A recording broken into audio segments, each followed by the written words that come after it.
We are. Oh, I'm aware. I'm really excited.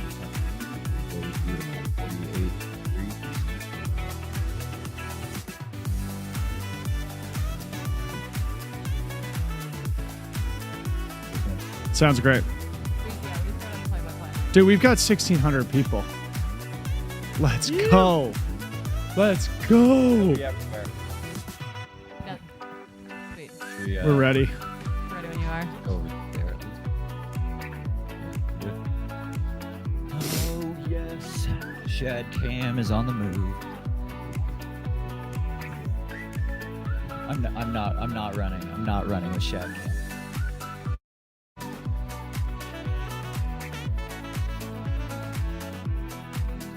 Good morning, Auburn friends.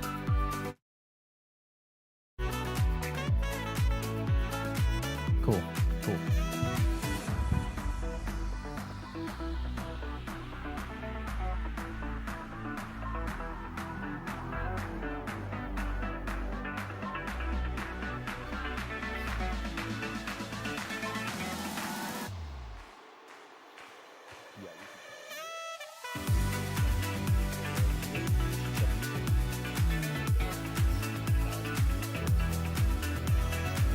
Okay. Yeah, we definitely don't need to go that far.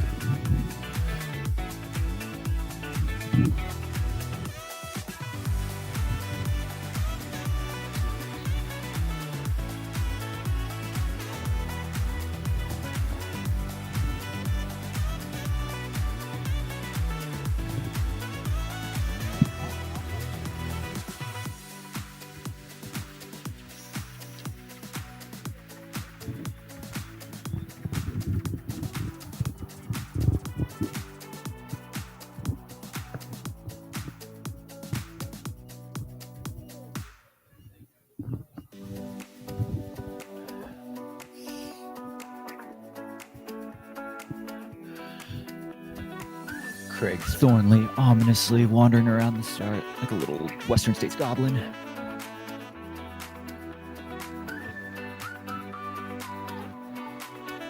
Good morning.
my God, it was so inspiring. We all loved the Tevis Cup ride, all of the endurance riders. We were crazy about it. But then I saw running was on the rise. Runner's World magazine was coming up. But trail running, out on the trails. I mean, that's like a human car wash out there. You just go through there. It cleanses your soul to be out on the trail. That's what we were feeling. And I thought, why not for them too? Why not for the runners? I love it. They're going to love it too.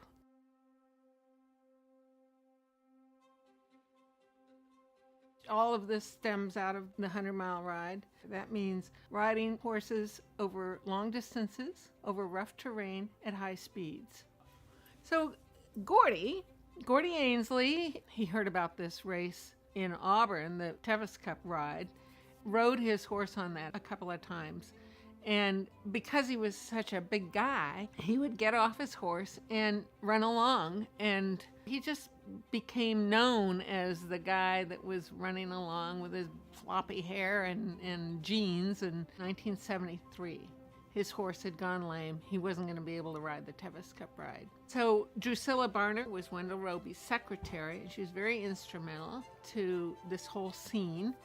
And one day, Drusilla Barner was out watering her garden, and up the trail came a dejected Gordy Ansley. And Drusilla Barner, is the person that said to Gordy, we all know you're going to run the whole thing on foot one day. Why don't you just leave the horse at home and tackle it on foot? He'd been kind of thinking about that, I think, over time, and that it's just a perfect opportunity for his horse to go lame and then let him jump in. And he put in a lot of time in advance. He went out on his little mini bike and stashed Gatorade and water out on the trail, sort of creating his own aid station. Because he was running with the horses, so he was one runner with 250 horses probably.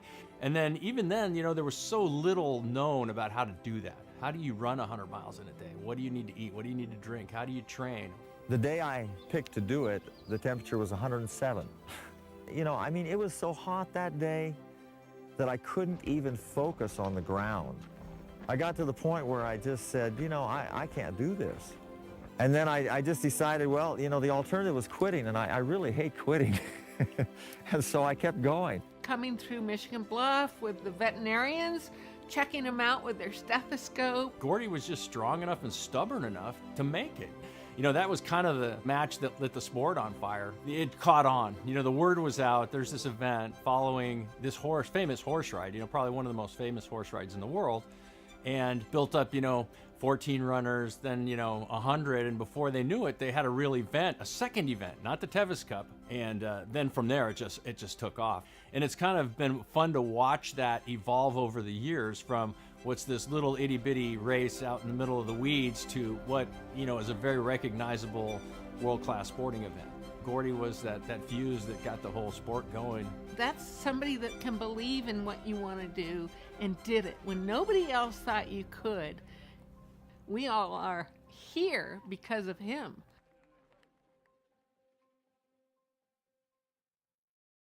Good morning and welcome to the 2024 Western States 100, broadcasting live from the track here at Placer High School in beautiful Auburn, California. My name is Dylan Bowman, joined for the fourth year in a row by my good friend and colleague, Corinne Malcolm. Corinne, it is race day again. Best job in the world. Absolute best job in the world. No place I would rather be. And from what I understand, you got to sleep at the race director's house last night. Were you cozy? Were you feeling the vibes up there at Casa de Thornley? Oh my goodness. I got to meet their cat in the middle of the night as I tried to get a little bit of sleep before I joined you in studio this morning. And what a beautiful tribute to start our broadcast this morning to the great Gordy Ansley, the history of the Western States 100. Our broadcast today presented by Hoka. We are going to be here on air for 31 hours celebrating the stories of all 370 runners that are taking the start line in Olympic Valley here in just 27 minutes. We do have Brett Hornig on the ground there in Olympic Valley. I think he's got Craig Thornley. We're going to toss it to him very shortly, but I think it should just be said that, Corinne, this is year number 4 of us doing the broadcast here live at the track. Could it get any better? We're definitely getting grayer. We're more comfortable than we were last year. It was quite cold on the track when we showed up here last June. Feeling much more comfortable in studio today. Yes, it's a perfect morning here. The temperature couldn't be more pleasant. Brett's got his hoodie on there. It looks like he's there with race director Craig Thornley. I think we've got them live, so we're going to throw it down to Brett right now. Good morning. Good morning, Dylan and Corinne. We are live here from Palisades, Tahoe, and I ran into the race director, Craig Thornley. And, you know, Craig, how are things feeling this beautiful Saturday morning? It's feeling pretty cool. I'm excited to see 375 people start their journey to Auburn on a relatively mild weather day and no snow. So it should be a good, fast day. Yeah, we're gonna cruise through past the start line, through the check-in area, see what else we can see. But it is a beautiful morning here. There are zero clouds. It's just starting to get light out, and people are starting to show up. We've got just under 25 minutes to the start. It's going to be a great morning.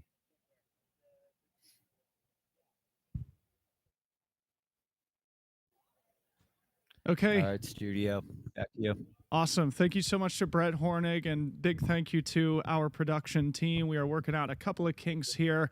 We always get those out of the way early here at the Western States 100 broadcast, but we do have an immense team behind the scenes, a very talented and capable team here. Of course, Corinne and I have the easy job sitting here in studio, getting to share each and every second of at least the first 18, 19 hours of today's broadcast with you all, but we couldn't do it without the huge team behind the scenes. I was going to joke that our job keeps getting shorter and shorter because the women in particular keep running faster and faster, because you and I will be on through the top 10 women, and then we'll be handing over to our very competent, very funny co-hosts, Callie Vincent and Scotty Trayer. Yes, absolutely. So maybe we should just do a quick run of show for our audience here. We sort of break the broadcast into three equally important parts. We sort of have the top 10 shift, which Corinne and I maintain here in the studio through the top 10 women, as Corinne just said. Then we pass it off to the silver. Vincent and Scott Trayer will be here in studio through the night. And then tomorrow morning, of course, the amazing golden hour shift, which Corinne will return for, along with our leader, the director of the Western States broadcast, Billy Yang, gets to come out from behind the scenes to sit here in studio with Topher Gaylord as well, to celebrate the best part of the broadcast, arguably, those final couple hours here at the track tomorrow morning.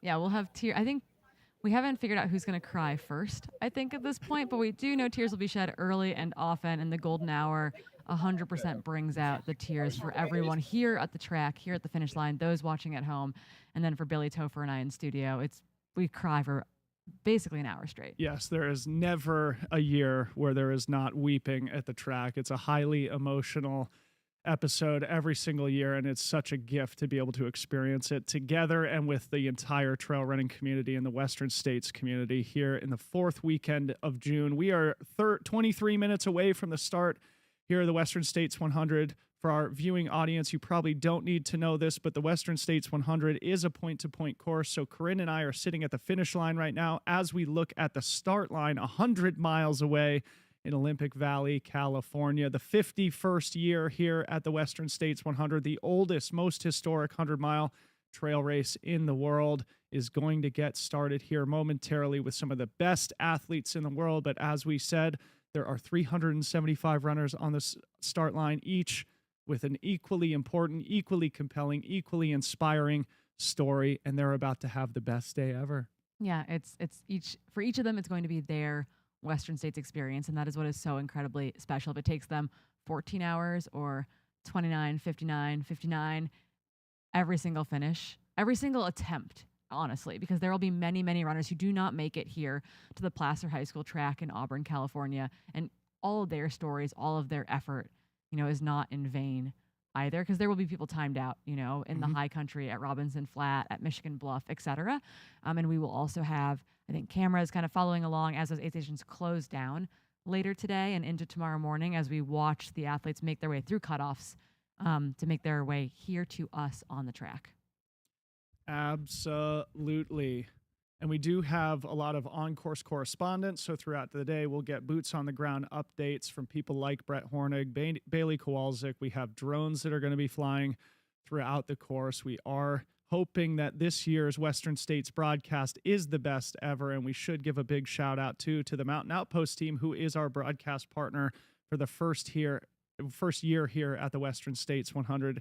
And speaking of which, we always have to give a quick update or a quick reminder to all of our viewing audience. Please do jump in the chat, get interactive with us. We would love to hear who you're rooting for, where you're watching from, what your history is with the race, and what you're excited to see here throughout the day. Yeah, and I think for those of you, right, people are joking that their couches are going to have indents in them going forward. I know that many of you have to get out for long runs today, or maybe you snuck your long run in because you're watching from the UK. And we've got a lot of Australian fans in the audience as well. So don't go anywhere. Take us with you. Take us to the grocery store. Take us on those errands. Have us in the background. You've got, I think, 31 hours of coverage from start to finish. That has been one of the funnest things throughout the 4 years that we've done the broadcast, is just hearing from people about just how long they sat and watched us unintentionally. You know, and actually a funny story, when I was here for the Western States lottery, which you had to miss this past December, Corinne, I was waiting for a pizza to go when I pulled into Auburn on Friday night, and I was just in this local pizza shop, and they said, "Hey, are you the guy that does the Western States broadcast?" I said, "Yeah." Like, "Do you run the race? You guys are runners?" They're like, "No, we just watch the broadcast every year." So anyway, it's hilarious to be identified as the Western States broadcast guy here in Auburn, California, by people who don't even really interact with the sport or interact with the race outside of race day. Were you wearing your Hawaiian shirt? I was not wearing my Hawaiian shirt, but I am now once a year rocking the Hawaiian shirt, feeling super comfortable. If I wasn't rocking the Hawaiian shirt, I would feel like my uniform was not totally on, and I wouldn't be prepared for 18 or 19 hours of straight talking here. I just noticing here, Brett Fettern in the chat dropping a $20 donation, and it reminds me that we should tell the audience that the Western States 100 is a nonprofit organization.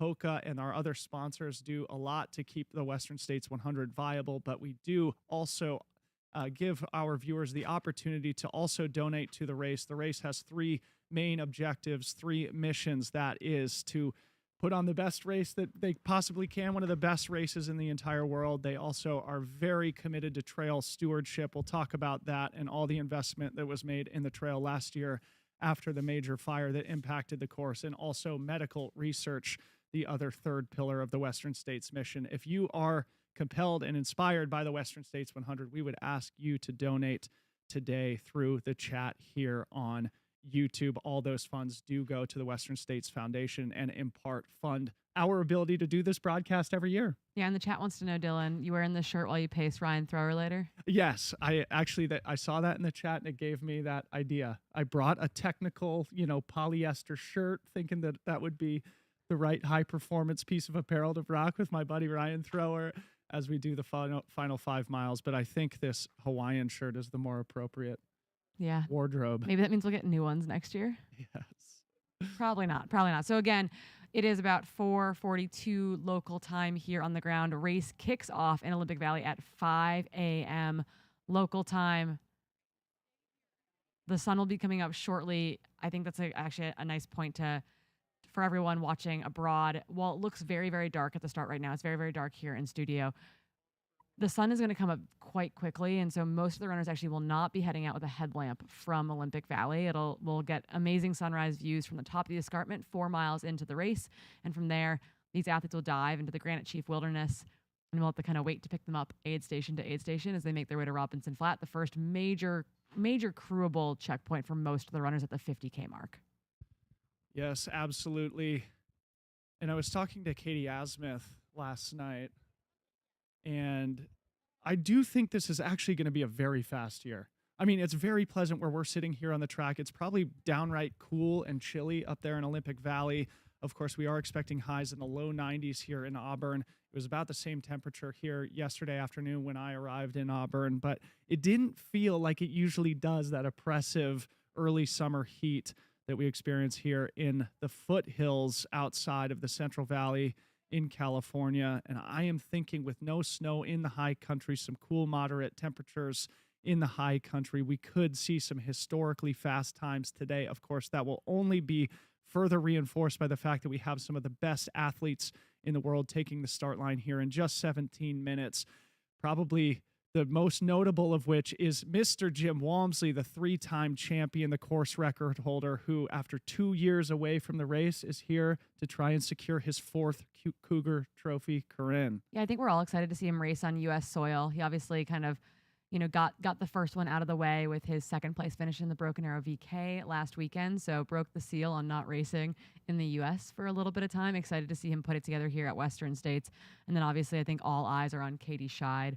On the women's side, top returning finisher from last year, wearing that F2 bib. Today we'll see her in the pink and purple North Face kit. She'll be very easy to identify.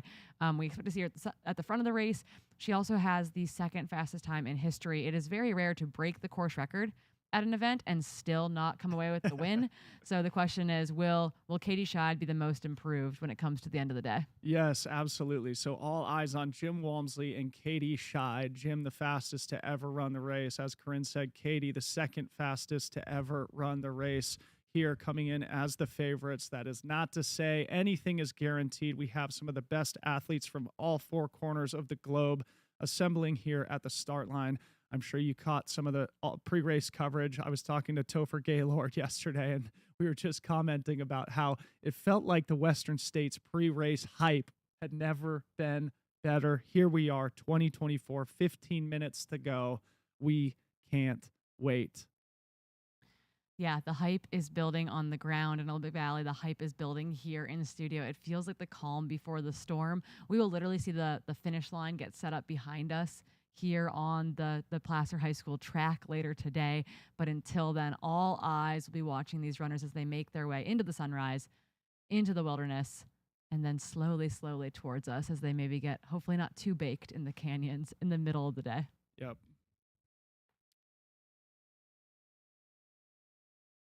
So as Corinne said, we're going to actually probably do some more visual animations of the course. We've sort of covered it all week, but the Western States 100 is known for being the point-to-point course. It is known for being a fast and runnable course, but as we said in a lot of our pre-race coverage, Corinne, that does not make this race easy. Of course, Western States is famous for the heat. This year is going to be sort of an average year temperature-wise, but as we said, each year is different. Each year the conditions change. That's part of the thing that makes trail and ultra running so fun, so dynamic, so interesting. And of course, we can prognosticate all we want about what the conditions might sort of do to impact the dynamic of the men's and women's races. I think a lot of people are expecting it to be fast. Some years, though, it's interesting, right, where the men can be a little bit slower and the women can be phenomenally fast, like we saw in 2022. I think 2021 in particular, that was a year that was incredibly hot coming back post-pandemic, and the women outperformed the conditions that day versus the men's field kind of overall. And I'm curious, with no snow in the high country this year, what that means for those early paces set on their way to Robinson Flat. And then obviously, while it is going to warm up today, we're talking into the 90s here in Auburn, it's not going to be a historically hot year by any means, more of a prototypical Western States year. And I don't know, those might be those with the cooling strategies, with the fueling strategies, with everyone's kind of continued increased in experience here on the course. I do think that even without a cool year, we could be seeing incredibly fast times from our leaders in the pack today. As we see the sun rising over Olympic Valley and the start line arch there, that was the center of the race expo. The vibe was buzzing there in Olympic Valley yesterday as all the runners were doing their check-ins, as all the sponsors were able to interact and activate with the runners and their pacers and crews and the entire Western States community. Like I said, it felt like never before there in Olympic Valley. This last decade that I've been coming here, it still has felt like a little bit sleepy in Olympic Valley. No longer this year. It was absolutely electric in the village all week, and it's so good to see all the runners milling about here as we get closer to our start line and the John Trent famous speech to send them on their way. Yeah, inching towards the famous speech, and then obviously the shotgun shot of the start is how these runners leave Olympic Valley and head up the escarpment. I was about to start IDing runners there at the start, and we We've cut away a little bit here while we get things reset in studio. So we cannot see what's happening on the YouTube right now to our viewing audience. So bear with us as we work some of that stuff out in studio. I know it is being broadcast to YouTube, but we do not have a visual here. But we always get this stuff sorted out.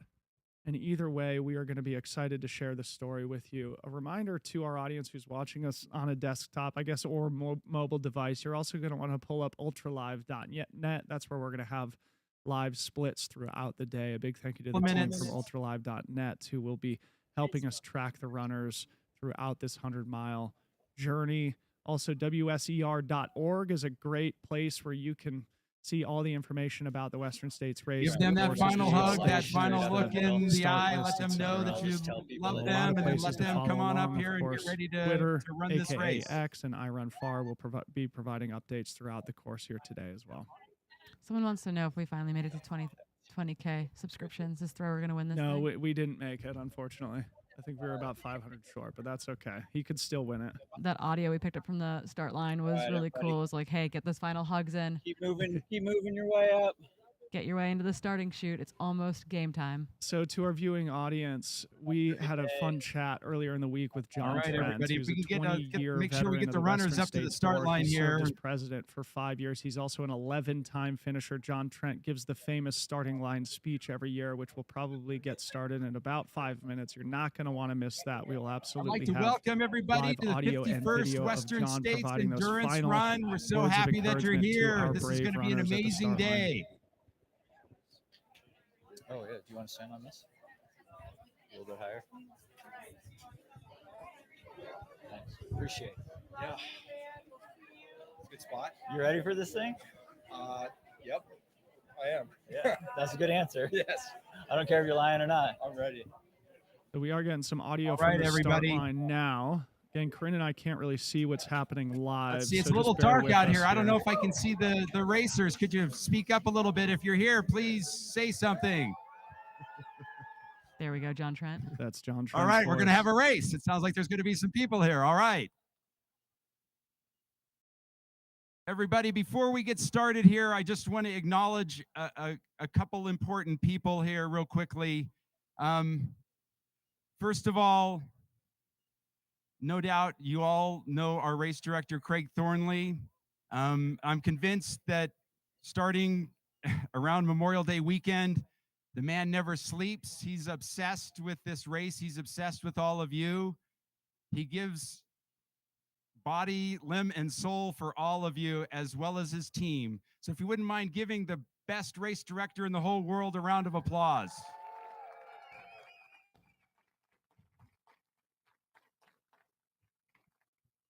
And also in particular, there's a team here at the start line that does an amazing job. You've experienced it over the last couple of days.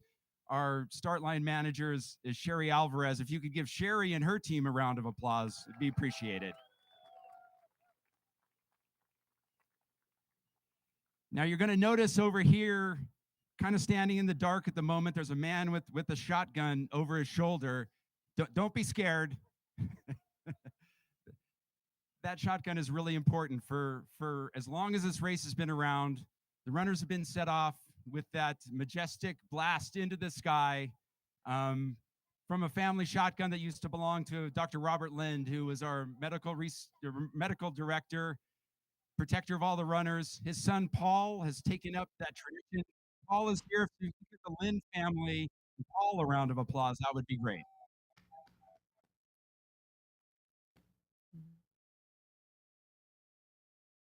Now, you might have noticed that on the entrance list, we had 376 runners.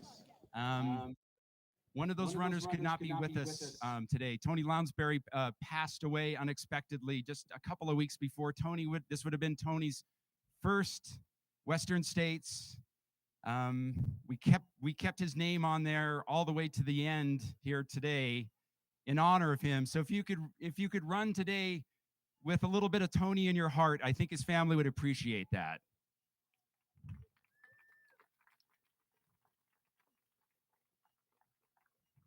Now we're here today to run 100 miles. Most of you, some of you none of you, maybe all of you, know the drill. I'd like to say a couple of things about what this race hopefully will mean to all of you today. Now, as you look out amongst you, if you look to the person to your left and to your right, there's a story there. I'd like to quickly share 3 quick stories that I think encapsulate what this class of 2024 here at Western States is all about. So there's a couple of ladies here, Lisa and Keisha, who are from North Carolina. They are really, really good friends. They happen to be chosen in the lottery together, and they're going to run together all the way from here to Auburn. Think about the friendship that those 2 people share today. Now, there's a medical doctor here amongst us here today. Dr. Joanne has worked at Peachstone Aid Station for many, many years. She's taken care of runners, and in fact, a couple of years ago, she helped save a runner's life. Think about the goodness and the caring and the giving back that that woman does for this race, and today she gets to run that 100 miles.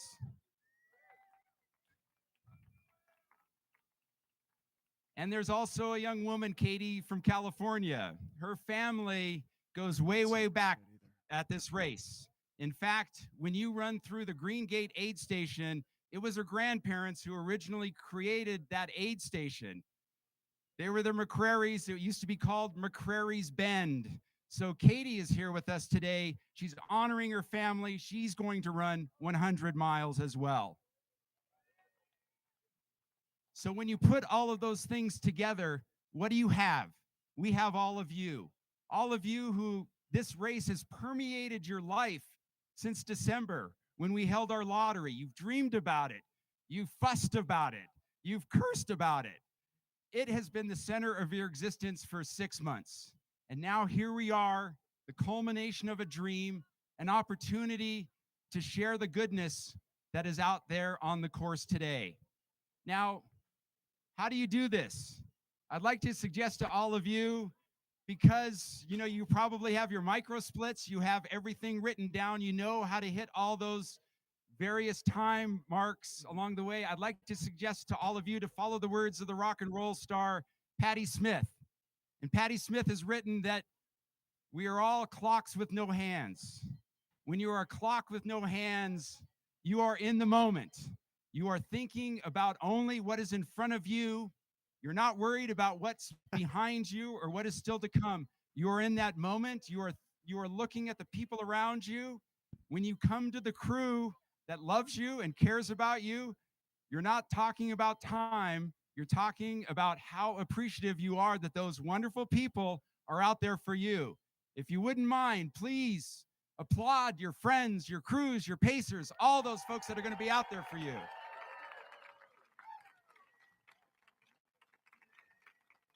You're also going to be running across our volunteers. Our volunteers are the heartbeat of this race. Experience that heartbeat. Give them a hug. Remember when you go into those aid stations to smile, because they're going to smile right back at you because they love you. So if you wouldn't mind, please give our volunteers a huge round of applause.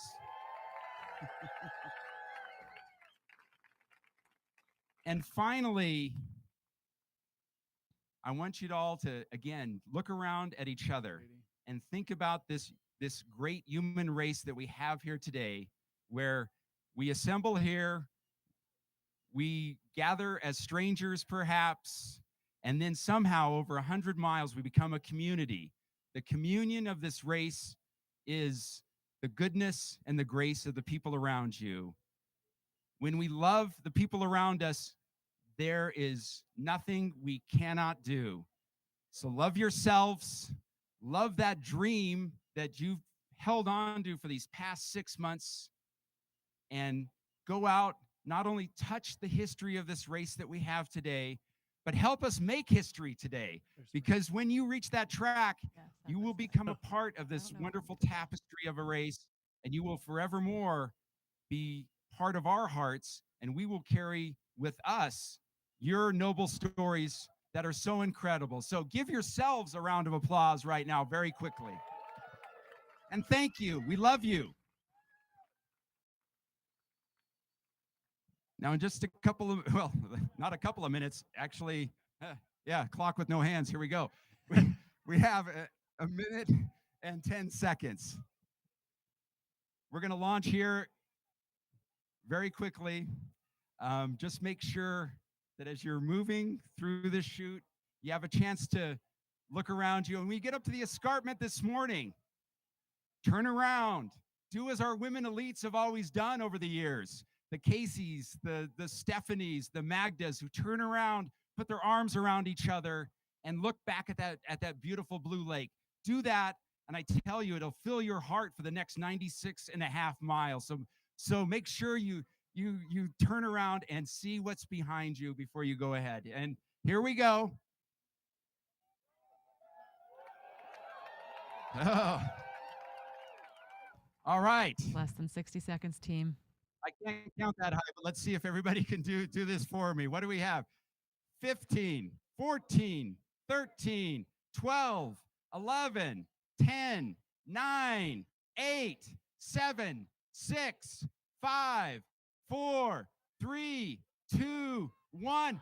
Have a wonderful journey, and we are everybody. off, folks. We The will see you in 2024 Western Auburn. States 100 is officially started as we see a stream of fortunate runners with the gift to run up the mountain there in Olympic Valley to crest the escarpment and then begin the beautiful downhill journey all the way to where we sit on the track at Placer High School in Auburn, California. There's Ryan Montgomery making his way up. Heather Jackson on your screen right there.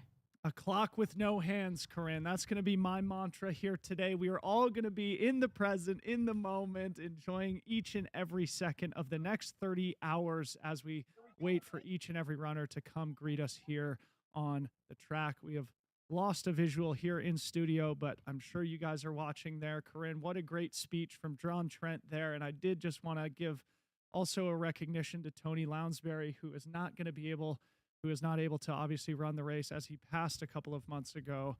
And there is also going to be a runner in the field who will be carrying his bib as a tribute. So yeah, I think that's incredibly, incredibly special to know that his bib will make it here to the Auburn finish line. We had that happen last year as well, where an individual carried their friend's bib who was not able to make it to the start due to passing away before towing the start line. I think it's incredibly special to get to share that with one another.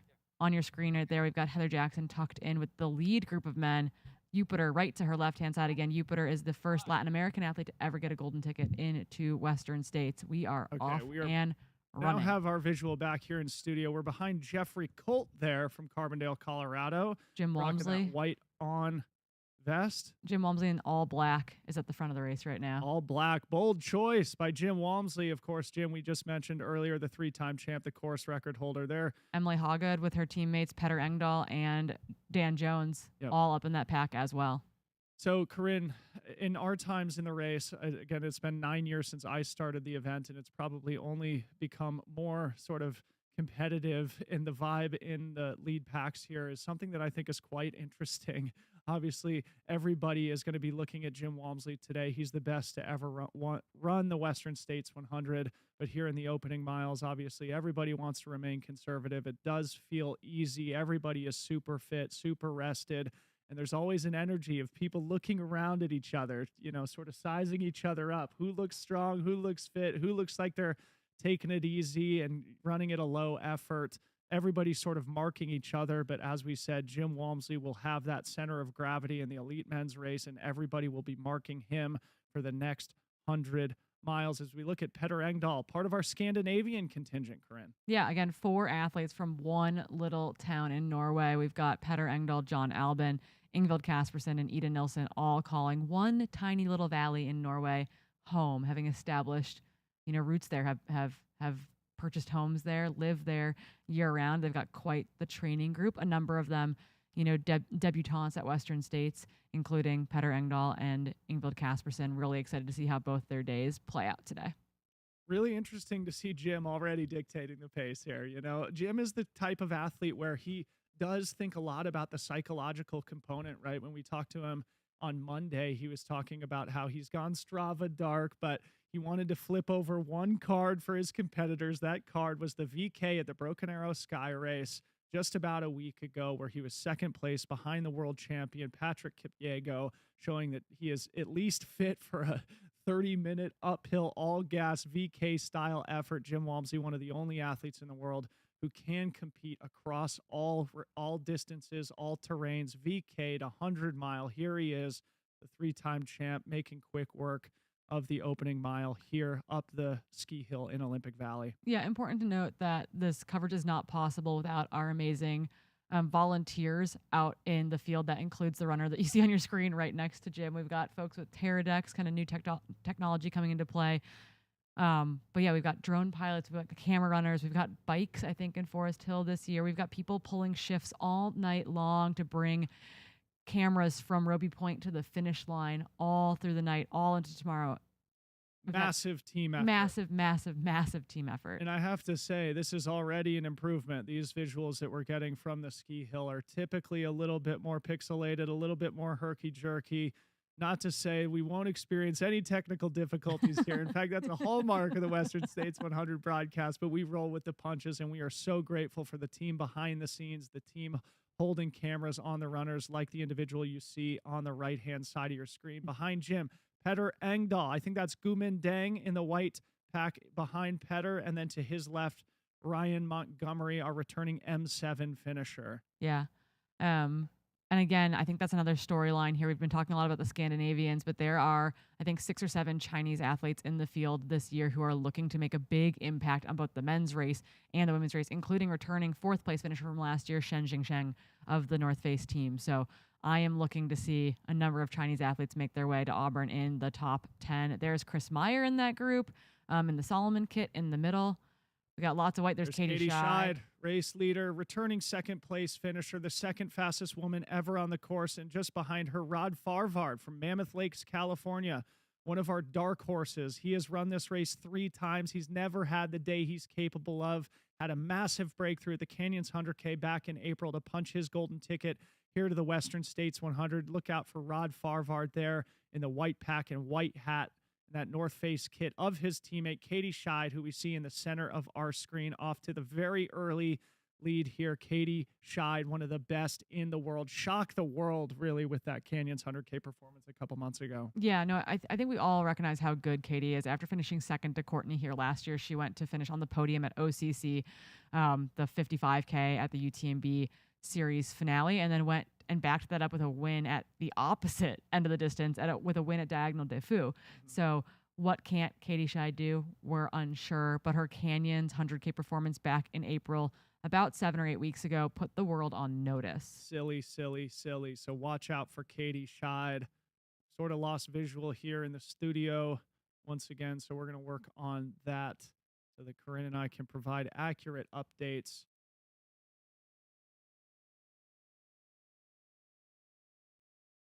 Just hearing in our headset that they are switching it over for us, so we should have better visual here in the studio to share. But I can say, story with you. Right in front of Katie Scheid, also in that on vest, kind of just behind on teammate Jeff Colt, is none other than Jim Walmsley's training partner, Simone Gosselin. Yep. One of our European athletes here, Simone Gosselin from Arèche-Beaufort in France. Another great home, like Romsdal, Norway, Arèche-Beaufort in France. The home of not only Jim Walmsley, Simone Gosselin, also Francois Den, and many other world-class ski mountaineering athletes as well. Corinne, one thing that I noticed there with Jim, I think for the first time we see him rocking a hydration vest. He's typically wearing the handhelds, sort of, without the pack on. So that's a change in strategy from the 3-time champ. Yeah, I think part of it too, right, is this increased focus put on fueling, put on hydration in the early portion of this race. You've got the longest actually gaps between aid are in the first 20 miles. And so making sure you have the capacity to potentially carry a 3rd bottle, for example, as temperatures rise, to make sure that you've got all of your nutrition on you. These athletes can see crew for the first time at Duncan Canyon, the aid station before Robinson Flat, but many of these runners won't see their crew until the 50K mark when they come into Robinson Flat later this morning. So I do think there is an importance of, what are you carrying on you? Do you have the fuel that you want? Do you have that 3rd bottle? Are you going to risk it early when you've got another 90 miles to go? Okay, so we have visual back here in the studio. So here we've got our front lead men's pack, but Katie Scheid is just on the back here. So Katie Scheid mixing it up among the lead men here. I see Jupiter Carrera Casas there, our first ever Latin American golden ticket winner who came to the Black Canyon 100K and turned a lot of heads with his spectacular second place performance behind Hayden Hawks, again, to take that golden ticket. Jupiter, one of the great stories in this year's race as well. And there, with the sort of the long curly hair, the pride of West Virginia, Caleb Bowen here representing the Beast Coast there at the back of the lead men's pack. Chris Myers there. I think this is interesting too, because I do think Jim has we've talked about this all week, that Jim will have complete control of this race. I don't think anyone is looking to go ahead of him. He can set whatever pace he wants up this, however easy he wants to go, however fast he wants to go. I think everyone's going to kind of let him do his own thing.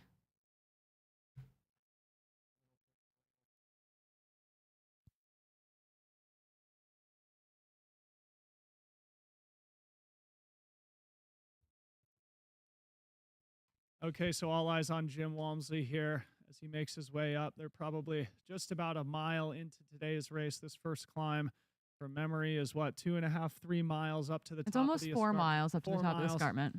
About 2,500 feet of climbing. That is the biggest climb of the day, getting it out of the way early. And look at this, Jim Walmsley absolutely dictating, setting the pace with a massive group of lead men, plus Katie Scheid following in his wake. Jim asserting himself, making it known, I am the king of Western States. And of course, we have seen Jim race this in basically one style, hot off the start, dictating from the beginning. I think there was one year where there was an exception when he was not the first male over the top of the escarpment, but he's always the first male to the Duncan Canyon aid station, which is about 23 miles into the race. That will be our first major aid station where runners will be able to receive crew. And then 7 miles later at Robinson Flat, an iconic part of the Western States course, about 50 kilometers in. Again, Jim Walmsley races this race in one style, put the pressure on the field early, all the way to Auburn, California. Yeah, and something to note. John Albin there. So you've got the training partners of Petter Engdahl and John Albin running side by side. John in those light blue shorts. Petter's teammate right behind him, Dan Jones, Ryan Montgomery. In that mix, the 2 Chinese North Face athletes, Shen Jingshen. They are just behind them as well, I believe, on the left-hand side of that men's lead pack. And then you've got Deng Guoman as well in that group. So you've got all 3 of the Chinese athletes in that men's lead pack. Jeff Colton, Katie Scheid, the 2 New Englanders, the two East Coast school kids getting to hang out for a moment. I believe, college friends getting to share moments on the trail together. That is incredibly incredibly special. Middlebury College. Shout out to the Northeast. And this is not unusual. As we said, Katie Scheid with the absolutely insane, world-shattering performance, 6th place overall at the Canyons 100K. So the fact that she's mixing it up with the top men here is not unusual. Katie Scheid also has the capability to race like Jim Walmsley, put the pressure on the field early. She ran 16:45 last year, the second fastest time ever, narrowly eclipsing the mark held by Ellie Greenwood for 11 years. So Katie Scheid has shown that she can run an absolutely ridiculous time here, and she is putting the pressure on the women's race here early, breaking into a hike here on what is the steepest part of this opening climb. This is what we call the wood chips here. This is a service road, obviously, on the ski hill, kicks up sort of steeply here momentarily before it sort of switchbacks a couple more times as they get higher up to the mid camp there on the Olympic Valley Ski Resort. Yeah, there's no reason to burn matches at 5:12 a.m. on your way up the escarpment. There is lots and lots of fast running to be had. Last year, I think we're into snow at this portion of the course, so they will have a very pleasant trip through the high country. No slipping and sliding, no issues finding course markers. This is back to, I think, the lead of our chasing women, including Emily Hawgood. We've talked about her quite a bit this week. She is returning for her 4th hopeful top 10 finish. She's been putting herself in it more and more year over year as far as making sure that she is kind of inching her way closer to that win, to that podium finish. And we are looking for big things from the athlete from Zimbabwe who makes her home locally here, actually, just down the road from where we're sitting. So she is all too familiar. She is running home today in a lot of ways. Absolutely. 3-time top 10 finisher here, going for number 4. Emily Hawgood mixing it up with Ruth Croft through the halfway point 2 years ago in 2022 when the New Zealander, the Kiwi Ruth Croft, one of the all-time greats, took home her first Cougar trophy. Emily Hawgood was going toe-to-toe through Devil's Thumb before Ruth finally took control of the race. Emily faded to, I think, 5th place that year, but she's got all the tools to win here at Western States this year or eventually. Just on our screen, that was the rest of the women's pack. So we've got Katie Scheid off the front, followed not that far back by Emily Hawgood, and then we've got this kind of pack of women back there. I can identify Rachel Drake, Leah Yingling, Esther Chilog, all in that mix as well.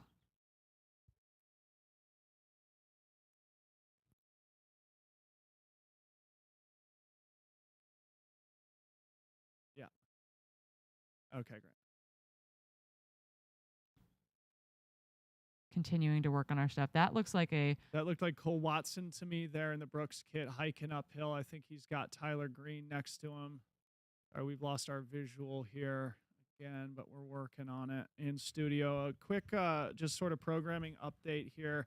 We should have eyes on the leaders all the way up over the top of the escarpment, about 4 miles in. The next aid station where we will receive updates is the Lion Ridge aid station up there in the high country, roughly mile 10.3. That will be our first sort of aid station update on ultralive.net.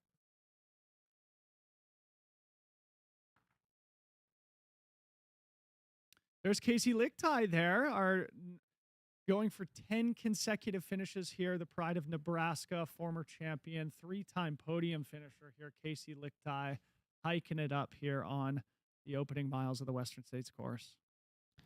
Yeah, someone mentioned earlier, criminally unsponsored in the race this year. Her training has looked much like the 2016 Casey Lichtai that took herself home a Cougar. Really, really excited to see if she can make sure that her 10th finish here could be a top 10. It's funny that one of the great storylines about Casey specifically is that she's got 3 different types of belt buckles here. Of course, everybody knows the sub 24-hour silver buckle, also the sub 30-hour bronze buckle that she got with a very difficult finish back in 2017 or 2018, not long after she won the race, the famous get in the boat story with Stephanie Case.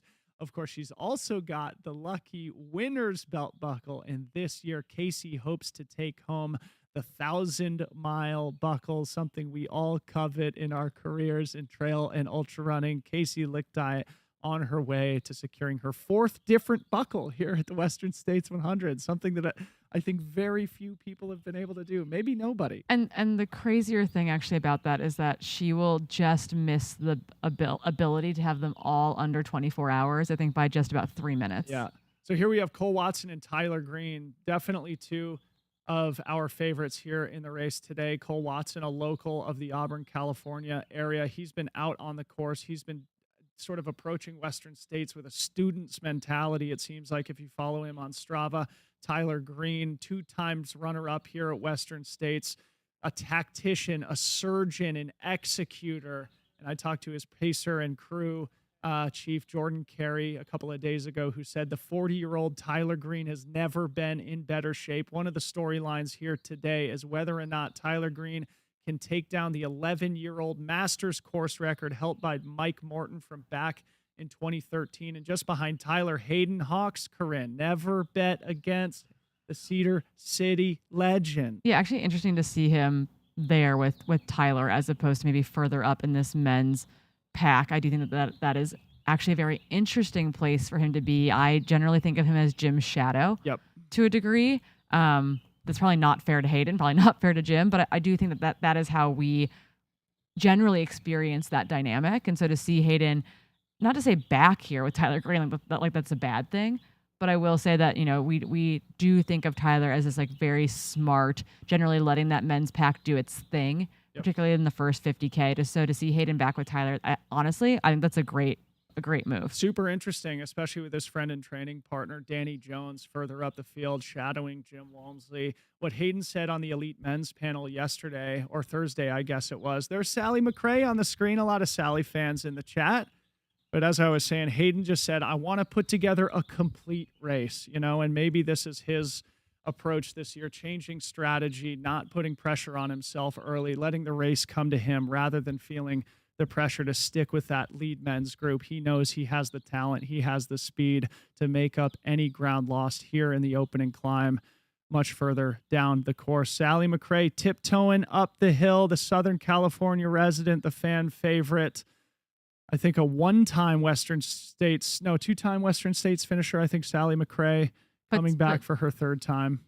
But 10 years since since the Western Times film, since she was last here. We have lost visual here in the studio again. If we could get some help from our production staff.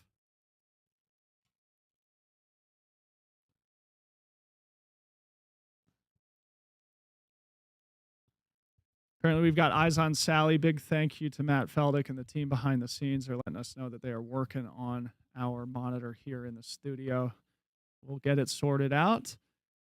But again, opening miles, nothing fancy, nothing crazy happening right now. No, they need to be easy opening miles, right? And they will be welcomed to an entire sea of humans up at the top of the escarpment, welcoming them, welcome the sunrise. Last year it was cold and blustery at the top. I'm thinking it's going to be a little bit nicer for everyone that made their way up early. I was getting texts from people at 3 a.m. who were already on their way up the escarpment so that they could be at the top when these athletes all crest it and head into the Granite Chief Wilderness. It has been absolutely spectacular in Olympic Valley for the last several days. Not too hot, perfectly crisp and cool in the morning. So I think they're sort of greeted by those same conditions here this morning as they make their way over the top. It makes me think that we're in for a very, very fast day. We've talked about the preheating that can occur on this course where the middle section in the canyons can sort of hold these pockets of heat. That should probably not be the case. It's sort of been average temperatures, if not below average, here in the middle sections of the course and the lower sections of the course where we sit in Auburn. So cool up high, no preheating, average temperatures, low 90s by the time they get closer to us here in the foothills. It could be a historically fast day. No snow in the high country will also contribute to fast times. But again, every year is different, and we will wait to see. Yep. I think just a note, again, everyone's out here for their specific Western States day, their performance, their ability to get themselves from Olympic Valley coming up this fire road up towards the top of the escarpment before they dive their way into the canyons, into the foothills, and then to join us here on the track. But all these runners are looking to take care of themselves, to keep things in check, to make sure that they don't go out too hot, that they are already working on their cooling strategies once they get into the high country, fueling on board, etc. And the birds are chirping here on the track, Corinne. It feels absolutely glorious here in Auburn. As you said, last year, we were wearing our fleeces until like 11 o'clock in the morning. Last year, a historically cool year. There was a lot of snow in the high country. Those things combined to potentially make it one of the fastest races in Western States history. We will remember the great Courtney Dauwalter came and smashed the women's course record, finishing 6th overall here at the Western States 100 last year. Truly one of the great performances in trail running history. Courtney opted not to join us again here at the Western States 100 this year, instead focusing on the Hard Rock 100, which will be taking place in about 2 weeks. Courtney Dauwalter is missed here today, but that does not take anything away from the elite women's field, which is absolutely one of the best to ever be assembled here at the Western States. Yeah, I guess talking a little bit to that, we've got 6 of our top 10 returning on both sides in the men's and the women's race, along with a whole host of golden ticket winners from, all the way back to CCC last year, all the way up to Canyons 100K that just happened 8 weeks ago. So runners who have been working towards this since last August in a big way, as far as knowing that they were in, knowing that they had to get ready to be on the start line here. Someone like Ingvild Kaspersen, Emily Schmitz, having that long runway to be prepared for a race like this. Yeah, and also other golden ticket winners from last year's CCC. Jonathan Albin, one of the favorites to take down Jim Walmsley here today. Interesting characters. Yeah, very interesting character. He's sort of been a middle distance specialist. Recently, he won the OCC, the UTMB World Final at 50K a couple of years ago. Last year, he finally won CCC, the 100K World Final at the UTMB. And now taking part in his first ever 100-mile race, his debut, Jonathan Albin, also a world champion as an OCR athlete, one of those sort of like frustrating type of humans who wins more than he loses. Jonathan Albin here, one of our major interesting characters here in the 2024 Western States. We are about to get visual back here in the studio, so bear with us. Dakota Jones also getting his golden ticket. There's actually a great question that needs to be addressed in the chat. So, someone asked about using poles. There is one athlete in the field who's allowed to use poles, and that is number 83, the visually impaired athlete, Will Barkin. That was one of the accommodations that he was granted for this year's race. He got into the lottery, just like 250 other runners there today. But yes, as part of being a visually impaired runner, he will have guides from the start all the way through to the end of the race. And then he is also granted the ability to use poles, which, allows him to stay more upright, particularly through the high country sections where it is a bit rockier overall. Yeah, but otherwise it's like Ultra Trail Mount Fuji or Diagonal Des Fous, where there are no poles allowed here on the Western States course. Yeah, no poles and no traction in general. So on snow years, that no traction piece really comes into play. Yep.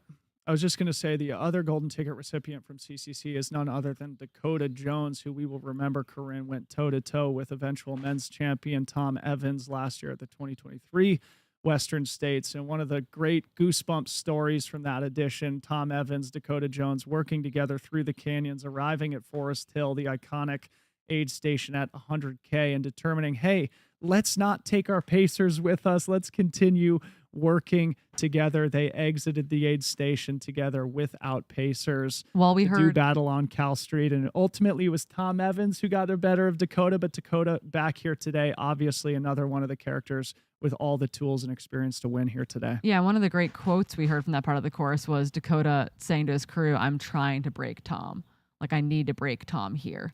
And it turns out that did not, play out that way. I think that was Carolina Rubio-Macrae, one of the Hoka spot recipients into the race that we had on one of our panels earlier this week, looking to make her first Western States finish here as well. Back up to the front of the race, there is your men's lead pack, and not far off them is going to be our women's race leader, Katie Scheid.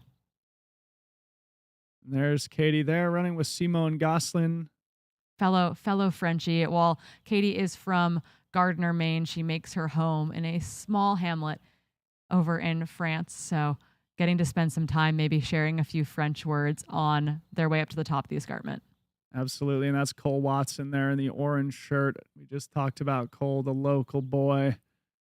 9th place finish last year. Here, knowing he can do a lot better. He won the Canyons 100K last year. There's Jeffrey Colt, the mid kid. Lives in Carbondale, Colorado. And here we've got an amazing group.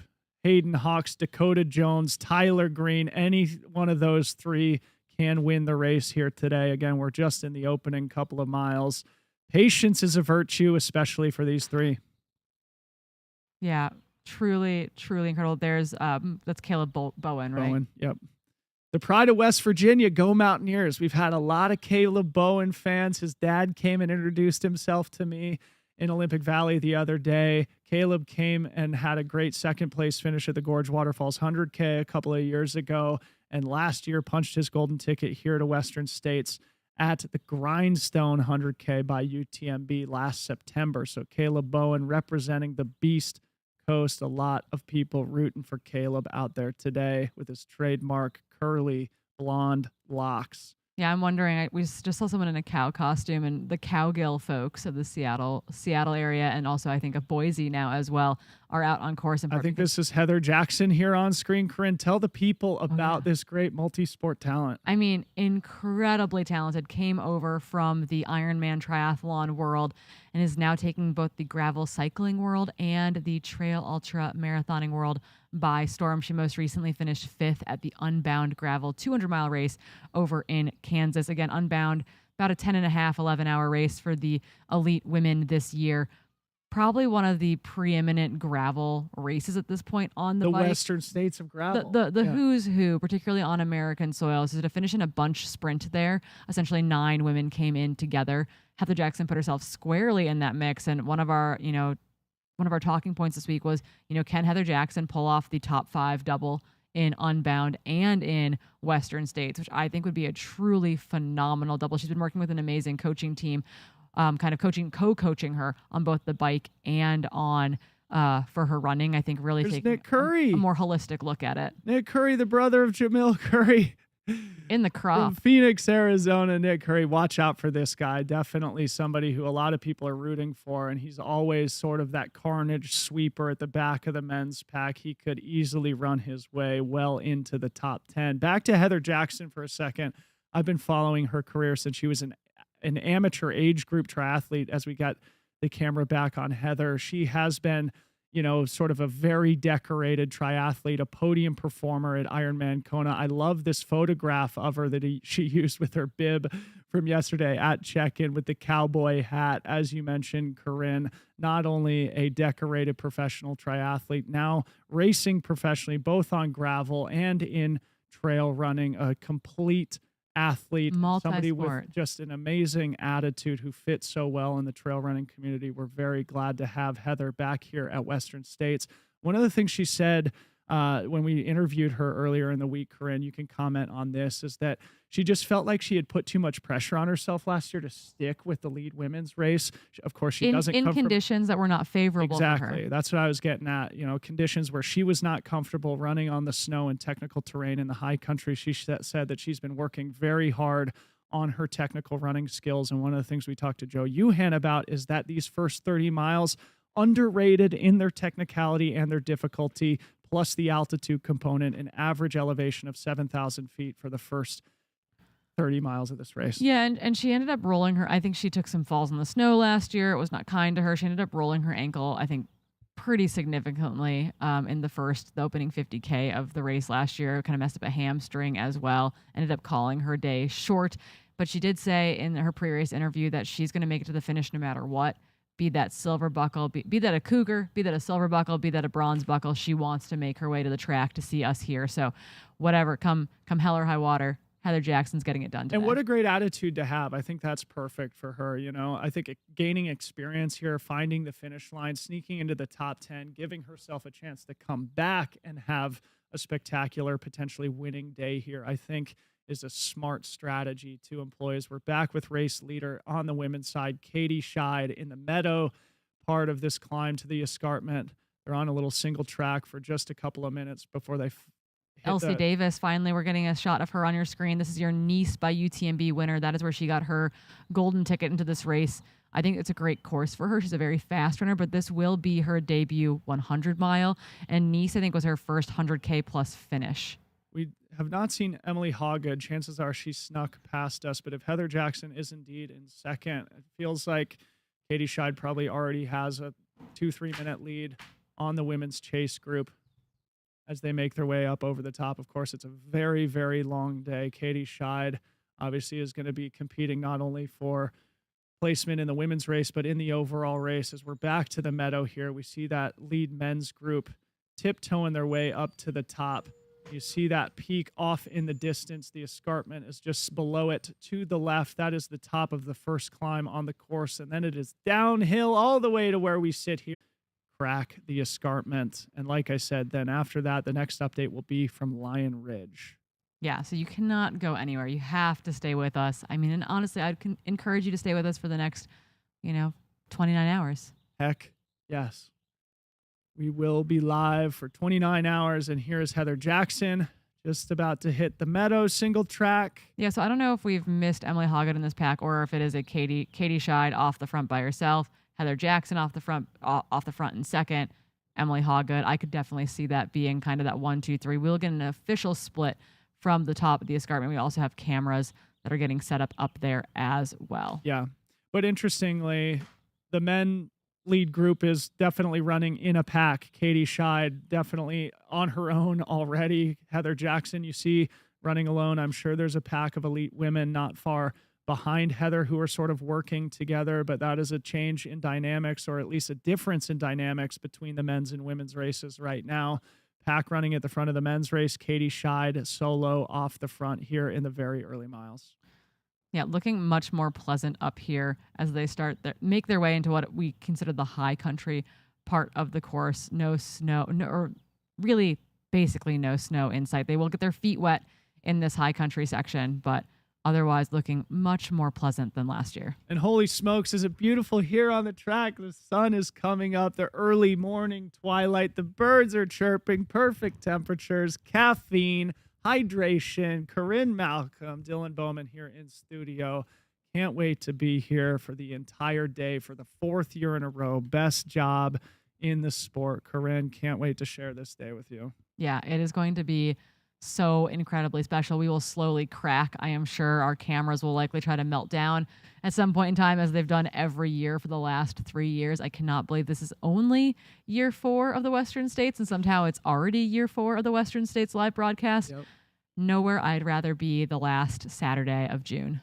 I have to say, too, the visuals that we're getting here early are noticeably better. Typically, it's a lot more pixelated as we make our way to the top of the mountain and out of reliable cell phone coverage. We are making technological advancements every year here with the Western States broadcast. Each year gets better. Corinne and I will remember the first year. Actually, Billy reminded me of this at TrailCon, that basically we didn't have any visuals on the runners after the escarpment till all the way at Michigan Bluff. This year, we plan to have cameras on the leaders for much of the day, and we are going to do our best to bring you all the action, all the excitement, and all the drama. The 2024 Western States 100 as we're here at the top of the mountain, and what a crowd has assembled there today, Corinne. Yeah, while I love being here in studio, if I was going to have to pick, I'd be up early. I'd hike the escarpment. I'd get up there for sunrise. I'd blast my way back down the hill. I'd be heading out to Robinson Flat, stopping in Auburn to get coffee on the way, obviously, and then following the race into the track from there. Many, many people will be doing that as well. Nice front shot here from our camera runner. Oh, that's Nate Jukes. All right, Nate Jukes. With the Terradeck. So the a new Terradeck. system that we're employing this year. So hoping to continue to increase our camera quality. That is what you're seeing in the back of that pack there. With Nate Jukes is a new Terradeck system, which is really cool. It helps to amplify his service so that we can get these higher quality, high res images live from the field.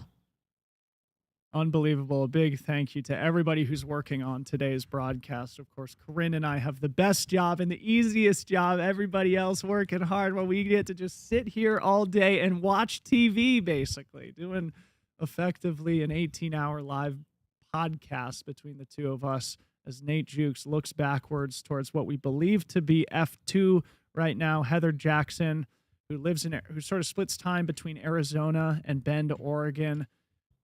Heather Jackson here hitting the fire road before the final kick up to the escarpment. Yeah, so someone in the chat asked for non-Americans or maybe new people tuning into this race. We keep referencing a cougar. What is the deal with the cougar? What do we keep referencing? Why are people trying to take home a cougar here? The cougar, the iconic trophy that is presented to the champions here at Western States. F1 and M1, that is shorthand for female one and male one. That's the designation that is placed on the runner's bibs for those who do have the honor of winning the race or finish in the top 10. You'll see F2s, F3s, M2s, M3s, all the way to F10, M10. So the Cougar Trophy, that is something that we all covet, those of us who have been or attempted to be competitive in the sport of trail and ultra running, but precious few have the honor of ever taking one of those home. Unfortunately, neither Corinne and I have a Cougar in our possession, though we've tried in our careers. No shame in that. It's been an honor to participate in the Western States 100 for both Corinne and I in our careers. Now an honor to participate in the broadcast. And this year, as we said, we have two former champions of the race, of course, Jim Walmsley and Casey Lichtai, who we've talked about already this morning. But we have no returning winners. So no F1 bib, no N1 bib. We will be crowning a new champion today, potentially not net new if Casey or Jim were able to win again. But Tom Evans, Courtney Dauwalter not here to defend their wins from last year. But again, one of the most competitive, most exciting races in Western States history again here today. Yeah, no, it's someone was making a reference to Ultra Trail Cape Town's Kloof Corner in that race, an iconic kind of uphill section on that race course, and it is truly deafening. You cannot hear going through that. You lose your hearing for a little bit going through that, and the escarpment is definitely giving us Kloof vibes. Emily Hawgood now on your screen. Again, the pride of Zimbabwe, looking to make good on another strong performance here, living just down the road from where we are sitting at the finish line. So that's probably Katie Scheid, Heather Jackson, Emily Hawgood, F1 through F3 right now. All very spaced out right now. Yep. All having made themselves kind of distinct from the women's pack that will have formed behind them. So just a couple of minutes until we see the lead men's group plus Katie Scheid coming up over the top of the escarpment before they go into the Granite Chief Wilderness, where there will be a trail improvement and a trail reroute in the next couple of years. There's going to be an army of trail builders working to improve that section of the Western States course here.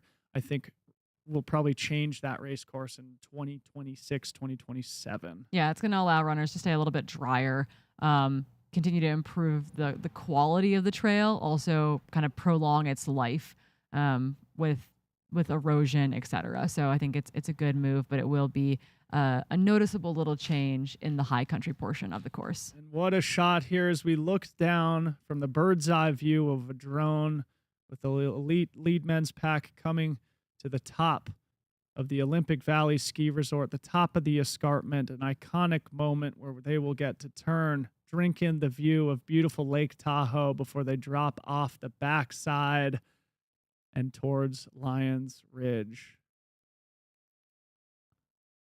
Yeah.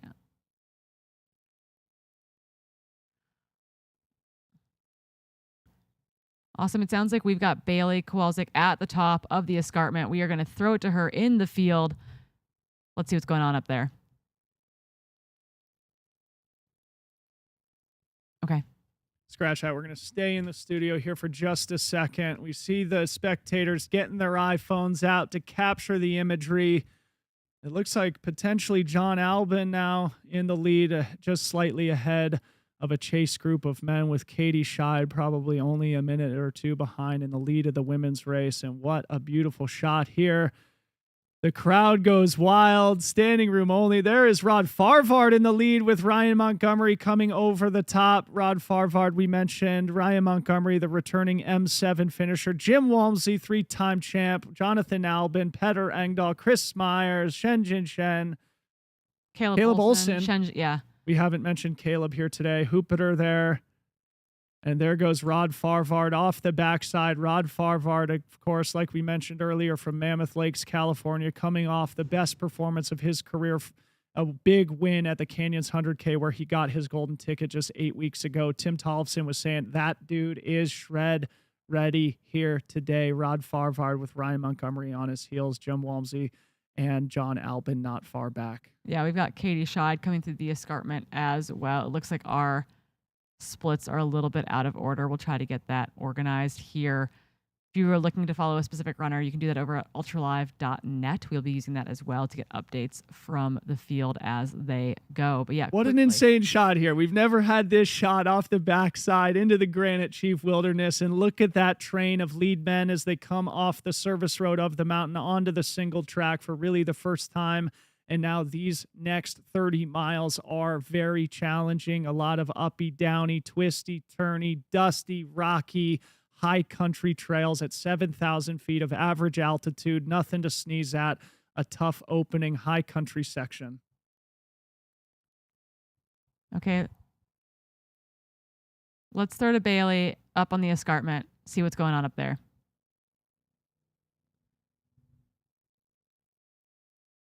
I don't think Bailey can hear us. We're going to try to give her a cue from our team in studio.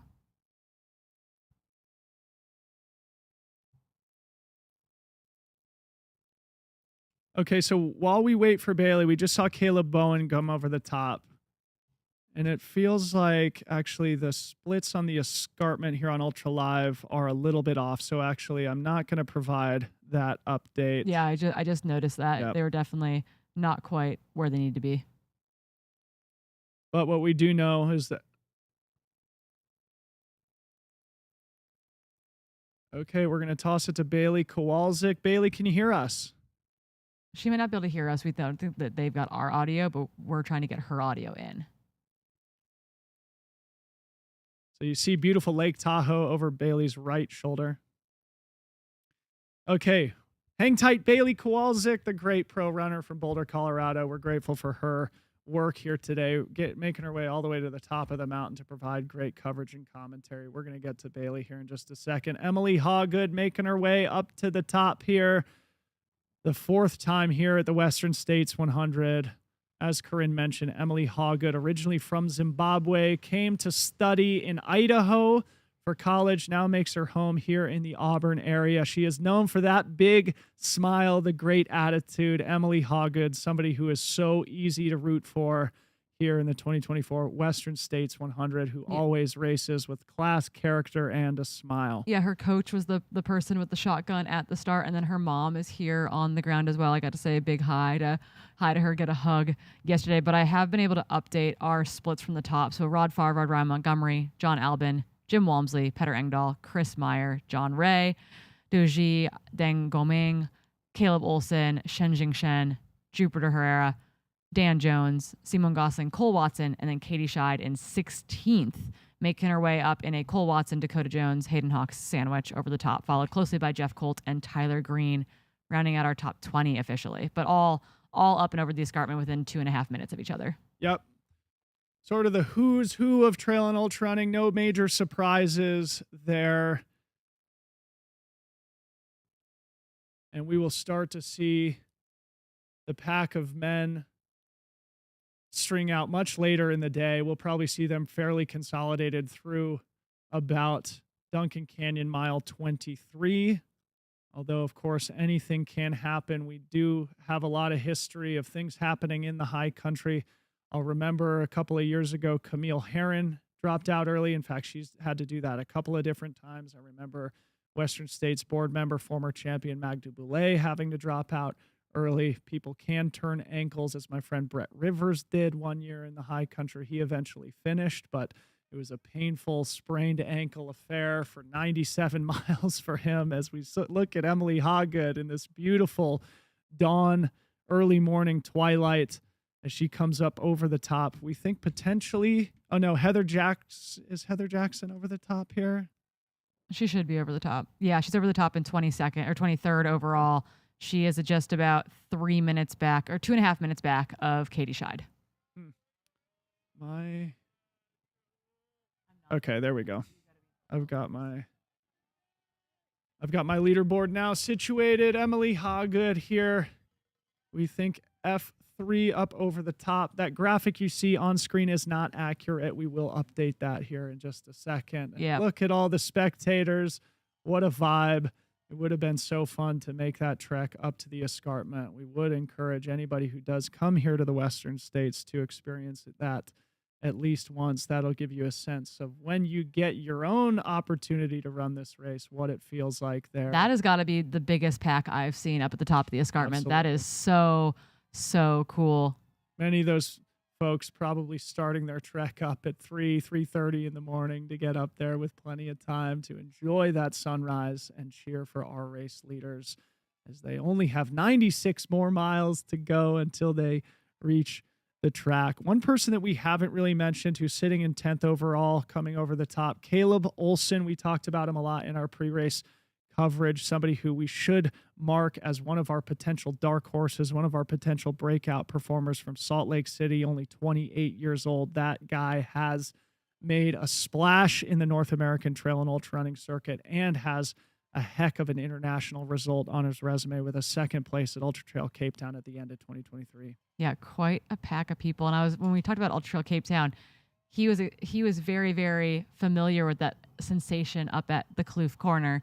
This giving those exact same vibes coming over the top of the escarpment again, mile 4 of what will be a 100-mile day.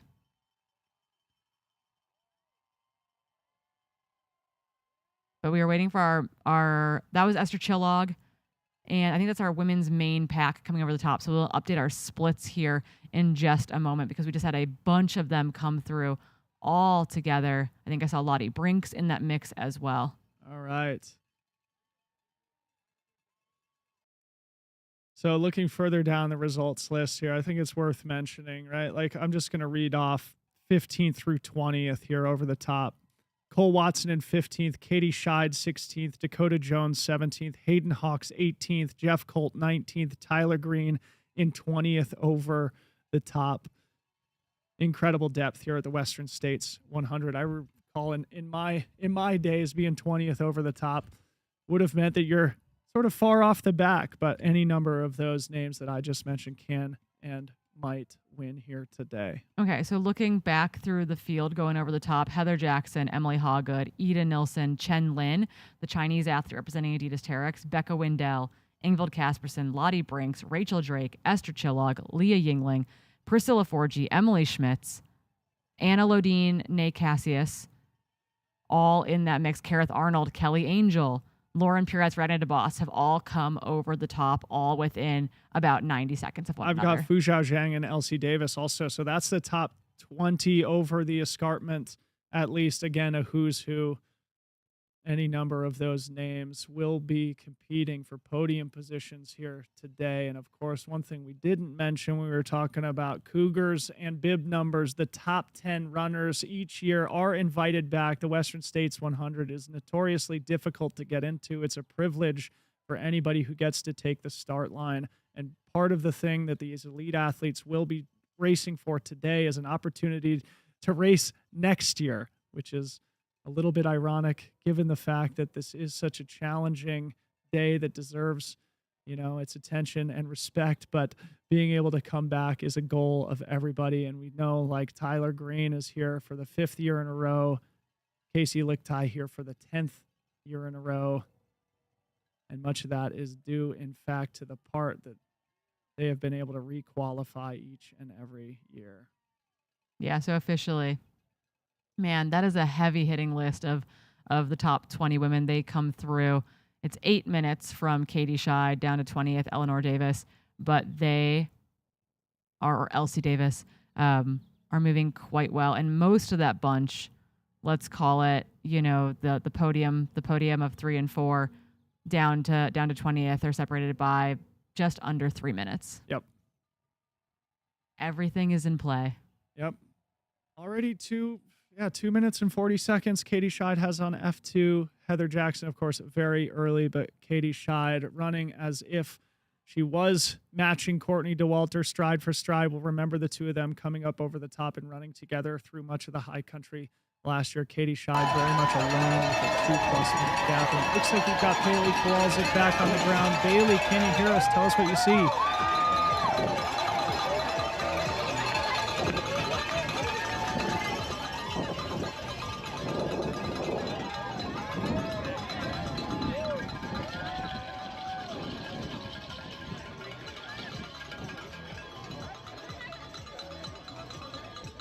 Not sure if we're getting her audio into the live feed, unfortunately, but the images and the sound from the top of the escarpment are very, very exciting.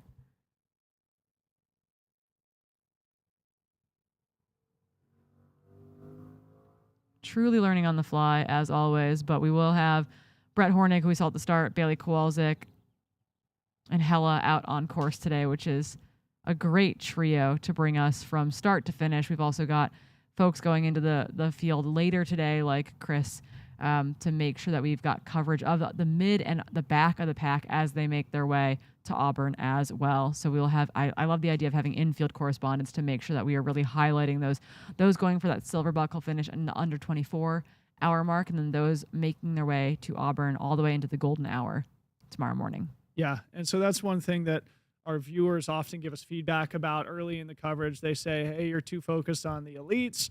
Well, trust us, we sort of break this broadcast into several different segments, and we do take it very seriously to give shine to each and every runner who is in the field here today.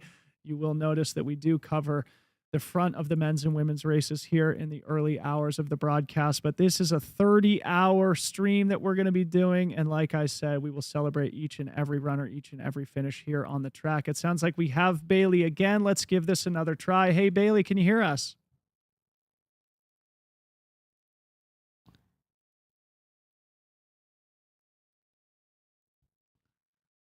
Okay, sorry about that, folks. We're doing our best here. Like I said, it's not easy. The technical difficulties are often hard to predict here, and they are, ubiquitous every year, but that does not take anything away from this beautiful coverage. A big thank you to the team behind the scenes, including Bailey, who went all the way up there on a beautiful California morning, the sun rising over the Lake Tahoe Basin, as we get towards sort of the front of the mid-pack here, who are going to be turning around and enjoying that view before they drop off into the Granite Chief. And there's Bailey and Mark Griffith there. And just so you guys know, we've got this back chat going between everyone in the field, and we have tried resetting everything in the field multiple times to make that audio come through, and we just are not having luck up on the escarpment. There is Matt Seidel. He'll be part of Leah Yingling's crew later today after helping to run the cameras up. There's Ryan Thrower over the escarpment, our buddy. There's my guy, Ryan Thrower. Love seeing the smile early in the morning. Pushed Mike McMonagle over. Fan favorite, getting love from the escarpment spectators.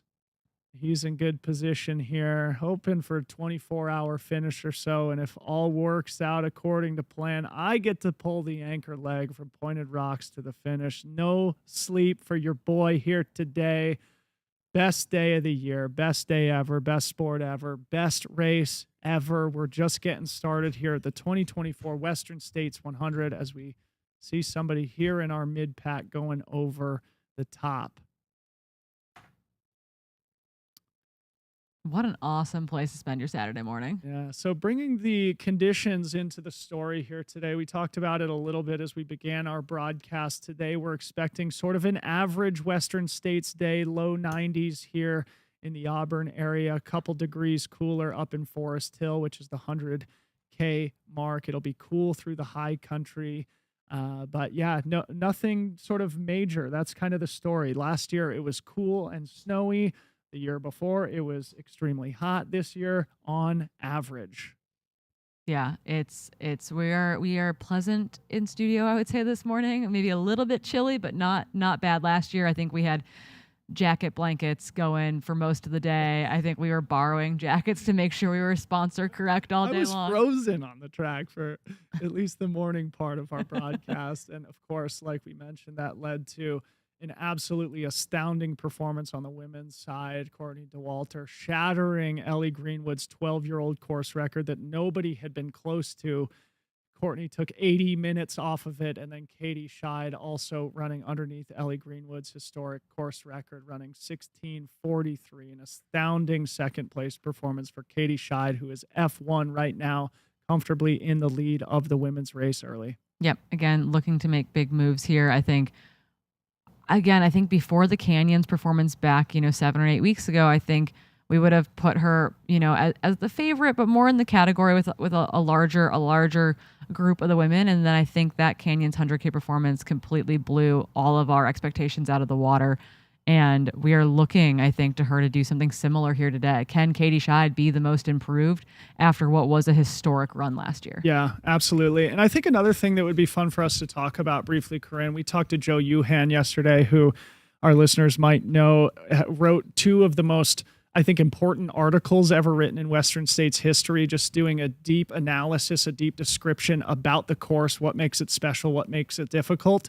And one of the observations he made on our show this week was that this high country section is unique because there's no other sort of championship level 100-mile race where virtually nobody sees those first 30 miles. So to our viewers, obviously, this first 30 miles of the race being in the Sierra Nevada is under snow for much of the winter and only melts out a couple of weeks before Western States, often doesn't melt out like we saw last year, which makes it very difficult to do any scouting or reconnaissance runs, which makes it so that you have to do convoluted out and backs or get people to sort of drop you off and pick you up. So this will be new territory for many of our runners, including some of the race favorites. Sally McRae over the top to the Sally McRae audience, which is going strong in the chat. I'm going to say that we probably owe, I don't know, 50% of our of our views this morning to the Sally McRae fandom, which, for those of you who don't know, yellow runner Sally McRae is a legend. She might not be in the women's top 10 today, but she is a power, a force to be reckoned with.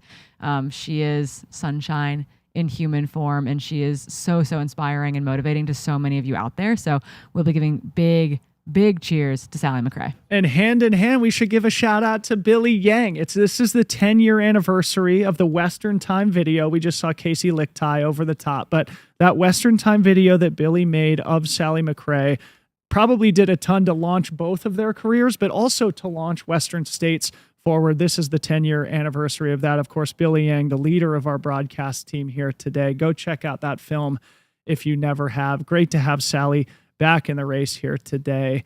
Of course, a fan favorite, embodies the spirit of trail running. That's why so many people love Sally, myself included. And look at the spectacular drone shot. We've never had anything like this at Western States. The crowd assembling at the top of the escarpment, high above the Lake Tahoe Basin, at the top of the Olympic Valley, Palisades Tahoe Ski Resort. A beautiful, perfect morning greeting our runners. What a gift to race the Western States 100.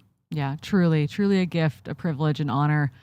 Something that we get to do. I feel like now we live vicariously through all 375 runners out there, through our teammates, our friends, our colleagues. A truly incredible experience. Stunning. This is absolutely taking it to the next level here on the Western States broadcast. This drone flying high above the ski slopes where many of the best free skiers of our generation have developed here. Now some of the best trail runners of our generation developing as they take part in the 2024 Western States. We should say North America's, the world's oldest trail 100-mile race, a revolutionary event that has changed thousands of people's lives over its 51-year history. Yeah, it doesn't look warm out there this morning. It doesn't look nearly as cold as it did last year, but it definitely does not look warm going over the top of the escarpment. And again, we've been kind of eyeing the temperatures all week long. How hot is it going to be on race day? How ideal are these conditions going to be? And I think that while someone in the chat mentioned, 90 is so cold, and you're like, I get it. Being in the 90s is not cold. But I have raced this race where it's 102, 104, 106 at the river. Makes a huge difference. Yep. Like, that is late in the day. That is past peak heat. So yes, 90s are still hot, but we could be looking at very, very fast times. So let's talk a little bit about what the crews are up to right now, Corinne, after the shotgun start. It's sort of a shotgun start for the crews too. Oftentimes, many of the athletes in the field will separate their crews into two separate and distinct groups. One will go to the Duncan Canyon Dusty Corner side of the course, and the other will go to Robinson Flat and Michigan Bluff. That makes it so that you can receive aid at all four of those critical aid stations, but they're not easy to get to. They take quite a drive. This being a point-to-point course, for those who are going to Robinson Flat, you have to leave Olympic Valley, drive all the way here to Auburn, and then you still have an hour to get up to Robinson Flat. It's almost 3 hours, so if you're crewing one of the front runners in the race, you sort of have to boogie right away. Oh, many people camped at Duncan last night. Yeah, my dad used to crew for me at Duncan Canyon, so that's the mile 23 for our viewers and listeners, and he would leave on his motorcycle right at the start, and he would barely get there in time for us to crew back in the years when I ran the race. The same is true for those who go to Robinson Flat. You have a little bit of extra time, but it does take a while. So a big shout out to all the crews, supporters, volunteers, pacers who are going to be shepherding these runners on their 100-mile journey today. Yeah, it takes a village. I think there's I feel like there's like 12 volunteers per every runner in the race or something. We had to close the volunteer portal because we had too many people who wanted to volunteer. So including the folks that we've got out running cameras, which is really, really cool. This is a complete, all the support out there is volunteer based. It is, I think, honestly, it is. I know running 100 miles is hard. We've both done it many times, but crewing 100 miles That is next level commitment. You are tired, you are exhausted, you are in that same heat, etc., all day long. So big shout out to the crews out there because they are truly a magical part of what makes this race possible. Yeah, and I was just going to say, Corinne, what a magical, perfect thing. That is the spirit of trail. It is a spirit of service. There is nothing better than volunteering, right? It feels benevolent to give back without anything in return. But the truth is, you do get something in return when you volunteer at Western States or any trail race. We would encourage all our viewers and listeners to not only participate in trail running yourself, but get out there, help crew, pace, volunteer, fill water bottles, mark a course, sweep a course. Any and all of those are great opportunities to just bask in the spirit of this amazing sport, this perfect community that is now growing internationally, we should say. Trail running has really become this global phenomenon now, and Western States has made that obvious to us this week and for the past several years as we've been doing this broadcast.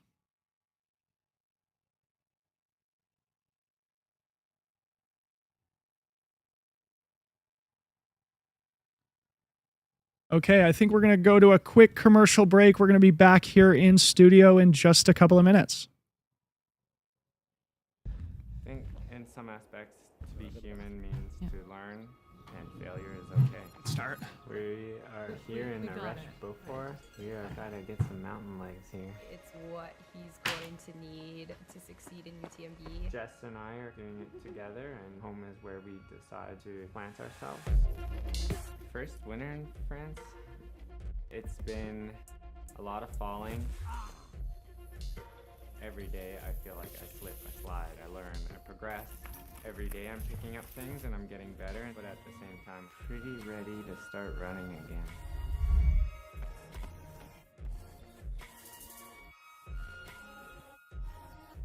I've had 4 attempts at getting to run UTMB. I mean, 4th place without a doubt feels unfulfilling. Last year, it was a lot to handle, and this year, it's most likely to all come together. Ultra running in general is completely reinforcing goals, identity, and the clarity that sport brings me. It refocuses you and recenters yourself.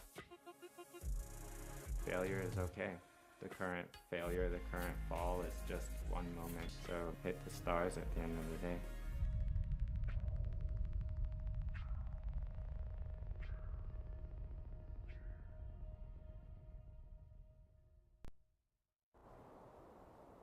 They say we run to pray, we run to heal, we run to celebrate, and we run to learn.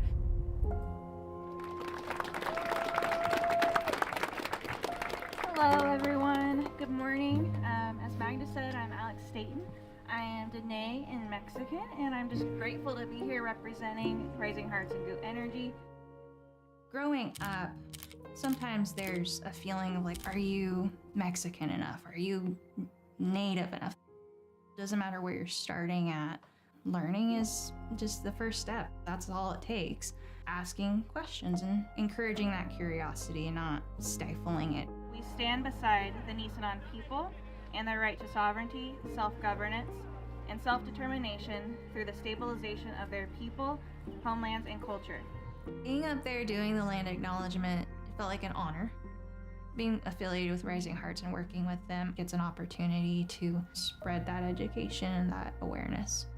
At the end of the day, I hope people, not only listen to it, but even throughout the run, just taking in their surroundings and keeping in mind the lands that we run on and we're the original caretakers of the land. And it's just a way to feel even more connected. And, we get outside because we want to be outside.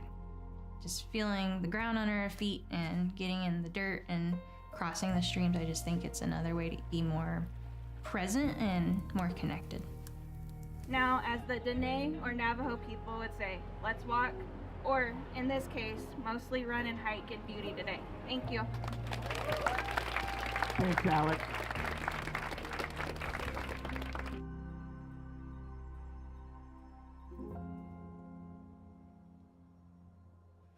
Okay, and welcome back to the studio. The 2024 Western States 100 is now more than an hour underway. They started at 5 o'clock Pacific time. It is now 6:08 Pacific time. It is a beautiful California morning where Corinne and I sit here on the track at Placer High School in Auburn, California. The runners just about 96 miles away from where we sit now. We saw the leaders come over the top of the escarpment about 20 minutes ago. The who's who of trail and ultra running. No major surprises early in today's race.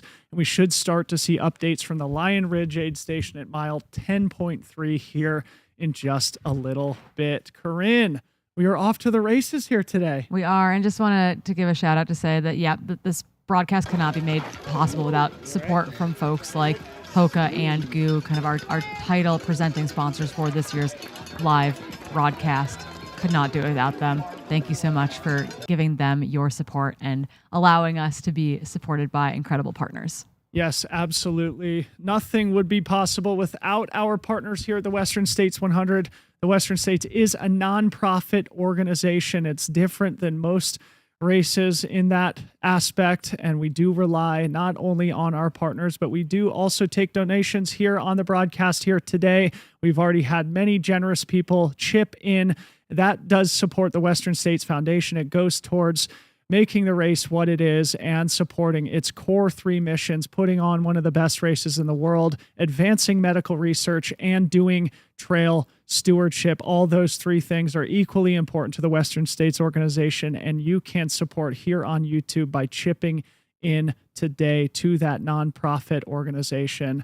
And that does also help to fund our coverage each and every year as we look at this beautiful drone shot. We've never had anything like this. The beautiful Sierra Nevada mountains between Nevada and the coast of California as the runners make their way downhill into the foothills towards the Central Valley where Corinne and I sit, this iconic 100-mile trail with so much history. That was one of the highlights of the week for me, Corinne. We saw John Trent give his speech at the beginning of the race to get all of our runners inspired for their 100-mile journey. John Trent, the unofficial historian who gave us a great education on what this trail means, how it was created, and how it's been stewarded throughout decades.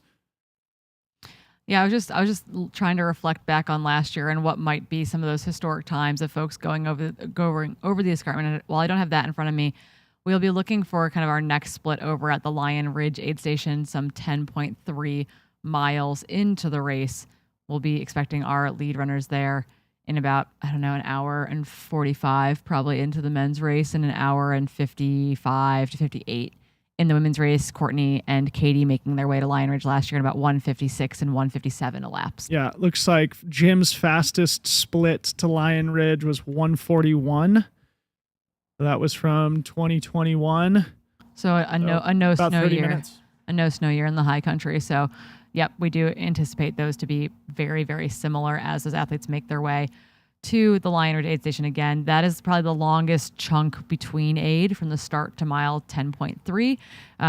Then from there is kind of like the high country aid stations are a bit more spread out. And as things heat up early this morning, we want to make sure that those runners are leaving each aid with what they need. But let's reflect quickly, I guess, on the top 10 men, let's say, and top 10 women over the top. Obviously, the top 20 came through in quite a big pack. But going over the top first, Rod Farvard, Ryan Montgomery, followed closely by Jonathan Albin and Jim Walmsley, Petter Engdahl, Chris Myers, John Ray, Doiji, and Deng Gomin in that mix as well. And rounding out the top 10 was the Western States debutante Caleb Olson out of that Salt Lake City crew.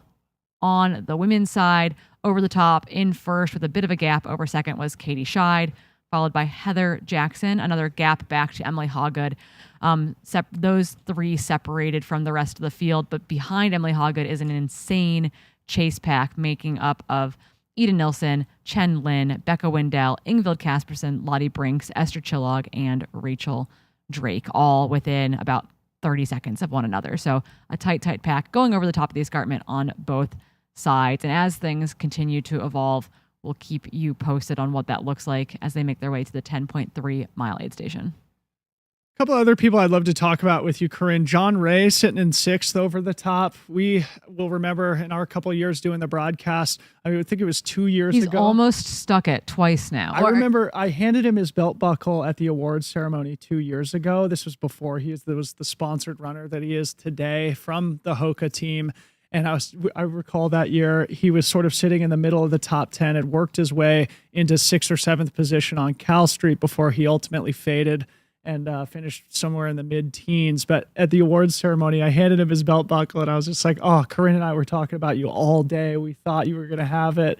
And so John Ray, one of those characters in the race who has experience here but has never raced to his potential, another testament to just how difficult it is to get Western States right. Yeah, it's one of those things where, he's had to run his way back into the race now kind of time and time again. He just narrowly missed a golden ticket at CCC this past year, was maybe thinking that it would roll down from Dakota. Dakota did decide to take that ticket and come back this year. So John had to go to Javelina and show up there and perform there to get that golden ticket to make his way back here. His like whole family comes out for it. And I think after the first year, one of his little cousins or nephews was like, we're going back to California again next year, right? And he was like, crap, I have to run my way back into this race. So making it happen. But I do think that he's one of my picks to really stick it this year. And I do hope that we get to see John put together the race that we know he's capable of. I mean, his Javelina performances have been absolutely stunning. Yeah. Yeah, he broke Dakota Jones' course record at Javelina back in October. And we'll remember the year before, it was Dakota and John Ray who did battle together. And one of the things that John Ray talks about is the fact that he learned so much from that battle with Dakota Jones. Dakota, of course, one of the all-time greats, certainly one of the greats of our generation. And John Ray said that, Dakota getting the better of him in that 2022 Javelina 100 was a great learning experience for him that helped to contribute to his course record performance of that very same race at Javelina in 2023, which is where, as Corinne said, he punched his golden ticket back here to Western States, where he has his third opportunity. And we think third time could be a charm for Mr. John Ray from Boulder, Colorado, sitting in 6th place over the top of the escarpment. The other character I figured I should tee you up on, Danny Jones, another individual that you, me, Tim Tollefson all picked in our top 5 here today, the returning M5 Kiwi. Tell the people about him. Yeah, Mr. Dan Jones of the Kiwi making his way back. He had a phenomenal run here last year. I think it shocked everyone. He has said that as a person who came into trail from road running, that Western States was one of the first trail races that ever captivated him. So making his way to the start line last year was a big, big deal. He performed incredibly well. He's been over here since Canyons in the end of April, ran a phenomenal 50K there, coming very close to teammate and insanely talented 50K runner Eli Hemming at the Canyons Endurance Run 50K at the end of April, and then has been training with none other than Hayden Hawks, good training buddy over in Cedar City, Utah, while making his final preparations for this race. If someone is looking to improve on last year, Dan Jones would be a solid pick. So Dan Jones and Hayden Hawks separated by about 45 seconds, going over the top in 13th and 18th position. Dan Jones, the Kiwi, someone to keep your eye on here today. 33 years old, has smashed the Tarawera 100K in his home country of New Zealand a couple of times. Great to have him back here at Western States. And he did have a pretty solid Western States UTMB double from memory. I think he was 12th at UTMB last year, fading late in the race, but in contention through much of it. Dan Jones will be a factor here today. One of those athletes where I just have a feeling that today could be a great day for Kiwi trail running fans. We noticed Rod Farvard, Ryan Montgomery, our lead duo, also two sort of the steady Eddie contingents, as we were calling them, throughout race week and our preview broadcast analysis. Rod Farvard from Mammoth Lakes, only 28 years old, here for the 4th time. Ryan Montgomery, 30 years old, from Utah, but he was going to business school back east here very soon, rocking the M7 bib. Ryan's got an interesting story here with the race, Corinne, as we talked about with him.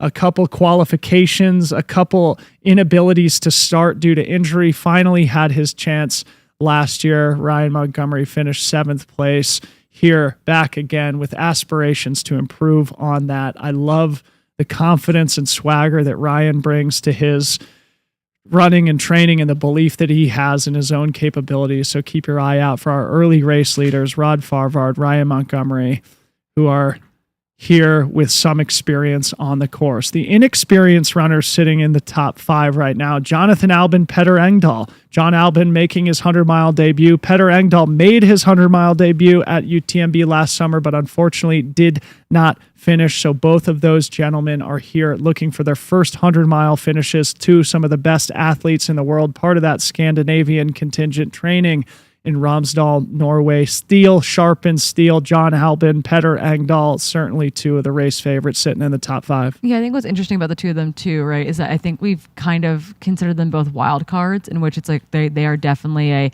mega talented, and we are just incredibly uncertain of what that might look like come race day. I think that the benefit for someone like John Albin is that from his obstacle course racing background, he has done 24-hour obstacle course racing. So while it's not a traditional 100-mile race, you're covering a 100-mile distance oftentimes or more during that style of an event. And I don't know about you, but I feel like doing feats of strength in the midst of a 24-hour race might be more challenging than having to run for 24 hours. And so I think that maybe it's a little bit non-traditional. There are definitely performance elements at Western States that are mission critical to getting on the podium, to coming away with the win. But I do think that is a feather in John Albin's cap that someone like Petter Engdahl just hasn't gotten to experience yet. Yeah, and we talked to Petter also on the Elite Men's panel about the story of his golden ticket qualification at Canyons only 8 weeks ago. It's a touching story where Rod Farvard was the champion. In second place, Drew Holman, somebody who everybody loves and respects, a 2-time finisher here at Western States, a 3rd and a 5th place. Drew Holman finished 2nd at the Canyons 100K, grabbed that golden ticket just to hand it off to Petter, to give the invitation to Petter himself. Hey, Cheers. You Swedish champion, would you like to run the Western States 100? Petter broke down in tears, one of the most touching moments that I can remember in my career covering the sport.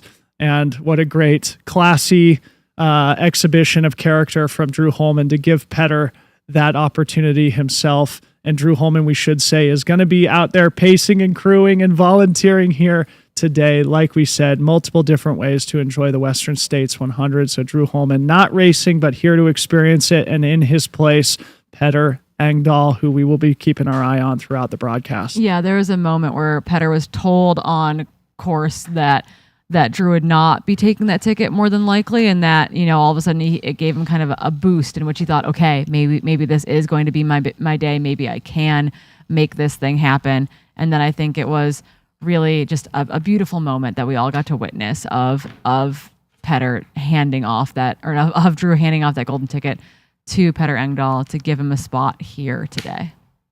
So touching. We've lost visual here in the studio, so bear with us here. Another name, Corinne, that I think we could talk about here in the men's top 10 right now, Chris Myers, who is the universe sort of provided me a premonition that this could be Chris Myers' breakout opportunity. He is having a breakout season. We'll remember he was a 3rd place finisher at Black Canyon back in February, where he turned a lot of heads. It was Hayden Hawks, the winner, Jupiter Carrera Casas, who we'll talk about here in a second.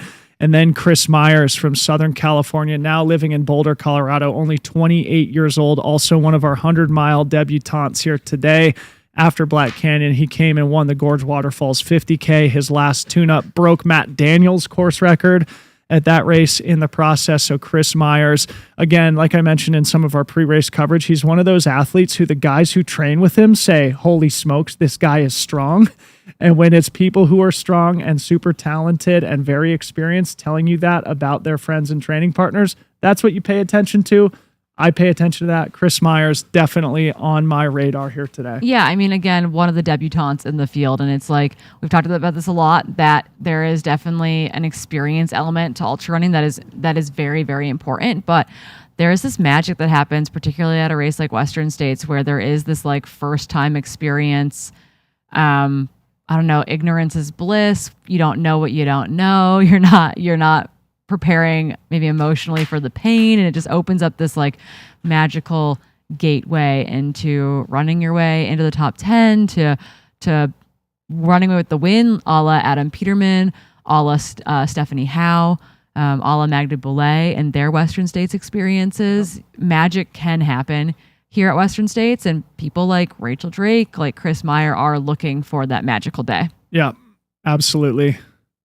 If we were making predictions, I would say that more than half of our debutantes here today will have those magical spiritual experiences. That's not a bold prediction. That's probably the law of averages. I think for some people, experience counts for a lot. People like Jim Walmsley, it takes a few times to figure out. But like you mentioned, there is a lot of precedent of people making their 100-mile debuts and podiuming like Rob Krar did in 2013, or winning like Adam Peterman did in 2022, or like Magda Boulay did in 2015. So just to give Dylan an update, because our actual visuals are down in studio, and I know that the YouTube, if we watch it on our computers, is delayed, but we do have visuals courtesy of our really good friend, Mael, at Lion Ridge, mile 10.3. Do we have audio in the field? Does anyone know?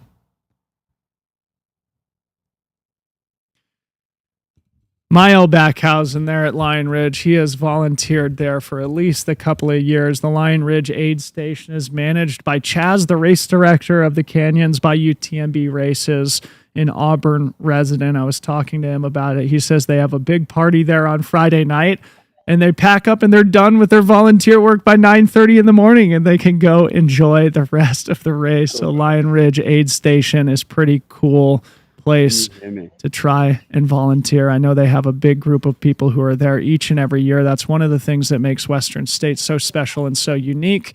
There are people who do come and volunteer every year who have decades of experience on that side of the race and who make it possible over the course of decades. A beautiful morning there at the Lion Ridge aid station. Again, we expect the leaders there in less than 20 minutes. Have we had this type of coverage from Lion Ridge before? Never. Remember, we had the static cam sort of in the snow. Oh yeah, like 100, 200 meters outside the aid station or something. Okay, we have our visual back in the studio, and it's the best it's been so far. So thank you guys for your hard work. We've had it in studio. We've been relying on other people's eyeballs to make sure things look good. So this is great. Up at Lion Ridge again, mile 10.3. Okay. So this is the first oasis on the course.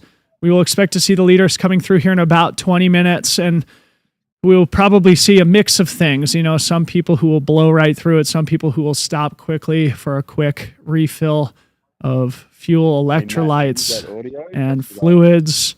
Again, very early in the day, it will start heating up. So it is starting to get to the point in our sport at the professional end where these aid station transitions are just so critical. For those who blow right through, they may save a couple of seconds, but in that frantic energy, they may forget to grab some important, fuel, electrolytes, and things to keep them sustained on the trail. So it's interesting to just observe the various strategies and dynamics in the professional races, how they approach these aid station transitions. And once they get to Duncan Canyon and Robinson Flat, that's where the crew transitions become so critical. And that's something that Corinne and I will be talking about throughout the day.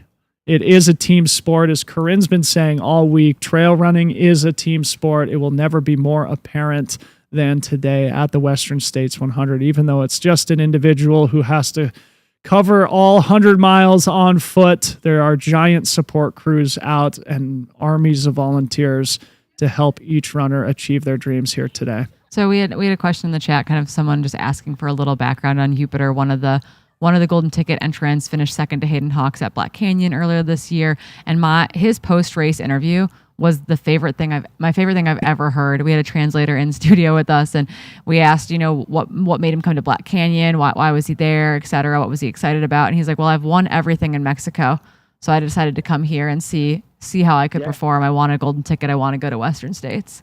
And we were all, I think, mic drop moment in the studio. Just this No. I've won everything at home. I'm here to race against these guys and truly put on a stunning world-class performance there. I'm looking at Ironfar's Twitter feed right now with a great photograph of some of the women's chase pack with Ingvild Kaspersen, Lottie Brinks, Rachel Drake, Priscilla Forgy, Esther Chilog, all bunched together with a beautiful sunrise over Lake Tahoe. That is a great group of athletes running behind early race leader Katie Scheid. Any number of them could win or finish on the podium. A big thank you to Iron Far, who really revolutionized race coverage here in the sport of trail and ultra running. Make sure you follow along on iRunFar's Twitter feed all day for more analysis and coverage of this year's Western States 100, including these great photos and videos from the top of the escarpment.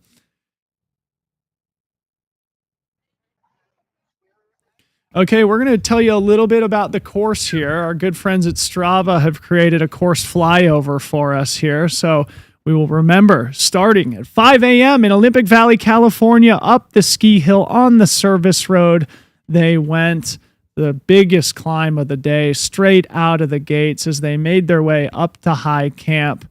Bing, bang, boom, a couple of switchbacks, making their way up, hitting the meadow, traversing along the top to the final kick up to the escarpment, then off the backside into the Granite Chief they go. Uppy, downy, twisty, turny, some snow out there, some creeks that they have to cross, but for the most part, pretty dry conditions through the high country. Though, as we have mentioned a couple of times, it's much more difficult than it appears here on this course flyover. It is quite dusty. It can be quite technical and rocky. We are going to be doing a bit of a course improvement here over the next couple of years as they drop down through these switchbacks and make their way to the 10.3 mile aid station at Lion Ridge. A big thank you to Strava for this amazing course visual. Once they exit that Lion Ridge aid station, it's more of the same, but we'll tell you more about that later. Awesome, awesome stuff from Strava and their mapping technology. Yeah, so it says escarpment on our screen right now, but that is inaccurate. We have bumped over to our camera over at, again, Lion Ridge mile 10.3, anticipating our lead men to come through, we'd say between 140 and 145 elapsed, and our lead women to come through probably 155 or so elapsed on the clock. Again, chasing the ghost of Courtney, the ghost of Katie Scheid from last year at that 156 time or so elapsed. It's interesting, though. I mean, Katie Scheid was a minute behind Rod Farvard over the top, so it could be that Katie Scheid's still mixing it up in that men's top 10, top 15, top 20. She was the one, I've been told from people who raced canyons in the men's race, that she was the one pushing the pace on the early climb. Yep. It wasn't, they didn't give credit to Petter Engdahl. They didn't give credit to Adam Peterman. They gave credit to Katie Scheid being the one pushing the pace early in that race for the entire field, not just for the women's race. Just an immense talent, an immense exhibition of bravery, I thought, at Canyons for her. She made it look incredibly easy, putting the pressure on the men's field throughout the entire day, ultimately finishing 6th overall in a golden ticket race. Something that bears repeating. An incredible performance, probably, one of, if not the women's performance of the year here through the halfway mark of the 2024 season. Yeah, so again, no Courtney this year, no Tom Evans this year, so no return of the M1 F1 bibs from the 2023 race. Tom Evans preparing for UTMB, just finished second actually this morning to Hannes Nomberger over at the Lavaredo 120K. Courtney Dauwalter getting ready for the Hard Rock 100 mile that will take place in 2 short weeks' time over in Silverton, Colorado. Are you going to be there? I will not be there. My brother is getting married that weekend, although we will have some more of the Here for the Women's Race shirts on the ground at Hard Rock. I think Gina is going to help us out, be our on-the-ground ambassador. Happy to volunteer my services for you as well, Corinne. It'll be interesting. Okay, so Courtney split 156.52 last year. Katie off to an early lead here today. We do expect the men to be there, like Corinne said, in about 145. So really, traditionally, we expect the women's leaders to be about 10 minutes behind the men's leaders here at the mile 10 aid station. It'll be really interesting to see at this first split how Katie's time will compare to when she and Courtney went through this aid station last year. That might be our first early indication of the types of times we might see today. Yeah, I am really looking forward to those early splits.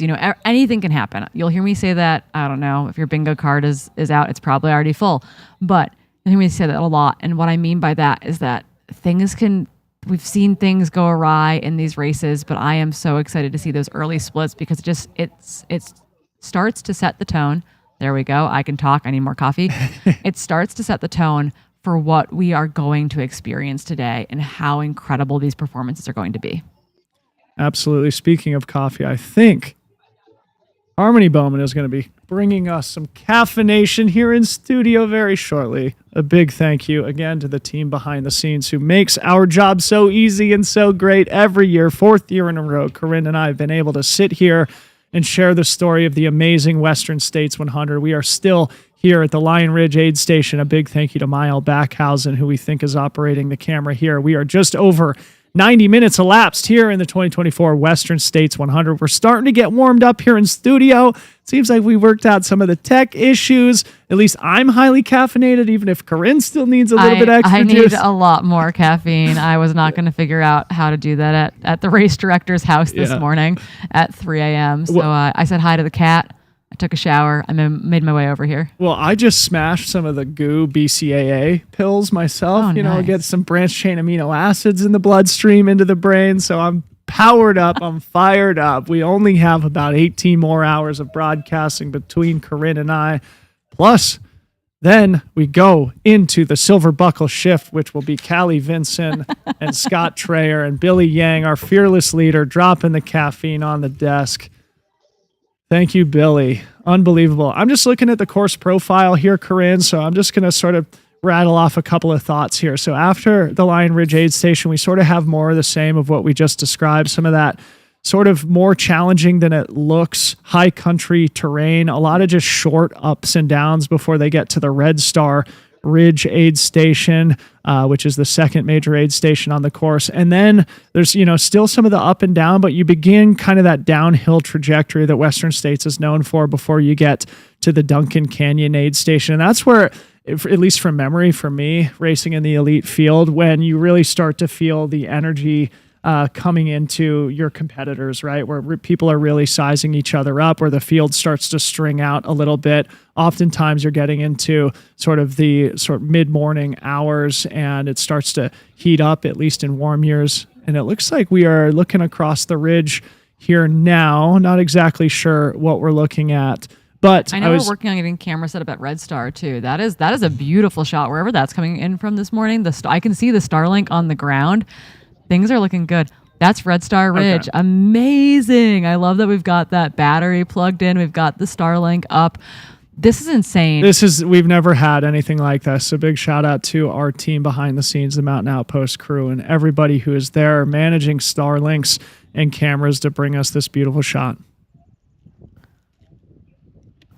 So just so everyone knows too, as we start to orient ourselves, this is from a location known as Elephant Trunk, which is just before the Red Star Ridge Aid Station. So making our way further down the course. Absolutely phenomenal. I feel like routinely it's been like Craig Thornley out there with his personal Starlink trying to make it happen. Yeah, so this is definitely an improvement, folks. A big thank you again to the team behind the scenes. Finishing my thought from just a second ago, I just want to flag this for our viewing audience. So that Duncan Canyon Aid Station, which is roughly mile 23, usually the lead men come through in about 3 hours, 30 minutes elapsed. So women, 20, 30 minutes after that. That's going to be sort of a crux moment for us. So again, we're only 90 minutes in. This is going to be about 2 hours from now, but that Duncan Canyon Aid Station will be a really interesting moment for us to assess who some of the favorites are, who's maybe experiencing some early challenges, etc. And there's a cheers from our cameraman, Mael Backhausen. It is now 6:36 a.m. Pacific time.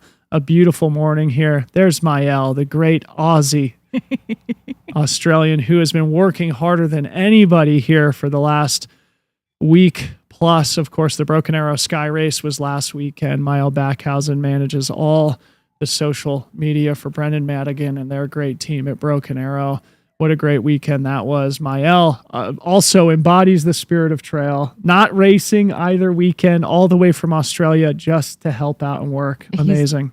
We've been busy. You and I have been very, very busy. Yeah. That man has been as busy, if not more, which is hard to say. But again, 6:37 a.m. local time, so 1:37 on the race clock.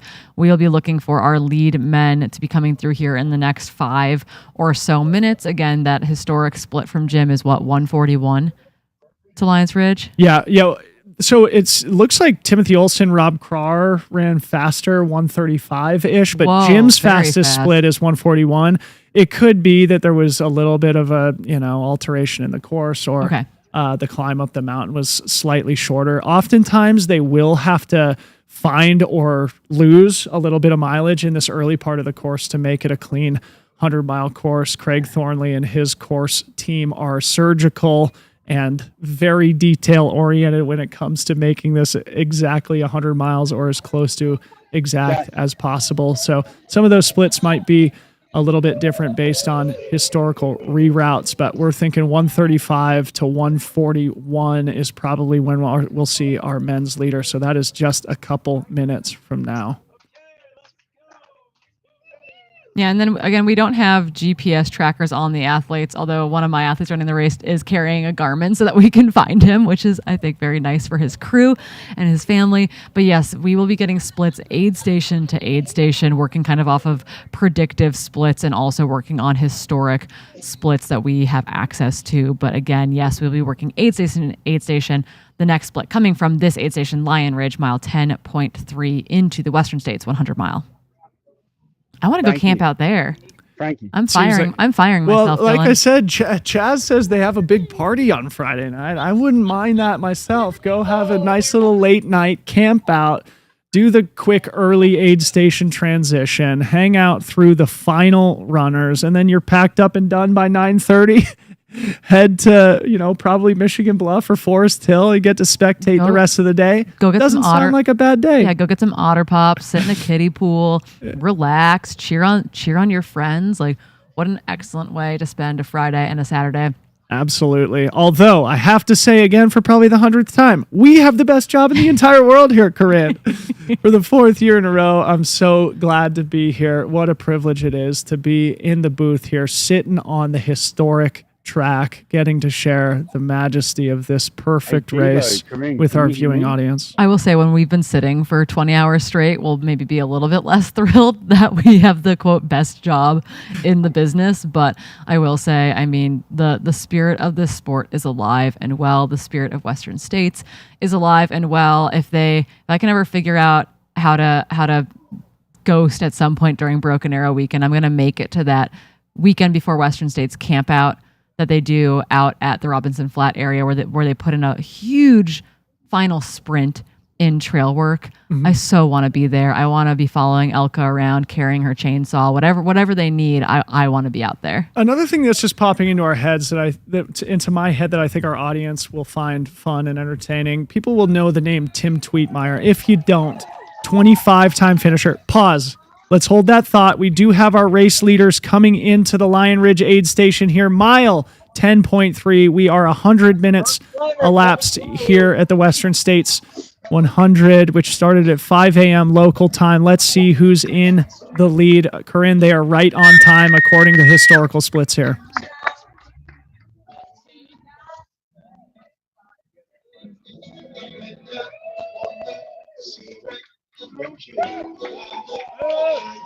Here they come, guys.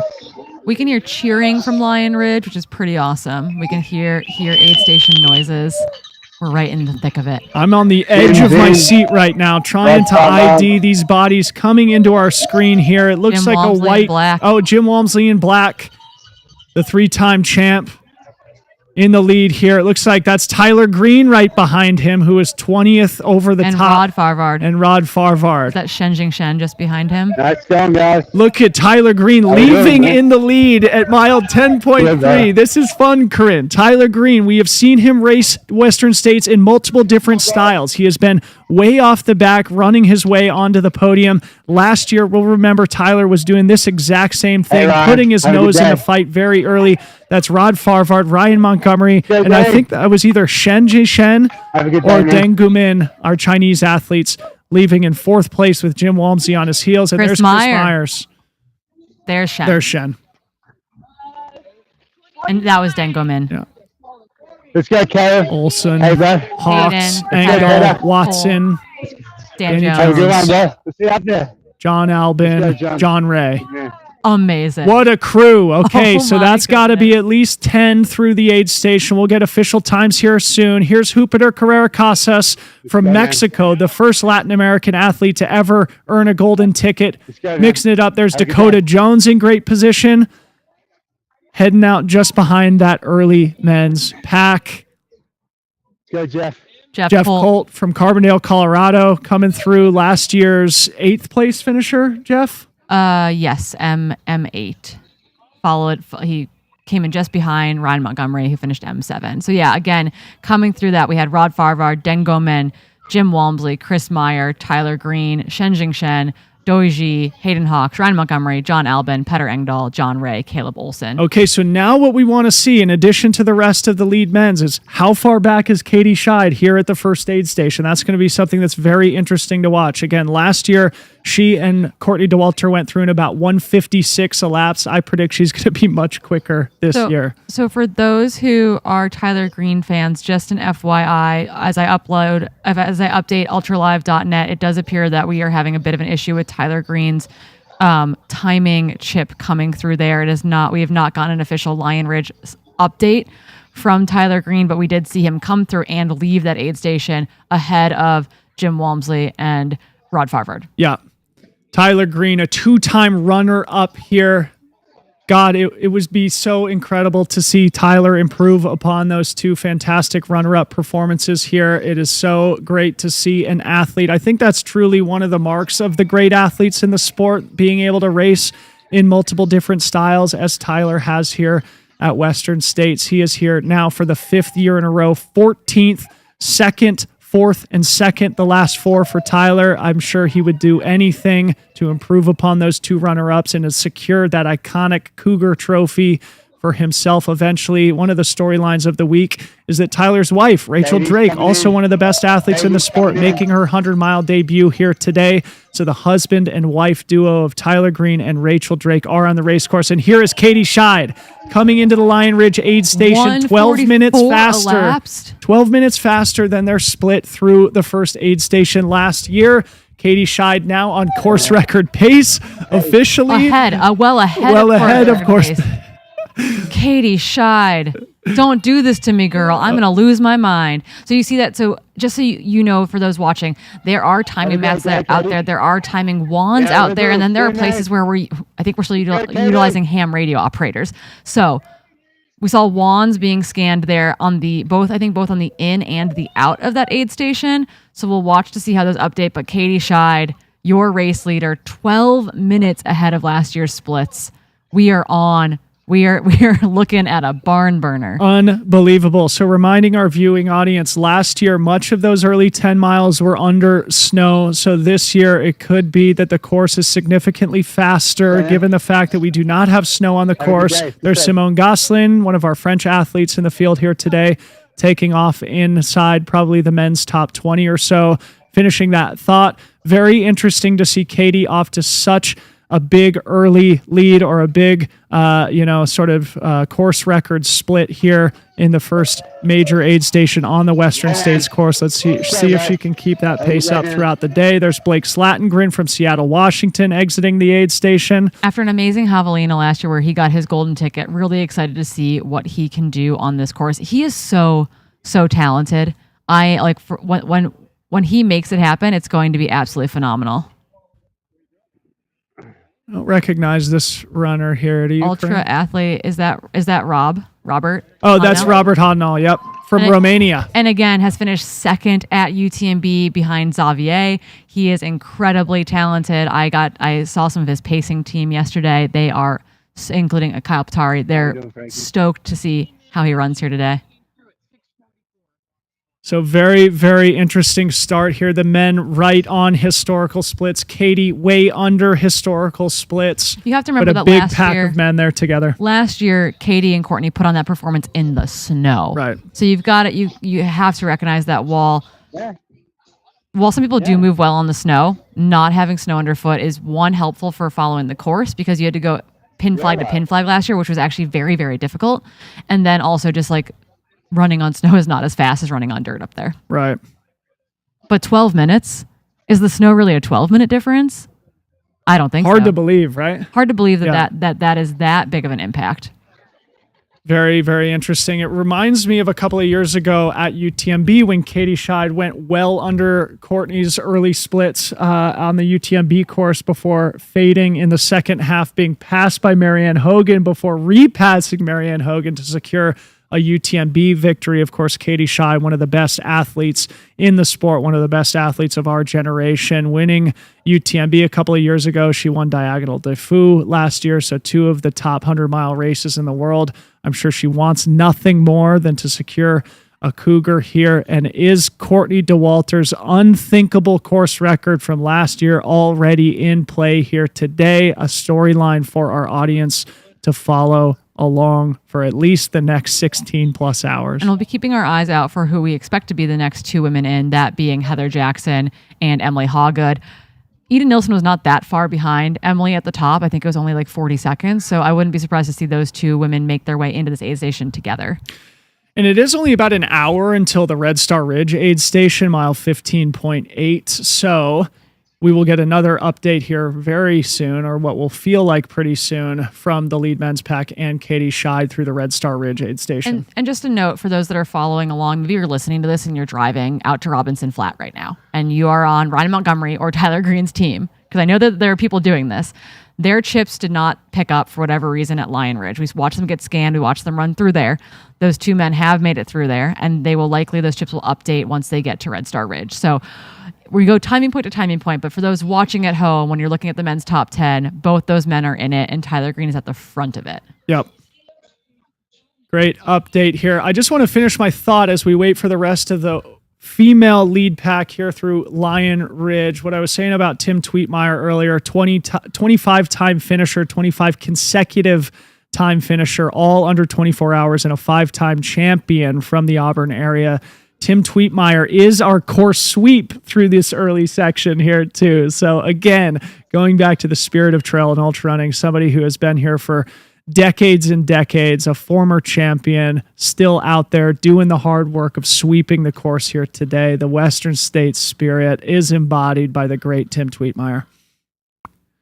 Keeping our eyes open. This looks like Ingvild. Emily Hawgood, your second woman, and well under, again, Courtney and Katie split from last year, 1:49 on the clock. People are running fast. Emily Hawgood putting herself in it. 29 years old from Zimbabwe, here for the 4th time. Emily Hawgood has finished as high as 5th place here at the Western States 100. She certainly has all the talent and capability of winning, plus all the experience and course knowledge. The big smile to match. 5 minutes behind race leader Katie Schei here at the first aid station. Yeah, and you have to make notes on this too, is that 2 years ago we saw her putting on moves early with Ruth Croft, eventual race leader, mixing up with Keely Henninger. We watched the 3 of them come into Devil's Thumb together and lost our collective minds in studio. Last year, same sort of thing. She was in that big pack of women where there was a ton of movement in the final 25 miles that included the likes of Esther Chillog and Katie Asmuth. Real battles were going on in the women's kind of middle of the top 10 last year. Hold on. I might have a stupid stat for us here, folks. I'm looking at Jim Walmsley's splits from 2019. Those who know Western States will know 2019 was a significant year. Why, Corinne? He smashed the course record, ran 14:09. I was like, what am I thinking of? Guess Jim Walmsley's split through Lion Ridge in 2019 when he ran 14:09. Identical to what just happened? 146, meaning Katie Schei is on men's course record pace through the Lion Ridge aid station. And we will note that 2019 was a cooler year. It wasn't the coldest year on record by any means, but it was a cooler year, and people did run very, very fast. Jared Hazen was 147. So Katie Schei and Emily Hawgood are basically on the men's course record splits going through here. That's Nick Curry and Caleb Bowen. Great, running very smart. This is two great characters in the race who could very easily, even though they're well outside the top 20 right now, run their way easily into the top 10. Nick Curry is known for negative splitting. He is known for pacing really, really well and just clawing his way forward in negative splitting. You know who has the best negative split on the entire of anyone ever? Tell me. Esther Chillog. Wow. 72-minute negative split. Unbelievable. Yep. The 4th fastest time in race history. Yeah, her back half of the race last year was that good. Unbelievable. So yeah, a testament to what happened here at Western States last year. Esther Chillog finished 3rd place, ran the 4th fastest time ever with a 70-minute. Heather Jackson.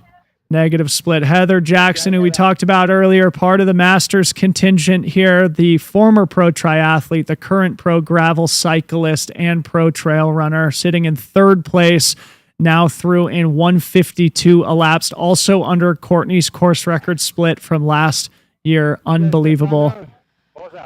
Yeah, so again, an update. Katie Scheid, Emily Hawgood, Heather Jackson, your top 3 women through Lion Ridge, all running under the blistering paces set by Courtney DeWalter and Katie Scheid last year, all through and under 150-ish of elapsed time. Absolutely hauling. And again, to point out just, how impressive the likes of Heather Jackson, Ida Nilsson are.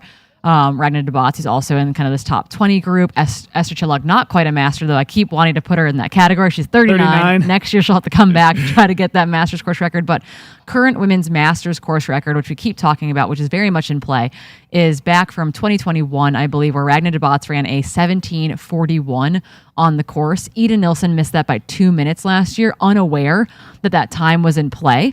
So again, these women want the win. They want the Cougar. They want the overall course. They want the women's course record. They aren't necessarily thinking about the Masters course record, but I do anticipate those times to be set today. And I just think it's really cool to be like, okay, 43 years old, running well under 18 hours here, absolutely smashing it. Unbelievable, and a great storyline for our viewers and listeners to follow throughout the day. My prediction was at least 3 Masters women in the overall top 10 here today. Let's see if that is accurate as we see another runner approaching the Lion Ridge aid station here. We'll see if we can get an ID. We are waiting on the rest of the women's chase pack. We've had 3 through the first aid station here. Katie Scheid, Emily Hawgood, and Heather Jackson. I love how quiet we get.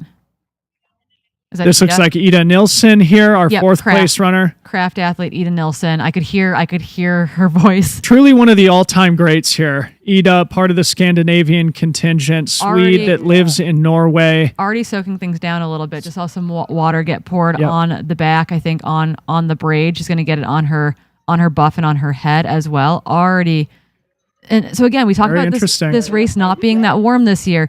Ida Nilsson already getting some stuff on there. She's got to pick that buff up before it's on the ground. You dropped your buff, Ida. Someone get it for her. All right, so the top 4 women through the Lion Ridge aid station. This looks like... That's Becca Wendell. Yes, Becca Wendell. Okay, Methow Valley gal, but is currently doing a PhD in Fort Collins, Colorado. She literally tranquilizes deer and is studying chronic wasting disease in... I think the mule deer population.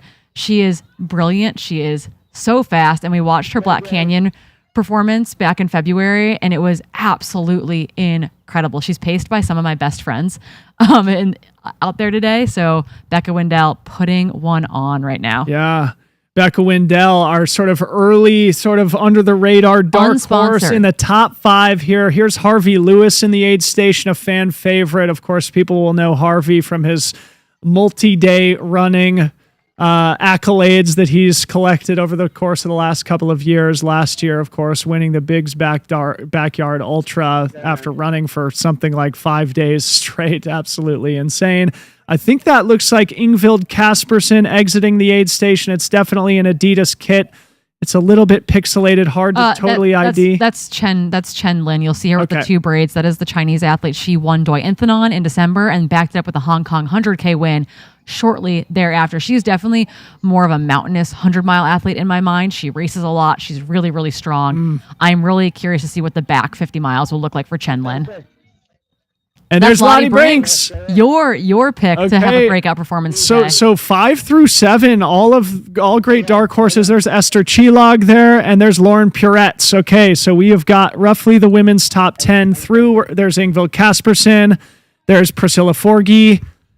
Okay, we're going to do an update here in just a second, but let's notice it is 156 elapsed. It means that all these women are under Courtney DeWalter's course record splits from last year. There's Leah Yingling, Rachel Drake. Is that Emily Schmitz? Emily Schmitz. Okay, we've got a pack of women working together here. I predict, Corinne, that pack. That was Kareth Arnold as well. Okay, great. And Anna Cassius, Loden. Ragnar DeBots. Wow. What a crew here. That is Let's talk a little bit about the advantages and disadvantages of running solo versus in a group. It's a lot like cycling, I think, as the sport is developing here, where obviously you'll have sort of the early breaks, people like Katie Scheid hot off the front, but when you're working with a peloton of women, especially of the talent that we just saw cruise through the aid station here, there is a shared energy there. It makes, you know, the load of 100 miles feel a little bit easier as long as you can keep your wits about you and keep yourself psychologically and emotionally under control. So there's Elsie Davis exiting the aid station not far back of this women's lead pack. Corinne's going to get us a full update here momentarily, but finishing my thought, I think it is interesting to think about how running in a pack might impact the dynamic of this race, and if we might see some of the women who are running in that lead pack benefit from that shared energy later in the day. Yeah, I think we see it particularly in the women's field. I don't know that we see it quite as much in the men's field, but there is definitely this shared collective energy that is very, very palpable in the women's race. We've seen it historically at the top of the escarpment, stopping to even take a photo very quickly, like in Casey and Magda's case, for example. Yeah. It is truly working together. We know someone like Rachel Drake loves running with people. We watched her do that at Black Canyon. We watched her do that at the California International Marathon, where she ran an Olympic trials qualifying time. She loves working with people. That's Fu Zhao, the Hoka Chinese athlete, also through Lion Ridge this morning. But yeah, I think that there are benefits of running in that pack. I do think if you can be in the right headspace for it, right? It's kind of like you get to coast along in a big way. I do think that the women that are out front, none of that surprises me, that they are all running alone. That is, I think, very prototypical of how those athletes function. Not to say that they're lone wolves, but I think that is the headspace they want to be in, versus when I see, you know, Leah and Rachel, Anna Cassius, Ragnar DeBots, Lottie Brinks kind of all in that pack together. That does not surprise me at all. Right. Great points, Corinne. So let's do just an update of who we have. Kelly Angel there as well. Remember, Kelly Angel came in on an Ultra Trail World Tour spot. COVID happened. 2 babies happened. She's a pregnancy deferral into the race finally. Australian, right? Australian, yep. So Kelly Emerson, now Kelly Angel, making her way through Lion Ridge as well. Welcome to Western States, Kelly Angel, part of the Moms crew here today. So we're going to do a quick update here. One thing I just want to flag for our viewers and listeners, we mentioned that Tyler Green's tracker is not picking him up. We saw him exit in the lead. It looks like Rachel Drake's tracker is not picking her up. Let me hit refresh. So both Tyler and Rachel's trackers might be compromised. The married couple from Portland, Oregon, who just moved to Salt Lake City, both thoroughly in the mix here today. Corinne, you want to bang through some of the women's top 20? Yeah, I will. But just as you know, we know that Lauren Puretz has come through. We know that Rachel Drake has come through, and both of their trackers are not picking up at Lion Ridge, akin to Ryan Montgomery and Tyler Green. So keeping that in mind, knowing that they are in this mix as well, we've got Katie Scheid off the front, coming through in 1:44 elapsed, some 12 minutes faster than last year. Emily Hawgood is exactly 5 minutes behind, solidly in second position. And then there is another 2 to 3 minute gap back to Heather Jackson in third. Then the pack starts, truly the pack. We're talking every 30 seconds or so, we've got a runner coming in. We've got Ida Nilsson, Becca Wendell, Chen Lin, Lottie Brinks, Esther Chillog, Ingvild Kaspersen, Leah Yingling, Priscilla Forgy, Zhang Fuzhou, Emily Schmitz, Kareth Arnold, Anna Loden, Ragnar DeBots, Elsie Davis, Annie Lee, Kelly Angel, all through there as well. Great updates. We'll do the men here in just a second. This is name dropping the entire women's field, but to be fair, the entire women's field basically is under Courtney DeWalter's splits. At least, I want to say, under Courtney and Katie's splits from last year, we have at least almost the top 20. Like, I want to say 18 women are under their splits from last year. Unbelievable. So we could be witnessing some history here, as we do, I guess, every single year at Western States. I mean, are we going? Is the entire to be 10th last year in the women's field? You had to run 18:11. That was 90 minutes faster than ever before. Yeah. To be top 10 today, are you going sub 18? Are you going sub 17:30? I might be able to take a nap before I go pace my guy Ryan Thrower into the finish. I might actually get some shut-eye here tonight. Let's do a men's update here in just a second. But I just want to put you up in the truck camper in the parking lot. Yeah, right. Yeah, I've got my truck close by too. Actually, my Airbnb is walking distance. I might be able to get a quick crash in before I go cover those last 5 miles. But I just wanted to give a quick update to our viewers and listeners here, a quick call to action. We are raising money here on the Western States live broadcast here today. I just made a donation myself, so let's all see if we can't all chip in to support this great race, this amazing race broadcast. Again, the Western States 100 is a nonprofit organization that exists just to put on this amazing race, to be leaders in trail stewardship and to be leaders in medical research as it pertains to trail and ultra running. We are raising money here today, and all of those donations will go towards the Western States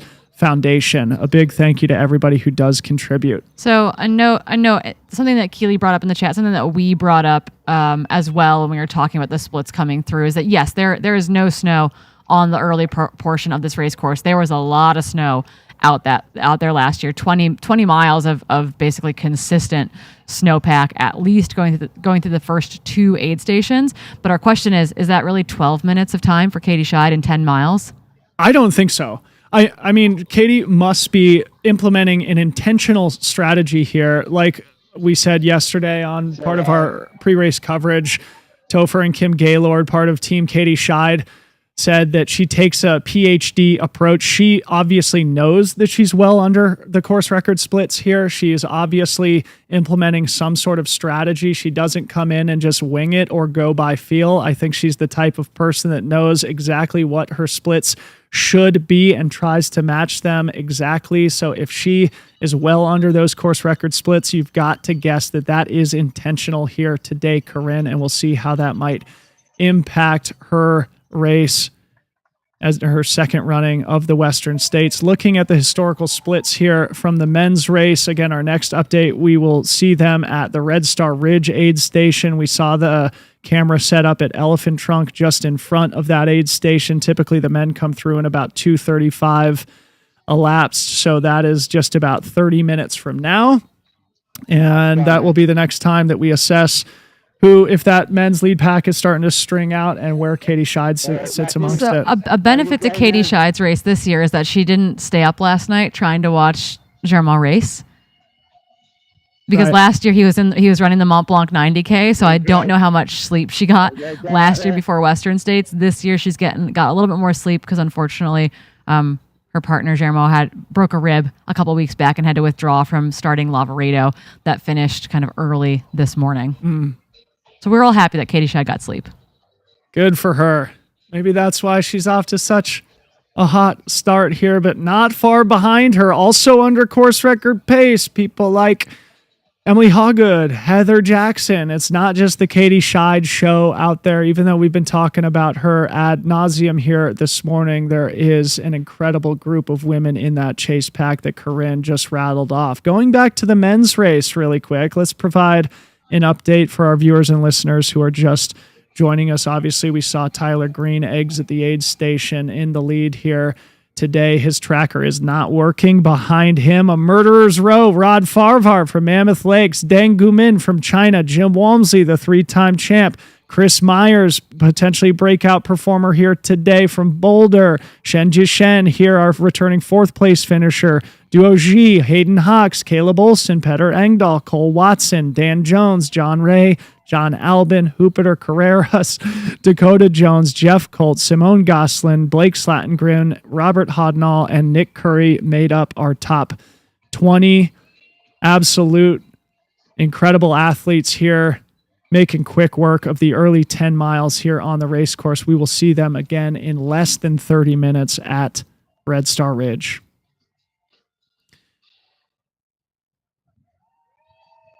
Very interesting. Again, Tyler Green was in front. So if you're looking at ultralive.net, we would have 3 Chinese athletes in the top 7 as we have Jim Walmsley here on our screen in perfect crystal clear coverage here. The first time phenomenal. Ever. Unbelievable. Come at me, Europe. Unbelievable. As it freezes. Yeah. It might be a little touch and go here, but the fact remains Jim Walmsley is on our screen. We would assume, that being the case, that he is in the lead here today. We mentioned earlier he's wearing a hydration vest for what we believe to be the first time in Western States history for him. Of course, Jim has a storied and very interesting history here starting in 2016. 8 years ago, the young, brash kid from Flagstaff came running well under course record splits before the famous missed turn that thwarted his day. He still finished, came back the next year, also ran recklessly through the high country. He would characterize it that way himself. DNF'd that year before coming back and winning 3 times in a row, etching his name in Western States history, the best to ever do it. Looks like he's in the lead here today, just over 2 hours into the race. And I know Jim is wearing black on black this morning, but I don't know if you picked this up, but his bib is on his shorts. Therefore, I'm imagining that we will have several shirt changes from our current, I believe, either second position or leader on his way to Red Star Ridge, currently in head-to-toe black. A bold wardrobe choice from Jim. Only 90 degrees? I think I'll wear all black today, folks. I mean, it's still cool. I am in fact a little bit chilly here in studio. I am too. It feels great. I know. Here's the thing. I keep telling myself, you know what? Later, when we are absolutely sweating through all of our clothing, I will be missing this moment right now. Yep. So we look at some of the front of the mid pack coming through Lion Ridge here. Again, we are on air now through the entirety of the Western States 100 through the cutoff tomorrow morning at 11 a.m. What does that mean? Only 28 more hours of coverage here today. We're looking at a nap coming our way later, which is feeling pretty darn privileged. No naps till tomorrow, that's for sure. As I no await naps. our coffee delivery here in studio. We're still at Lion Ridge Aid Station, mile 10.3. Thanks to Mael Backhausen for showing us these great visuals of some of our runners in the middle of the pack. There's Dominic Grossman exiting the aid station, a trail and ultra running veteran, a good friend of mine. Southern California. Where's Andy is the real question. The race within the race. The best podcaster out there. Have a great day.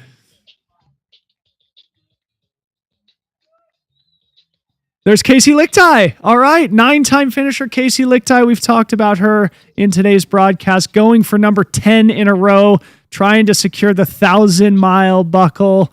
Unbelievable consistency for Casey from Nebraska, a former champion, a 3-time podium finisher here, going for 10 in a row. Oh, this guy's been behind the camera a bunch this week. Yeah. I was like, that face is all too familiar. His name's James. He's from the UK. I think he lives in London. I'll try and get his last name. I was chatting with him on one of the group runs this week. A very kind fellow here for the second time. Someone's calling me out in the chat. Tara G is saying that I deserve to sweat after being so bold on all the live coverage this week, saying that I wanted carnage. I wanted the heat. Yeah, I know. And the truth of the matter is that there'll be heat and carnage in the studio later and no one benefits from it. Well, hey, this is interesting, right? So yesterday we did our fantasy prediction show. You and Tim Tollefson predicted that we were going to see about 16:30 winning time in the women's race, which would, of course, be the second fastest times ever at Western States. I predicted 17:10. I am prepared to eat my words already. It feels like 17:10 would be mighty slow winning time here for the women today. And we should mention that a couple of years ago, 17:10 was nearly unthinkable for the lead women in this race. I mean, we kept coming up shy over and over and over again of Ellie Greenwood's course record. I do think that, again, Katie Shy trying to be the most improved runner on the race course today, which is a tall task after, being second while still being under the previous long held Ellie Greenwood course record on this race course. It was so fun on the veterans panel the other day. Ellie Greenwood, who is here volunteering for iRun Far this week for iRun Far's race coverage. Ellie joined us on the Legends panel. We talked about her 2012 performance, which at the time was a total paradigm shattering race that made people rethink what was possible on the Western States course. The way she characterized it with 12 years of perspective was that it's the one race in her career where, looking back, she wouldn't have done anything differently. And what a gift that is. We all experienced that maybe 1 or 2 times in our entire careers. If you can get that on the Western States course, what a privilege. Ellie Greenwood still 12 years later celebrating her 2012 I believe course the gal on record. your screen right now, this is actually the woman who finished 3rd at Nice by UTMB to get a golden ticket here today, Giulia Vinco of Italy. I was informed that that's Joe Meek, actually the UK as well, on your screen. So interesting about Giulia, she only arrived into the US, I believe, like within the last 48 hours, and none of her luggage made it. And so the Brooks USA team was trying to find kit for her because none of her, she had to GoFundMe to make it here to the race today. Really? And she has one person out there to help her, no pacers. Wow. So Giulia getting it Go, done. Julia. Okay. Never try something new on race day except your whole kit, top to bottom. Except none of your luggage made it, and you are Italian. So, yeah, I think I was told that Brooks USA was trying to find kit for her. It looks like she got things figured out, but yeah, not a great way to roll into your first Western States. I think this is Jack Davis from South Africa here. All right, Jack. Yes, that's Jack Davis from South Africa here. He was out for the lottery back in December, got pulled in the lottery here with a couple of his South African compatriots, enjoying the Western States 100. South Africa has a great history here at this race. Of course, Ryan Sands, a champion here, also a runner-up at Western States. And then I know like Tony McCann's out here pacing and crewing for Ingvild Caspersen, another great South African champion, as we are back at Elephant Trunk and we see an approaching body here. It looks like in all black. Could this be race leader Jim Walmsley making his way towards the Red Star Ridge aid station? It appears to be the case. Corinne, Jim Walmsley doing Jim Walmsley things, back in the lead at the Western States 100, a race he's won 3 times. Yeah, it took him a while to get it right. It's pretty hard, I think, for him at this point to get it wrong. It's so true, isn't it? And that's part of Jim Walmsley's story, is it takes him a little bit to get it right. We will remember last August, he finally got it right at UTMB after many years attempting to secure a victory there, finally did. But here at Western States, he is a tactician. He is born and bred for this specific course. We talked about it this week. Nature meets nurture for Jim. Of course, he is an otherworldly talent. Also grew up in Phoenix, Arizona. He is born to run in the heat. Rod Farvard behind him here. Rod still looking strong here And at the front of the race. That's one of the North Face Chinese athletes there, which we will continue to organize in our brains. So looks like Ryan Montgomery sitting in 4th. Chris Myers in 5th. And Dan Jones in 6th. What a great group here. Chris looking really calm and cool and controlled there. I think for Chris, the biggest unknown is what happens after mile 62. Mm-hmm. I think that's the biggest thing, right? You don't know what's going to happen at mile 80. You just don't know because you've never been there yet. And that is both a question for that athlete and a question for us here in studio. And there's Hayden Hawks. And I think just in front of Hayden was Deng Gumin, another one of our Chinese athletes here today. The men's top 10 still pretty consolidated here behind men's race leader Jim Walmsley. You mentioned Chris Myers. There's Jupiter Carrera, who just came past. I view him as a great mix between speed and strength. Even though this is his 100-mile debut, he does have the strength to carry him 100 miles. He has, the physical build that I think is conducive to 100-mile success. So let's see if he can put it together. There's Tyler Green marching his way up the hill. Dakota Jones, John Ray, John Albin, Cole Watson, it looks like. Yeah, your men's top 20 is all right where they need to be. This is what I love. You and I have been waiting for this for years, right? We said, hey, we need a field 30 people deep, 40 people deep so that we can have, the lead pack of 20 still together at, mile mile 14, mile 16, et cetera, so that we can have a group of 10 at 50K, so that we can have, the top 10 all within 2 minutes at mile 62, so that we can have a battle in the final 20 miles, so that we can have 2 people on the track at the same time, which is still my hot take for this weekend. So again, going back to something I mentioned earlier, it's after Red Star Ridge where we usually start to see the men's lead pack split up. Usually when Jim Walmsley is in the race, he is putting pressure on the individuals behind him, and he's gaining a gap by Duncan Canyon, mile 23 or so. Right now where our camera sits is mile 13. So they're about 10 miles from that Duncan Canyon aid station, where we will get an early indication of where that string out is sitting if the men are still running in a pack. And then after Duncan Canyon, they drop down probably about 700-800 feet, and then they have about 1,000-foot climb up to Robinson Flat. And it's at Robinson Flat, mile 30, about 50 kilometers into the race, where we really start to see what's happening in the elite men's and women's field. That climb up there, like a climb in the Tour de France, is really where things start to make the field string and spread out more dramatically. We are waiting here at Elephant Trunk for women's race leader Katie Scheid, who was only about 5 minutes behind the lead men at Lion Ridge. 3 miles later, let's see where she sits. We should see her here any minute. Yeah, we do have confirmation from the field that some of our timers did not read well at Lion Ridge, or they did not get scanned appropriately. So those of you, again, looking for Tyler Green, Ryan Montgomery, Rachel Drake, Lauren Puretz in particular, those athletes did have issues with their chips getting picked up there. So we have confirmation from the field that did in fact happen from our man behind the scenes over at ultralive.net, Ted Knutson, sliding into our text messages this morning to make sure we know what is happening on the ground there. Great. He says, Red Star is online. Thank you to Ted Knutson, also the owner of the San Francisco Running Company, a leader in the Bay Area running community. And also, he's I have to look up exactly what award he's been given by the Western States 100. It might be the Little Cougar Award. I'll look it up here momentarily. But Ted Knutson has been recognized by the Western States 100 for making outside contributions to this race over many, many years. A big shout out to Ted and Ultra Live for helping us with our race broadcast coverage. I can't believe we have a drone up in the sky here.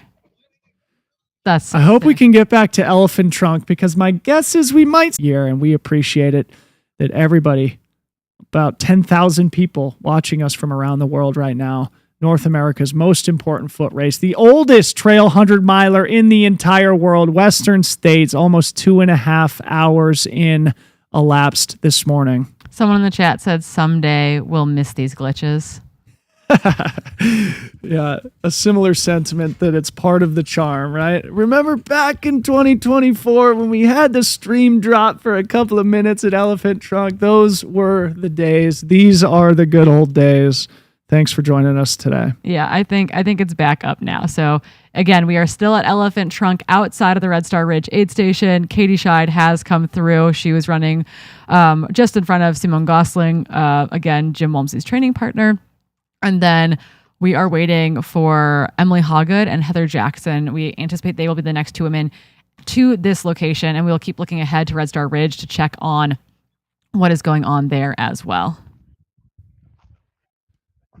And there's Robert Hodnall from Romania, cruising through, probably in the top 20 or so, or just outside of it. Blake Slatengren, it looks like, cruising just behind him. Blake, I think, in pretty good position here, clearly running conservatively. He ran sub 13 hours at the Javelina 100 back in October, running very under controlled here today. Certainly has the leg speed to be well further up in the field, so probably implementing an intentional conservative strategy here.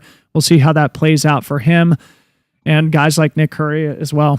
Robert Hodnall. So our traditional splits to Red Star, our splits from Katie Scheid and Courtney DeWalter last year to Red Star Ridge were just under the 3 hour mark, about 2:57 elapsed for both of them. I think actually Katie Scheid, that was the one place that she came into the aid station ahead of Courtney, ever so slightly. They were in there virtually together. So that's kind of what we're looking at here. Again, she was 12 minutes under the 10.3 mile split. So I do anticipate that we'll probably see another 12 to 15 minutes under at Red Star. And then I'm curious to see how that time maybe accordions back on itself a little bit once we move back into terrain that wasn't as impacted by the snow as we get closer to Robinson Flat.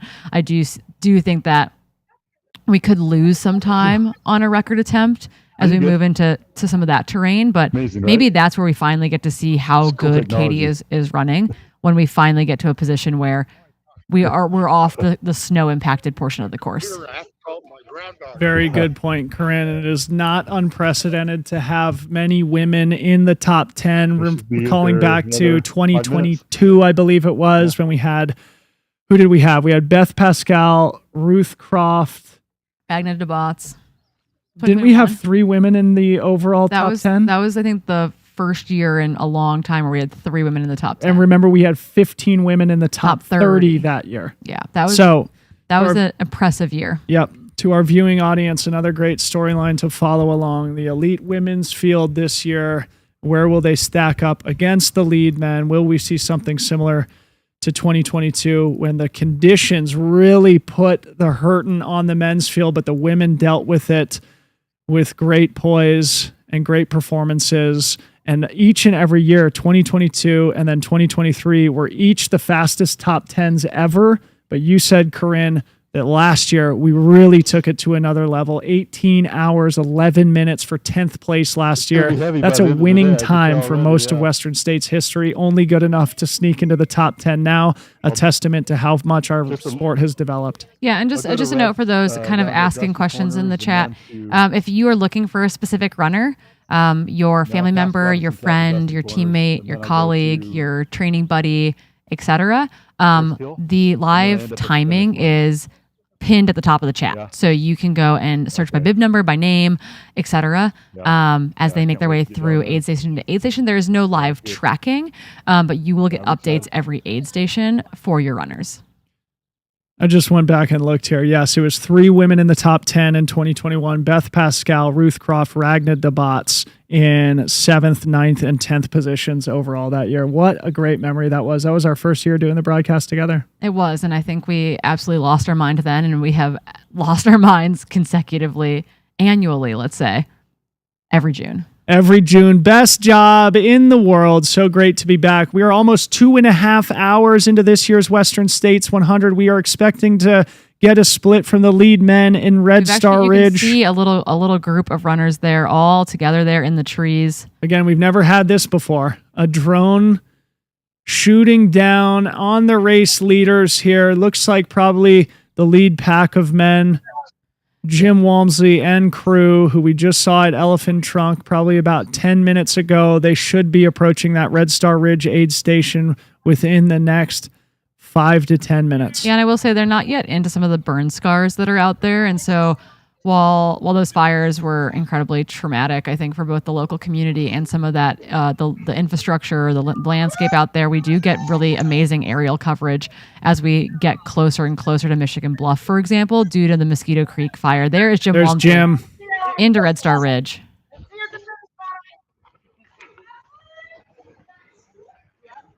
Prototypical Jim Walmsley form, that loping gait, the beautiful stride, 34 years old from Flagstaff, Arizona, though he and his partner Jess have been living in France for the last couple of years, coming back for the last couple months to train and prepare for his, I think, 6th start here at Western States in 8 years, the 3-time champ, the course record holder, going for the 4th Cougar here today. Looks like he's got a small gap back to that chase pack. It's probably going to be the same characters we just saw at Elephant Trunk about 2 miles ago. And this begins some nice, smooth, sort of gradual downhill running all the way to the Duncan Canyon aid station. It's probably about an hour split between Red Star Ridge and Duncan Canyon. And again, Duncan Canyon's really going to be where we start to get an assessment of who's looking strong, who might be fading. And people will absolutely bomb down to the creek below Duncan Canyon before they end up ascending back to Robinson Flat. There on your screen, Rod Farvard in the blue shorts on the right-hand side getting bottles filled. And is that Zhuo Di, one of our Chinese athletes who we think they've been running together, Rod Farvard. Again, we've got 3 of our Chinese athletes in and around the top 10. Very interesting. This is part of the development of the sport as we Dan see Ryan Jones. Montgomery, Dan Jones coming through. We did not Hayden. see Jim Walmsley stop at this aid station, interestingly. So Rod Farvard leaving probably, I would guess, 80 seconds behind race leader. There's Hayden Hawks, Ryan Montgomery exiting together. Dan Jones turning to wave. I love it. I love it. The men in and out of Red Star Ridge will get official splits here in just a second. Again, I do know that ultralive.net is up at Red Star Ridge, so we should be getting those splits as they happen. There's Jonathan Albin, it looks like, leaving. Yep. Honestly, running in a really good spot. I was a little bit worried that we'd see John Albin really push it early. You know, maybe, no, I wouldn't even say taking risks, but maybe just like Tyler and Caleb. A degree of inexperience, you know, at the race. And I think he's putting himself in a really good spot. Tyler I think Green. that's a great point. Obviously, John Albin has the talent and capability to go stride for stride with Jim. And, you know, coming into the race, we would have said that John Albin was one of, if not the main contender against Jim Walmsley in this field. Actually, that's John Albin, John Ray, and Dakota in the aid station now. So I misidentified John Albin earlier, but he is there very much in a great position. But as I was saying, you know, John Albin is the type of athlete. He's a world champion. He's a multi-time UTMB final champion, winning both OCC and CCC, has all the talent and capability to run stride for stride with somebody like Jim. So clearly implementing an intentional, more conservative strategy here in his first Western States, his first 100-miler. Yeah, incredibly solid running from this entire field. And I just, again, the pack will open up a little bit, but right now they are running in as a really, really tight bunch, which again, I want to race on the track. I want this 100-mile thing to come down to a sprint for somewhere in that men's and women's top 10. This is crazy. We have never had this beautiful drone shot here at Red Star Ridge. A big thank you to our drone operators and to our production team. Back to our official splits here. I'm going to hit refresh. Jim Walmsley, race leader through Red Star Ridge, mile 15.8 at 2:28 elapsed. Just behind him, Rod Farvard, 2:29.23, just over a minute behind. Deng Gumin was the Chinese athlete we saw in third place. He's in 2:29.26. And Ryan Montgomery, 2:29.42. So I just got confirmation, and this is how I'm going to be identifying people. So Deng Gumin has that black kinesio tape on his legs, and he won Ultra Trail Mount Fuji. Right, just ahead of Courtney DeWalter. Yeah, back in April. So that is how I will be identifying Deng Gumin versus Chen Jingchen out there. I was like, and Duo Ji also in the top 10. Yeah, I texted the North Face team manager and I said, hey, just want to confirm who's in leg tape. got an image to confirm it. Is that Esther? Yeah. Thank you to Esther Kendall. Thanks for helping to ID our runners here today. We're going to hit refresh a couple more times to get these accurate splits of the men as we await women's leader Katie Scheid, who's probably approaching the aid station here very quickly. We will see just how far underneath course record split she is right now. Just I see our coffee coming across the track right now. Yes, our coffee is approaching. Harmony Bowman making it happen. All right, so to our viewing audience, we are 2 hours, 33 minutes elapsed here. Last year, Courtney DeWalter's course record split to Red Star Ridge was 2:57.35. If we see Katie Scheid come in the next 5 minutes or so, that means that she is a full near 20 minutes below Courtney DeWalter's course record splits, only 15 miles into this year's Western States. Which again, we understand that the first 20 miles were impacted significantly by snow last year, but that is still insanely fast. Absolutely ridiculously fast. There's, no way to truly articulate just how incredibly impressive that is. A big thank you to Harmony and Billy for caffeinating Corinne and I, the teamwork behind the scenes. Sorry, we're just muttering behind the scenes as we got delivered muffins and coffee in studio. We're so excited. Billy's checking in to see if we need a break. It's like, hey, boss, we're just getting warmed up. Don't make us take a break. Don't make us stop. Billy, you're going to have to pry this microphone from my cold, dead hands. Does that look like Petter? That looks like Petter. What's going on here? It looks like he has tape on his ankle, untying his shoe. or retying a shoe. Hard to tell. Yeah, he's been dealing with a little bit of a lateral ankle thing.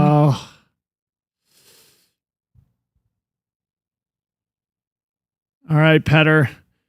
For those who are just joining us, Petter Engdahl from Sweden, though he lives in Norway, an incredible athlete. 2 years ago, smashed the course record at CCC.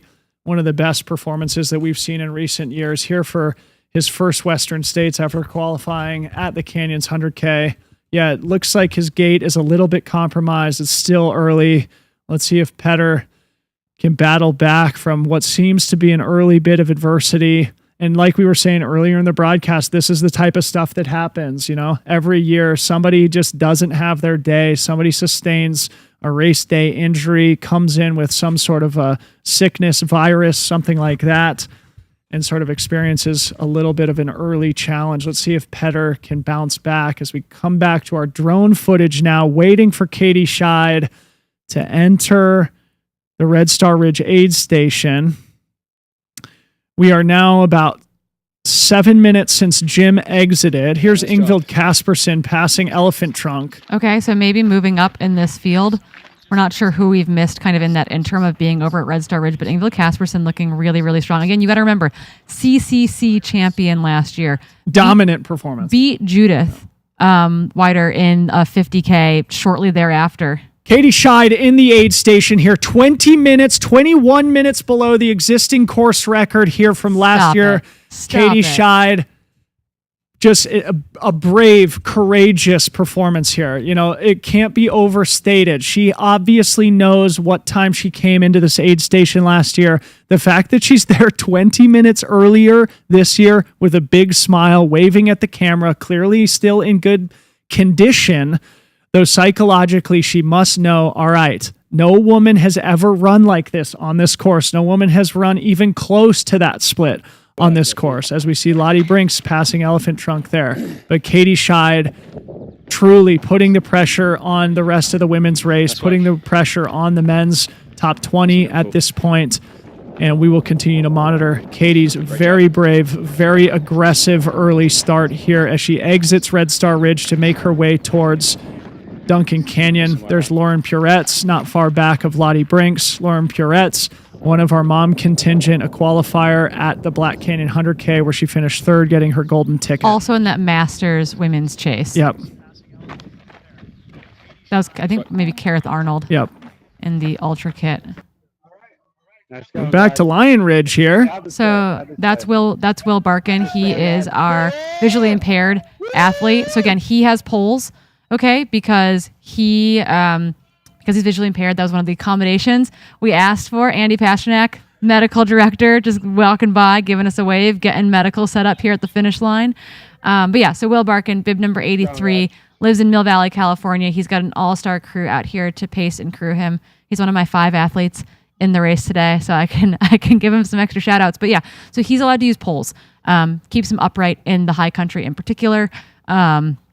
Gives him an added degree of stability, and we are very grateful. It was, I think, Kyle, one of the visually impaired athletes who tried to run this race a couple years ago, also was given that accommodation, and we are very grateful that he was allowed that as well. Here's Fu Zhao Zhang. Great storyline of today's race. We're going to be following Will Barkin throughout the day. It's so awesome you get to coach him. So Fu Zhao, you have to remember she was 4th at UTMB last year, and she was here last year. Rachel Drake. Leah Log.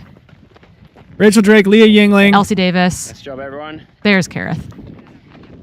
And Anna Loudon and Emily Smits. And I think maybe Ragnar DeBotts was kind of in that mix as well. She should be in this group.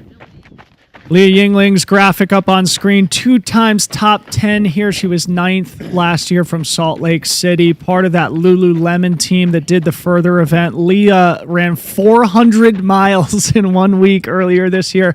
I don't think she's really raced since then, right, Leah? She absolutely dominated the Quad Rock 50 mile. Okay, in Fort Collins, Colorado. Yeah, put on a great performance there. That to me was a big check-in of like, okay, how is Leah doing post further? She had a really patient return after that race, was very careful and making sure she wasn't overdoing it, and seeing her run that at Quad Rock gave me the confidence to be like, okay, Leah's got it. She's not feeling that 400 mile effort that she did this spring. Very cool. We just saw Blake Slatengren exit the Red Star Ridge aid station. That was one of the things I was thinking about with that Lululemon Further project. Like after 400 miles in a week, once you recover, are you like the fittest human being on planet Earth with just that massive training stimulus in your body once you give yourself a little rest, bouncing back as Leah did at the Quad Rock 50 miler, maybe an indication that that massive week down in Southern California for the Further project put her in a new level of fitness. Leah Yingling, one of the most experienced women on the course here today, running really well. Sorry, we're just giving Dylan photos of his guy Ryan Thrower out on course from the studio. Thanks, Andy Cochran, for that. Unbelievable. All right, so Katie Scheid, like we said, difficult to put her early performance here in historical context because there has been no historical context for what she's doing. 21 minutes under the course record split, only through 15.8 miles. We are approaching the 3-hour elapsed point in today's broadcast and in today's race. As our camera operator is moving backwards, it looks like along the course near Elephant Trunk, we will start to see the rest of the women's top 10, top 20 pouring into Red Star Ridge here in just a little bit. And it'll be interesting, Corinne, to see how many of the rest of the women's chase pack are under that 156 split. Yeah, I'm really curious because they all ran so fast, the 10.3 mile mark. I have to imagine that we're going to see that continue to trend, but also how has that 5-minute gap that Katie Scheid had at the 10.3 mile mark changed, expanded, contracted on the way into Red Star Ridge? And I am going to say it has expanded. All right, so let's see. All right, so Tyler Green's chip is now working through Red Star. All right, so let's give a full update through Red Star here. Of course, we saw race leader Jim Walmsley come through in first. He didn't stop at all. He had a little bit over a minute on Rod Farvard, who is running basically together with Deng Gumin from China, Ryan Montgomery from Utah, Chris Myers from Boulder, Colorado, and Dan Jones from New Zealand. Hayden Hawks also in that mix. Then Shenji Shen in 8th, Duo Ji in 9th, Tyler Green in 10th, Caleb Olson 11th, Jupiter Carrera Casas 12th, Jonathan Ray 13th, Dakota Jones 14th, Cole Watson 15th, Jonathan Albin sitting in 16th right now. Very interesting. Jeffrey Colt 17th. Petter Engdahl was in 18th. We saw him messing with a shoe, looked like may have rolled his ankle. And then Katie Scheid sitting just inside the top 20 overall in 19th, followed by her French compatriot Simone Gosselin sitting in 20th, rounding out our top 20. Just behind Simone, Blake Slatengren, who we just saw, and Robert Hodnall come through. And at the last aid station, Emily Hawgood was sitting in 23rd overall, so it could be that the next person we see come through Red Star Ridge is the pride of Zimbabwe, Emily Hawgood, here for the 4th time. And she was only 5 minutes behind Katie Scheid at Lion Ridge, so we should probably see Emily coming into the aid station here pretty soon, also well under course record splits from last year.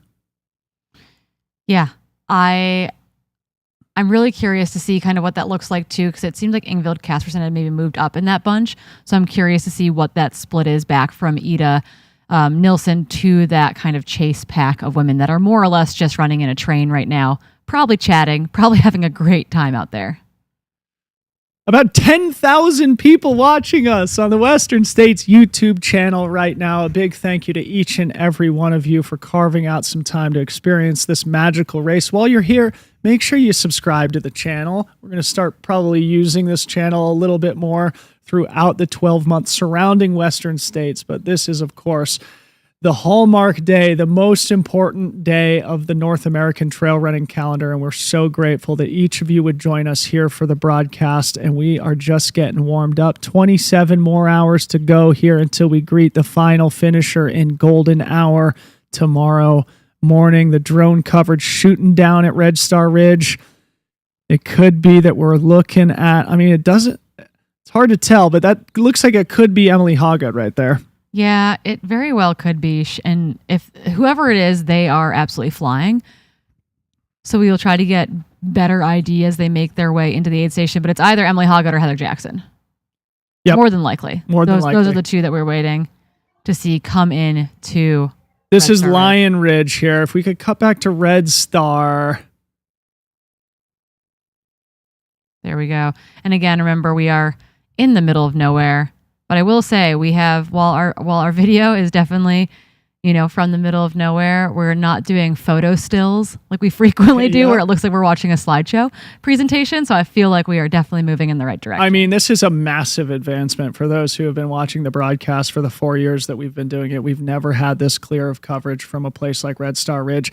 It truly is in the middle of nowhere when people think about the state of California, but who don't visit it often. You think about places like San Francisco and Los Angeles. You think about the major metropolitan areas, the heavy traffic. But here, as we see Emily Hawgood coming into the aid station, we are in one of the most remote sections of the course. Emily Hawgood now 11 minutes under Courtney's course record split from last year, tearing open some sort of hydration mix, a friendly volunteer helping her fill her bottles here. Emily Hawgood, the graphic you see, 29 years old, here for the 4th time.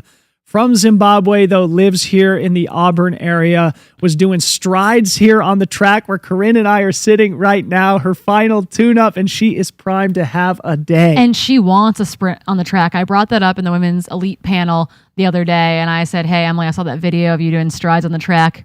You ready to throw down in the final 300 meters if it comes to it? And she said, I hope so. I hope we have a race on the track. I want to fight for it. Eda Nilsson looked at her and said, okay, let's do it. And I said, I had chills, and I'm so prepared for whatever today brings us. But we've got a bunch of women looking to absolutely hammer it. There's Caleb Bowen making his way into this aid station. All right, I got some good stuff here from our new magical split calculator here, okay? Emily Hawgood's, so she's run this race 3 times. This is her 4th year in a row, starting in 2021. I have 2 accurate splits from Red Star Ridge in Emily's history here at the race. In 2021, that she ran 2:51, so she's 7 minutes ahead of that split here today. Last year, Emily Hawgood through Red Star Ridge was 3:12. So she is close to 30 minutes ahead of her own split from last year with the snow in the high country last year. That's okay. We keep saying insane, but that's insane. Truly insane. So 2021, where did Emily finish in 21? I'll pull it up here. We've got 12 tabs open each at least. She was 7th in 2021 and was through in 2:51 that year. This year she's through, and I think it was about 2:45. Yeah, and so she's about 6 minutes 2021 faster. was a low snow year as well. So Right. 6 minutes faster on what would be similar course conditions. So next up, we would expect to be Heather Jackson, who, if she is still running strong in 3rd place here, that's a great indication that the hard work she's been doing on the technical terrain has paid off. She has said and admitted herself that the high country is not her wheelhouse. Of course, she comes from the road racing sort of triathlon space. So running through the high altitude, high country here in the early miles of the Western States 100 was the Achilles heel of Heather Jackson last year, where we saw her DNF at El Dorado Creek.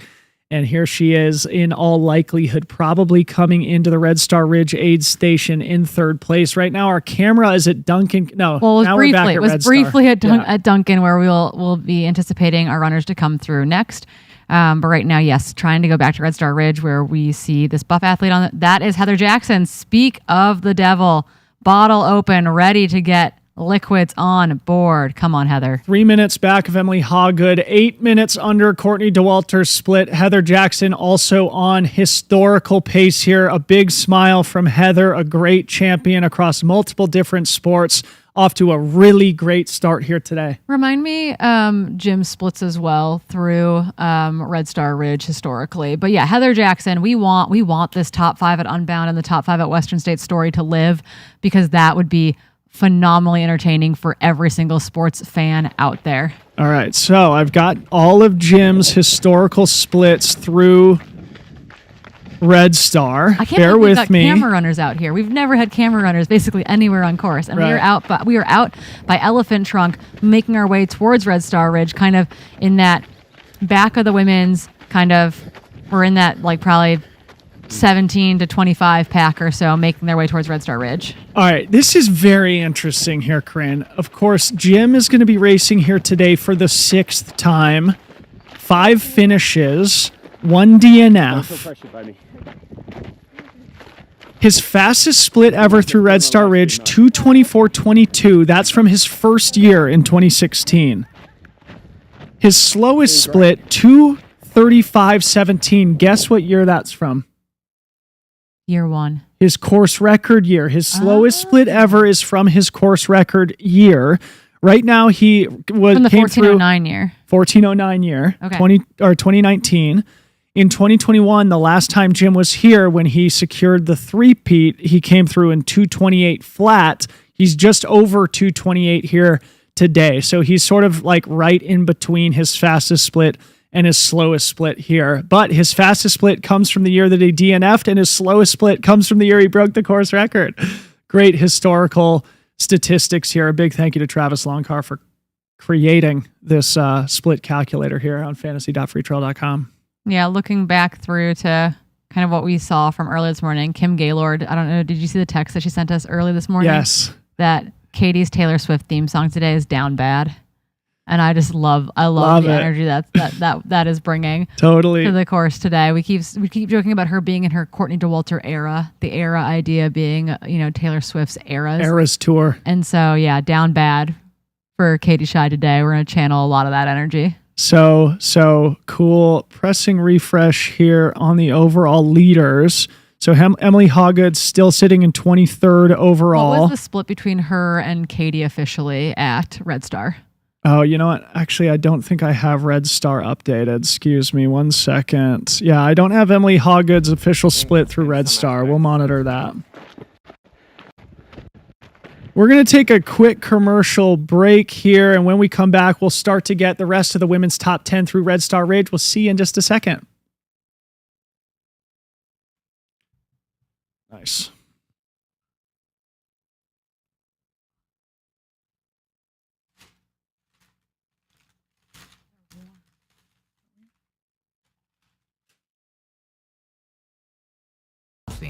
And then I started practicing yoga and I found like some quiet through meditation, and I was like, wow.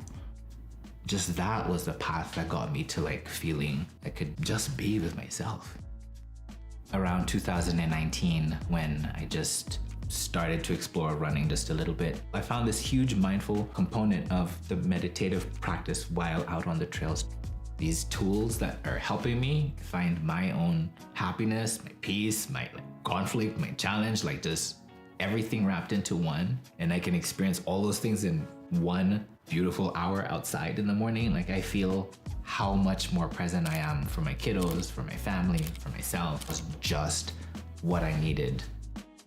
The thing I'm most excited about for Western States is the adventure of it, as being a participant on the course with other people that are pursuing the same challenge and the same adventure in their own purpose, and knowing that we're doing that together and to grow from whatever beauty and challenges the course will have for me that day.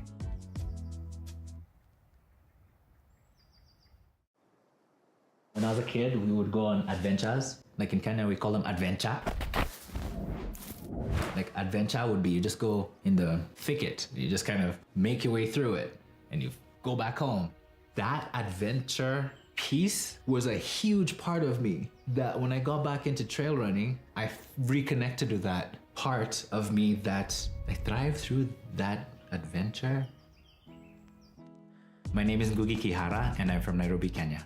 I moved to the US when I turned 20, and I just had a really difficult time finding my footing in myself, in my identity here in the US. At the same time, I knew that there was this part of me that needed something.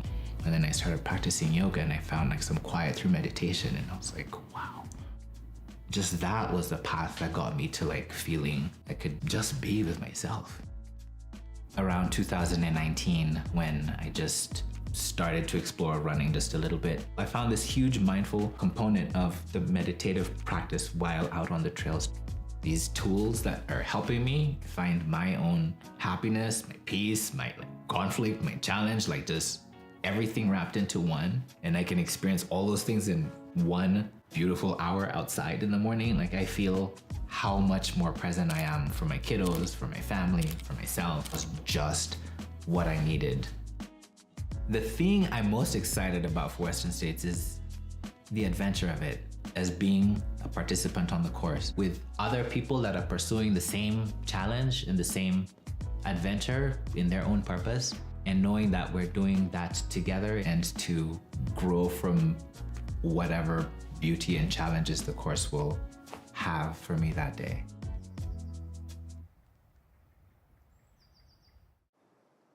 When I was a kid, we would go.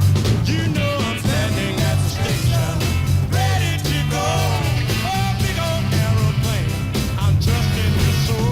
Get on up, big. You know I'm standing at the station, ready to go. Oh, big old aeroplane, I'm just in your soul. Get on up, big bird, to my baby love. Get on up, big bird. It's fun. See, like tag back on the screen, and we're getting some audio from Casey and her fellow runner out on Elephant Trunk on our way to Red Star Ridge. Welcome back, Dylan Bowman. Here we go, everybody. We are approaching 3 hours elapsed into the 2024 Western States 100 as we look at one of the icons of Western States history, Casey Lichtai, 3-time podium finisher here, going for her 10th finish here at the Western States 100 from Nebraska. Okay, here's a question for you. Let's go. If she made her way to an F10, F9 bib today, let's say, does that mean that, and she's getting a 1,000-mile buckle, right? Mm-hmm. Because she has one finish that is outside of that 24-hour mark. If she came back in again next year, for example, and she was sub 24 this year and sub 24 next year, could she change in that 1,000-mile buckle for a 10-day buckle? Isn't that the same thing? Add a new one. Well, 10 days they have to be sub 24 hours. Oh, right. Do they have a distinction there? I don't know. I don't think they do. I think the 1,000-mile. Come on, board member. Yeah. Tell me what you know. Yeah. So many great stories of people who have been so consistent over the years here at Western States. People like Casey Lichtai, people like Nikki Kimball, people like Ian Sharman, people like Andy Jones-Wilkins, people like Tim Tweetmeyer, Ann Trayson, etc. It is very difficult to have that type of consistency at any race, let alone one of the most iconic races in the world, the Western States 100, the granddaddy of them all as we wait for the men's leaders here at Duncan Canyon. Mile 23, it looks like a great group of people there. Speaking of Andy Jones-Wilkins, the great AJW, his job every year is to help park cars here at Duncan Canyon. Again, the spirit of trail and ultra running. I love it. I love it. I love it. Oh, you're one of the icons of race history? Why don't you go help park cars at Duncan Canyon? Yeah, we're still waiting. We got a bit of a delayed. We've got delayed updates at Red Star Ridge for the women. We still don't have Emily Hoggood's official split through there yet, but we do know that Emily Hoggood and Heather Jackson are through Red Star Ridge. We're going to try to see if we've got that footage of the rest of the women's chase pack coming through Red Star, because they should have only been maybe 3 or 4 minutes behind Heather Jackson. And from Topher Gaylord, there is a distinction between the 10-day buckle and the 1,000-mile buckle. So can Casey Lichtai trade one for another if she made her way back here next year? I don't know. All right, so this is interesting. She gets a 5th type of buckle. I'm looking at our historical splits here. So again, Courtney and Katie about 2:57 at Red Star last year, but the fastest split, I think this is accurate, is Beth Pascal from 2021. She was 2:45. Okay. So Katie was about 10 minutes faster than Beth Pascal's split, which was about 12 minutes faster than Courtney's and Katie's split from 2023. So Katie still, yes, on historical pace here, but the Courtney-Katie split from last year is not the fastest split in history. Beth Pascal's split, it appears to be the fastest one through Red Star Ridge from 2021 in 2:45. Okay. So still very, very fast. Still extremely fast. Yeah, Katie Scheid through there earlier this morning, 7:36 a.m., 2:36 elapsed. Absolutely stunning through Red Star Ridge. And let's look at the men here just for fun and see where we're sitting in historical context for the men. Again, Jim came through in about 2:28 and change. And it appears that that is about an average split on the fast end of average. So looking a little bit further back in history, that's about what Rob Krar has done in the years that he's won. Timothy Olson, 2012 was 2:28. So right now that would put Jim on about a 14:46 or so pace. And of course, 14:46 for any of us would be absolutely heroic, but for Jim, it's actually on the slower end. For Jim, it's just a normal day out there. Just a normal day on the Western States course, the sub 15. Hey, Something that only he and a handful of other heroes from Western States history have been able to achieve. Hey, you got everything you need? But speaking of that, though, I think we're going to a position, going to a place where we might need, to, if you're a guy and you want to be top 10, you might be looking at having to go 15 or sub 15. That was Joe Meek on our screen there for a moment. This is, I think, a good visual of what the high country trails are like here. Often exposed, sort of, the climbs come in these short bursts, but it's sort of rocky, can be very dusty up high. So from our man behind the scenes as well, just giving us some context to all of this, Katie has split Lion Ridge to Red Star in 54 minutes and 37 seconds. That's the fourth fastest all time behind Lizzie Hawker, 52 minutes. Jolie Vaught of 53.56, and Addie Bracey, who ended up DNFing, coming through there in 54.25, was that split. For reference, Courtney's split from Lion to Red Star was an hour and 43 seconds in her course record-setting 2023 race. So, wow. Katie Scheid throwing down with the historical fastest splits in this early section of the race. Again, that is our dear friend, A-Station Fireball, Liam Tryon, giving us some additional stats behind the scenes here, helping to break down those deltas for us. One of the great personalities in trail running internet space. A big thank you to Liam Tryon, aka 8-Station Fireball from Canada, here, part of the broadcast crew here today, helping us from behind the scenes. We've got official updates from Red Star Ridge as well. So Katie Scheid officially has 9-ish minutes over Emily Hawgood. Wow. That's the official gap. So she opened up another 4 minutes on that section. Heather Jackson is about 3 minutes back of Emily Hawgood, sitting in third. And then we've got a chase pack all virtually together. You've got Eda Nilsson, nice work. Esther Chillog, Becca Wendell, all within, 20 seconds of each other in 4, 5, and 6. Awesome work. Followed then by the next chase pack, a minute, 30 seconds back from then, of Zhang Fu Zhao, Chen Lin, Ingvild Kaspersen. Nice job. Thank you. Lottie Brinks, Lauren Puretz, Ragnar DeBotts. Nice work, Ryan. That goes through 12th. Ryan, the rower on your screen. Let's go. Thrower in a great spot here through Elephant Trunk. Let's go, buddy. Keep going, though, Corinne. I was going to say, 4th through 8th are basically together. We're talking about a 30-second gap between 4th through 8th. And there's about a 2-minute gap back to 9, 10, 11, kind of all there together. Hey. But, sitting outside of the top 10. Sally. Follow you up here. Oh, nice nice. work. Rachel Drake, Leah Yingling running together in 15th and 16th. They are just behind, or they're really with Elsie Davis, Priscilla Forgy. Also in that group is going to be Anna Cassius Lodine and Kareth Arnold. Emily Schmitz kind of rounding out that, 20th position group. Okay, couple things I want to get to here. Number one, Rachel Drake sitting in 15th right now. We identified her, obviously she's one of the most talented pure runners in the sport right now, making her 100-mile debut. We've identified her as one of the people who had the potential to upset race leader Katie Scheid.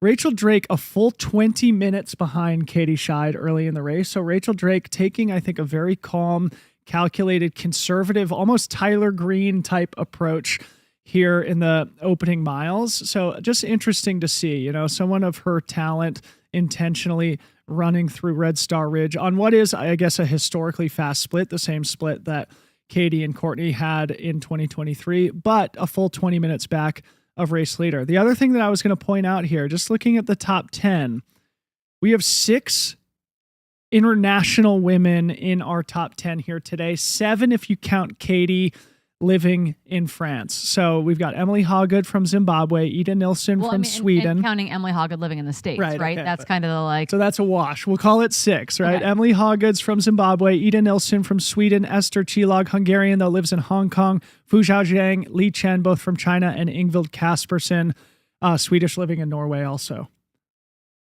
Yeah, just really a very, very international group of human beings. So that makes the Americans Katie Scheid, Heather Jackson, Becca Wendell, and Lottie Brinks rounds out the top 10. Yeah, and then again, it's like, okay, are we giving Germany Lottie Brinks, or are we claiming Lottie Brinks? So really, it's getting very complicated. It can go back. So if we go by quickly. birth country, 7 out of the top 10 in the women's race are international runners. Though both Emily and Lottie now live in the U.S., and though Katie is an American living in France. Emily Schmitz is an American living in France. Right, okay. We've got a huge, and then we've got our Canadian contingent holding it down. Priscilla Forgy sitting just outside the top 10 right now. All right, so then this is interesting too. Men's top 10 through Red Star Ridge. We've got 6 Americans, 4 internationals, 3 of which are from China, 1 from New Zealand with Dan Jones. So 3 Chinese athletes in the men's top 10 right now. Very, very interesting stuff to monitor as Western States becomes a truly global race. And behind that top 10, obviously a lot more international talent with the likes of Jupiter Carrera Casas, Jonathan Albin, Petter Engdahl, etc., etc. The camera's back on Sally McRae, the fan favorite from Southern California, 2-time finisher here. The star of the show from the 2014 film from Billy Yang. Western time. Sally McRae, I've been able to hang out with her a couple of times this week. Always the positive energy, the uplifting spirit. One of the reasons why she is so loved and adored by the global trail and ultra community. Looks like she's, employing a really solid, steady strategy here in the opening miles. Yeah. And then I think kind of reflecting also another thing that I'm keeping an eye on today is that right now sitting in 6th in the women's race, Becca Wendell would be the top unsponsored athlete as well. And one of my predictions this week would be that we would see maybe several unsponsored women make their way into the top 10. I think last year, Anthony Costales on the men's side was the only unsponsored athlete. I don't think there was any on the women's side who are technically unsponsored. Priscilla Forgy might have been the closest to that. I'm not sure what her partnerships looked like going into last year's race. But yeah, it's a different landscape. It's changing. It's evolving. I've never interacted with Becca Wendell, but it was very impressive to see her performance at Black Canyon, where she finished 2nd behind Rachel Drake earlier in the spring. Where she closed to Rachel Drake. Oh man, they had an absolute battle, and it wasn't until that final 11-mile push between the last crew aid station and the finish where Rachel was finally able to get a little bit of separation. But Becca Wendell, one of the stories of that day at the Black Canyon 100K back in February, where she got her golden ticket, which gave her the gift of running the Western States today, and she is off to an early start. One of those people we identified as a potential breakout performer here, part of Corinne's unsponsored female contingent. So if you're a brand in the space, keep your eye on Becca Wendell, the academic from Colorado State University here, absolutely smashing it in 6th place overall. Yeah, and one of her research friends was one of our surprise finishes last week at Broken Arrow, Taylor Stack finishing 4th in the men's 23K. Right. So both working at the same research institute. Very, very cool. Fort Collins, Colorado, a great trail town there in northern Colorado. Still here with Sally McRae. We are 3 hours and 8 minutes elapsed. Going back to my historical splits here, I think we will expect to see the men at Duncan Canyon at about 3:30 elapsed, so that's about 20 minutes from now. So don't go anywhere. Stay locked and loaded. Yeah, it looks like men's historical splits here about 3:27 through 3:35, call it. Right now, again, we are about 3 hours and 10 minutes elapsed, so don't go anywhere. We will start to see the lead men through Duncan Canyon shortly. And as Corinne and I talked about earlier, Duncan Canyon is kind of a pivotal moment on the course. Corinne, just to paint the picture for our audience, we had a camera there momentarily. We might be able to cut back to it now. But basically what happens is you're dropping downhill fairly precipitously until you get to the Duncan Canyon aid station, which sort of sits on this tiny flat platform, more or less, that doesn't have a lot of room for crews and volunteers. Yeah, it's a tiny little zone. So for the elite athletes, it gets kind of crowded. And then when you exit the aid station, you remain on that precipitous downhill for a second with until you pine get to cones that are like the size of your forearms. And people laugh at me. I'll be like, hey, you really got to watch out for the pine cones out there. You will roll your ankle on them. Yep. And people going to training camp are like, what is she talking about? Like, this girl's crazy. Or people that have gone to preview it and then they go see it and they're like, oh, actually, I might die. Yeah. So yeah, a really, really fast downhill out of that Duncan Canyon aid station as they descend to a bit of a creek at the bottom, which you can actually get in. It feels really good. It's generally about knee deep. Remember last year it was raging. They had to have volunteers down there. Yeah, they had to to have ensure ropes safety. across it. Yeah, but it's generally about knee deep most of the time. When I've raced it anyway, kind of knee to shin deep, and you can sit down in it, kind of, I call it snow angeling around in it, but it's really nice because you've got almost a 2-mile climb out of there into Robinson Flat, and it's really exposed and sunny. Oh yeah. And so getting wet, staying wet is such a big deal when it comes to kind of like leaving Duncan Canyon, making your way into kind of more of the traditional quote canyons section of the course. Yeah, that climb from the bottom of Duncan Canyon to Robinson Flat is truly, one of the critical spots on the course. That's where we definitely start to see the men's and women's lead packs start to string out. Of course, the early climb on the course up over the escarpment is the largest of the day, but I would say that climb up to Robinson Flat is certainly much more of a critical climb on the course because of the fact that you are getting close to being 50 kilometers deep. The fatigue is starting to set in a little bit, at least for the professional athletes. It is exposed on the climb. There are spots where some people will break into a hike, some people will continue tiptoeing up, and if you're a strong climber in the field, it's a great time to start asserting yourself. And so somebody like Jim Walmsley, that's sort of the type of section of the course coming off of his VK where he showed his climbing prowess at Black Canyon last week, where he could start putting minutes back into the field and start establishing a bit more of a cushion. There's Phil Sanderson, he's a 9-time finisher going for his 10th here today from Marin County, California. Shout out to Phil Sanderson, one of 3 people out there today. There's Craig Thornley, race director. A little fist bump. Hey, Craig, get out of the way, buddy. Yeah, we got runners coming Come through. on, you know better than that. He has traditionally been one of the people out here setting up a little Starlink, trying to get any sort of static video from this section. So to see what we've done in the last 3-4 years is honestly pretty baffling. Yeah, unbelievable. We are approaching $2,000 raised on the broadcast here today. Thanks to everybody who has contributed. But yes, going back to what I was just saying, we are officially now getting through sort of what I would characterize as the warm-up here at Western States. We have seen a big pack of men together chasing early race leader Jim Walmsley. We're seeing Katie hot off the front in the women's race, but also with a big pack of very talented women, about 20 deep through Red Star Ridge. We're going to start to see the field string out as they make their way to Duncan Canyon, and then especially on that climb up to Robinson Flat. And one of the things we talked about earlier in the week that I think is important as we make our way closer to Robinson Flat is the fact that when you're climbing up and you arrive in the aid station, you're always looking forward to Robinson Flat. It's sort of one of the iconic crew access aid stations on the course. When you exit it, you think you're at the top of the hill. No, you're not. You got another 10, 15 minutes to climb before you finally get into the meat tenderizer zone, the downhill half marathon. We'll talk about that in a little bit. But the warm-up is starting to conclude here, Corinne. We're going to start to see the field string out. Yeah, I think that was I was trying to identify that last runner kind of making their way into the Red Star Ridge aid station. Oh, it's Maddie. This is another Canadian in the field. I believe this is our youngest athlete in the field, 23 years old. I think in on a Stoked Oats sponsorship, one of the race's supporting sponsors. I want to say Ontario is where she's from, but she is the youngest starter in the field at 23 years old. How old were you in your first start here? 28. I think I was 26. Yeah, I started running ultras at 26 by signing up for Gorge 100K. It was on my birthday, on my 26th birthday. Yeah. It was the first trail ultra I'd ever signed up for. Did Leadville in 2017 and then Western States in 2018 and 2019.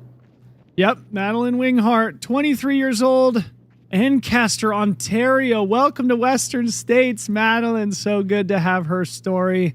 Youngest athlete in the field, as Corinne mentioned, 29th female in the 100 miler right now, it appears, based on this graphic. Cool. Thanks to our cameraman. Again, just unprecedentedly crisp coverage here. Yeah, that from pterodactyl. our camera runner, the pterodactyl system. It's so cool.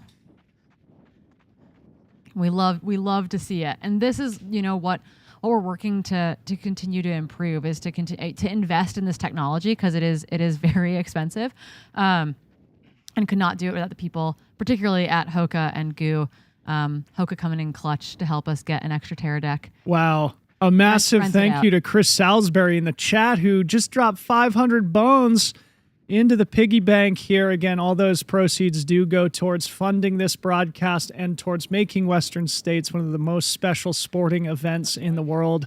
The 501c3 nonprofit Western States organization exists to put on spectacular events like today's race, to take care of this historic trail, which is in some of the best condition ever, as I've heard, and also to advance medical research. Thank you to Chris and everybody else who has contributed. You kept me too busy this year between Broken Arrow and Western States. Last year, I got to go do a day of trail work as an off day between broadcast coverage. This year, too busy. No trail work for Corinne, but I got to go out to Robinson Flat last year and make the trek down to the creek to get out some of those final down trees the week of Western States, like Tuesday or Wednesday last year. And it was just like the best thing ever. Yeah, absolutely. It reminds me too, one of our men's favorites this year, Dakota Jones, one of the all-time greats, was out doing trail work in the Truckee area on Wednesday of this week. Of course, everybody knows Dakota, very passionate about all things conservation and puts his money where his mouth is, or lives by those values himself. He rode his bicycle all the way to Western States from Salt Lake City last summer, and this year decided to do some trail work on Wednesday of race week. Yeah, with the normal crew. They Yeah. were all out there doing trail work this week, which was pretty darn cool in the Truckee area. Best sport ever, best people in the universe. So grateful that we're able to come experience it every year and hang out with such high character, high integrity human beings. We are still on this single track trail in the high country. What's our ETA to Duncan? 15 Menzos.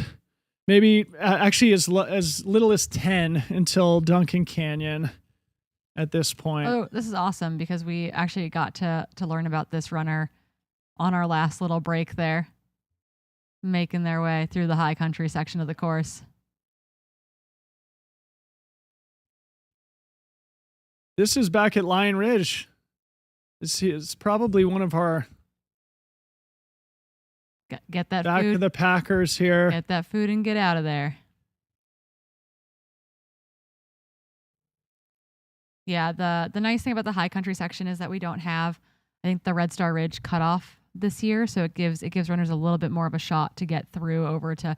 We did that last year with the snow in the high country, to not try to time anyone out in the snow, but then you got to be on those 30-hour cutoff marks as you progress past Red Star Ridge, again, where we just saw our lead athletes come through. Right. About 5 miles down the trail from where our camera is right now.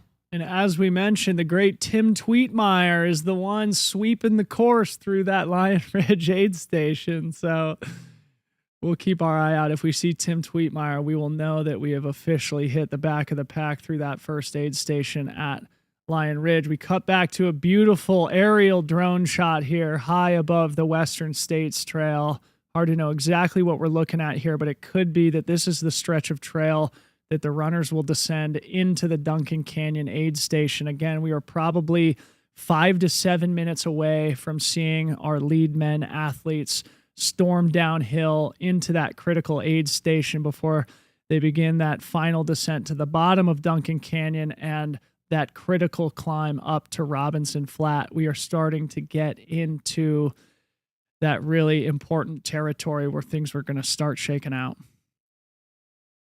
Yeah, and then what I am looking forward to, I think, most next is getting to feel the Robinson Flat energy, because that is one of the first. I mean, Duncan is crazy. You come into Duncan, and Duncan's crazy because it's such a small little area. I never sent crew to Duncan personally. I ran a really small crew. I had my crew chief and my 2 pacers, and that was it. And that was our entire crew. Those 3 humans. So I didn't see them to Robinson, but other people, because I'd be there at the same time as other runners' crews, and so they'd always give me a hand, type of thing. They'd be the people putting ice on you or whatever you needed. And honestly, between the volunteers and the other team's crew Bs out there, you're in such good hands. They are so good. You need ice, they got ice on you. You need your bottles filled, your bottles are gone and back to you before you even realize that you gave them to someone. Like, they are really, really dialed. And then you get to Robinson Flat, and it's just like, holy cow, I'm in the middle of nowhere, and I just found 200 of my best friends. Yeah.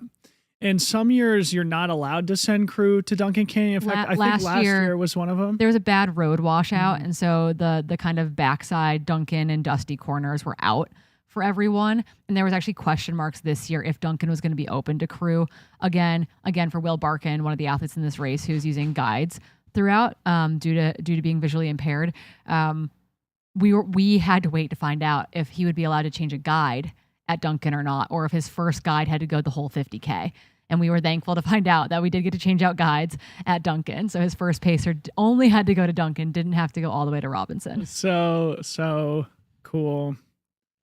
So many amazing stories each and every year. This year is no different. We're so excited to be able to tell those stories throughout today, into the night, and into tomorrow morning as we pan across the beautiful granite landscape here in Northern California. And I do think that as we pan, if we are in Duncan Canyon territory, we might see the aid station. This is definitely heading in that area because that's Mosquito Ridge Road, I think. Here we are back at Duncan Canyon. We'll see some energy is starting to amass here. We've got a lot of crews and spectators behind the caution tape. You got a big run Montgomery flag right there. That looks like actually Jim's crew right there. I think, that's Jim Walmsley's twin brother in the yellow shirt, the white bucket hat there. I love it. Shout out to Will Walmsley from Ohio. Real battle of the bucket hats out there today. I think every brand's got a bucket hat, and it is going to be just white bucket hat chaos. Yeah, so it looks like they are instituting a little bit more crowd control. In my day in the sport, we didn't have caution tape there. It was a free-for-all with the crews, but this is actually a good visual here.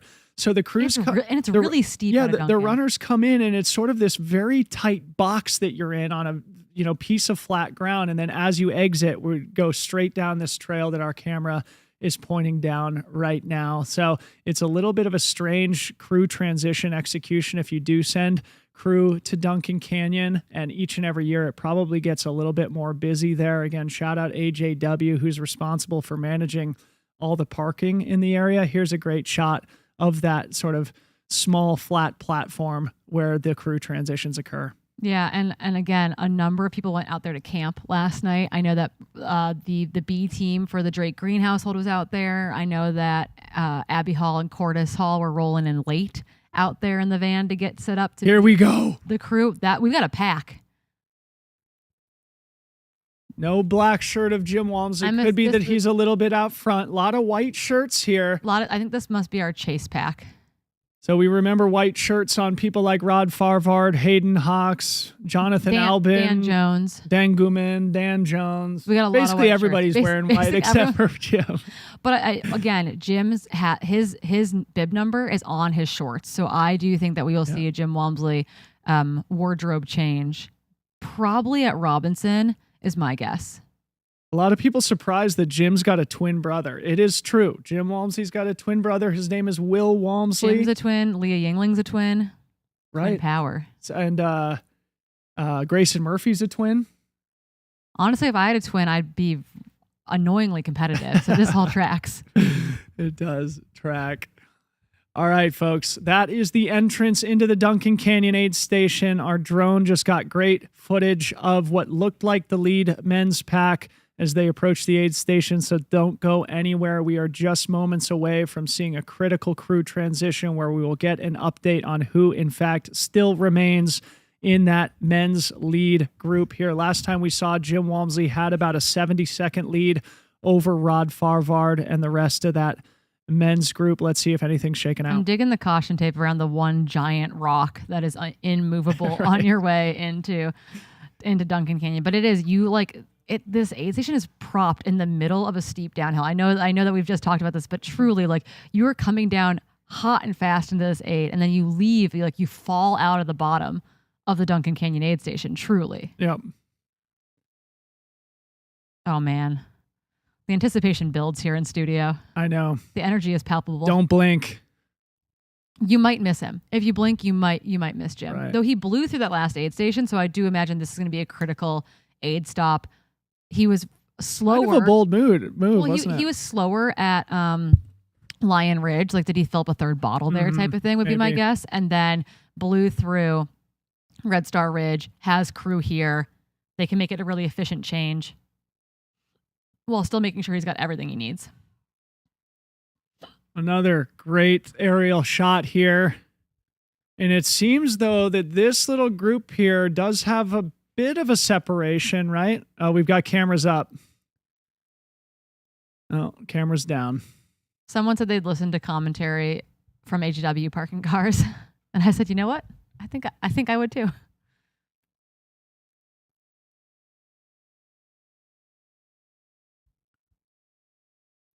But yeah, Right, we are. while we wait here, What's our general time split into here? Running time? it's like 2:27 to 2:35 ish. 3:37. Excuse me, thank you. 3:27. Yeah, 3:25 to Okay, so any minute now. 3:35. Truly any minute now, because we are at 3:26 elapsed. Yep. Okay. Yeah, Jim Walmsley 2021 was 3:27. So we were 3:26 elapsed. So don't blink. Don't go anywhere. The Duncan Canyon Aid Station, mile 23 on the Western States course, a critical moment as they make their way towards what we would characterize as the end of the high country, about 7 miles down the trail at Robinson Flat. I'm trying to pick up any energy or change in body language from the spectators here that might indicate that a human being is approaching on foot as part of the race. Somebody's pointing. People are looking.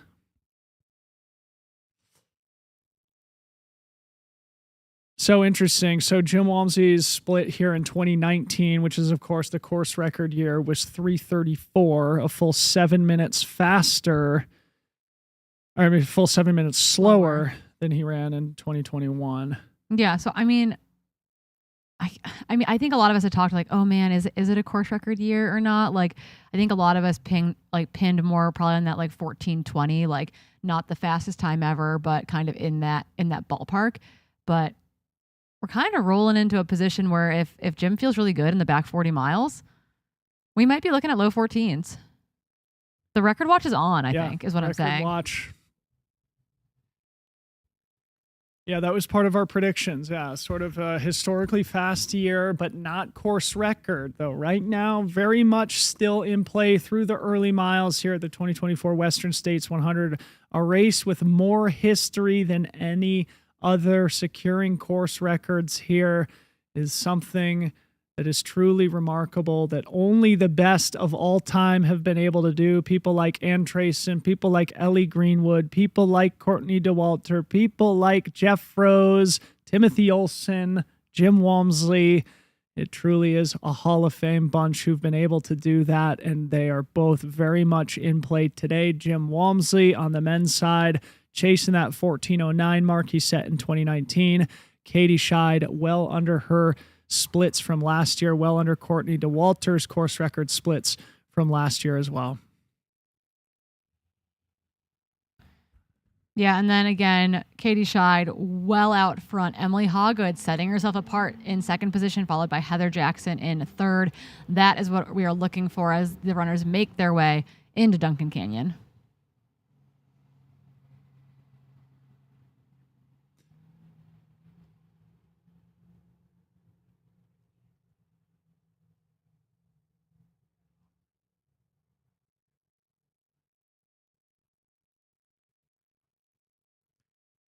Okay.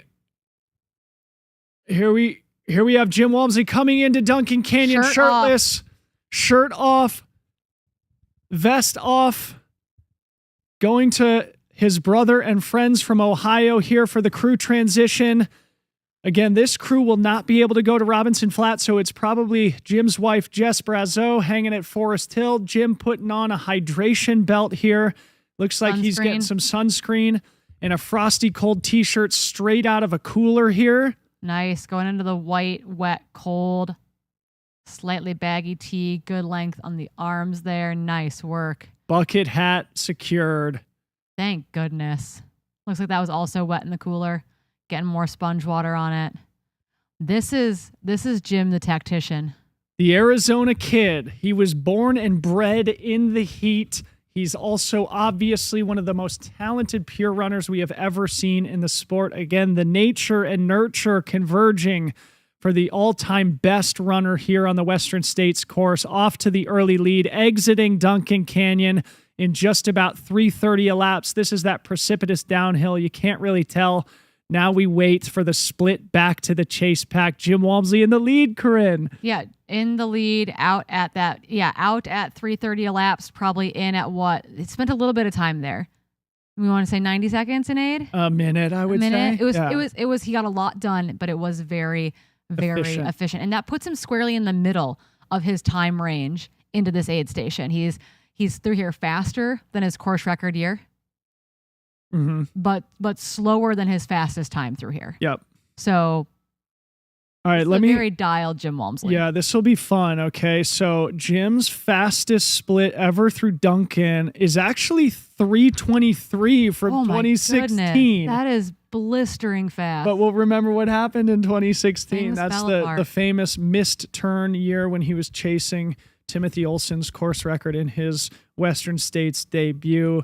We've talked about Jim's story here. That's his fastest split. So Jim, 7 minutes slower than his fastest split ever. But like you said, Corinne, right in the middle of the rest of the times that he's run here between 3:27 and 3:34, exiting today in about 3:30 flat. We'll get an accurate split from Ultra Live here momentarily as we await for the rest of the men's chase pack to enter. And it'll be very interesting to see if Jim is starting to put a cushion into the likes of the Rod Farvards and Dan Jones and Dan Gumans and the rest of the men's chase pack here. Here we go.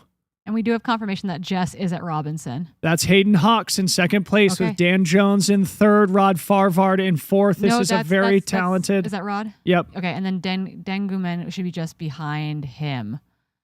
They're both wearing that tan top. Okay, so to our viewers, watch this execution. There's Dengumin exiting in second. Very risky move there by Dengumin, foregoing any crew or aid support at Duncan Canyon. As we just mentioned, there are a couple of creeks between Duncan Canyon and Robinson Flat. So if Dengumin doesn't have enough water, he will be able to get some of that natural spring water of the California Sierra. But what he will not be leaving with is an ice bandana like Rod Farvard is here. Or a completely soaked down frozen shirt like Jim Walmsley. Yep. So again, it's going to be annoying. You got to get wet, stay wet at Western States. Evaporative cooling is your best friend here. It's not just about ice. What is so good about the ice is that it keeps water on you for longer, and every little drip of water that evaporates into the air is literally pulling heat off your body. That is what you need out there. Guys, can we go back into the aid station proper? I think our audience would love to see.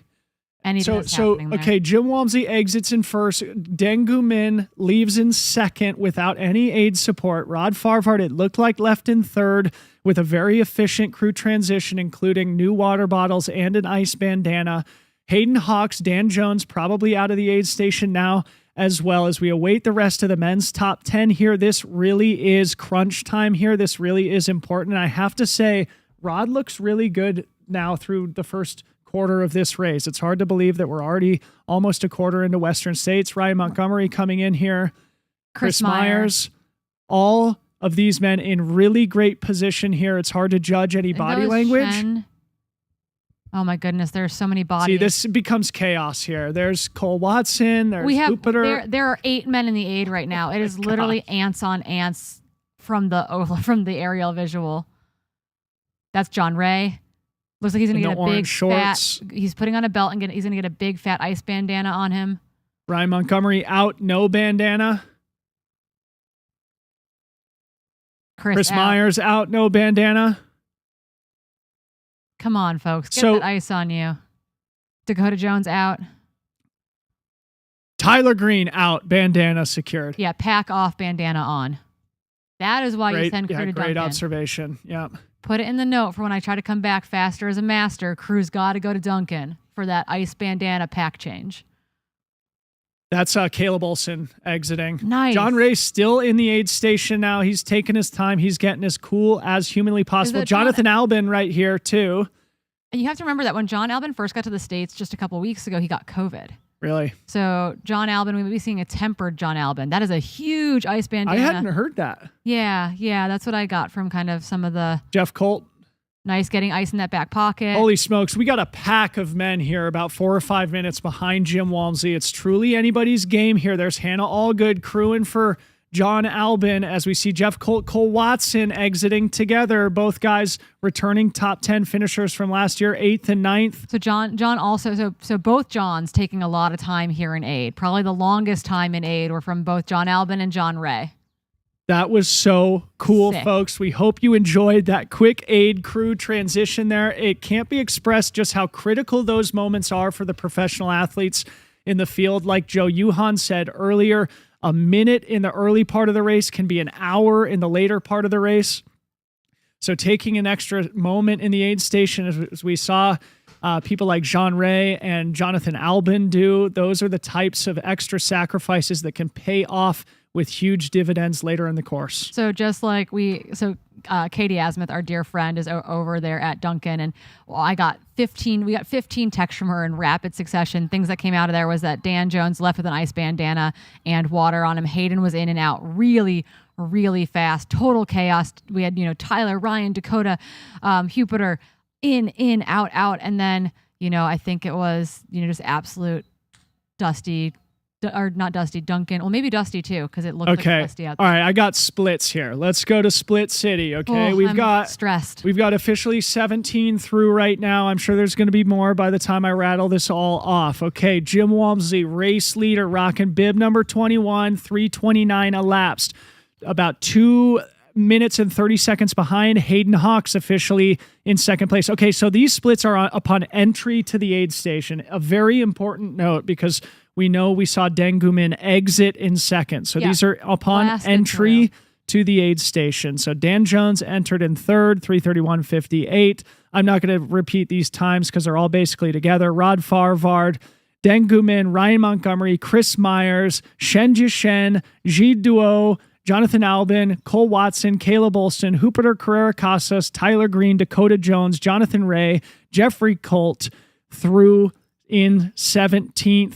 And they are all within 5 minutes of race leader Jim Walmsley. We have absolute crazy action here through the first quarter of this year's Western States. All the characters that you would expect pushing each other as they approach Robinson Flat and the end of the high country section of the course.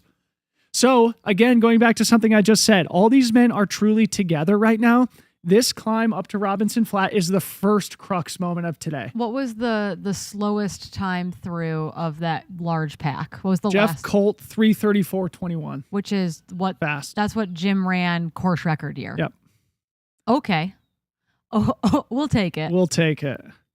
So, yep. Next up, we'd be looking for people like Petter Engdahl, and then we're in Katie Scheid territory. So again, for those who are just joining us, Katie Scheid is well under course record pace here in the first quarter of this year's Western States 100. There is no historical precedent for the times that she is running here in the early miles. She's been only a handful of minutes behind this lead men's group throughout race morning here today.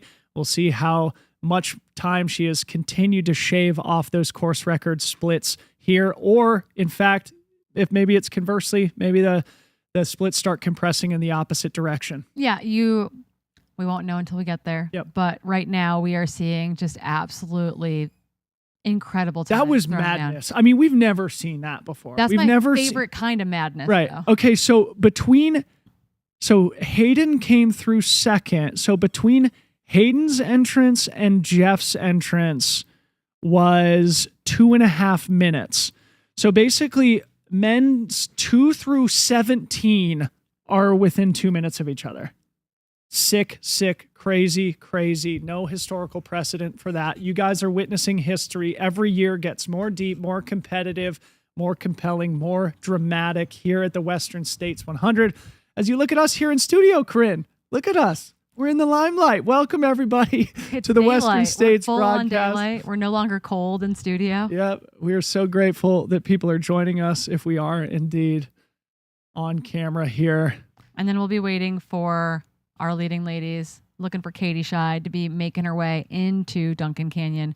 Probably absolutely flying is my guess. I'll be curious to see what kind of time she takes there. We do know that she's got crew there to give her a hand before she is sent towards our good friends Kim and Toph over at Robinson. Yeah, so that's what we're looking for. Let's take a look here. Oh, that's not accurate. I was going to see how far Katie Scheid was back of Jeff Colt at Red Star Ridge. She came through. She came through about 18th overall. You're right. At Red Star. So Jeff just left in 17th. So yeah, so she is probably one of the next people we will be seeing into Duncan Canyon. So basically, all the race favorites still in contention and Petter here. Engdahl is who we're looking for as well. We do know that there is Adidas Terex crew at Duncan Canyon, so I'll be curious to see what that looks like. We thought he looked a little bit unsteady at the last aid station we saw him at, and I'm just curious. It sounds like he might have taken a fall based on the drone footage. It looks like he was messing with one of his shoes.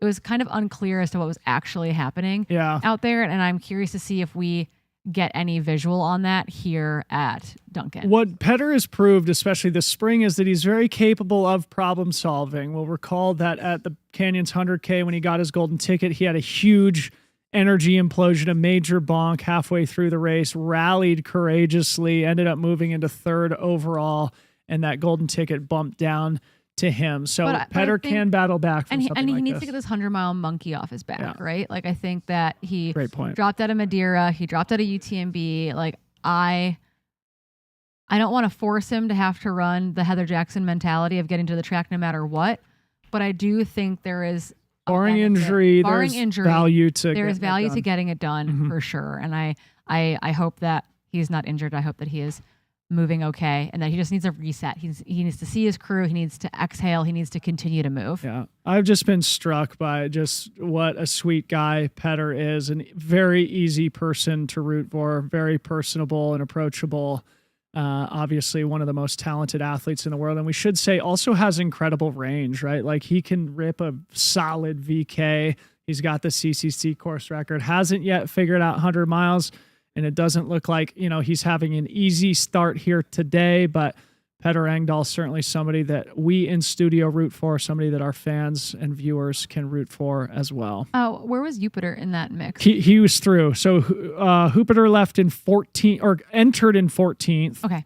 3:33:49. There was so much chaos going on. It was really hard. I mean, he should be the one person we can identify because he's not wearing a white shirt. Right. But there was just so much absolute chaos going on in that aid station that it wasn't entirely clear what was happening. So cool. So again, the next people that we're going to be expecting, we just mentioned Petter, and then Katie Scheid and Simone Gosselin, one of our French athletes, were sort of running together. At least they were around that elephant trunk area where we saw them about an hour ago. And then we've got people like Blake Slatengren, Robert Hognall, before we get to the Emily Hawgoods and Heather Jacksons, who are giving chase to early race leader Katie Scheid here today. So a little bit of a break in the action after absolute chaos just unfolded in the Duncan Canyon aid station about 8 minutes ago. For those who watched, that was absolutely different. That has never happened here at Western States. During my era in the sport, there may be 2 or 3 guys in there simultaneously.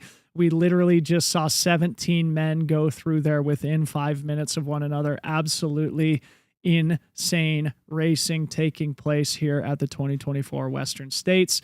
Back to the aerial footage here in the high country.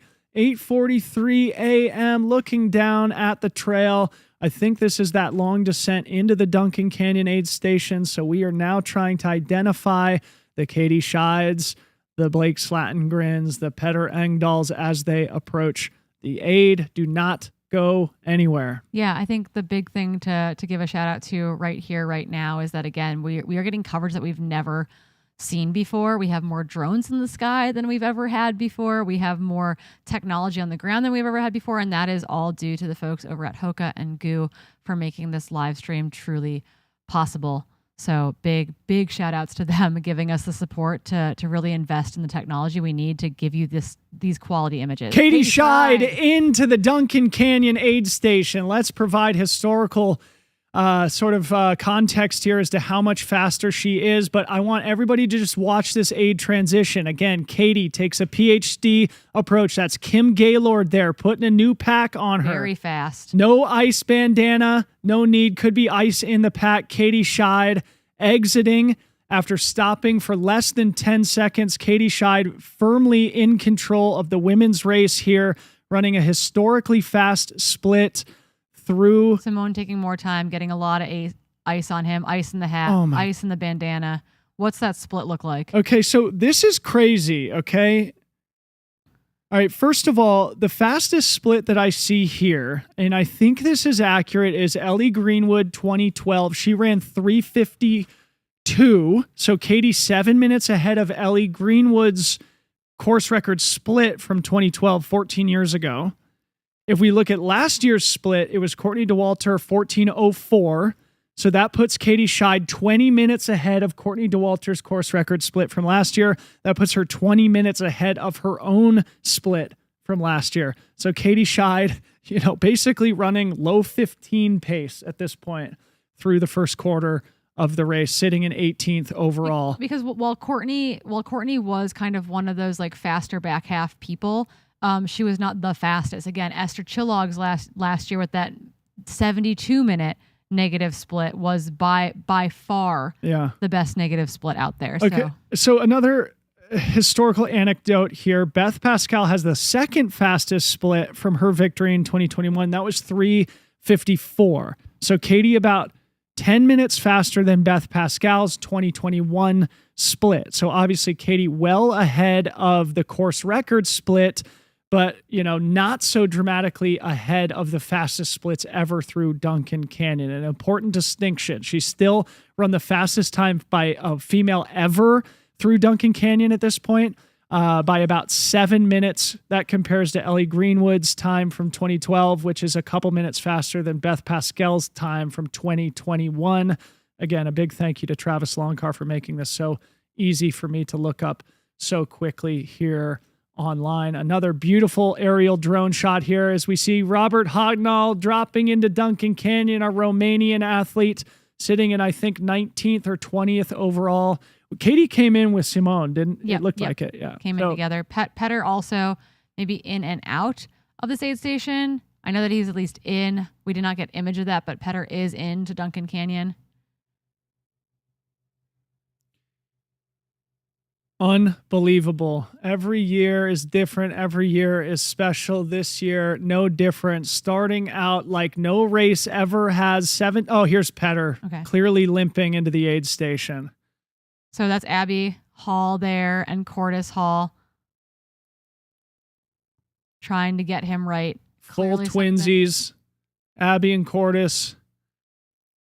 Really, really good friends. And teammates, obviously, of Petter Engdahl. Abby and Petter have spent a lot of time on the islands together, ahead of Transvolcania, where they both won, ahead of Madeira last year. They've spent a lot of time out at races training. Robert Hognall exiting here after what seemed to be a very tactical crew transition there. A lot of ice changed out of the pack into the handheld bottles. Robert Hognall, Corinne mentioned, is a podium finisher at UTMB. He's good in hard conditions. Solid Romanian athlete. Petter Engdahl getting representing Sweden. So do you think he's got tape on both of his ankles? Well, the good news is here, Corinne, obviously Petter... He doesn't look like he's stopping, right? Like it's not like he's sitting there. It's not like he's tried to leave the aid station zone. It looks like he's like, okay, let's get things going. Yeah. He will see more crew, including his partner Nora, at the next aid station. So that will be an important aid station to get to. Body language not terrible, even if his stride looks a little bit compromised. Petter Engdahl, love to see it, battling through a little bit of early adversity. Let's see if he can bounce back and move his way back into the men's top 10. This would not be unprecedented. In fact, it's funny to see that compression of men in between, 1 through 17 altogether. There's definitely going to be somebody, I think, outside that top 17 right now who's in the top 10 by the end of the day. There's still a long way to go. Still a lot of carnage and attrition can evolve here at Western States. And these folks who are coming into the aid station now, though they're well behind race leader Jim Walmsley and the rest of the chase pack, they are still thoroughly in contention for those coveted top 10 spots. This is just so fun. As we look down on another runner descending into the aid station here, we're going to be looking for the likes of Emily Hawgood, who's been running in that F2 position for the entire morning, followed by Heather Jackson, and then that massive women's chase pack. I want to point out that while we've talked a lot about how it's not going to be that hot today, we've got runners looking warm. Yep. And I think that's just important, right? You are running. Humans are incredibly inefficient beings, turns out. So we're creating a lot of heat to move down the trail. And so even when it's not that hot, the direct sun that you get on this course is absolutely brutal. And it's only gotten more brutal after the mosquito fire, where we've got more and more sun exposure in the hottest part of the race course. Look at this. The Cowgill contingent with a platter of treats here for Blake Slattengren. This could be the type of athlete who moves out from outside the top 20 into the top 10 by the time it's all said and done. Blake in his 100-mile debut ran sub 13 hours at Javelina last October, was just behind Jonathan Ray, finishing in second place and just in front of Ryan Montgomery. All three of those podium finishers from Javelina are in the race today, and all three are now through the Duncan Canyon aid station. Good job, Blake. Yeah, Katie Asmuth, who's at Duncan Canyon, says that it's quite warm in this aid station, that you really feel the sun all right, as you make your way into this aid. Blake, only 28 years old. He's sort of part of this next generation crew of young up-and-comers in the sport. Such an exciting time to be in trail and ultra running. Blake from Seattle, Washington, running what feels like a pretty solid, tactical, conservative race. We talked to him before the event on the elite men's panel, and he said, yeah, he's approaching it like an opportunity to gain experience. Hopefully this is the first of many Western States, is what he said. He's approaching it that way today. Yeah.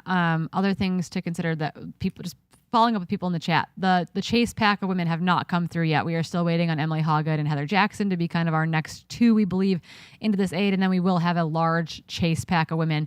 Most of the women's top 10, top 15 will be coming in probably 5 to 6 minutes back of those podium position folks. Yeah. My hope is that we see that like Ida Nilsson through Elsie Davis, Rachel Drake, Leah Yingling crew all together in the aid station, like we just saw the men's pack in a hyper chaotic 90-second window. We saw about 15 men enter and exit Duncan Canyon, something that's never happened before. Thanks to Katie Asmuth for the boots on the ground updates.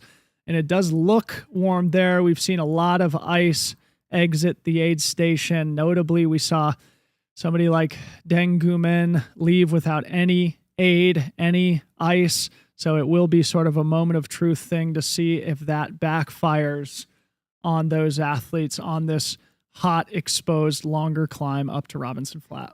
Okay, so I've got splits from Aid Station Fireball, Jim Red Star to Duncan Canyon. That last section we saw, 1 hour, 53 seconds. That's 3 minutes slower than the fastest split ever for this section. Jared Hazen is that split holder from 2019, running 57:36, but on par with his 2018 winning time and only 2 minutes off of his 2019 course record time. So again, that is the inter aid station interval, the delta there between Red Star Ridge and Duncan. On the women's side, Katie is into Duncan Canyon in 3:44:59 a lap, second fastest time ever. Lizzie Hawker came through there in 2012 in 3:37, 7 minutes faster than Elliot Greenwood's 2012 splits. And then the big thing there, from Red Star to Duncan, she ran in 65 minutes, 20 seconds. That's the fastest split ever for that section of the course, and only, less than 5 minutes off of Jim's time between those two aid stations. OMG, a big thank you to Liam Tryon, aka Aid Station Fireball. If you don't follow this dude on Twitter, you might as well throw your iPhone out the window right now. Thank you to the stat machine,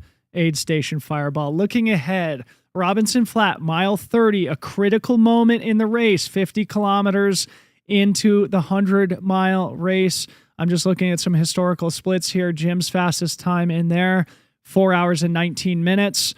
Jared Hazen's time from 2019, 4:32. So we will probably see the lead men's pack somewhere in the middle there, probably about a 4:25, 4:26, 4:27 split. So we are about 30 minutes away from seeing the men's leaders come through Robinson Flat. And that's going to be another one of those moments where we really want to watch the aid station transitions and watch the body language. It'll tell us a lot about how the guys are feeling. Yeah, and where they're pushing it and where they're not pushing it, where they're going a little bit too hard, where they're making mistakes. Because that's what I have seen that firsthand at Robinson Flat, for example. I remember watching runners come through, getting ice put on them, something falling out of their pack, and then being like, it's fine. I'm like, no, it's really not fine. Like, that ice bandana really should be on your body, not on the ground.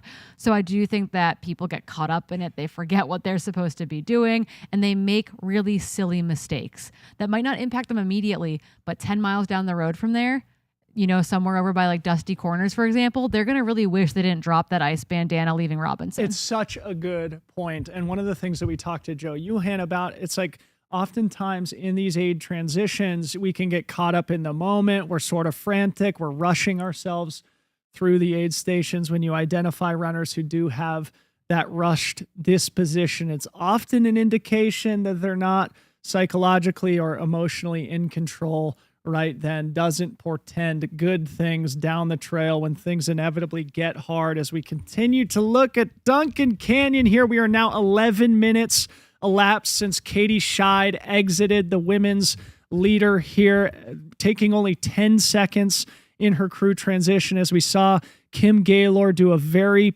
fast pack swap there as she makes her way up to Robinson Flat, where Topher Gaylord camped out last night and where he will be waiting to push Katie up over the top of that hill and onto that half marathon descent that Corinne and I will talk about at some point today. Another critical section of the course. 12 minutes since Katie left. Corinne, no sign of Emily Hawgood. And what did we say? She had gone from 5 to 9 minutes at the last checkpoint. So she's added another couple minutes, another 2 or 3 minutes to that growing gap over the chasing pack. We do believe that Emily Hawgood, again, lives just down the road from where Dylan and I sit in studio. The finish line is going to get set up literally right behind us here, which will be very, very cool. So Emily Hawgood should be our next person. And 2 women coming in right now based on Katie Asmith. So I'm assuming it's going to be Emily Hawgood and Heather Jackson, perhaps together coming in to Duncan Canyon. Thank you, Katie Asmith, for the update. Don't go anywhere. Stay glued to the TV here, as we are in split screen mode here. You see Corinne and I sitting on the track. It won't be too long. Emily Hawgood dropping into the aid station here. No camera other operator woman right behind in her sight yet. So let's keep our eyes out to see if Heather Jackson's also making her way into this aid station. Okay, 8:57 a.m., about a 4-hour split here for Emily Hawgood. Very, very strong. We did a pack swap just then. One pack off, one pack, new pack back on. That's Cody Lind there helping as one of her key crew members this weekend. 2-time top 10 finisher Cody Lind. 3 generations of exposure here to the Western States. His grandfather, Bob Lind, was the original medical director here of the Western States. He was actually inherited from the Tevis Cup, the horse race. And Cody's father, Paul Lind, also a veteran of the Western States 100, a great coach in the sport, including to Emily Hawgood. Emily exiting, also looking fantastic here, about 13 minutes behind race leader Katie Scheid, 14 minutes or so behind Katie Scheid. Yeah, quick but efficient crewing there. That's one of the Adidas camera folks following her down the hill just a ways. I do not yet see our third female, so I'm assuming that camera guy was mistaken coming into the aid as one of our athletes on course. So she did have a couple minutes on Heather Jackson at the last aid station. That gap wasn't huge, but that is who we're looking for next. And I think if Heather Jackson in particular can survive this downhill section, because downhill is not what Heather Jackson loves. She's gotten a lot better at it, but it's not her strength. It's not what she loves. She is aware of that. She's told us that herself.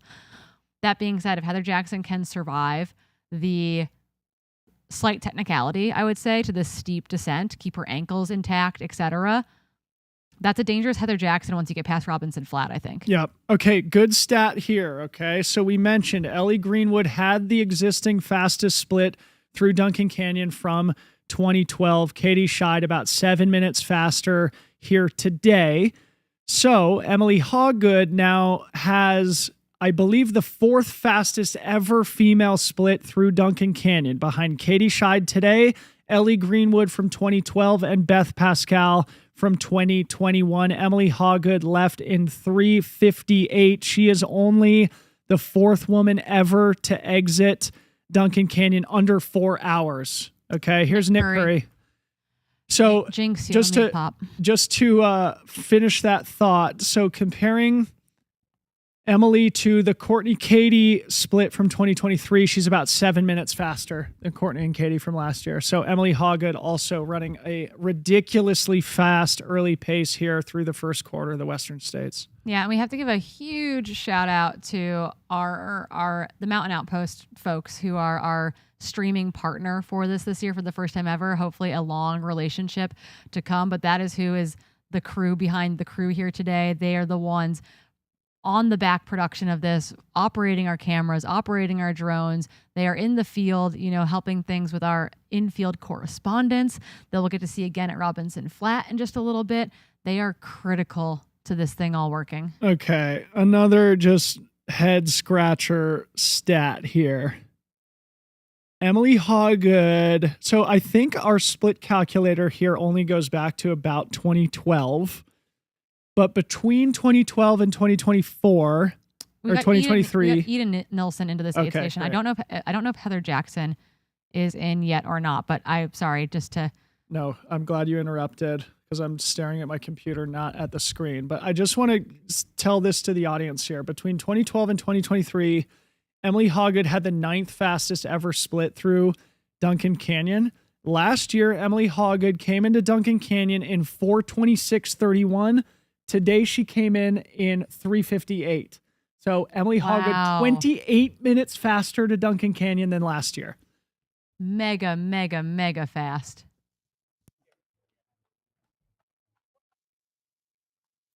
Microphone test. Okay, so Bowen. Caleb Bowen, West Virginia in the house. So Eden Nilsson has overtaken Heather Jackson. I do not think we've seen her yet into this aid station. It does sound like Nick Curry left the aid station with a garbage bag, and no one is sure what exactly that meant or what it was. But I got a text both from the chat and from Keely Henninger trying to confirm if Nick Curry did in fact leave with a grocery bag or a garbage bag. Maybe Jameel can fill us in as to what's going on out there. Interesting strategy there.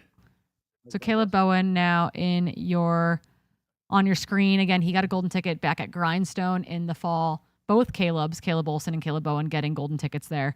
Caleb Olson currently running in that men's top 10 pack. Who is this? That looks like Ida. That's Ida. Ida. So it must have been Heather. We might just be delayed on our screen from what's happening on the ground. Okay. Yeah, I still only have official splits from Katie and Emily. Yeah, I think we're getting text from the ground at Duncan, so I believe that we probably have a couple minute delay. Another super quick transition And here that from Ida. pack is full of ice. Yeah. Put on that sun hat. The Scandinavian athlete Ida Nilsson, one of the best of our generation, part of the Masters contingent, 42 years old. The Swede, though she lives in Norway, I believe. Now exiting, we think, in 3rd place with no sign of Heather Jackson yet, although we could be wrong about that. And now we have the official split between Katie Scheid and Emily Hawgood upon entry, which was just under 13 minutes. Upon exit, it was probably a little bit more than 13 minutes. Again, we only have splits upon entry to Duncan Canyon. So we start to see sort of the men's top 30. That looked like Esther Chilog. That's Esther Chilog. And there's Chen Lin. Chen Lin, thank you. Wow, Chen Lin is running really, really strong. She is definitely more of a mountain athlete, so I think that the high country is going to serve her really, really well. But Chen Lin is running incredibly strong. Honestly, getting to run with Esther Chilog is probably great because there are not many people that speak Mandarin out there. Right. And Esther Chillag is one of them. Right. So Hungarian athlete who lives in Hong Kong. Hong Kong. So that is her one potential friend. Great observation. Out there. Chen Lin will Here's be, Heather. Heather's in the aid. Okay. Because I will say that Okay. I know the two people pacing You are? Chen Okay. Lin today, and neither one of them speak Mandarin. That would be Tabor Hemming, and then one of the Western college boys is stepping into pace as well. All right, awesome. Heather All right, Jackson. So Heather Jackson exiting. That means she's fallen back a couple of positions. But as Corinne mentioned, Heather Jackson doesn't feel super comfortable in these high altitude, more technical trails. So it's not totally unusual or unexpected that she would fall a little bit further back in the women's top 10. She was still smiling in the aid station, which is a good indication that Heather Jackson's still in good spirits, still in good physical and mental condition. And once she gets over that top of the climb outside of Robinson Flat, she'll be in terrain that is much more suitable to her strengths. Chen Lin exiting looking super fresh, super spry, Chinese athlete, sort of one of our dark horses here today. First time probably racing in the U.S. First time racing in the U.S., but you have to remember that she won Doi Inthanon to get here. One of the harder 100 miles in the world, I would say at this and point. And the Asian major on the UTMB World Series. Yeah, has been historically has been the Asian major. There were 2 golden tickets given out there, and then additionally to that, one Hong Kong 100K like just a couple weeks after that. Like she generally races a lot, and I think they've tempered that a little bit, knowing that she was coming into Western States. So excited to see what she can do. Official split upon exit, yeah, that 13:20 between Katie and Emily. So she added another 4-ish minutes to that gap. All right, cool. All right, so I've got official entry splits for the top 7 women. Okay, Katie Scheid in the lead. 3-4. Oh, there's Becca Wendell. Yep, Becca Wendell running into her crew there. We'll update here in just a second. Becca Wendell joined by, it looks like we've got Allison Naney and Steph Bennett out there. The Met How crew looking strong. Looking under control, very composed. Becca Wendell certainly coming in as also in that dark horse Get some ice category. in there. Yeah, Allison. People that know her know that she's capable of performing at the highest level against the best athletes in the world, though. As you mentioned, Corinne, unsponsored athlete, breakout. Steph Bennett, the hype woman there in the aid. I love it. I love it. Get out of there, Becca. That's how you know it's a Western States rookie, when they turn to exit the wrong way. The wrong way. All right. Amazing agility there from Becca Wendell exiting Duncan Canyon. All right, official splits here. Katie Scheid, race leader, through in a ridiculous split of 3:44.29. Emily Hawgood, 13 minutes back, 3:57. Ida Nilsson officially in third, 4:02. Esther Chillag, 4:03.19. Lin Chen, 4:03.22. Fu Zhao Zhang, we didn't notice come in and out of the aid station, also 4:03. Heather Jackson, 4:03. And then we just saw Becca Wendell. Now we're looking out for the likes of Ingvild Kaspersen, Lottie Brinks, Lauren Puretz, Ragna DeBotts, Priscilla Forgy, Elsie Davis, Rachel Drake, Leah Yingling, Anna Loudon, et cetera, et cetera. Unbelievable. Don't go anywhere. We might see another chaotic moment here at the Duncan Canyon Aid like we saw with the men's top 15. Looking further down the trail, we are about 20 minutes from the men entering the Robinson Flat Aid Station. For those who've joined us on the Western States broadcast the last 4 years, you know that that's really when the action picks up here on the live stream, because we start getting splits from the men further down the course as the women are a little bit further behind, and the updates will be coming hot and heavy throughout the rest of today. So I hope you've accomplished everything you need to today. Put your feet up, crack a frosty sparkling water, get a nice stretch in, roll out the yoga mat, get that foam roller. Go for a walk. Just keep your laptop open. Yeah, you can just put us in your ears and go for a walk. You could get nothing done today, and we have no problem with that. Best day ever. Yeah, these athletes are running incredibly well. I do know that our cameras are set up at Robinson Flat. We'll probably end up going to a split screen at some point to make sure that we see the rest of our women's kind of chase pack, because we've got a massive pack, including Leah Yingling, Rachel Drake, Priscilla Forgy, et cetera, who all should be fairly close together in quick succession. So we'll be looking for that next chase pack here, while also getting set up at Robinson Flat, where Brett Hornig is on the ground as our on-field correspondent. Yep. Okay, so another interesting thing here. We mentioned Katie Shy way off the front. Emily Hawgood thoroughly in no woman's zone right here. No woman's land, okay? Yeah, She's just by herself out there. 5 minutes ahead of Ida in third. Emily certainly could play spoiler to somebody like Katie Scheid if she falters. But as we mentioned earlier, that pack of Ida, Esther, Lynn, Fuzhou, Heather, and Becca, if they're able to work together on that climb up to Robinson Flat, could they make up some time on somebody who's running totally solo like Emily Hawgood? An interesting dynamic to monitor. Yeah, there's a lot of running yet to be had. And I think a lot of that has actually happened after Robinson Flat. I feel like we've had some big shakeups in that downhill half marathon, effectively kind of into, in my head, it's Miller's defeat. And then Dusty Corners. I feel like we do see big moves, big bridges happen in the field historically through that section. It's just like someone's really maybe pushing that section a little bit harder versus maybe holding back there before the big climbs up to Devil's Thumb, for example. Okay, probably 30th-ish, 40th-ish place runner coming in here. I don't have an ID on this individual, but a big shout out to him. I like the third bottle in the back pocket. I think that was a really good move for a lot of athletes through the high country in particular, just because the aid stations are just far enough apart that with the sun, having a third bottle, even if it's just water, then you can drink, then you can continue to wet down your buff or your shirt, for example, get that on your head. Hype squad. Yeah. Oh, that's Harvey Lewis coming in here. Harvey from Cincinnati, Ohio. We mentioned him earlier. He's the multi-day icon. And there's TJ. Amelia Boone doing some crew work with Zoe Rome. TJ's Zoe's partner is in the race. He Yep. was medium high on the wait list and got in through there. So they've been waiting for him to get in. He got in ahead of our good pal Ryan Thrower. There is Here we have the Ingvild crew. and Lottie Brinks. So Ingvild I think went this right. rounds out our Lottie women's went top left. 10. Lauren Purette's right there on the yellow and blue. That's been her signature outfit all season racing. Wore it at Gorge. Wore it at Black Canyon. Lottie brings us to the left of our screen. Ingvild Casperson there. Seeing her crew. They're going to get her sponged down. Lottie looking out. strong upon exit here. Lottie You got to know that Brinks. she probably made her own ice bandana, right? Yeah, of course, right. Lottie Brinks, again, Corinne mentioned she's from Germany, though she lives in Boise, Idaho. Has been in the States since coming here to go to college in Savannah. Her and her husband run a fabrication company, and they're just absolutely brilliant people. Very brilliant, Lauren creative. Purette's, leave the right direction.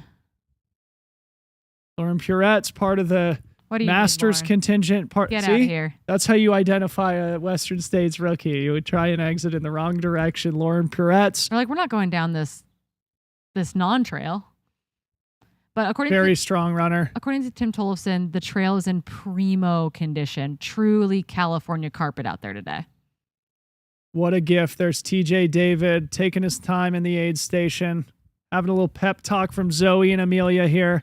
TJ also at least a former pro skier, if not a still current pro, sort of free skier, backcountry skier living in Carbondale, Colorado. There's Ragna DeBots, the current Masters course record holder from Slamming 2021. something. Former podium finisher here, one of the greats of the last decade in the sport, Ragna DeBots. She's Dutch, though I think she lives in Spain. Yep, that's correct. Yep.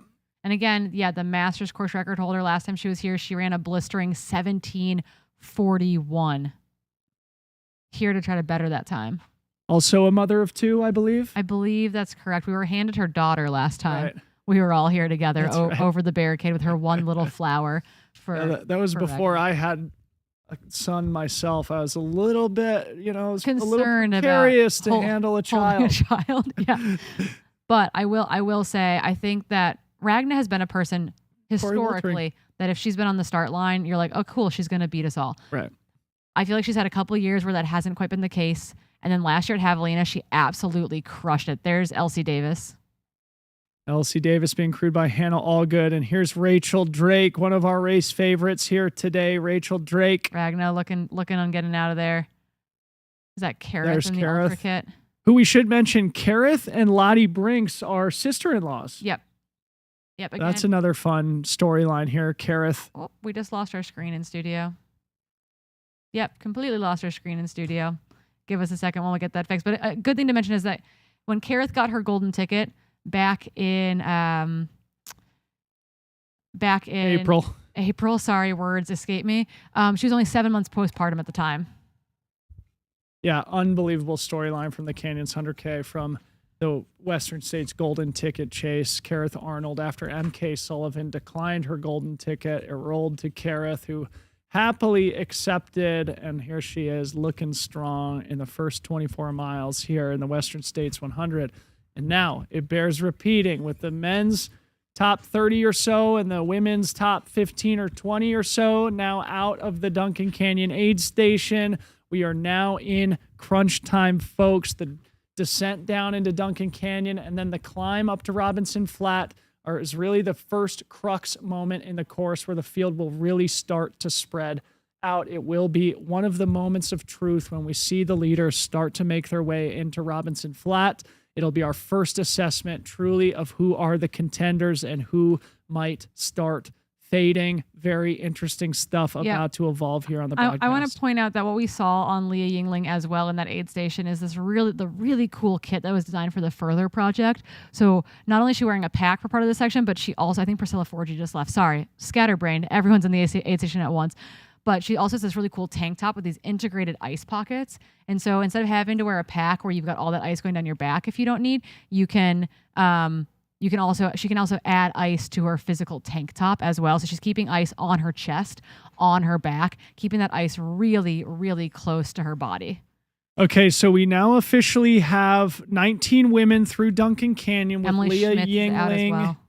Leah Yingling also out at 9:14. So Leah Yingling sitting in 19th right now. She's a two-time top 10 finisher, so she's in a great spot. And as you mentioned, I think earlier this week, Corinne, Leah has never been in the top 10 until the river. Is it the river? Yeah. So Leah sort of running a Leah race right now, but it really is a who's who between that top 10 and 20 with the likes of Ragna, Elsie, Rachel Drake, Leah Yingling, etc.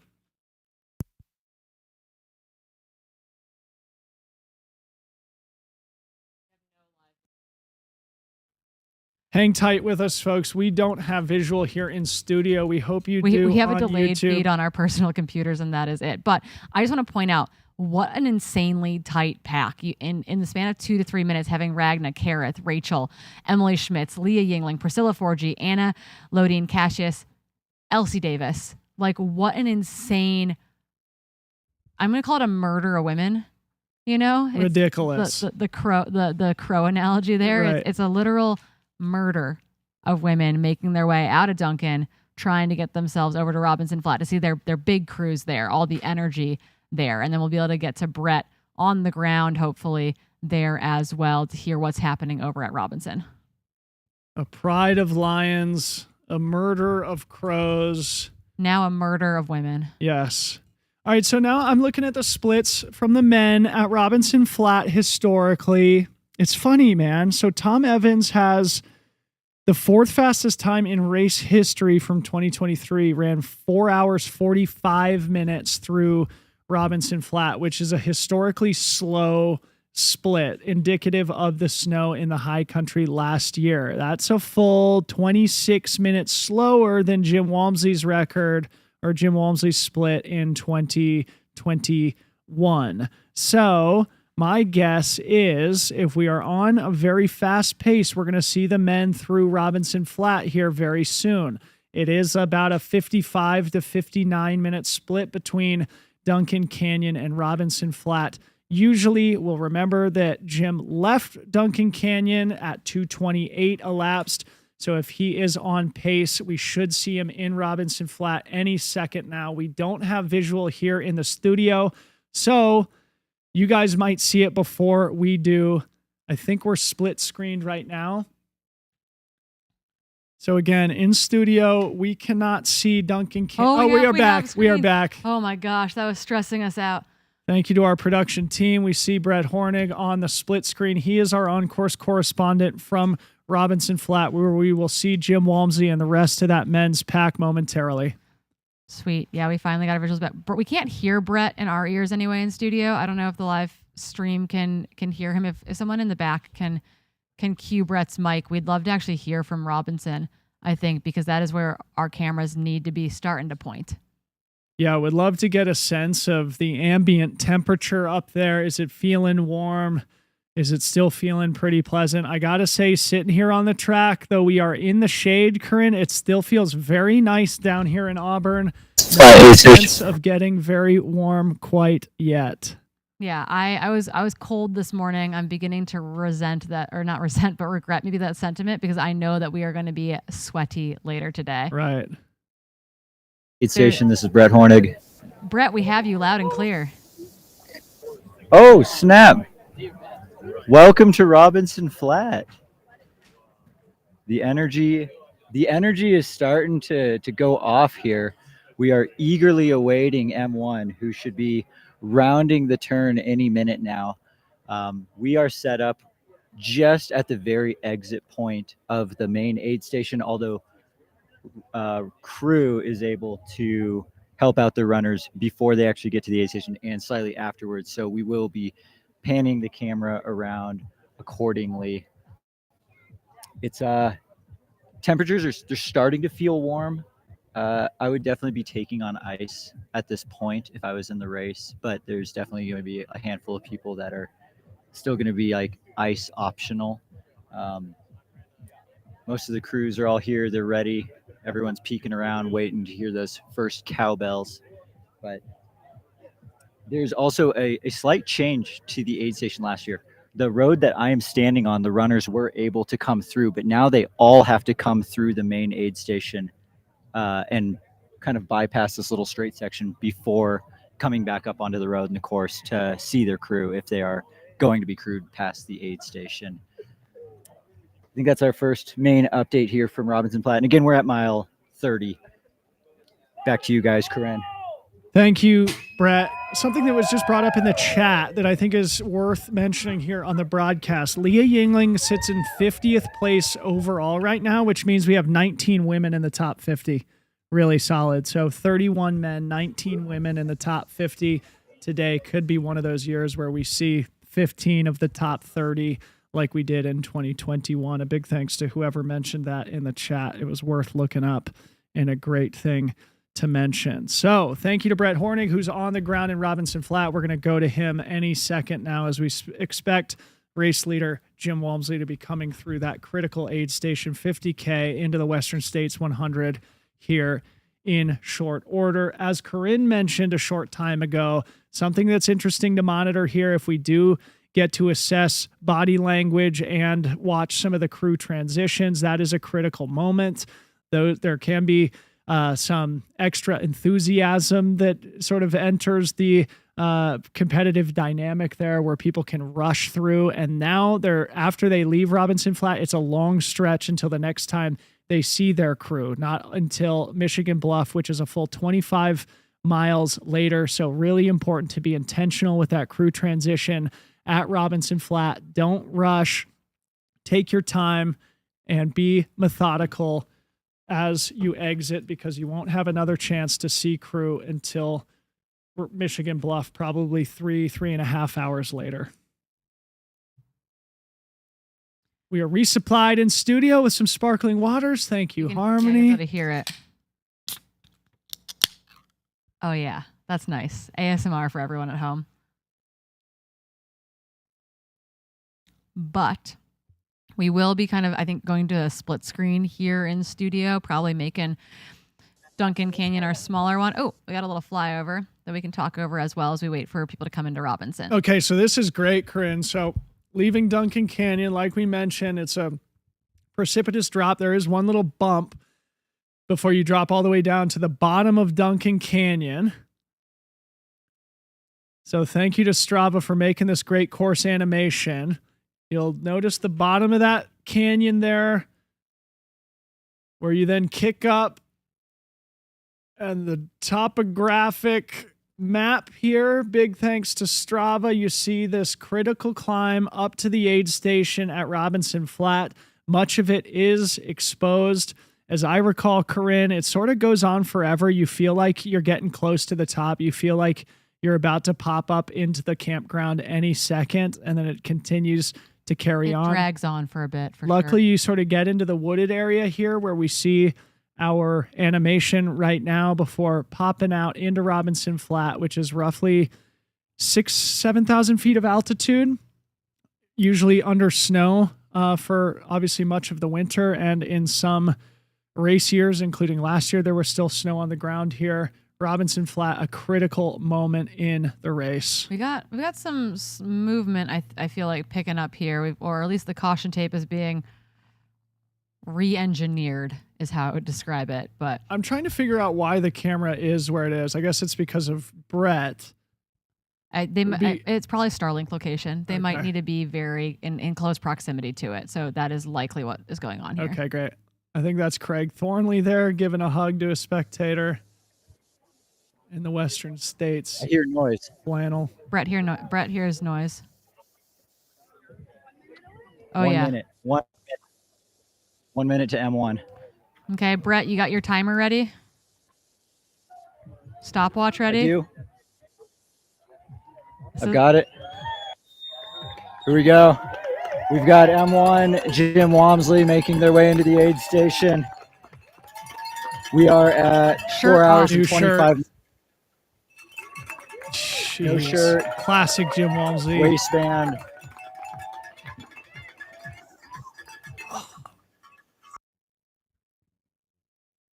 Okay, let's see if we can get eyes on this crew transition here. Coming in hot with no shirt. Oh, we're flying right over the top of Jim right now. Back it up, drone. Back it up. Here we go. Another fresh, cold shirt. Another white shirt for Jim. We see Craig Thornley in the foreground there, blocking our view. Come on, Craig. Get out of the way, Down buddy. in front, Craig. That's Jim's wife, Jess Brazeau, there, putting the ice bandana around his neck. Jess, obviously, just as much experience crewing this race as Jim has running it. The dynamic duo, a great team here, making quick work of this critical aid station. Jim with the ice bandana draped around his neck. Looks like stuffing some nutrition in the shorts. Fresh, cold tea. I'm sure he's going to go bucket hat, sunglasses, be out of here quick. But he looks good. He still had that pop in his stride, as he always does. Jim Walmsley in control of the race, it appears. I don't know where our camera's going. That was Luke Webster, I think, taking photos off on the left-hand side, getting those shots. I did like. We've got M2 coming in. Whoa. Things are tight. M2 is coming in. It is Dan Jones. OMG. Dan Jones from New and Zealand. Hayden Hawks. Dan and Hayden are together. Wow. This is Jim something is here, out. folks. Hayden is out. Hayden is out. Hayden stopped for 1 second. Okay, so Hayden That exits feels with risky to me. Me too.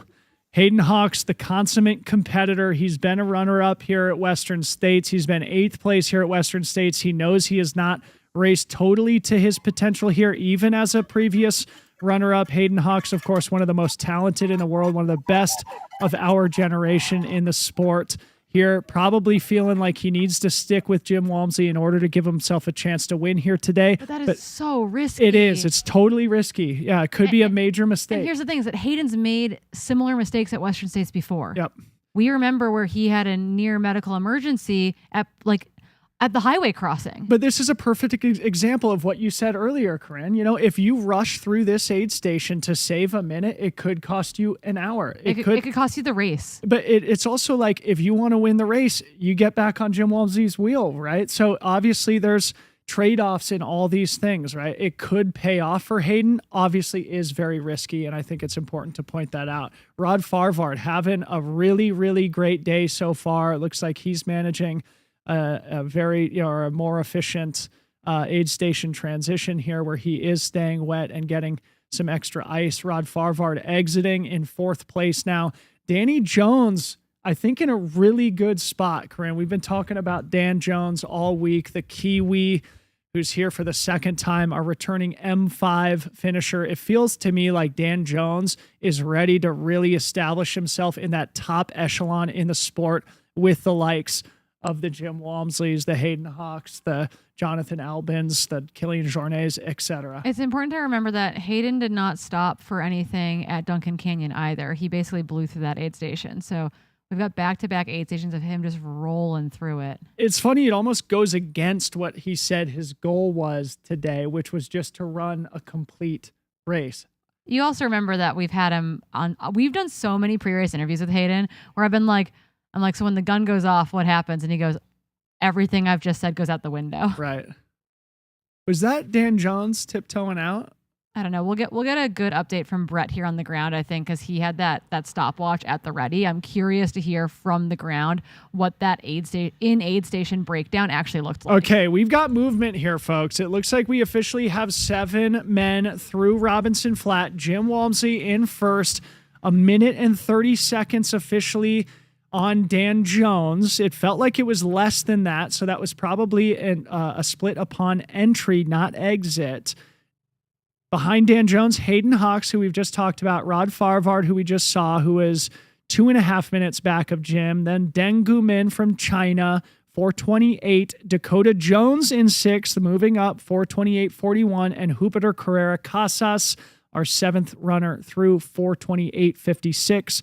So a total of 3 minutes and 45 seconds separating 1 through 7 through 50K here today. Unbelievable. And we've definitely had some shakeups there. Dakota Jones moving up. Jupiter right on your screen right now, leaving the aid station, looking really, really smooth. He's moving up too. I think he's sort of been in that 12th through 15th area through Duncan Canyon, now solidly in the top 10, exiting in 7th place. Now we're expecting to see the likes of the Ryan Montgomerys, the Chris Myers, the Shenji Shens, Jonathan Albins, etc. Action, action, action. As we said, Corinne, that climb up to Robinson Flat really starts to separate the wheat from the chaff.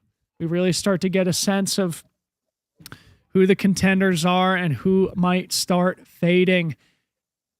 Okay, we've got Brett Hornig. Brett, can you hear us? Give us an update from the ground. Hey, Dylan. I have never seen such a tight pack at Robinson Flat in my 6 years of being at this aid station. We had M1, 2, 3, 4, 5, 6, 7 within 3.5 minutes of each other. Everyone took the correct amount of time through the aid station. The only one that you guys were saying was a little bit questionable was Hayden.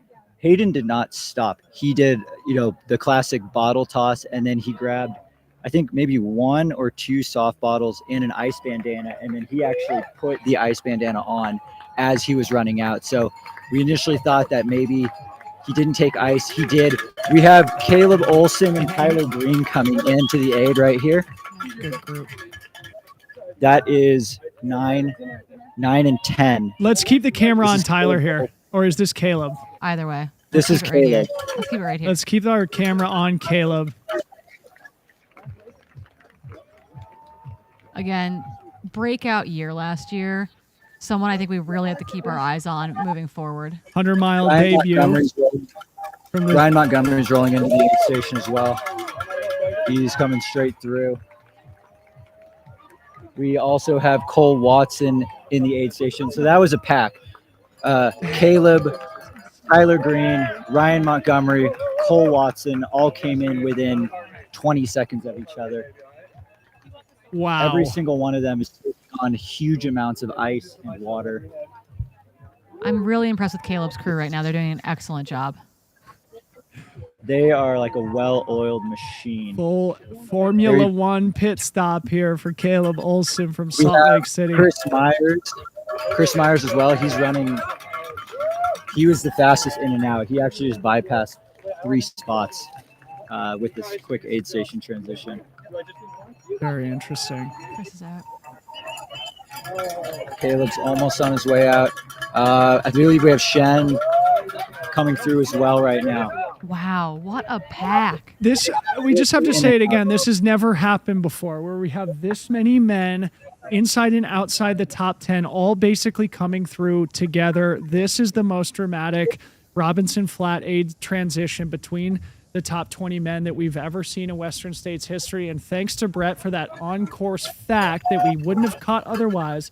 Hayden Hawks maybe not being reckless, being hyper efficient, continuing to move, putting the ice bandana on as he jogs out of the aid station as we see Caleb Olson. At least getting the minimum thing done, right? Yeah. At least he left with ice. Yeah. Would have loved to see a sponge bath go on, but it's okay.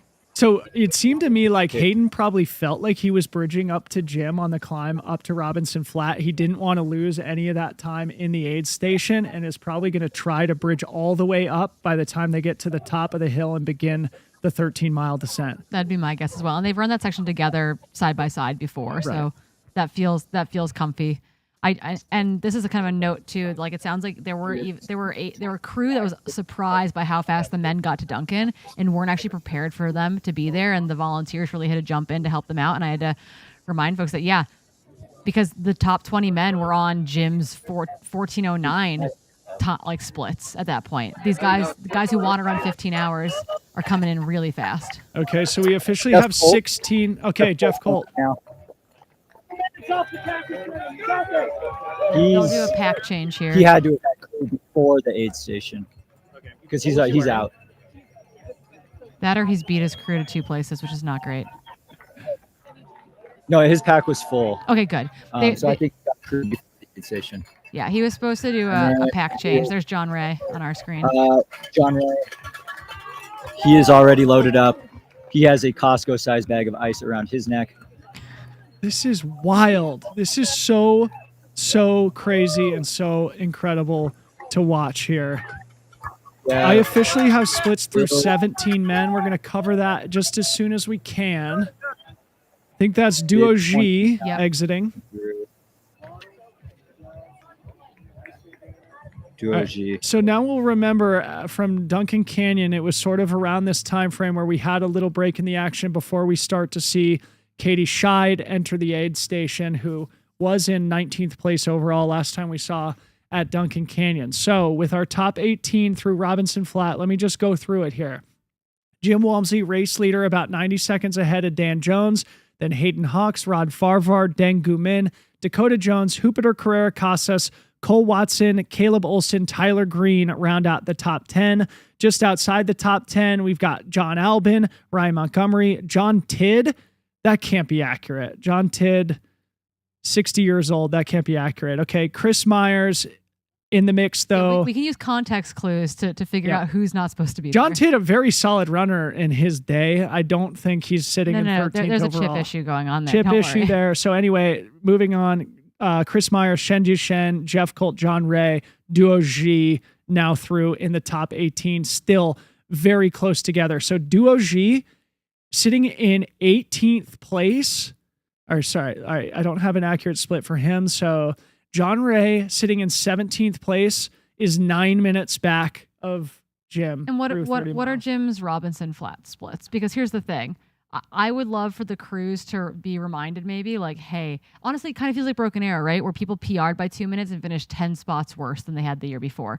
Like, I don't want anyone to be in their head about sitting in 16th right now because they are running so freaking fast. Yeah, unbelievable. That's so a good Jim, reminder. Yeah, Jim's splits, I think, were between 4:19 and 4:34. Today he ran 4:25, so he's kind of splitting that difference right in between his fastest and his slowest, which probably feels about appropriate.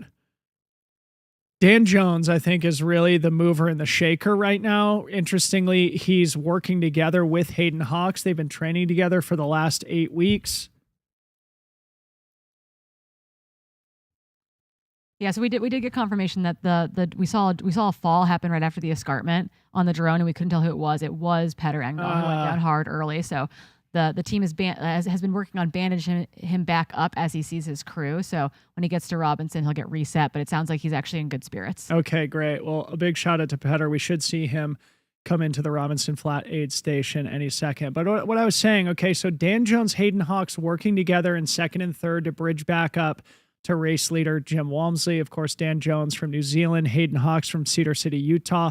Dan Jones finished second at the Canyons 50K back in April, where he really challenged Eli Hemming, who has really proven himself to be one of the best athletes in the world. Nobody's pushed Eli Hemming in 50K like Dan Jones has this year. And Hayden Hawks, those two have sort of been doing the whole steel sharpened steel thing in Cedar City, Utah for the last 8 weeks. Now they're working together in podium position here through the first 50K of the 2024 Western States 100.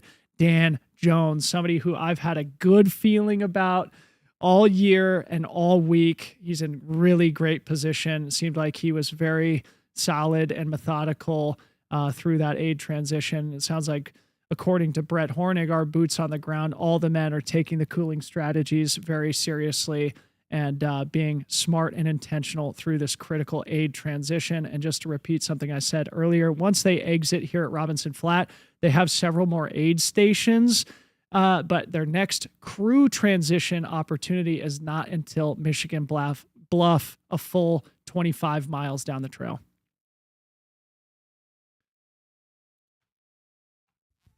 Beautiful aerial shot here. So our runners sort of come up to our lookers' left-hand side of that beautiful green meadow before intersecting with the dirt road and running through that Hoka Corral through the aid station crew transition and up over the top of what I think they call Little Bald Mountain. There's a fire lookout up there. And then they begin the meat tenderizer. Corinne, is it time to start talking about what's next? About the canyons, about what we are heading into in a big way, and what may or may not chew some people up. So what Joe Yuhan so, I think, effectively captures in his Western States Killing Machine articles at irunfar.com is that the first 30 miles of this course are surprisingly difficult for those who have never seen it, which is most of the people in today's field. The only people who have really been able to scout this section of the course are people who have run Western States in the past. After you exit Duncan Canyon, you begin what we call the downhill half marathon, all the way to the bottom of Deadwood Canyon. It's about a 13-mile straight downhill where what Joe Yuhan says makes it difficult is that you exit the high country. You're sort of like, man, that was actually harder than I expected. And then you get on that downhill half marathon. You're like, oh, wait, actually, you're like, I feel great. Yeah, I'm turning it around. This is easy. And then just when you think you're gaining momentum, just when you think it's actually an easy downhill course, you get hit in the teeth with the first of 3 consecutive climbs, the famous canyon section of the Western States course.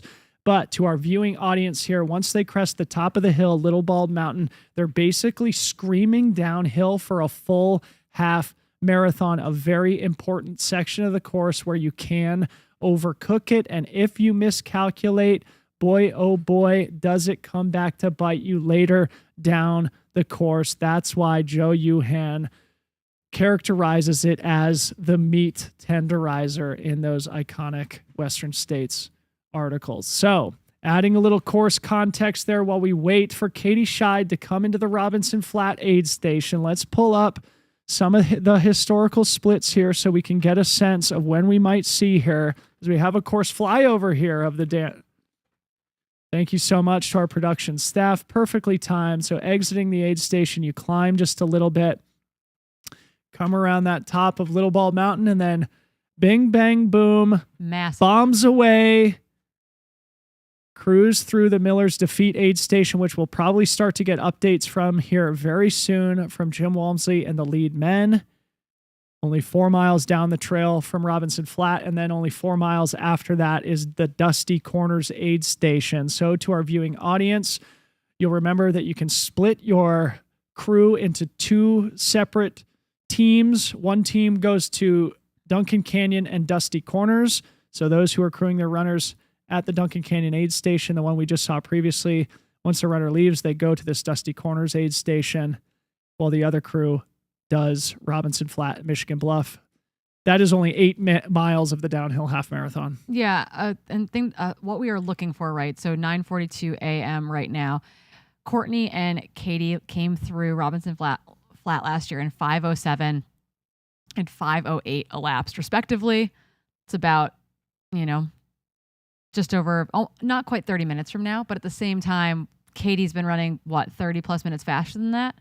20 minutes. 20 minutes. Yep. So we're probably going to see Katie in the next, 7 to 10 minutes. So at let's most? see. She was 3:44 through Duncan Canyon. It's an hour and 2 minute split typically for the women here. So 9:46 a.m. is when we would expect Okay. to see So Katie, the next, unless the next she's 3 to still- 5 minutes, unless something has happened on that climb up out of the creek bottom there. which would still put her in about 20th place overall. Which is where she came. So she'll be running by Simone Gosselin, who hasn't come in yet, Petter Engdahl, and Caleb Bowen are kind of the other men that we're looking for that should come in right around Katie Scheid. Behind Katie Scheid, there's about a 13.5 minute gap at least on your way back to Emily Hawgood, who's running clearly on her own in second position. That might have been Petter that we just saw run past the camera. Yeah, Petter or Simone. Petter or Simone. So it looks like that's Petter. yeah. Okay, so looking at the fastest ever women's splits through Robinson Flat, we'll remember that Ellie Greenwood had the actual fastest split ever through Duncan Canyon. That remains the case through Robinson Flat from her course record performance in 2012. She ran just under 5 hours, 4:59 to Robinson Flat in 2012. Beth Pascal was 5 hours flat. Katie's in the aid station. She's in with her crew from Brett Hornig on the ground. We don't have Brett's audio right now, but Katie is in aid with her crew as we speak. So she is ahead. She's put another 2 or 3 minutes into that time. Well, you know what else is she's at least 2 minutes faster just in the delta between Duncan Canyon and Robinson Flat as we see Katie, I think, exiting the aid station here in about 19th or 20th place overall, running an absolutely ridiculous first 50K here at the Western States 100. There is literally no precedent for this type of performance. Still big smiles, waving at her fans, waving at the crowd. Katie Scheid fully in control here. 4 hours, 45 minutes into today's race. She is a full 15 minutes faster than any woman has ever come through Robinson Flat. And she is a full 22 minutes faster, 23 minutes faster than she was through this aid station herself last year. I said Katie Scheid is going to be the most improved runner this year. Unfreaking believable. A big shout out to Katie Scheid. She is absolutely swinging for the fences here. She obviously knows that she is running an unprecedented pace through the first 50K here. She still looks fully under control. Hey, Brett, can you give us a quick update? How did Katie look? Brett's muted on our end. Team, let's get Brett unmuted if we can. The unmute button. There we go, Brett. We got you, now. Brett. Tell us. Okay. Okay. Honestly, of every single person that has come through so far today, Katie looked precious. Like the top 10 men, they looked great, but they looked like they were focused and, head down, like maybe not so much fun anymore.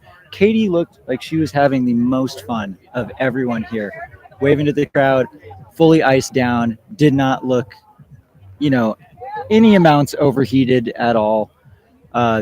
Tons of pep in her stride, bounded right up over the hill. It seems like it's an aggressive early pace, but it seems, looking at it firsthand, it seems just right for Katie. We have the sheriffs come through right here. Thank you for your service. Thank you, Brett. So to our viewing audience here, we'll get Liam, aka Aid Station Fireball, to give us a deeper historical analysis here. But the delta between Duncan Canyon and Robinson Flat is, I think, what's most striking to me here. Katie Scheid ran it a full 3 minutes faster, 3 or 4 minutes faster than she did last year. And then if you compare it against Ellie Greenwood's historical split from 2012, Katie just ran Duncan Canyon to Robinson Flat 7 minutes faster than Ellie Greenwood's Ghost. Absolutely ridiculous running from Katie Scheid here early. Also 7 minutes faster than Ruth Croft did just back in 2022. Yeah, so update as well from Liam Tryon, Aid Station Fireball. Jim's time into Robinson Flat, 4:25.09, slightly faster than his 2019 course record splits. And there are 16 men within 10 minutes of contact of Jim. The most in race history previously was 12 men within 10 minutes of the lead in 2023. Unfreaking believable. As Thank you to as Liam. Brett would say. The depth is deep. The depth is very, very deep here today. We are approaching the 5-hour mark. It feels like we are just getting started here, probably because we are. And as we have said here throughout race week, throughout our pre-race coverage, once you exit Robinson Flat, you exit what we call the high country. For the next 50K or so, the runners enter the section of the course that we call the canyons. Ominously named for good reason. It's where a lot of dreams have gone to die, where a lot of quadricep muscles have been shredded to pieces. This next section of the course is potentially the most iconic of the entire 100 miles here at Western States. So don't go anywhere. In fact, we should start getting updates from the lead men through Miller's defeat here any second. Let me just look at...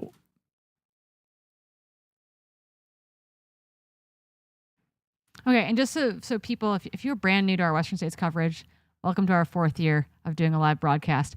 We have more actual coverage of runners running than we've ever had before. The high country section has been darn good with drones, camera runners, people on the ground at aid stations all the way through. We're currently at Robinson Flat. We saw our top 20 men go through or so in one giant pack. Katie Scheid, our women's race leader, has just gone through and will be waiting here at Robinson Flat to make sure that we get the rest of our women through this aid station as well. At this point in the race, we get to start doing crazy things. We get to start setting, split screens up because we will have cameras down the road where the men come through, particularly, I think, into Miller's and into Dusty Corners, for example. And so we'll be bouncing back and forth, working to cover both races that are going on here today. And then the best part about Western States is that there's 31 hours of coverage. So if your runner's finishing in 24 hours, we got you covered.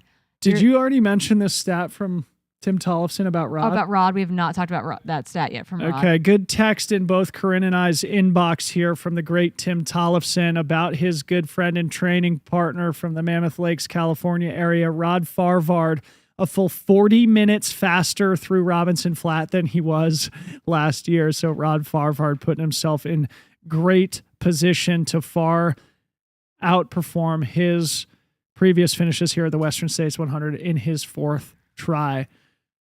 We're going to throw it to a quick commercial break, and then we'll be back to see the rest of the lead women through Robinson Flat, and then the lead men will start to come through Miller's defeat here momentarily. Stick with us. Don't go anywhere.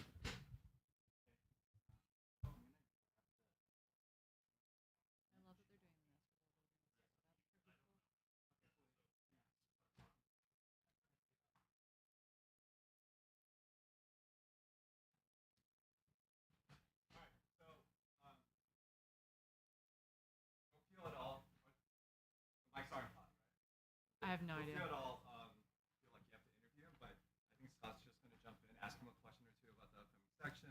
Keep it focused on the race. Do we have a third chair? Yeah. Move our muffins.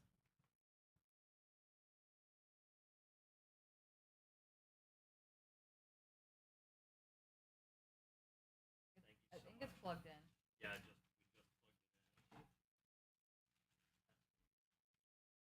Oh, God. I'm attached.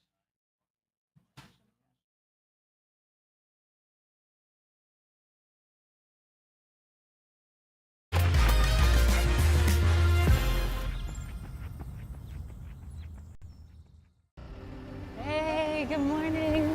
Let's go.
as we continue to watch for the top 30 men coming through Robinson Flat, and we await the chase pack of women also coming through Robinson Flat.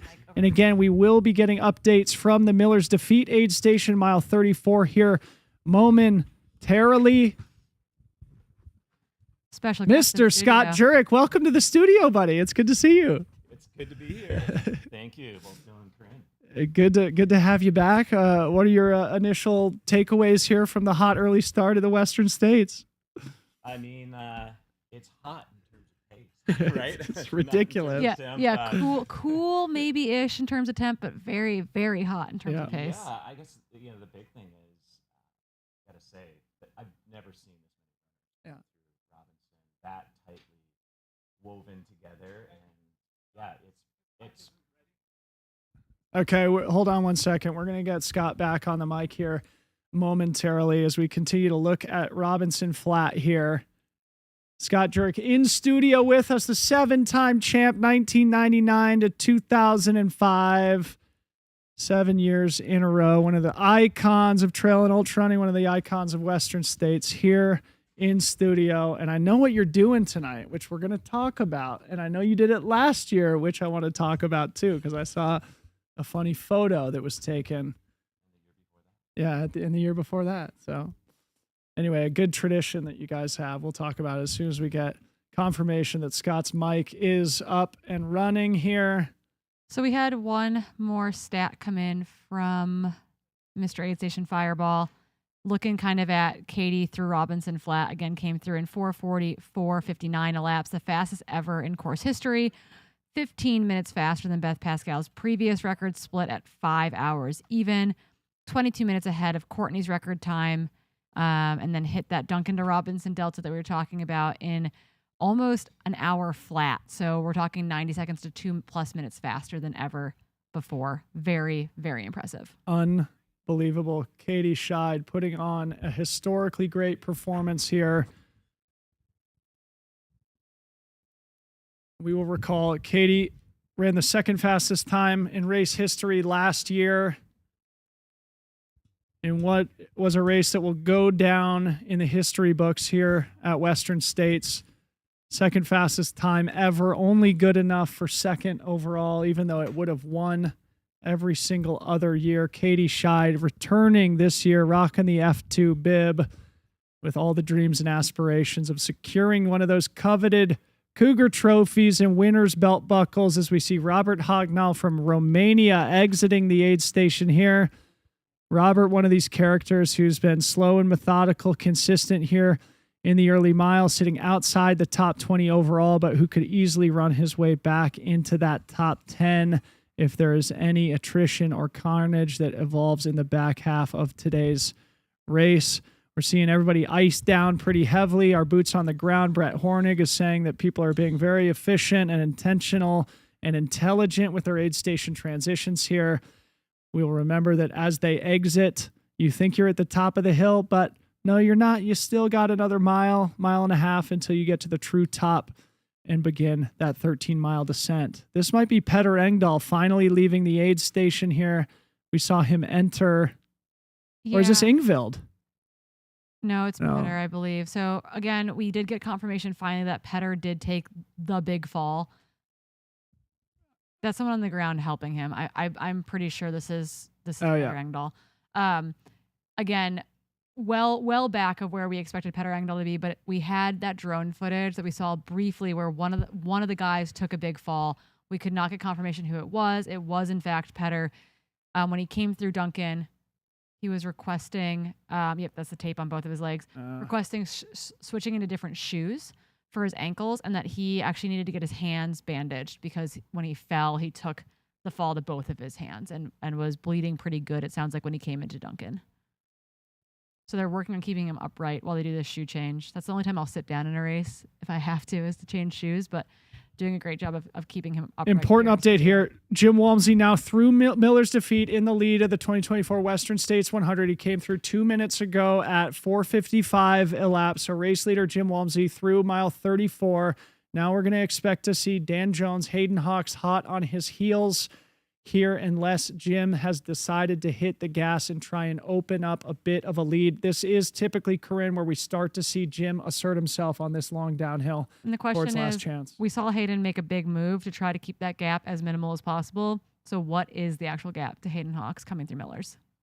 I got to say that lead trio, Jim Walmsley, Dan Jones, Hayden Hawks, that is an absolutely ridiculously talented trio at the front of the race. If they start to really push each other, that's the type of race dynamic that can push towards historically fast performances or towards extraordinary explosions in the back half of today's race. Again, we have Scott Jurek in studio here.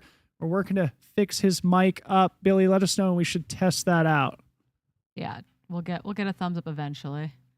But they are working with that mic, trying to make it happen. But again, it looks like we do actually now have splits from Hayden Hawks and Dan Jones. They are together, probably about 45 seconds to a minute back of Mr. Jim Walmsley.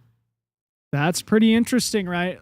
When Jim went through Red Star Ridge, he had 90 seconds. Now he's got 45 seconds And you've got on the Hayden. training partners. On the training partners. So Hayden Hawks, Dan Jones pushing each other, closing the gap on Jim Walmsley. They're probably able to catch visuals of him every once in a while as they cruise down that wide double track fire road between Miller's Defeat and Dusty Corners. We will likely have cameras at Dusty Corners. I'm sure our film crew is bouncing from Duncan Canyon to the Dusty Corners aid station at mile 38. So hang tight. In probably 30 minutes, we'll get visual on that lead trio of Jim, Hayden, and Dan Jones. So don't go anywhere. That is going to be a critical spot where we can assess whether those three are really pushing each other, whether Hayden and Dan are able to bridge up, or if Jim tries to start putting the pressure on the guys behind him. So Katie Scheid has now exited 15 minutes ago. The gap back at Duncan Canyon was 13:20.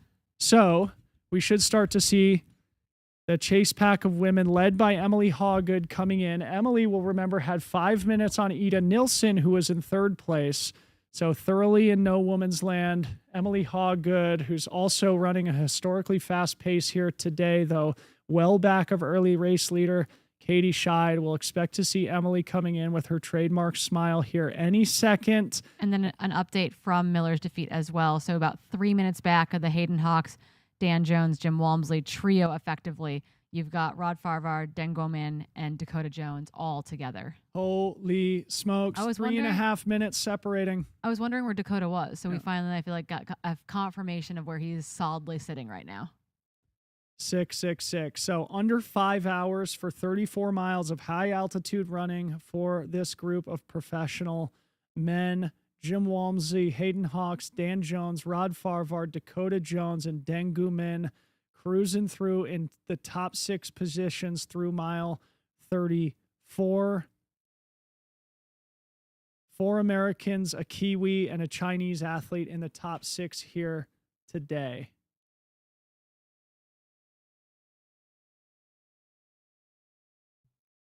Yeah, that drone, I think, as well, is also looking for our leading ladies to come in. Again, it should be Emily Hawgood sitting kind of in no woman's land, as we described after Duncan, where she was out by herself ahead of a chase pack of Ida Nilsson, Esther Chillog, and Chen Lin. I guess who's actually joined by fellow Chinese athlete Fu Zhaozhang as well.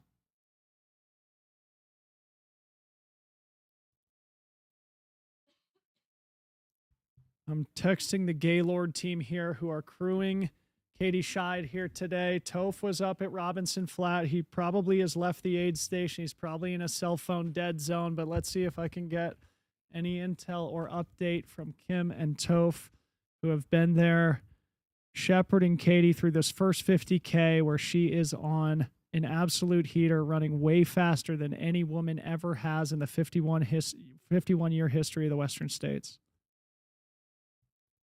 Yeah. It's starting to heat up here. Starting to feel a little warm in the studio. We're going to get a fan going pretty soon. I'm not going to complain. I got a frosty cold sparkling water sitting right next to me. All is well. We're in the shade. We need ice bandanas. But it's 10 o'clock in the morning. We're 5 hours deep. We're officially moving into the warmth of the day.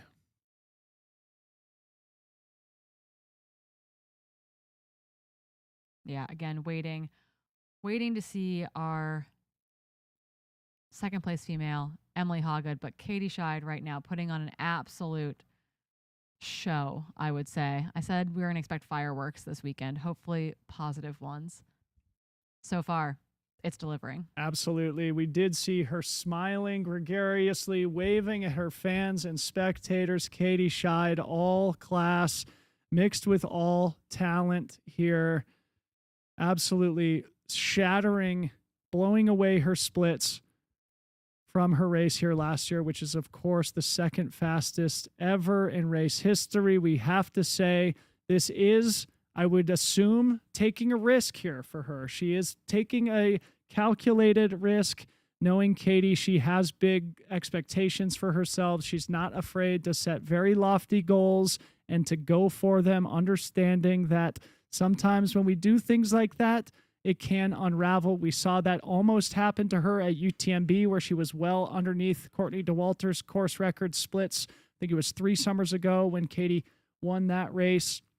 She faded, was ultimately passed by Marianne Hogan before rallying back to repass Marianne to secure her first UTMB win just a couple of years ago. So Katie Scheid, it's not unusual for her to be setting a very aggressive, hot early pace. She did that at the Canyons 100K back in April, was able to go wire to wire in that race, finishing 6th overall here today. I would not be surprised if we see her well inside that men's top 10 if all is said and done. Of course, we still have 70 miles to go, so not getting too far ahead of ourselves, but wow. Yeah, I mean, in this field, it's hard to say. I feel like I was talking to Adam Kimball about this. In both years he ran, I think it was 2019 and 2022, maybe, and he finished 13th both years in the overall, and it was because Courtney was 11th one year and 12th the other year in the overall. So he always finished just behind her, always missing the top 10 overall, always missing the men's top 10, with Courtney just sitting outside the men's top 10. So I think it was Ruth Croft one year. It was Ruth one year, maybe, and Courtney the other year. So Emily Hoggood into Robinson Flat, over to the orange team of Adidas Terex. Emily Hoggood, we've been singing her praises all day here, sitting in second place overall. It's reminiscent, Corinne, of a couple of years ago when Emily Hoggood and Ruth Croft were going shoulder to shoulder through Robinson Flat together. Emily is well ahead of her pace from all of the 3 runnings here. She's made quick work of that aid transition.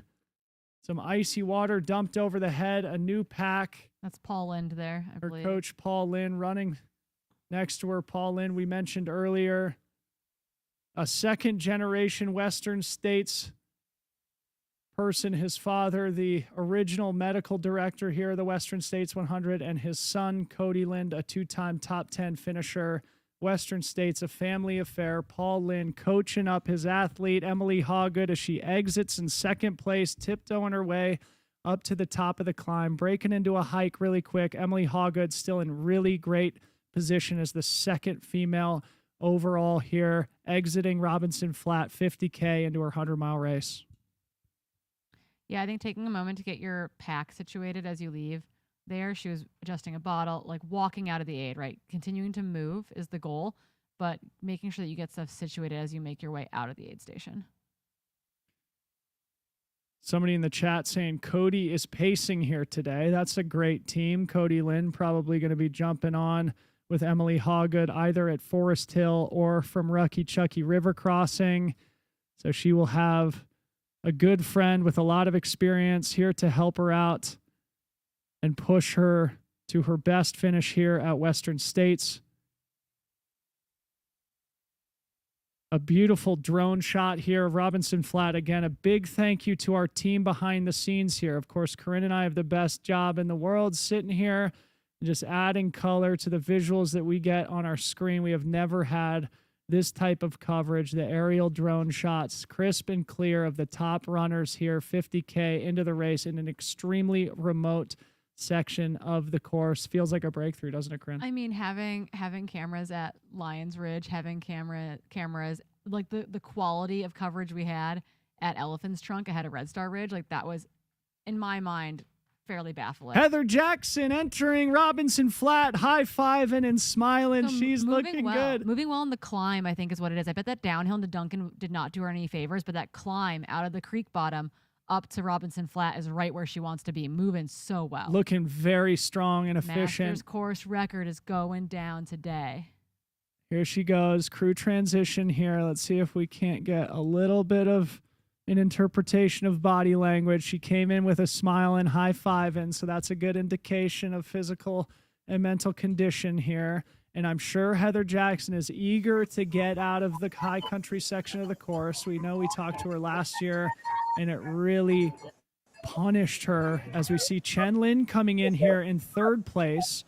So unless we missed Ida, we've had a little bit of a shakeup here with Heather and Chen Lin both passing Ida on the climb up to Robinson sitting Flat. in third and fourth, respectively, coming into this aid behind Emily Hoggood. But honestly, I don't think that gap has spread between Emily and these gals. I think that it's stayed about the same, if not maybe come down. Maybe come down. All right, so we now officially have, we missed Esther Chilog. Okay, we've officially have 5 women through Robinson Flat, Katie Scheid, Emily Hoggood. We missed Esther Chilog, it appears, who came in 2 minutes behind Emily, which means Esther with Heather. Okay, great. Which means Esther has made up a ton of, or they've all made up time on Emily. Again, remember, she has the best ever of anyone, men or women, best negative split on this course. A 72-minute negative split on the back half of this. Okay, so Esther Chilog, Heather Jackson, and Chen Lin through Robinson Flat as we see Fu Zhao Zhang now coming in. Fu Zhao appears sitting in 6th place. We have not seen Ida yet, so we are awaiting to see Ida, who came through Duncan Canyon in 3rd place. I wonder if she's right in there. Oh, there she is. So Heather Jackson, our race within the race, currently the leader in the Masters Women category. There's Esther Chilog. So we'll remind our audience here, the crew support is sort of distributed along a long stretch of this dirt road. Some Chen crews are Lin's out, Esther's out. Yeah. My goodness. We'll get some analysis give from an update Liam from here here. soon, but that puts F2 through F5 within 3 minutes of each other. At Robinson Flat. I love to see it. Hey, Unbelievable. studio. Yes, Brett, give us your I'm over here from Robinson thoughts. Flat. It was a little bit of a mixed bag. Emily Hoggood looked incredible. Her aid station transition was so efficient, so fast, checked all the boxes, dumped the bottles. You know, they one crew member put in new bottles, another one, new ice, dumped the bucket over her head, and she was out. Heather also looked very good. Esther just looked all right there. She looked like she was focused. We're gonna get out of the way here for Caleb Bowen.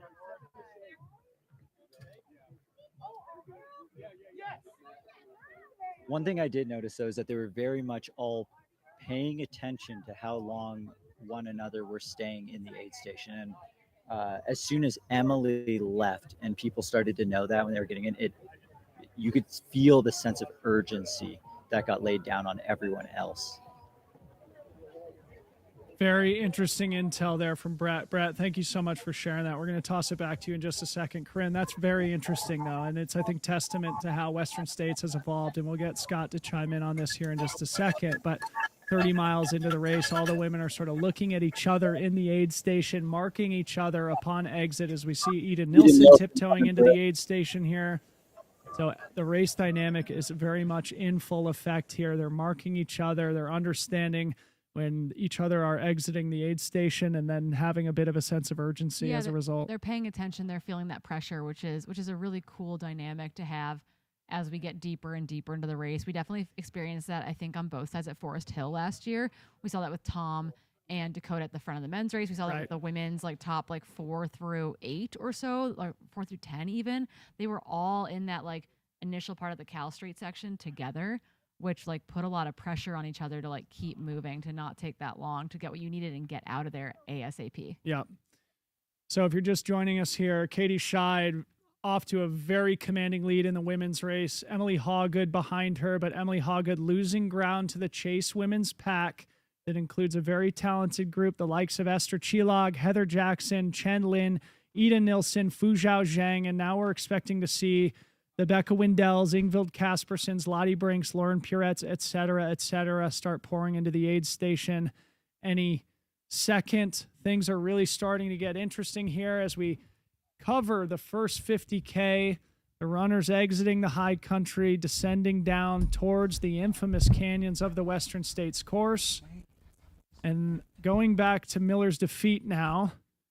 Yes, we've got at least 17 through Miller's defeat, so let's catch us all up here. Last we saw, it was Dakota Jones in 6th, Jupiter Carrera in 7th. Then we've got John Albin, who's moving up. John Albin sitting in 8th place, just behind Jupiter. Then we've got Cole Watson in 9th, Shen in 10th, Ryan Montgomery in 11th, Caleb Olson 12th, Tyler Green 13th, Chris Myers 14th, John Ray in 15th, Jeff Colt 16th, and Duo G in 17th. So it shouldn't be too long until we start seeing Katie Scheid entering this overall leaderboard at Miller's defeat, 34.4 miles into the race, a total of 12 minutes separating the top 17 through Miller's.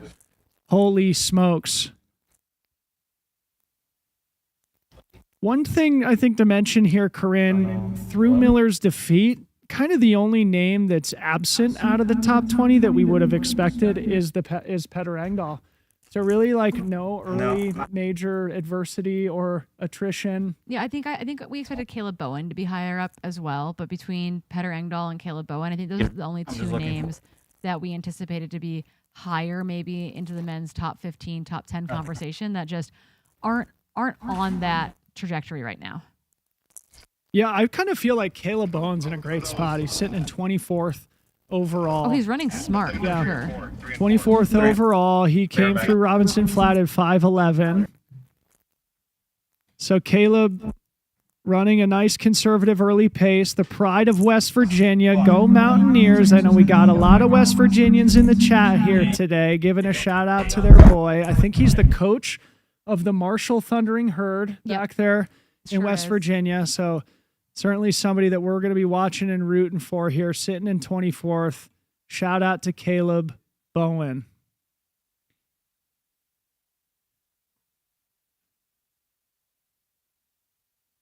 Yeah, really, really impressive running from this entire pack, both on the men's side and on the women's side. Looking ahead to Miller's defeat on the men's side, looking to Robinson Flat where our cameras currently are on the women's side. Just absolutely impressive running. We're not getting accurate splits on ultra sign up Ultra the individuals through certain aid stations. So one of the things that I was just looking at and trying to mark what feels like what might be happening here to me, John Albin's moving up a little bit. Yeah. I think he was in 12th or 13th exiting Robinson Flat. He's sitting in 8th at Miller's defeat, though obviously right in the mix of this big group. Yeah, I think until this thing actually breaks up, if it breaks up, yeah, we might be in the dark periodically, because you got to remember some of these aid stations split on the front side, some of them split on the back side, some split pre-crew, some split post-crew, etc. So I feel like that can make a big difference at a place like Robinson, at a place like Dusty Corners, for example. Yep.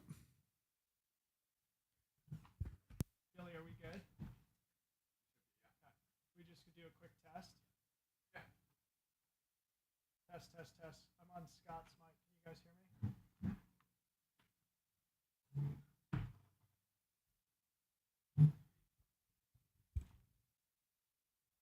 Test. This is Scott Drift's microphone. Can you hear me? Still working on mic things here in the studio, but while we do that, we've got our eye in the sky, circling above the Robinson Flat aid station again. This is like probably the first party on the course. Duncan stays just small enough while being very tight to maybe not be the first party, but there is generally a fairly large camp out that goes on at Robinson Flat the night before the race. All right, important update here. Katie Scheid through Miller's defeat in the lead of the women's race, 5:15 elapsed, running with Simone Gosselin, fellow French compatriot Katie Scheid, now still thoroughly in control of the women's race here today. We'll get an update on how those splits compare here in just a second. Sitting in 18th overall, Katie Scheid still showing no signs of vulnerability here today. Yeah, truly. I messaged her coach earlier and I said, wow, she looks really good. And he said, don't tell me that until 1 p.m. And I said, okay, I'll circle back later. So again. Oh, here we go. We have Jim. We have eyes on the sky. Jim looking down from the drone. He's on that wide dirt road in between Miller's defeat and Dusty Corners. Jim went through Miller's defeat a full 22 minutes ago, which means he's probably less than 10 minutes from Dusty Corners at this point. So to our viewing audience, again, this is part of this downhill half marathon section of the course. You can see it's very smooth and runnable. There's nobody better at very smooth, runnable downhills in the world than Jim Walmsley. We do not see Hayden Hawks or Dan Jones behind him. Of course, they could be just out of the view of our drone operator here, but Jim Walmsley, it appears, still in the lead by himself, cruising down the course that he knows like the back of his hand, the 3-time champ and course record holder. And again, Corinne, this is the best possible or best coverage we've ever had of a race like this. Yeah, I just want to point out that Katie Scheid is a full 25 minutes faster than last year. I'm pretty sure at Miller's right now, which is just absolutely cooking. 45 seconds a mile or so faster through. Yeah, because we wondered, right? The high country has no snow this year. So we thought, okay, maybe some of this time is being earned by it being fast and not in the snow. But we've gotten past where the snow was last year, and every aid station she keeps gaining minutes every single aid station. So the snow is no longer in play. The snow is dead. But I think we're good on all of our mics. So we have a special guest in studio. Mr. Scott Jurek, let's do a mic test. Testing. I'm here, hopefully. Oh, I can hear you loud and clear. Loud and clear. Maybe in the chat, can you guys hear Scott Jurek? The one and only.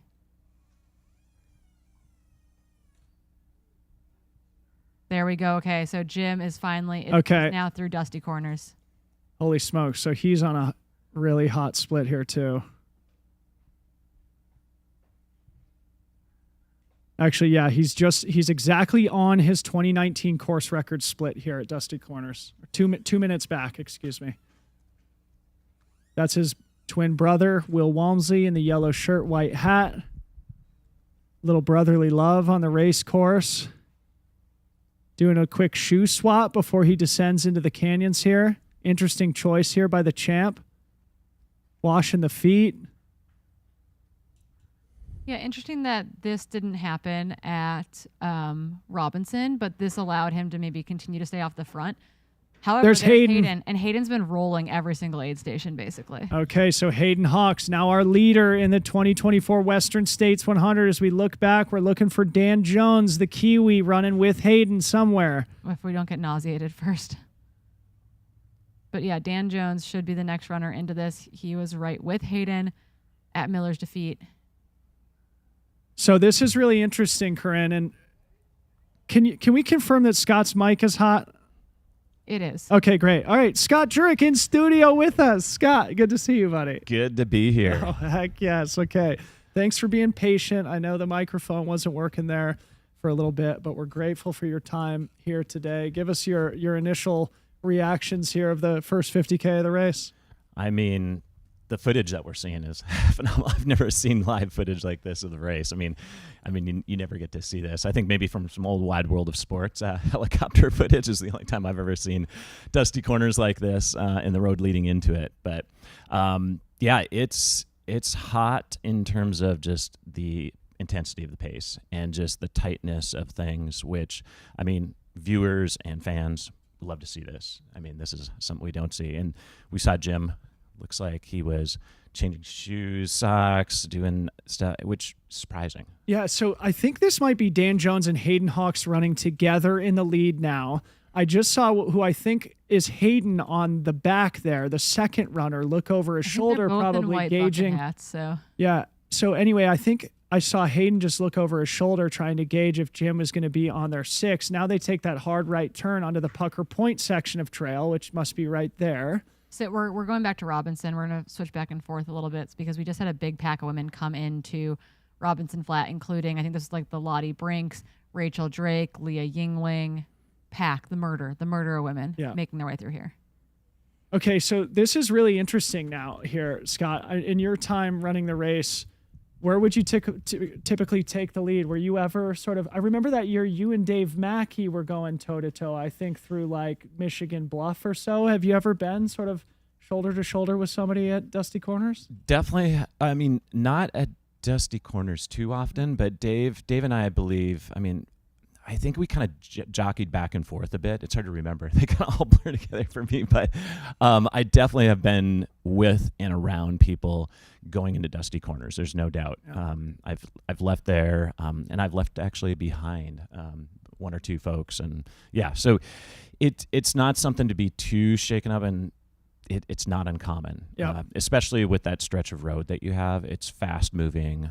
Things can mix up. Right. And that's what we're kind of seeing here. Although, again, we would have thought maybe Jim had opened up more of a gap, but outside of him stopping and doing something with his foot. Okay, so we just saw Rod Farvard and Dakota Jones go through without stopping in 4th and 5th place. So risky maneuvers by both of them there. Of course, they did just get aid at Miller's defeat just a couple of miles up the trail 4 miles ago. So Dakota Jones, Rod Farvard through together. Scott, I know you and Dakota have a tight relationship. You've acted as a mentor for him. It's good to see him now.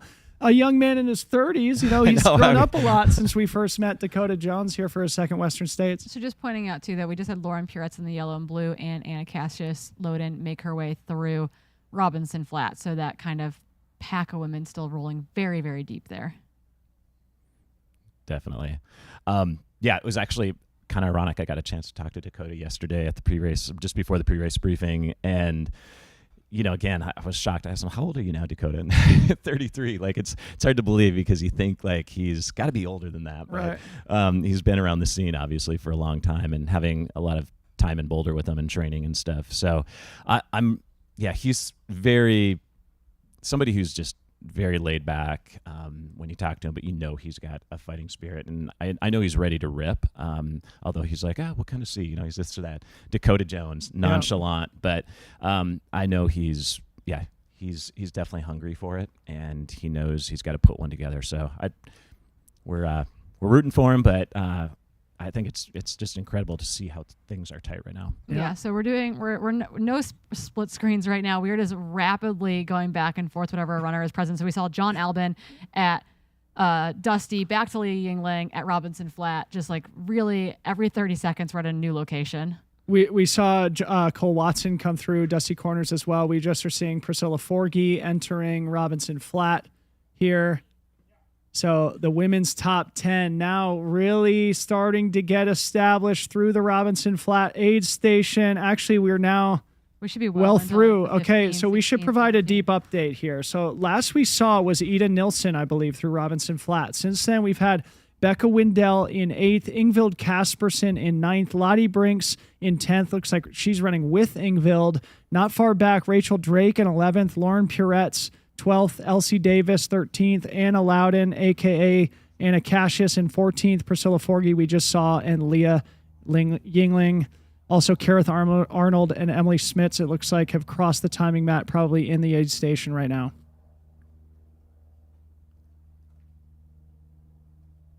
So we have our official splits through Dusty Corners now, 1st through 8th. We know there's more through there, but updating 1st through 8th. Jim Hayden, Dan Jones, Rob Farvard, Dakota Jones, Dan Guman, Cole Watson, John Albin, 1 through 8, separated by less than 5 minutes total. Unbelievable. You also have Jupiter and Shenjing Shen also through there, I believe, in 9 and 10. Yep. Okay. So 6 minutes separating the top 10 through Dusty Corners. Would love to challenge Liam, aid station Fireball, to check if that has ever happened in the 50-year history of the Western States. To me, this feels like an unprecedentedly dense top 10 here through the first 38 miles of the course. You want to hear some beta from Toph at Robinson? Yes. Hayden said it's the best he's ever felt. Let's go. Which he must have yelled that as they threw an ice bandana at him and he ran out of the aid station, because that's about as much time as he spent there. I mean, he's looking really smooth, and I think, again, it's always, maybe some people think it's risky, but I think you really don't need too much, and if you can be efficient, I mean, they're minutes, and they add up, or seconds. The seconds add up, especially at that number of aid stations. We're going to throw it to Brett here in just a second, but building off that, that's sort of what we were speculating when we saw Hayden run through. You could see Jim off in the horizon, and Hayden was probably trying to bridge up to get on Jim's wheel so that he could, sort of carry that momentum with him together. It's here today. We're back at Dusty Corners, but I want to throw it to Brett Hornig back at Robinson Flat to give us his final wrap-up before he moves to the next section of the course. Brett, what'd you see? Brett's mic is... Brett, hang tight. You're muted here. Let us know when Brett's unmuted. There we go. Am I good on? Yep, you're good. Talk right into that mic for us. Good? Okay. Hey, everybody. There is a chase pack from about F9, Ingvild Casperson. She was 5:19 through F18, which is Emily Schmitz, was 5:25. So we're looking 4 minutes between those next 7 women right there. And there was somewhat of like almost like pairing. They came in twos. There's like Anna and Leah. There was Lauren, Rachel. Emily Schmitz was actually right with Leah as well. And they were definitely all, as we noticed with the previous group, doing what they needed to do, but keying off of each other and making sure to not spend any additional time. Robinson Flat is no longer a social aid station. There are very few words being exchanged because it is get in and get out as quickly as possible so we can hit that runnable section of the course on the way to Last Chance. Thank you so much, Brett. Your on-the-ground perspective has been invaluable to us. I know you got a boogie to get to your next post. Where are you going to be next? Where can we expect to see you? We're going to go head over to Michigan Bluff right now and hopefully catch all the leaders.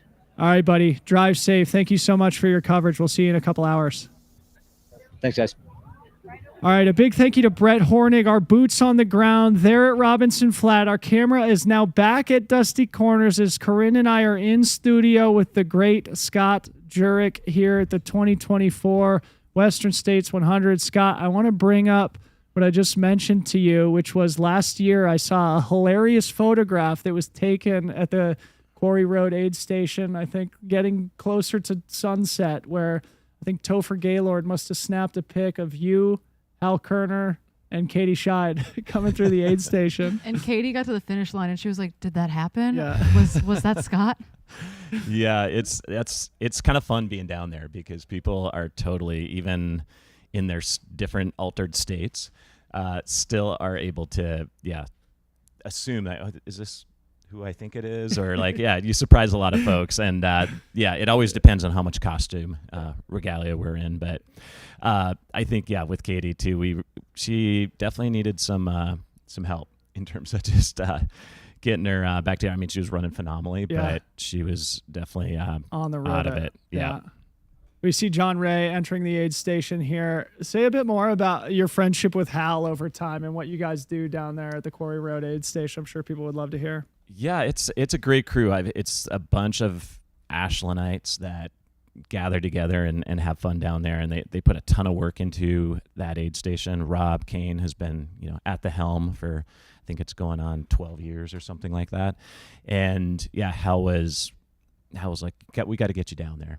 And he kept saying that for years and years, and I'm like, I'll come on down. And it's been a good time, and it's a good spot to not only see the race but really get people to the finish line. There are a lot of people all the way through the pack, and we're not talking just front runners. We're not talking just 24-hour runners. We're talking about people who are just trying to get that cut off. So we try to inject as much boost as we can give them, motivation to fluids and fueling, and write them on their way, so to speak.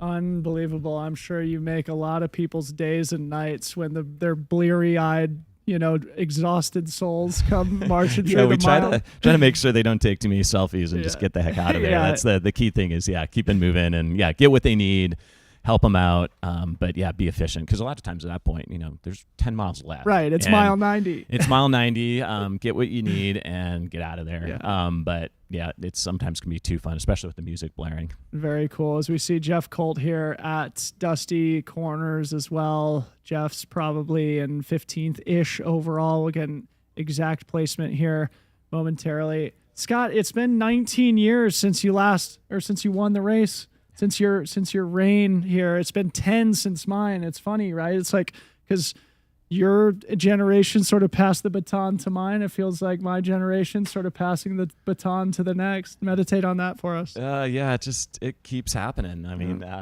another year, another couple of years, another half decade, another decade. It moves along. And I mean, that's just what the sport is. So it's kind of just fun to see the progression of the sport, and those who follow it really intensely, like dig back into the annals and the history, back when we didn't have the internet, back when we didn't have much more than Ultra Running Magazine. So it's just awesome to see where the sport is going, and a lot of things have changed and a lot of things haven't. And sure that the paces have gotten faster, and then we see things like 10 men in the mix, like together at somewhere like Dusty Corners, or again seeing this unbelievable performance on the women's side.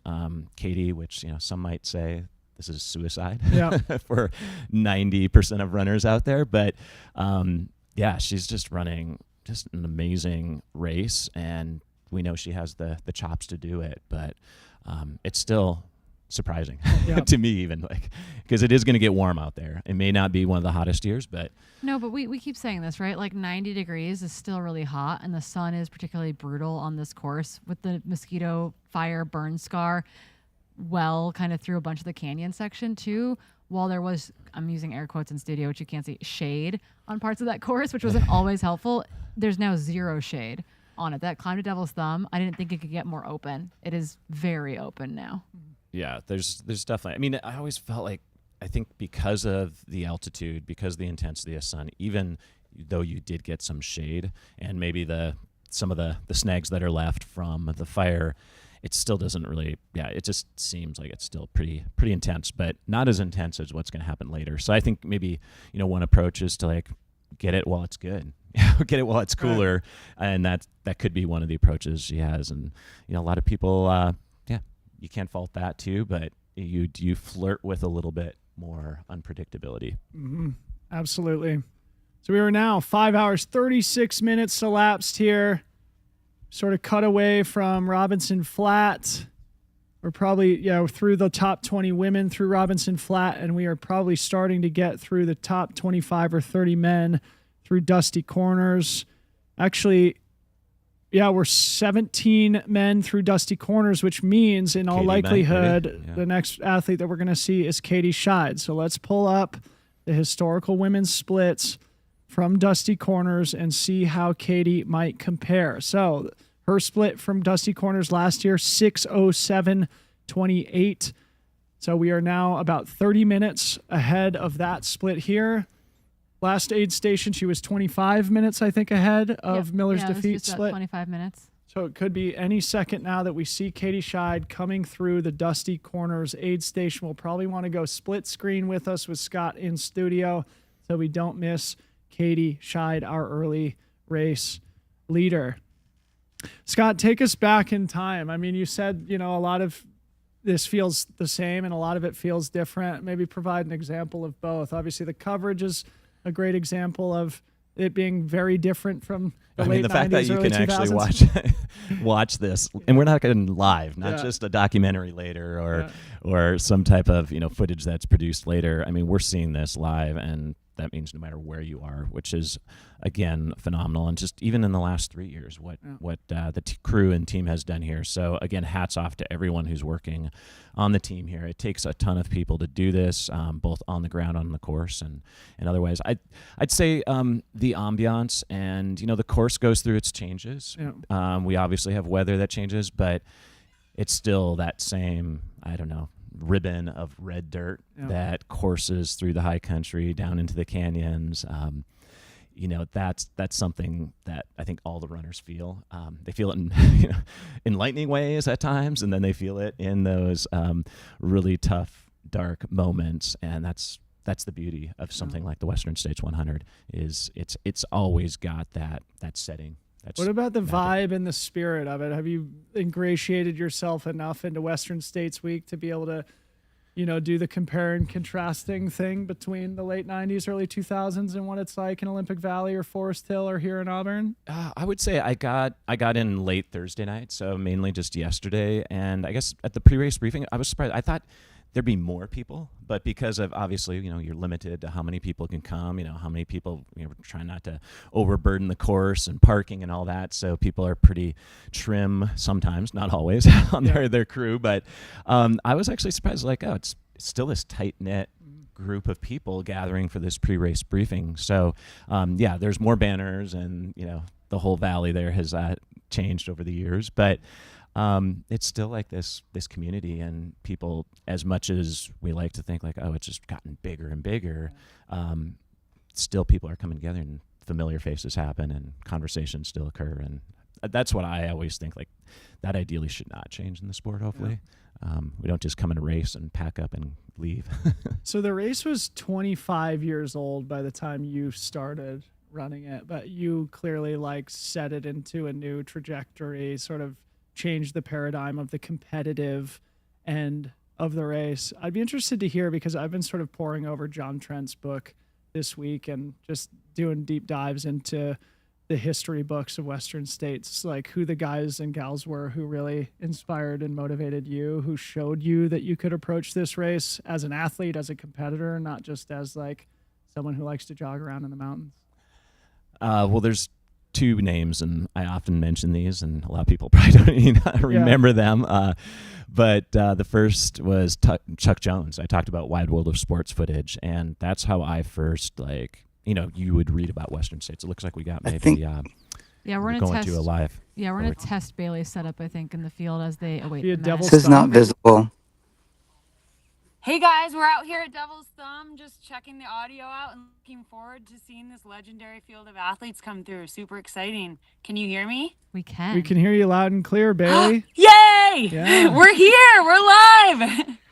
Yes, you are. And you're going to be hanging out and expecting to see incredible performances. We are cutting back to our main feed now, Bailey, as we're watching Katie Scheid storm into the Dusty Corners aid station in a commanding lead, still smiling and waving at her fans. And we'll probably see Kim Gaylord here acting as her crew transition chief here. Katie Scheid, as we all know, running a very impressive early 38 miles here at Western States. No woman has ever run this fast through the first 60 Ks or so. Katie Scheid changing the pack again. It's probably loaded down with ice, putting on the ice hat. That's Kim Gaylord there with the red shirt on, part of Katie's crew last year. Having Kim and Toph on your crew, I don't know if there's anyone more pro in the crewing game at this point.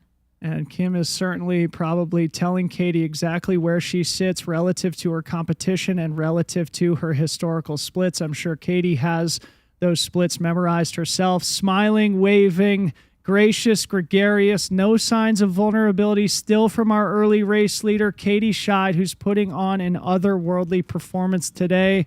Mr. Jurek, what do you think? She looked, I would say, super solid. There's nothing, and pretty efficient too. Again, you want to get what you need. But I always loved having my crew at Dusty Corners. I mean, that's, I think, a really key spot there before you head into the really thick of the canyons. Unbelievable.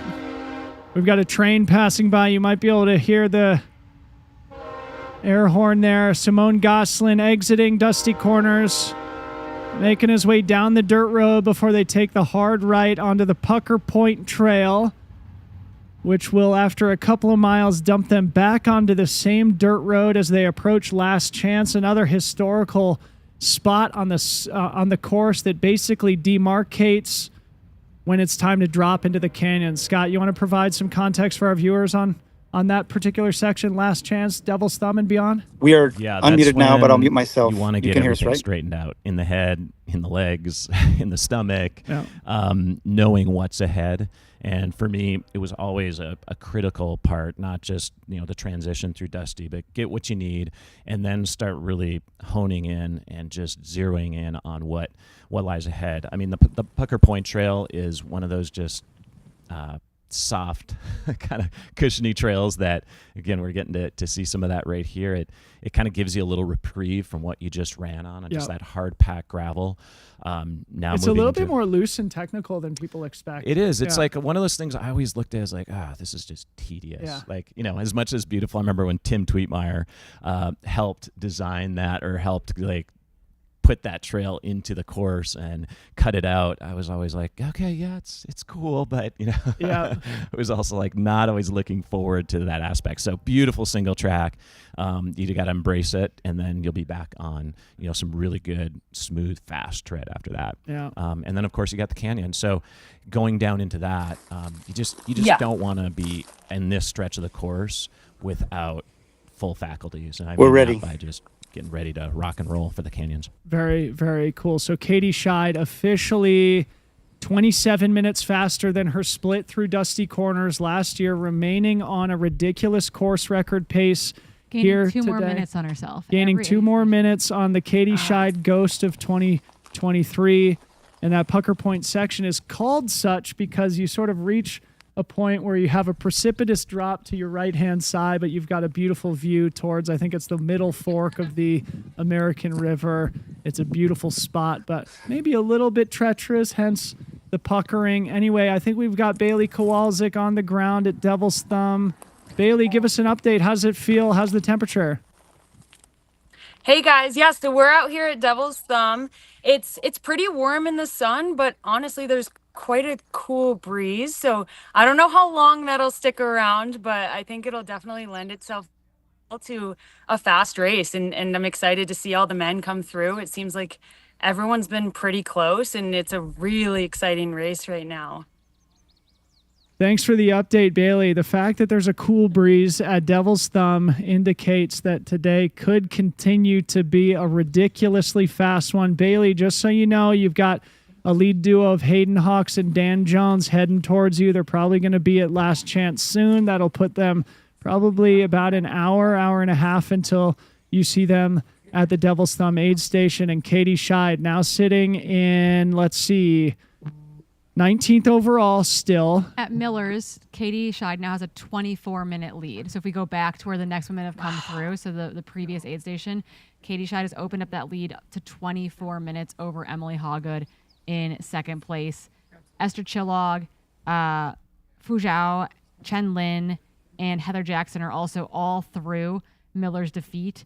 Looks like Emily Hawgood still is holding on to about a 90-second lead over Esther Chillog, but that group of Esther Chillog, Fu Zhao, Chen Lin, and Heather Jackson are closing.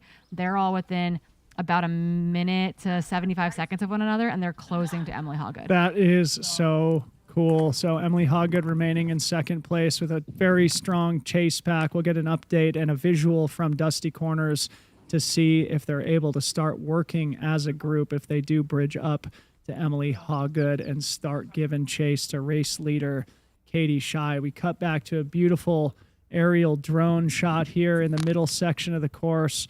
Lead men we would expect to come through Last Chance at about 6:45. The men would be coming through Last Chance at about 5:55 to 6:05 a lap. So we're probably about 10 to 20 minutes until we start seeing the Hayden Hawks, Dan Jones, Jim Walmsley trio make their way to Last Chance, whereas Scott Jurek just described, that begins the drop into the first of 3 consecutive canyons where you need to have your physical and mental faculties about you. And then in talking to kind of Liam behind the scenes here about our next stats, we are going to pull a stat at Last Chance for kind of historical context to how close that men's kind of top 10, top 15, top 20 is historically. Okay, incredible. Big thanks to Liam behind the scenes. Scott, anything else you want to talk to the audience about here? But, just open-ended, huh? Well, Just, I know you've got stuff to do today. I don't want. It took us Here's 20 one more minutes to stat. get your bike or your Here's one mic more stat working. for you, Yeah, just yeah, to sure. reflect on. Okay, so Liam got me a stat for Robinson Flat. The women in 2nd through 15th place were within 15 minutes of each other. Never before have we seen a chase pack this tight, which was typically ranged between 32 and 65 minutes over the last decade. I mean, that's why before you even said like dusty corners with the men, I was going to say like I try to keep all that in the memory bank here, but you just don't see women that tightly spaced at Robinson Corinne, Flat. can you just It's- read yeah. that again? Okay. For just so, like louder for the people in the back Yeah. is kind of my reference here. We were looking at the women's splits. How many women were between 2nd and 15th place? Well, I guess there's 13 of them. But 2nd to 15th place in the race, there was only 15 minutes between them. We've never seen that before. The chase pack is usually split in a range of 32 to 65 minutes at that location. Unbelievable. We have a peloton almost. I mean, I know they're not like that tight, but Bunch sprint. So my hot take for the whole week, Scott, has been that we're going to see more than one runner at the track at a time in the men's top 10 and the women's top 10. That's going to happen. I mean, as a racer, I would never want that to be like the outcome. But I think, yeah, as a spectator, sure, it'd be phenomenal. Or if you had that happen, I mean, chances of it on the track, hard to say. But even let's talk about no hands. Like, how about that? Like, do we want to see The pointed rocks to the finish? Yeah, race? that is like something, because then you have a little bit more runway for things. There we see Brett Yes. Slatengren coming, Yeah, right? yeah, Blake. I believe. Blake Or Blake, I'm Slatengren sorry. coming in. Blake. Yep. His debut 100, or not. I debut think 100, Blake's debut in a Western great States. spot. If there's carnage, Blake might be in an excellent position to sweep some of it up. Yeah, well, I mean, according to Bailey, it doesn't feel oppressively hot there at Devil's Thumb. That is very unusual in the history of the Western States. Obviously, a race that's known for heat, especially in that middle section in the canyon. So if it is indeed feeling cool in that spot, we will likely see far less attrition than one would expect. But with all these runners running so close together right now, what can happen is the dynamic encourages everybody to push just a little bit too hard. And when that's the case, even a slight miscalculation can come back to bite you. And someone like Blake Slatengren or Robert Hodnall can start to run through that field into the top 10 in the second half. Without that type of heat, significantly reduces that type of attrition, making it more difficult to come from behind, as I'm sure Blake is expecting to. But like he said earlier in the week, the dude has run sub 13 at Javelina in his initial debut 100-mile race. He clearly can run faster than he is here today. I think he's taking an intentional conservative approach here today. Time will tell whether it pays off. Yeah, he's got wheels. And I spoke to him yesterday at lunch, and he's just got a cool, calm head. He's, I think he respects what maybe Western States is, and, you know, just has this focus, but going to probably play it cool and, you know, ramp it up later. And there's lots of race left, and you don't want to get too rattled by what's happening out front of you. Mm-hmm. It really is all about composure, especially in this part of the race. And when all the competitors are so close together, if you get in your own head about how far back you are from the guy in front of you and how far ahead of the guy behind you, you can sort of lose focus on your own race execution. And that can obviously really come back to hurt you in the very fast closing miles of the Western States 100. So really, this is all about physical and mental composure here in the middle part of the race. Yeah, I was just doing some math, and I'm really afraid of public math. But I was looking at the top 5 to 6 women that have come through Miller's. They came through at, I think that little pack came through at 5:43 elapsed. What did Katie run there last year? 5:40. Wow. So we got 6 women that are like basically at what was like previously course record pace. That's unbelievable. And we'll remind our audience that Katie ran under the untouchable course record from Ellie Greenwood that stood for 11 years. Nobody had come mile within barrier, right? That's exactly right, isn't it? It's like once something is proven on the course, you know, everybody rises to that new standard. 100%. I mean, it's definitely a strong motivator. It's, again, just raising the bar each time, showing what is possible. And I think you've also got a lot of athletes who not just look to like what's possible, but what is impossible, what's out there even beyond. And I think that's what Western States has been over the years of like, what can you do? I mean, I was getting back to like, some of my heroes from, Chuck Jones, who won in '86. He was just a one-time champion here. But he was just this guy who kind of came out of nowhere. And I loved that aspect. The other champion and athlete that I looked to was Mike Morton. Like he kind of broke the mold in terms of the first non-California male to win the race. From like Massachusetts or something, right? Yeah, at the time he was in Virginia. He was he was a Special Forces Navy diver, and then he went into Delta Forces. And then, those of you who look at it, he's got the Masters course record. He came back years later. I ran that year. You were out there that year, yeah. And it was funny because he had come back from like double hip surgery years before, disappeared from the scene for a while, came back to Western States in 2023, and he was like commuting to Auburn every weekend and doing just ridiculous training runs on the course every weekend leading into Western States. And you've got now Tyler Green. So Tyler Green last year ran as a 39-year-old was like well over 30 minutes faster than that record. And it's like 40. Yeah. Yeah. Are we about to see, 40, 45 minutes taken off of that course record this year? It was interesting though, because he set that record in 2013, which was a very hot year. It was the year that Tim won the second time. Okay. Rob Krar finished second, only 4 minutes back. But Mike Morton came charging past me at Forest Hill. Obviously never saw him again. And obviously, like you said, Scott, a man who's sort of, also has etched his name in Western States history. Fun that he inspired, motivated you. He broke the mold, so to speak, by being like, you could be from the East Coast and having, at that point, being from Minnesota. And I only had moved out to Seattle, I think, for like 6 weeks prior to the race. I was like, okay, you can be from anywhere and you could do this. And he had this, he was one of the buddies of Eric Clifton, and they had this like East Coast, Courtney Campbell, those of you who didn't know that name, they were just this trio of the East Coasters that were just like tough, hard racers, took things out hard, kind of go for broke attitude, and weren't afraid to like, okay, I'm going to run as hard as I can for as long as I can. And again, that was like against the grain back then. Right. And so, there were all these like stories of like, Mike had to sit down in a chair, had his blood pressure checked because they were like all these like wild things. Like, what on earth is happening here? Like, but people are just like, that's not even possible. How can you run that fast? Yeah. It's like he must have cheated. Yeah, it was, again, that was back and I wasn't even there that year. I just would read about it in Ultra Running Magazine. But he was, and I never got to actually run. I actually haven't met him in person. So it's kind of funny. He took my 24-hour record on the roads. And it was fun to see him come back and have this like resurgence. And like you said, I mean, the time he ran as a master was been around for 15:45. Yeah, and like I said, it was a hot year. So it's a great mark. But I saw Tyler yesterday, and I'm sure the Masters course record isn't like totally on his radar. I'm sure he's thinking bigger things. But we've talked to the women about this too, because Ragna, who set the record in 2021 at 17:41, is back in the race. Ida missed it by 2 minutes last year.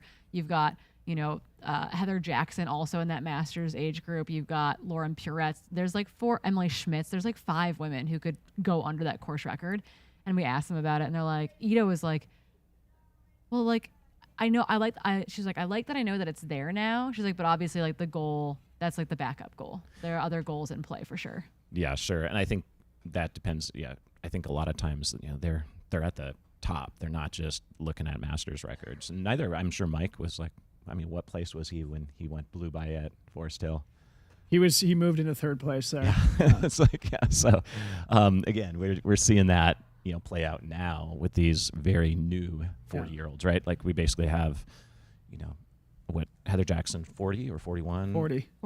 Yeah. Tyler's just exactly 40. Yeah. So they like sneaking in. This is the time. Right when you're 40 is when you got to really swing for that Masters record, when you're fresh into this new category. Yeah, and also when you have, I like to call it like the half-life of your best, ultra running years, and Tyler's in that. Like it's not like he's raced hard for 15 years and he just broke into the Masters category. And a lot of times, people come from other distances, but I do think you have those really prime years, and if you can do stuff. All right, Scott, we're being told that we're going to a quick advertising break. Yes. Do you want to stick around with us for a little bit longer, or do you got to take off? I have a little bit more time. It's up to you guys. All right, we're going to take a quick commercial break. We're going to be back with Scott Jurek before we got to let him go to take on the rest of his Great Western States Day. Don't go anywhere. We'll be back in just a couple minutes. For me, running is libertad. It's liberation. It's freedom. The trail is sort of that place where I'm able to be unequivocally who I am. And I take that energy and I take it into the world. And that's what I try to give people: joy, hope, and that magic that you can only experience when you go into the woods. Being able to look beyond what you have is what I think opens up to other worlds, and imagining yourself being more than just what has been offered to you. So much of my work really connects to freedom, whether it's people that are kidnapped or people that are in jail or people that are prisoners of their immigration status. Running is really that tool to break those walls and be able to understand that you have the power to go beyond them.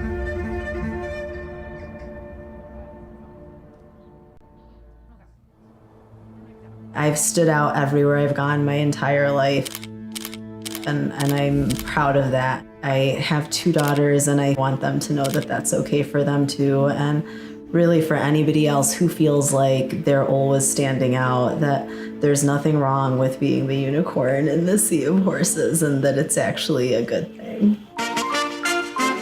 My name is Hiba Hefsi. I'm a Muslim woman. I grew up in a really conservative Muslim household, and 10 years ago it was really hard to find hijabs that were made from dry fit material. The wardrobe for women who want to be fit has completely changed. A lot of brands have made hijabs and kind of more modest clothing for women to wear when they run. There are definitely not many people who show up dressed the way that I do or look the way that I do. And for a while, I would say there was some imposter syndrome for sure. You know, you show up and everybody looks completely different than you. Anybody can run trails, and you can fit in anywhere, no matter what you look like. Just learning to kind of put myself in places where I don't feel like I belong and realize that you do belong. That's how we grow, and that's how we approach new challenges head on and say, I'm gonna conquer that. And that's actually what made me want to do Western States. If other people can do this challenging thing, why can't I? It's not easy to be different and to always stand out, and it's okay to have down days, but to always remind yourself that this is the only life we get. I'm never going to feel the way that I feel again, and there's just not enough time in our lives to spend worried about what other people think or how we fit, and that the only way to be is how you are.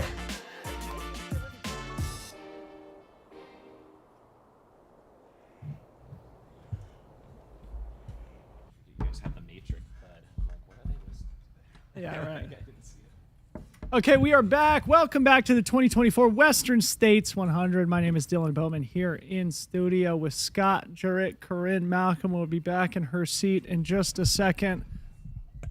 Where are we here? I think we are back at Robinson Flat here for sort of some of our mid-pack runners who are cruising through this critical 50K aid station, and we should have the lead men through last chance at this point. Let me hit my update here. Still no live timing, but Jim Walmsley's split through there from 2019 was 5:55 flat. Jared Hazen from 2019 was 6:04 flat. So we are just about headed to that 6:04 mark now. Of course, that 2019 year was the course record year. Jim has been right around those splits through the first 40 miles. Of course, last time we saw him, he did move out of the lead just behind new race leaders Hayden Hawks and Dan Jones. Jim did a little shoe change there at Dusty Corners, an interesting strategic decision. He probably was then going to be working hard to bridge back up to his rivals here today, Hayden Hawks and Dan Jones. So we should get an update from the men's race here really soon. Obviously, for those who are just joining us, the main story of today is Katie Scheid, an absolutely dominating start here, well out front of the women's race and well under course record pace through 38 miles, sitting in 19th place overall and showing no signs of weakness. And then we've got an update from what's going on in our women's top 10 as well through Miller's defeat. It looks like we have 11 at least officially through. There's probably a little bit of a lag there, I'd imagine. But right now, again, Katie Scheid well out front. We've got that chase pack. Emily Hawgood's still sitting in second, but a chase pack really close to her. Esther Chilog, Fuja Zhang, Chen Lin, Heather Jackson. A little bit of a gap back to Ida Nilsson, who's kind of in no woman's land by herself. There's about 4.5 minutes between her and Heather Jackson. Becca Wendell, 2 minutes back of her in 8th. Ingvild Kaspersen.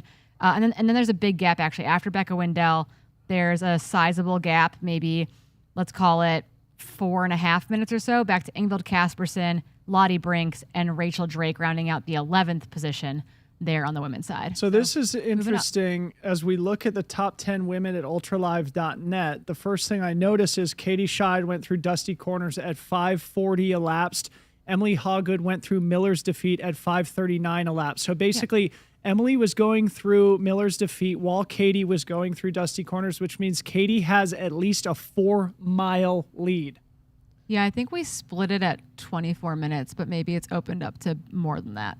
According to these splits here, I mean, that is a very comfortable lead 60 Ks into the race. Katie Scheid, foot on the gas, competing for overall positions now, not necessarily just to win in the women's race, as we've seen many years here at the Western States 100, going all the way back to Ann Trayson, competing for overall wins. Obviously, we remember Beth Pascal finishing 7th overall. We remember Courtney DeWalter last year finishing 6th overall. Katie, like I said, sitting in 19th overall right now. Would not be surprised to see her start picking off a lot of men in front of her. It's very possible that Katie ran very, very fast between Miller's and Dusty, because it's a 25-minute gap based on, like I did the public math there, like truly a 25-minute gap. So she ran very fast between Miller's and Dusty. Unbelievable. Yeah, And I think I actually have an update from Aid Station Fireball again about Katie specifically. Give me 1 second. So Katie is through Dusty Corner. Again, 5:40 on the clock. Fastest split in course history. Beth Pascal's 2021 split was 6:05. Wow. 25 minutes faster than anyone's ever done it before. Lizzie Hawker in 2012, 6:06. Courtney DeWalter last year, 6:06. So 26 minutes faster through Dusty than Courtney DeWalter last year. God. 27 minutes faster than her. Most time you'd be saying this is just completely suicide. Right. I mean, exactly. And then we know Katie; she's capable of it, and it's not a hot day, but still, it's. What it is very aggressive. So it's a massive risk. It's definitely sending a message. Yeah. I mean, to the rest of the field. I mean, it's not going to feel great. This is going to make other Katie very happy. So again, looking at that, just the time between Robinson Flat and Dusty Corners, Katie did it in 56 minutes flat, the fastest ever. Last year she ran that in 59 minutes, while Courtney ran it in 59:27. And then Katie Asmuth had the previous fastest split on that section, which is a section that she loves, kind of like this very fast, mostly downhill section. Katie Asmuth previously had the fastest time in 58:56. So we're talking nearly 3 minutes faster than the fastest person ever on that section. And it's not like it's a small amount of the course. We're talking 40 miles too, and I think that's a big thing to remind everybody out there. If you're not familiar with the course, we're nearing like the halfway, and it's not like, oh, we're just 20 miles in or we're 30 miles in. 40 miles is like a good chunk of the race. Yep.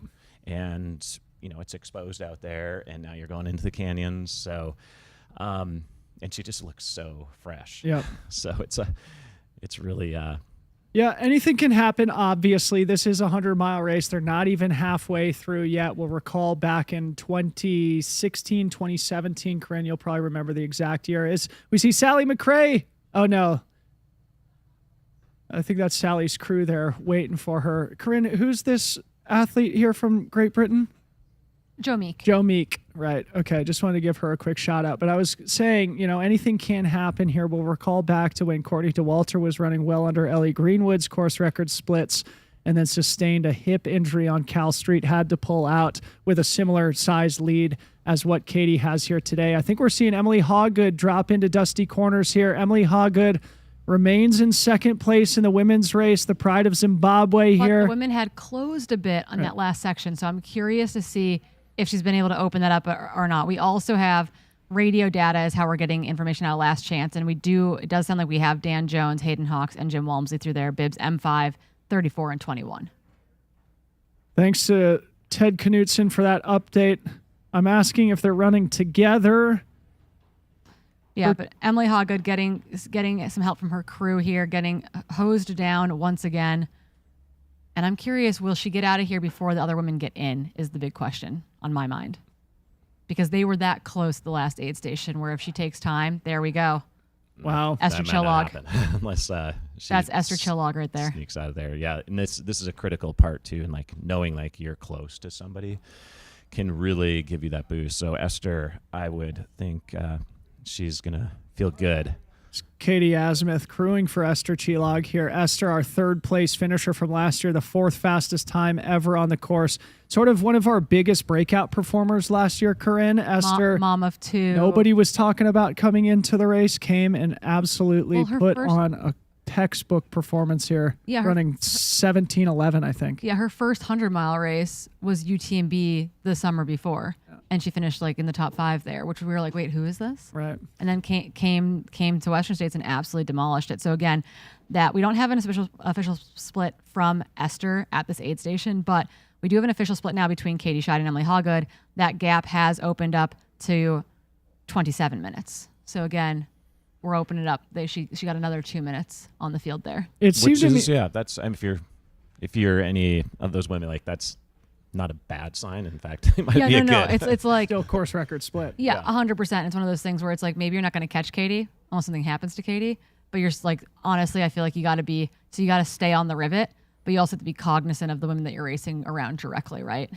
And maybe they can work together too. Yeah, this might be Esther and Emily leaving together, speaking of which. Wouldn't surprise me. Yeah. They'd be two great gals to leave that aid together and work together to continue to move. They want to distance themselves from the chase pack behind them. There's 2 Chinese athletes right behind them who are both mega talented. Also a scary duo if you're Katie Scheid, if you falter at all, knowing Emily Hawgood, Esther Chillog are sneaking up behind in second or third would definitely put the fear of God into you, though Katie is showing no signs of weakness, definitely not looking over her shoulder at all, not stopping long enough to get an update on the women behind her. Anyways, we look at Michigan Bluff now, one of the most famous aid stations on the Western States course. But can I give you a scary split? I just want to make sure I'm correct here before I say it. But I'm pretty sure that puts Emily Hawgood is running Katie Scheid splits from last year. And Esther Chillog is as well. They came through Dusty last year at 6:07:28. And here's Fu Zhao. And it looks like we had a Heather Jackson graphic on the screen. Well, so She might have maybe come in there. It's possible that they're there together. let's do a quick refresh. There's Chen Lin Yeah, as we've well. got, okay, so Fu Zhaozhang and Chen Lin, it looks like officially in 4th and 5th. Haven't seen Heather Jackson yet, nor Ida Nilsson, nor Becca Wendell.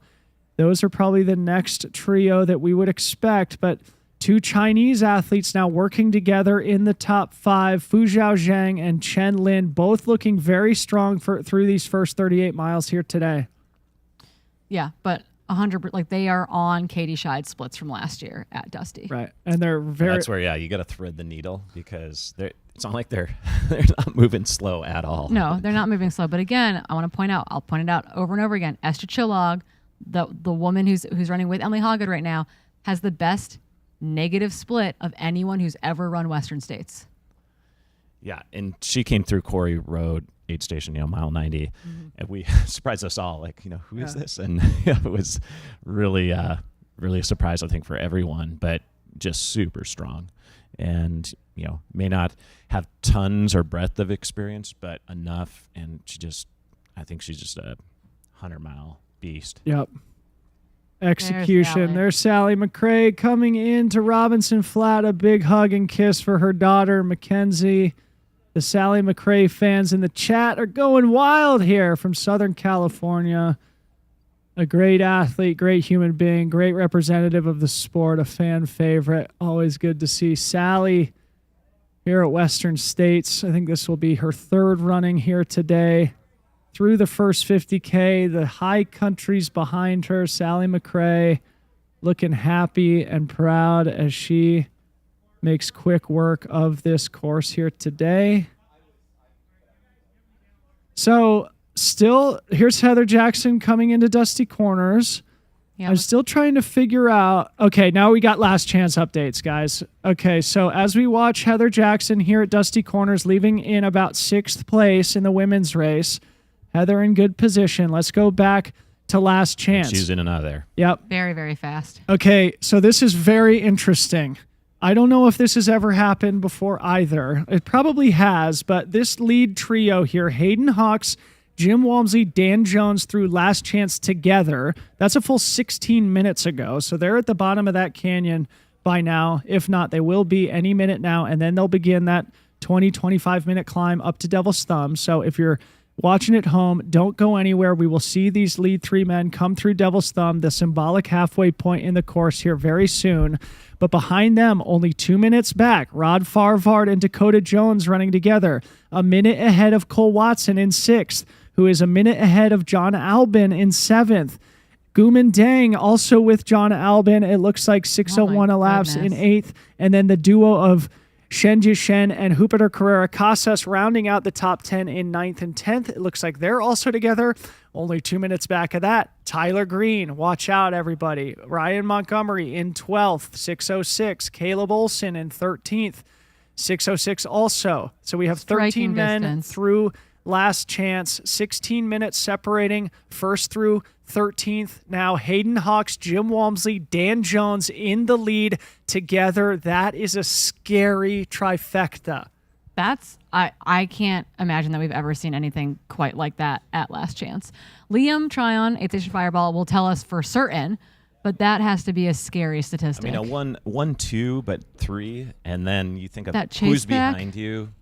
My And- first year in 2012, we dropped into the second canyon, El Dorado, with Tim Olson, Mike Wolf, Nick Clark, Dave Mackey, and a few others. So we were still packed up there a little bit further down the course. But I have to say, I mean, Jim Walmsley, Hayden Hawks, those are obviously two of the all-time greats here. Well, and just knowing how Jim runs, I Right. mean, I know Jared and him, I could be wrong on this, but they were together for quite a bit of a stretch. But Jim does not like to be accompanied for very long, usually. That's a really good point, Scott. Jim's style has always been to be the front runner, to put the pressure on his competitors early. We'll see if this is a strategic, sort of a change in strategy from Jim Walmsley, or if it's the fact that Hayden Hawks and Dan Jones, who've been training together for the last 8 weeks in Utah, are arriving with the fitness and the teamwork to put pressure on the 3-time champion here today. But the three of them working together through this middle section of the course, it could be that they start to gain separation on that chase pack and start making it, a 3-man race for the win. Yeah, and who knows with strategy, Jim might be like, not on cruise control, but like Jim cruise control, which we know, Hayden has got crazy wheels. We know Dan Jones has crazy wheels, but still it's like, he might just, hey, this is where I want to run. I'm Right. going to let him rock it. And he's still on his course record split, 2 minutes back of his course record split from 2019. So these guys are also going ridiculously fast. As we look at Ida Nilsson, the Swedish champion here, coming back to Western States for the second time. She was just shy of that Masters course record last year. It looks like she's probably sitting in 7th overall now. Yes, 7th overall coming in to the 38-mile aid station at Dusty Corners. And that looks like David Laney there crewing for her. Yeah, and she's 25 minutes ahead of her split here from last year. Wow. 25 minutes ahead of that her. Masters course record's looking pretty good. Yeah. Scott, sure. I'm cognizant of your time. Do you want to hang out with us some more, or do you need to get going? Hal just let me know he's still running behind doing some stuff, so Okay. I can hang. I either hang, but I don't need to take the floor It's any great longer. to have if you've you. got somebody else, but I might as well hang. I guess. Yeah. Okay. Great. Well, you just tell us. I'm sitting down and resting, so Yeah. I got to stay up all night. So. Yeah. Right. I am not going to do coffee now. That's for sure. That's for later. Oh, really? Well, we just keep it going. Yeah. Well, you guys. We guys keep are on a it. different program. You start what at 4:30 here? Yeah. 4:40. Yeah. 4:15. We're here at 3:45. Yeah. So you've got a little bit, but yeah, I need to save that for later for sure. I mean, what do you both think, like, in terms of Katie right now? What does she think? She's just like, I'm going to run my race and do whatever I do. I mean, are we just going to see her run away with it? Because I think from the beginning, I think Katie from the gun was running her own race. We saw her chatting it up with men that were in the top 10 pack, just doing her thing up the escarpment based on what we saw, based on her training, based on how she trains, based on her canyons performance. I don't think that she's thinking about anyone but her. And I think that shows in the way that she runs and the way that she races. yeah, Katie's going to do Katie, much like Courtney For does me, Courtney, running so, is libertad. Wouldn't that It's be like liberation? a lot of It's folks freedom. The trail is sort out of there that battling. place where I'm able to be Yeah, no, I agree, unequivocally absolutely. who I I mean, am. it is and I interesting, take that right? Like, I'm energy the type and of I take it athlete into where the if I world. knew I And was that's 27 what I try minutes ahead of Courtney to give Dauwalter's people course joy, record hope, at mile and 38, that I'd be magic like, that you oh, can no, only this is experience. suicide pace, as you've mentioned, Scott. But for somebody like Katie, that's not something that I think she shrinks from. You know, she's the type of athlete that rises to that occasion, who I'm sure is hungry to etch her name in history as Courtney did last year. And of course, you know, it's bears repeating, as we've said a million times, Katie was only overshadowed by what was an otherworldly performance by Courtney Dauwalter last year. She's proven that she is among the best in the world and really the only person who Becca could Wendell. challenge. So sorry. Yeah. We got Becca Wendell making her way again, unsponsored, running really well within the women's top 10 out of the Methow Valley, currently a PhD student over in Fort Collins, Colorado, studying chronic wasting disease in deer. She's a really fun job. She gets to go hang out and literally catch deer and tag them. But she's got a great crew taking care of her this weekend as well. The Fort Collins contingent is a solid contingent right now. It was fun seeing a bunch of that crew last weekend at San Juan Solstice 50. Yeah, Nice. And you know, sometimes Boulder, Golden, and area, Denver area get all the play. But I'd love to see the Fort Collins crew. Yeah. So we're going to probably have a bunch more action here at Dusty Corners. We've obviously seen a lot of these top 10 women come through. Becca Wendell sitting in 8th place, but there is an incredibly talented group of women hot on her heels. Last we saw Ingvild Kaspersen, Lottie Brinks, Rachel Drake, Lauren Puretz, Anna Loudon, Priscilla Forgy, Elsie Davis, Emily Smits, et cetera, will be chasing down those top 10 positions. And I'm sure Liam is crunching the numbers now, but it feels like the density here, 60 Ks into the race, is unprecedented in the women's race as it has been in the men's so far. And I was going to say, prior to seeing Becca come in, that just commenting on Katie, I think one thing too that I saw, I mean, again, you look on paper, her performance last year was phenomenal, but she did have a rough stretch. And you expect to have rough stretches. There's going to be points. But when she came into Quarry Road, it looked like she could have lost a lot of time in that last 10 miles. But she came in there looking really rough, and then she bounced back. And I think those are those moments, whether you're somebody who's trying to finish a 100-miler or break 24 hours or win or be on course record pace, those little experiences that just really like get etched in your body, your mind, your soul, so that you know how to get out of those moments. So Yeah. even if she does have, let's say something does crumble apart and she has those moments where, okay, things are not going her way and she loses ground and, breaks off the pace that she's set here, this torrid pace, she can rely, I think, on that ability to bounce back. Yeah, really great point. Great drone shot here of Becca Wendell, probably about to take that right-hand turn onto the Pucker Point Trail. Important update from Ted Knutson from ultralive.net. Here's the Pucker Point section. So while I give this update, you can enjoy the stretch that Scott and I were just talking about. Probably the newest section of trail on the course. What do you think? 10 years old at this point? I think it's even longer. Yeah. I raced this section. Okay. Back in the day when they added it first. I can't exactly remember, but I want to say around 2003. Yeah. Maybe. Okay, But it is so- relatively new. But you get these beautiful views down into the canyon. Yeah. And just see that middle fork. Hence the pucker. Okay, so my update from Ted Knutson is that the top 3 men have passed the swinging bridge, which means Jim Walmsley, Hayden Hawks, Dan Jones running together up to the Devil's Thumb aid station, sort of the symbolic halfway point on the course, 47 miles in. Don't go anywhere. That climb should take those men probably about 20 minutes. You're not going to want to miss it. It looks like things have gotten crazier, though. The next update says 5 leaders together, Jim in group. Wow. So that means Dakota and Rod Farvard have bridged up. We are thrilled in studio. I mean, I remember like I want to call this the Unbreakable year, but those have watched the documentary Unbreakable when Tony, Killian, and Jeff were together. Right. People are just like, whoa, they're together at Yep. Dusty Corners. They're together at Last Chance. But to have 5, possibly 6. Gosh. Every year is different. Every year is exciting in its own way. This one shaping up to be no different. The density of competition is ridiculous. We see Ingvild Kaspersen here, a Swedish athlete coming through in Norwegian. 9th place. She's Norwegian. Norwegian, sorry. Part of the Scandinavian contingent. Got to keep them straight, you know. Are you sure she's not Swedish living in Norway? No, she's Norway Okay. living in Norway. Got it. So Petter's Petter's Swedish living in Norway. Ida is too. Swedish living in Norway. Yeah. Ingvild, Norway, living in Norway. Copy. We just Thanks put all for the 3 flags clarification. up there, even yeah. the Finnish flag. Just in Right. case. We just hope- I we can just say that. hope we I'm get it Swedish right. and Norwegian, so. Yeah.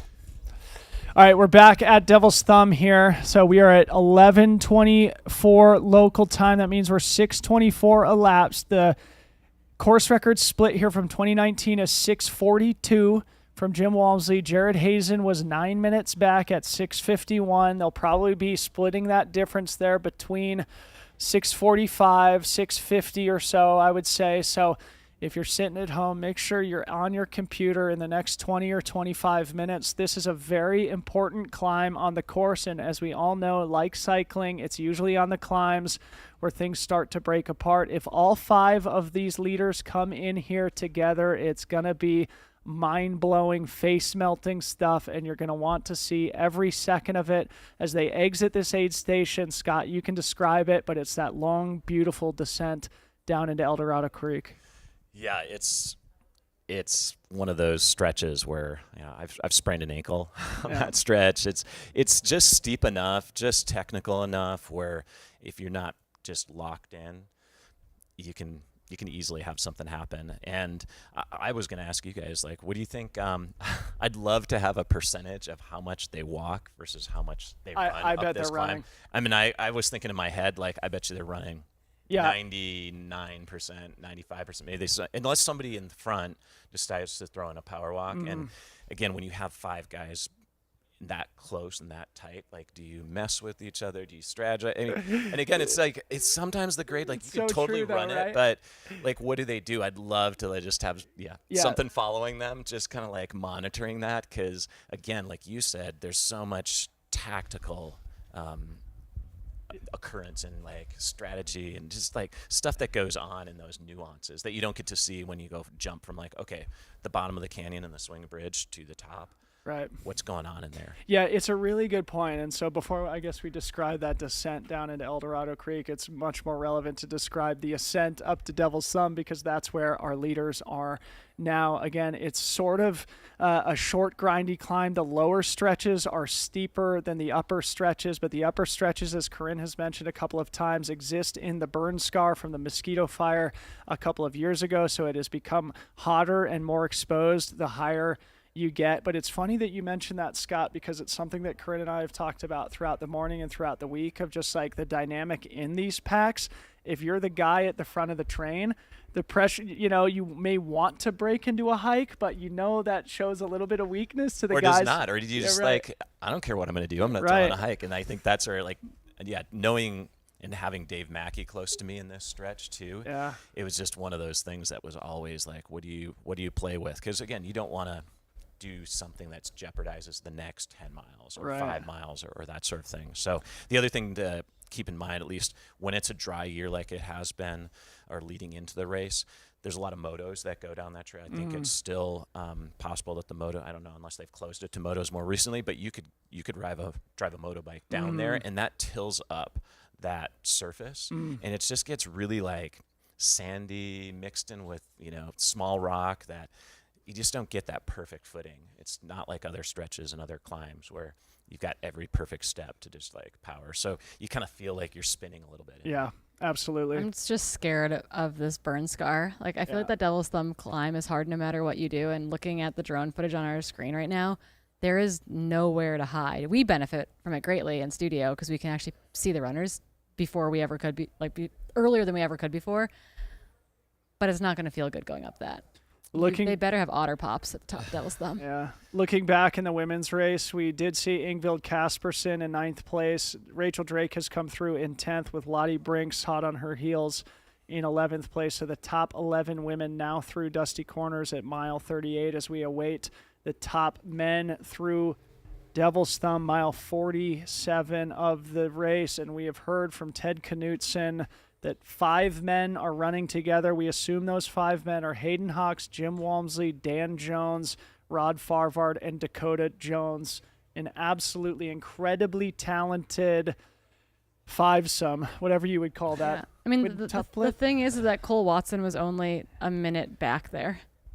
Yeah, and I was going to say, like, you know, that, like you know, it could be basically Cole, 6, right? Like that is the scary part of that. And obviously the splits out of Last Chance are all radio splits, and so they're going to be on the even minute. So there's a little bit of flux in there as far as what's actually happening, because when you're using a radio to get the splits out, they try to keep it simple. Yeah. But that does ask some questions, you know, like is Cole Watson 2 minutes back more, or is he actually like 30 seconds back? Yeah. And could he be part of that group of 5? And how does he run that downhill? We mentioned I skipped ahead talking about the uphill because that's where everyone was going to be climbing next. But, you know, these guys that are 6 through 11th, 12th, 13th, 14th, like how do they run that downhill? Because I know everybody in this top 20 can run exceptionally well on downhill, especially when it's pretty smooth, but it's like, it's a long enough downhill that you can gain some time on competitors. And I've always, when I raced it, always felt like, okay, that's a good, like, where do you like push the envelope a little bit on a downhill to gain 30 seconds to a minute to 2 minutes. This group, you probably, if you can gain 30, maybe you're lucky, but it still is something to consider. Yeah. Crazy. Just looking back at the men's splits through Last Chance, 5 minutes separating the top 10. So that pack of 5 could be really any combination of those athletes who did come through in the top 10. We do have Bailey Kowalczyk on the ground at Devil's Thumb. Bailey, how's it feeling? Is it warmed up at all? It's pretty warm in the sun, but there's still that slight breeze. The adrenaline is high here. We are so stoked to see these men through, and then shortly after Katie shied. I'm pretty stoked. I feel like I'm about to race right now. It's super fun. Hey Bailey, we heard in studio that there's 5 men together climbing up from the swinging bridge. Have you been able to get any intel from the people there? Can you confirm or deny that report? Cannot confirm or deny until they get to the top of this climb behind me, so I will keep you posted on that. Okay. Amazing. The suspense builds. All right, Katie, Bailey, we should expect to see the leaders come through there in roughly 20 to 25 minutes or so. So hang tight. We're going to throw it back to you and get your on-the-ground intel here in just a little bit. Thank you so much for being stationed there. While we have a little break in the action, we did just cross $4,000 raised here in the fundraiser on the Western States live stream. A reminder to our viewing audience here, all that money does go towards the 501c3 nonprofit that is the Western States organization, which exists to perpetuate goodness into the world, to put on the best possible 100-mile race, to be trail stewards, and to do a ton of work on this 100-mile stretch of trail, and also to advance medical research in the realm of trail and ultra running. We want to say a big thank you to everybody who's contributed to today's fundraiser. So interesting, the last chance stat that we've been waiting for from our good friend Aid Station Fireball. Jim came through last chance in 5:57 elapsed. That's the 5th fastest time ever through there, 2 minutes off of his 2019 course record split. We had 12 men within 10 minutes of the course leader, an unprecedented number. We've never had more than 7 runners in that pack in race history. And then additionally, an important note is that all of the men who have currently done the run from Robinson to Last Chance, which is the downhill half marathon, have not run it slower than 1:33 and as fast as 1:28:32 by Cole Watson. So that downhill half marathon in the midst of their 100-mile race, no slower than 1:33. Unbelievable. That's disgusting. The game has changed. We're even halfway through. We're all like, we are gray and retiring. Yes. Yep. That's Priscilla leaving there, right?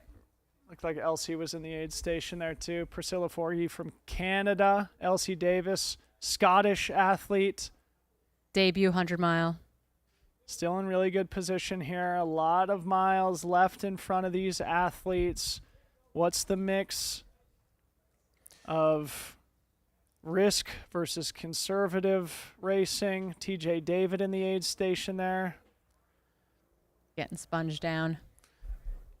You know, going back to those men's numbers that you just rattled off, Corinne, I wonder, and this is just, again, fantasy, but I wonder, would you see that type of pace if Jim wasn't in the field? Like, you got to wonder the Jim effect of having him in the race. And I know these guys can run that kind of stuff.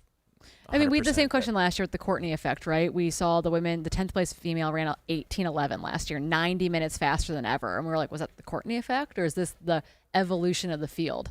Like, is this the Jim effect, or is it the evolution of the field? It's probably a little bit of both, but you're right. When you've got that person that's, is going to be setting that stiff pace up front, I think it probably is the, a rising tide lifts all ships phenomenon. Sure. And then, having that in the race, I think it's got to do something, because I think as a competitor, you still respect those times. Mm-hmm. And somebody like, you there's many that might think they can obliterate things and blow things apart, make a splash, but you're always flirting with, okay, I know my fitness, I know where I'm at, I know how hard I can race, I have experience or don't have experience, I'm willing to lay things on the line. All of those just like pile up, and you've got to wonder, like, okay, when Jim's in the race, like Courtney or somebody like that, it's got to play a huge role, I would think.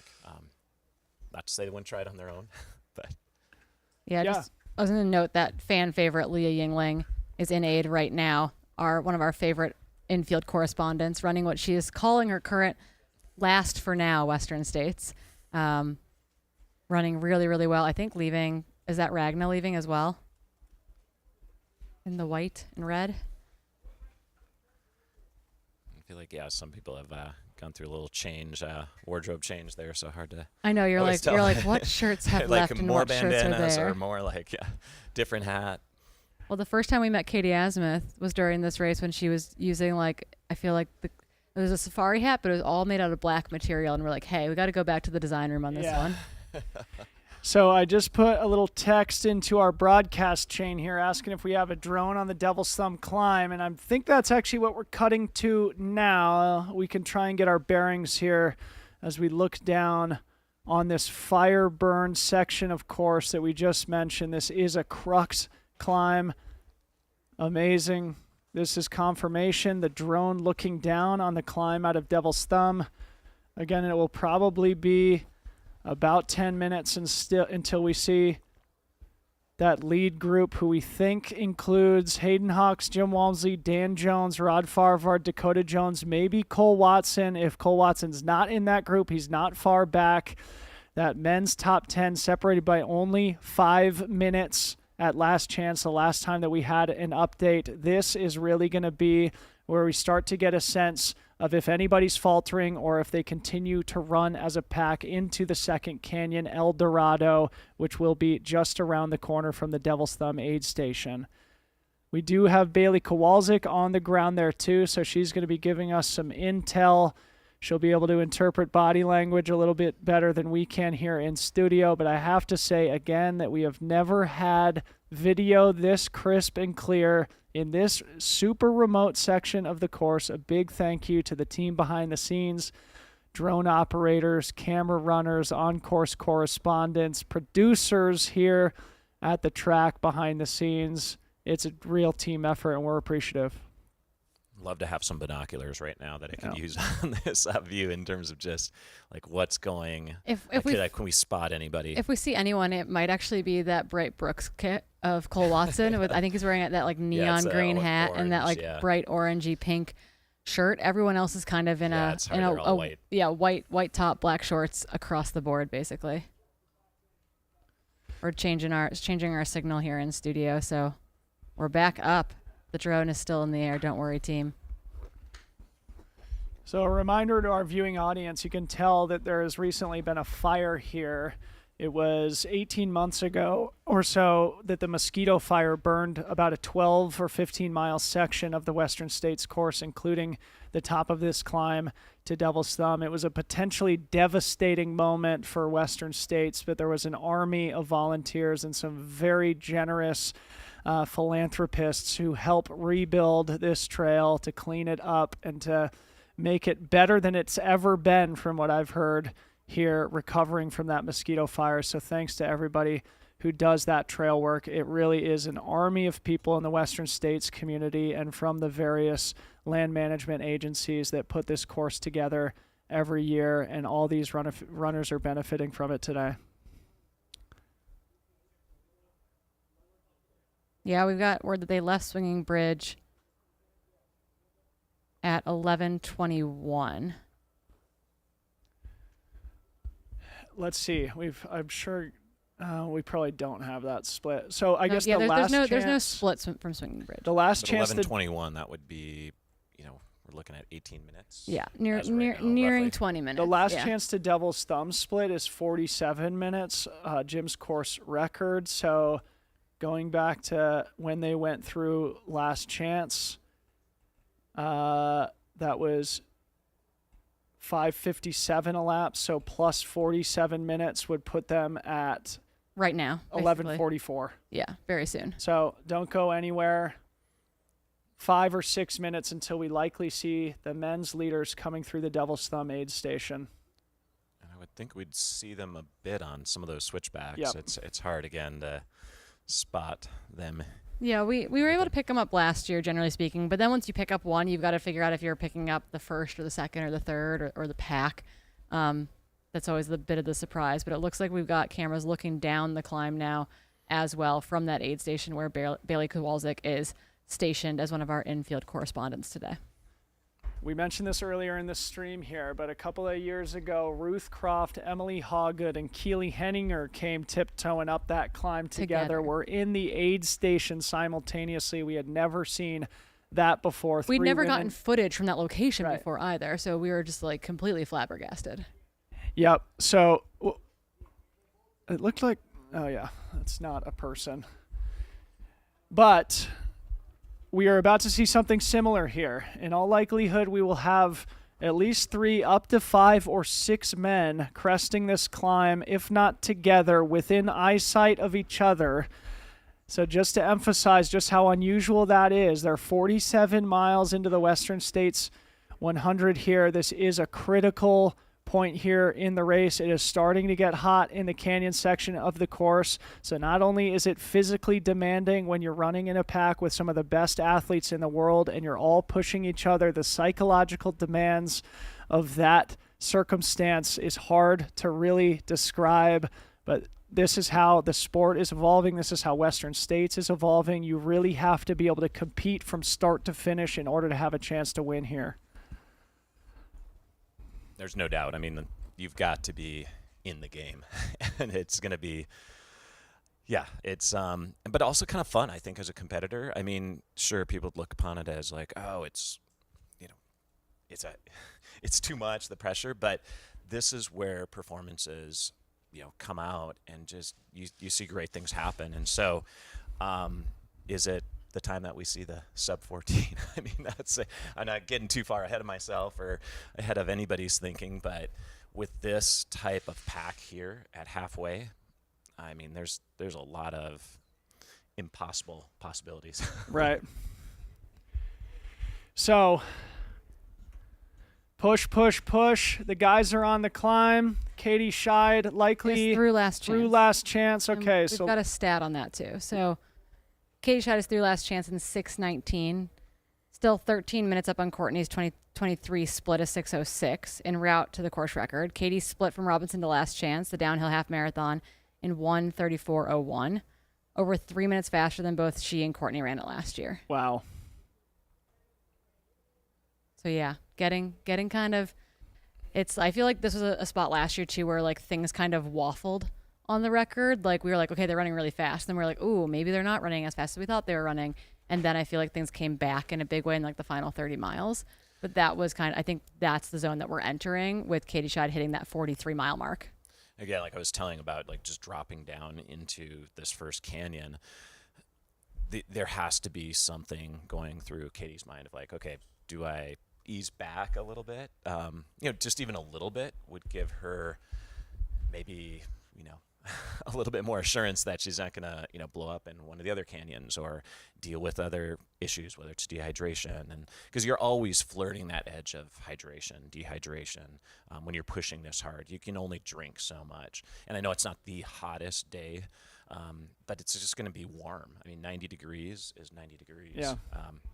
And 90 degrees in the sun while you're working at lactate threshold, it's definitely going to be something that's the reality for a lot of these runners out there. Okay, so this is our drone footage shooting down, looking for our leaders on the climb to Devil's Thumb here. Okay, we've got Bailey on the ground. Bailey, do you hear anything? What's going on? What are people saying? We have just heard that it's still pretty much a pack of 5, but it's separated. There's one in the front. Sounds like it's Jim, and then it's 2 and 3, and they're coming right behind me. So we're gonna show this live right now. Super exciting. Okay, stay locked. These and are loaded. legends Good out here your today. coverage. Jim Walmsley here in the lead on the final steps of the climb up to Devil's Thumb. Let's watch his body language, see what he does in this aid transition. Looks like 2 handheld bottles. Bib 21 there on the front of his shorts. So we'll get a split here back to the rest of this chase group, but it looked like if they did start the climb together, Jim was able to gain just a little bit of separation at least on his main rivals, and we'll get an assessment of just how much that gap is here momentarily. Yeah, I don't know that anyone in this field can climb as well as Jim can climb. He showed that in the VK last weekend, and I wonder if the men's best chances are on those kind of long downhill sections where maybe they're feeling like that's their one opportunity to push and close a bit more. I mean, yeah, this is no surprise that Jim will put the gas on. He's so calm. He's still here. So I took a rudimentary watch split here. Assuming nobody else is in the aid station yet, we are at close to a minute since Jim entered. 55 seconds. Call it a minute now. He does look very calm. Exiting the aid station in the lead without anybody else in the aid station with him. Bailey, how do you look? We have a quote from Jim. I was with everybody at the bottom. So we're wondering where the rest are right now. So we'll see. We'll see where the rest are. Thanks for sharing, Bailey. Stay right where you are. We're going to come back to you in just a second as we wait to see them crest this hill. Maybe you and the cameraman can walk back down. There we go. Is that Dan Jones? Walk down. Looks like Dan to me. That looks like Dan Jones to me too. Yep, there's the Adidas 3 stripes on his shorts. Yep, we've got Dan Jones here. Hayden right there. Is that Hayden Yep. right behind him? No more than like 20 seconds. Okay, so that's a minute and 50 seconds according to my very rudimentary split into the aid station here. So Dan Jones, Hayden Hawks together, the training partners. Very, very interesting evolution here of the dynamic Jim putting a pretty decent gap in a pretty short climb here. Obviously, we still got a long ways to go. Everybody's managing their effort expenditure according to how they're feeling. We've seen Hayden Hawks fall apart at this aid station in the past. We'll get Bailey's sense of how he's looking on the ground here, but Yeah. he and Dan in and out quicker than Jim. Yeah, I'd love to hear who looked the best out of that trio. What was their energy like? Bailey, curious about who looked the best out of that trio of men as they made their way through the aid station. I would say Jim probably looked the strongest. Hayden just denied ice, so he was the one of three that denied ice.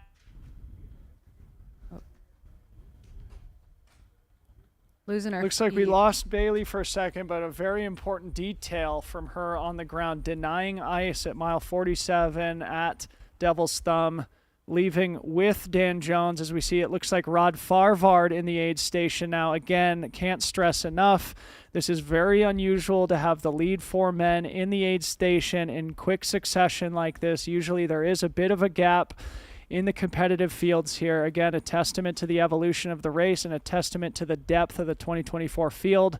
28 years old from Mammoth Lakes, California, Rod Farvard coming off a big breakout win at the Canyons 100K back in April, as we see Dakota Jones coming into the aid station in 5th.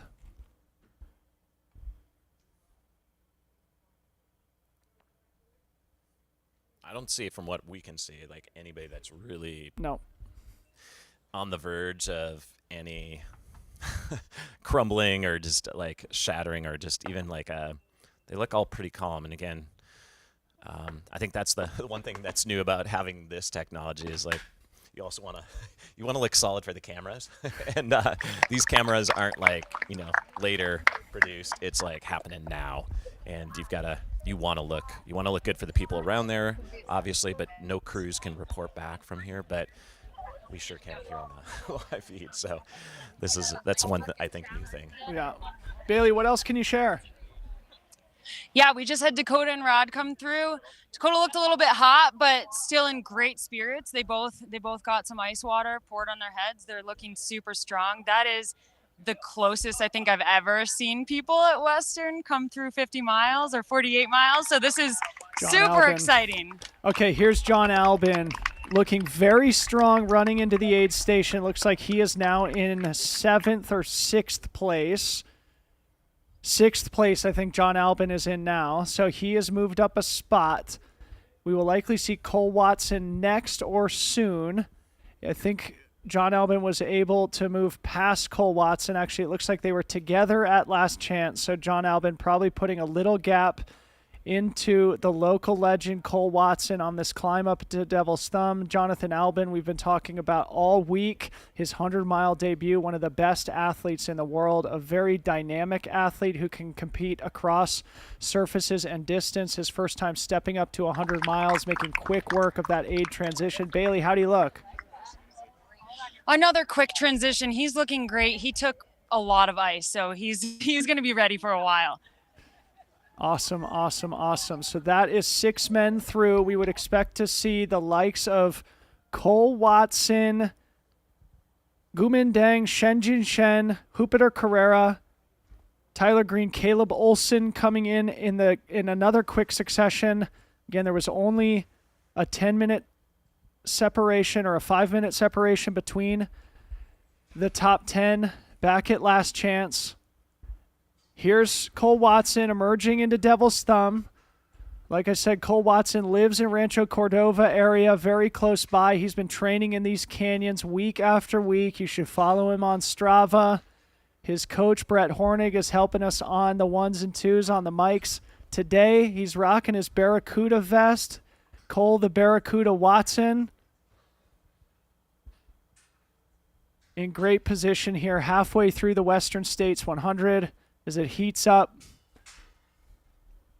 The Oregon native, he went to the University of Oregon, a decorated runner, a very talented athlete. He won the Canyons 100K last year, as we see Shenji Shen, one of our Chinese athletes, returning M4 finisher from last year. Yeah, debut sub 100. 16 hours. Debut 100 last year at Western States. Also, to see Cole, I feel like, run that amazing performance at Canyons last year and then come away with the the M9 bib so that he could get back into the race again this year was a big deal, as opposed to having to go back into that golden ticket hunt. Okay, I have official splits here from Devil's Thumb. Don't know if this is upon entry or upon exit. I would guess based on the time it's upon exit, which would put Jim Walmsley, which I think I'm assuming it's upon entry to the aid station. Excuse me. Jim Walmsley split 6:44.27, almost exactly 2 minutes ahead of Dan Jones and Hayden Hawks. As Bailey said, Jim said at the aid station we were all together at the bottom, which means Jim Walmsley put 2 minutes into Dan Jones and Hayden Hawks on that climb up to Devil's Thumb, which is quite a margin. Of course, a long way to go. Jim Walmsley, one of the best climbers in the world. Dan Jones, Hayden Hawks, certainly no slouches, but an interesting dynamic to watch. The next split we will see is from El Dorado Creek, and we'll see if Jim is able to sustain or grow that small margin. Bailey, what else can you tell us? Yeah, so it looked like, I would say Cole was moving a little bit slower, a little bit more careful with what he was getting, and walked out of the aid station. Shen Jisheng exchanged some Mandarin words with our cameraman, and sounds like he's doing okay. That was his answer. They all look great. So it'll be a fun race. Thanks, Bailey. I think your cameraman is Mark Griffith. Maybe he can interpret what Shen said. You can ask him, and then we'll get that from you next time we throw it to you. Is there more clapping in the aid station? He said, "I feel okay." Okay. Is the direct. Thank you to Mark Griffith, our Man of Mandarin few words. interpreter from the Seattle, Washington area, who's always a hard worker and a contributor to the Western States broadcast. Did I hear more claps coming in, or was Shen the last athlete to come through Devil's Thumb? Shen's the last athlete for now. So I did hear on the ground that Hayden did deny ice because he was a little bit stressed that he had to wait for Daniel Jones to get ice. So it sounds like he just wanted to get out really fast, and that was a decision that happened last minute. Okay, thank you, Bailey. Very interesting decision from Hayden Hawks. Yeah, it's not a decision I would make. Yeah. I feel like that 30 seconds or 60 seconds or 90 seconds is well worth it when it comes to mile 80. And again, this is an athlete who, I mean, I love it. I love that we're seeing this really tight racing, but this is an athlete that we've seen a near medical emergency from in the final 10, 15 miles of this race before. Caleb Olson. No, Tyler Green. Tyler Green now sitting in 9th place. He's moved up a couple of spots from our last update. Yeah, Corinne, building off what you said, one of the things I love about Hayden Hawks as we watch Tyler Green come in here, everybody take notes here. Tyler Green, master technician. He's smiling. He's feeling good. 2 times runner-up here at Western States. Nobody executes like Tyler Green. Watch and learn, including this ice transition as we come back to the subject of Hayden Hawks, who denied ice because he had to wait. Of course, Hayden Hawks, one of the true competitors in the sport. He has got the competitive spirit of a champion. He does not want to wait. He wants to be on the wheel of his friend and training partner. Obviously a major risk to take, especially as we come into the hot hours of the day, but sometimes you have to take risks. If you lose contact with the guys that you're running with, sometimes it's hard to bridge up. Sometimes you get discouraged, don't you, Scott? Well, and that guy is Jim Walmsley. I mean, we're not just talking about anybody. So, and again, nothing against everyone else. They're all decorated runners here, but that is somebody you cannot lose too much contact with. And, again, Jim's not probably going to get rattled if Hayden came on his shoulder, but I don't know. I still think, Hayden knows what to do. I know he's had that really just very, medical emergency, just rough time here at Western States, but he's also learned a lot, I think, over the last couple of years since then. So I still think, he's making a decision. He's probably making it and good.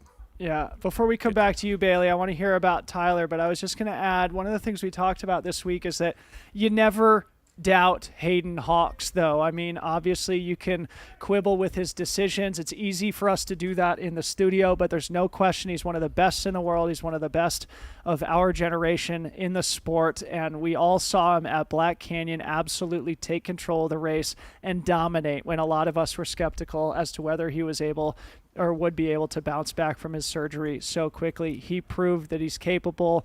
We can second guess his decisions, but the fact is it's his race to run, and he is going to run it. Bailey, tell us about Tyler and anything else you've seen. Tyler and Jupiter just came through. Caleb Olsen is somewhere behind me right now.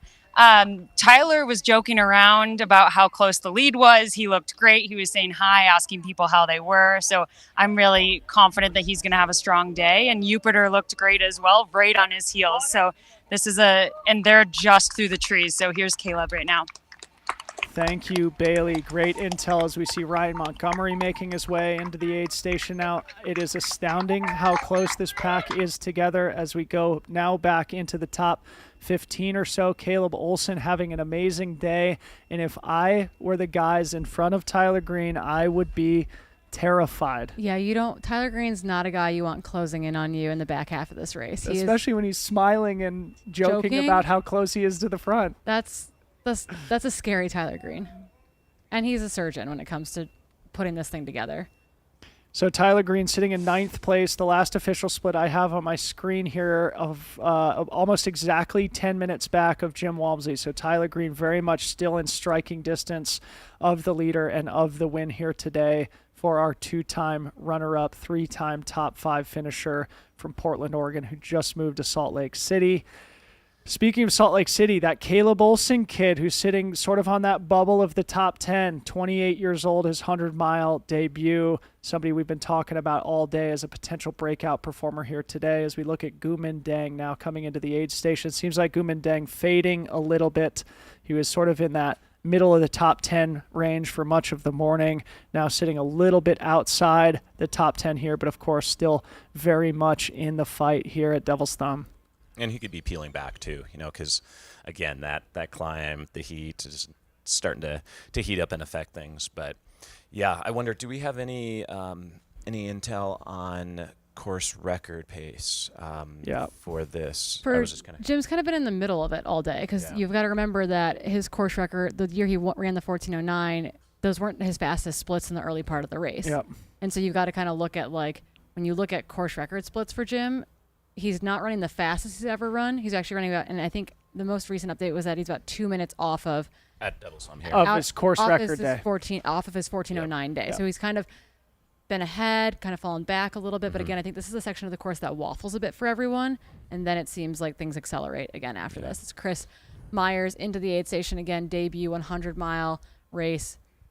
Up a little bit higher earlier on. I feel like he's still in a very good spot, but things are definitely going to get hard in your debut 100 at this point. Heck yeah. Yeah, we'll see. I mean, or be blissful.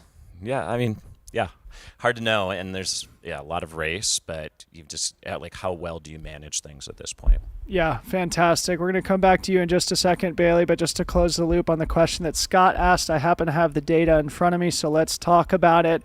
Jim Walmsley's fastest split ever to Devil's Thumb is 6:32 flat. Today he was about 6:44, so about 12 minutes behind of his fastest split ever. That's from 2021, but as Corinne said, only 2 minutes slower than the split from 2019, the year he ran the ridiculous 14:09 course record. Bailey, what can you tell us? So I have two pretty big updates. We had Ryan Montgomery come by here. He was looking like the heat was definitely getting to him. He threw away an entire bottle, a hydro flask handheld. We asked him if he wanted us to fill it up, and the answer was, I just want to toss it. So I think the heat is definitely starting to hit people pretty hard. And then Chris Myers, I have contact with his crew today. His B crew missed Dusty Corners. So we are a little angry about that right now and trying to come back from that. Yikes. Thank you, Bailey. Very important updates there. Interesting you about gotta hold it together, right? Like that happens. We've seen it happen at races before. Like your crew's gonna do their very best to get there, but you can't get flustered about the little things here. These aid stations are really, really good. Yes, he is not gonna get the nutrition that he wants John, specifically. go! But I feel like you gotta keep your head in it. You gotta make do with what you can, and that's You troubleshoot. You gotta troubleshoot, and that's a big thing that you gain with experience at 100-mile races. Yep. Chris Myers being a debutante at Western States doesn't yet maybe have that experience to kind of be like, well, you know what? I'm drinking Roctane for the next 6 miles.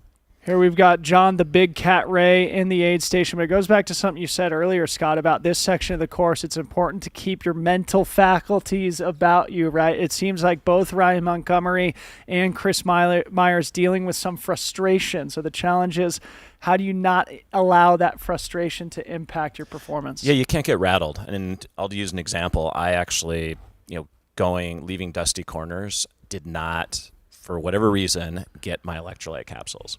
And planning on having those electrolytes, it was huge. And so for the next stretch, this was, again, what can I do to troubleshoot and what can I do on the fly? So not getting rattled. It's like, okay, what can I get that has more salt? Look at everything I have in my fanny pack, which wasn't a whole lot, but like find the largest source of sodium, make sure I get that down, and just know that you can get the next stretch. You just got to be really smart about things and thinking on the fly. And that's getting back to like the course record question. I just kind of asked that because how are the rest of these guys on that? Because that can tell a lot too. Like, are they going way too hard? And I think that's a good sign too, that they're not going way too hard and crazy. Like, we know Jim has run faster up to this point, but I think it's a good sign when they're not following a course record or a split from that section, being like, oh wow, they're like up on it too much. So right.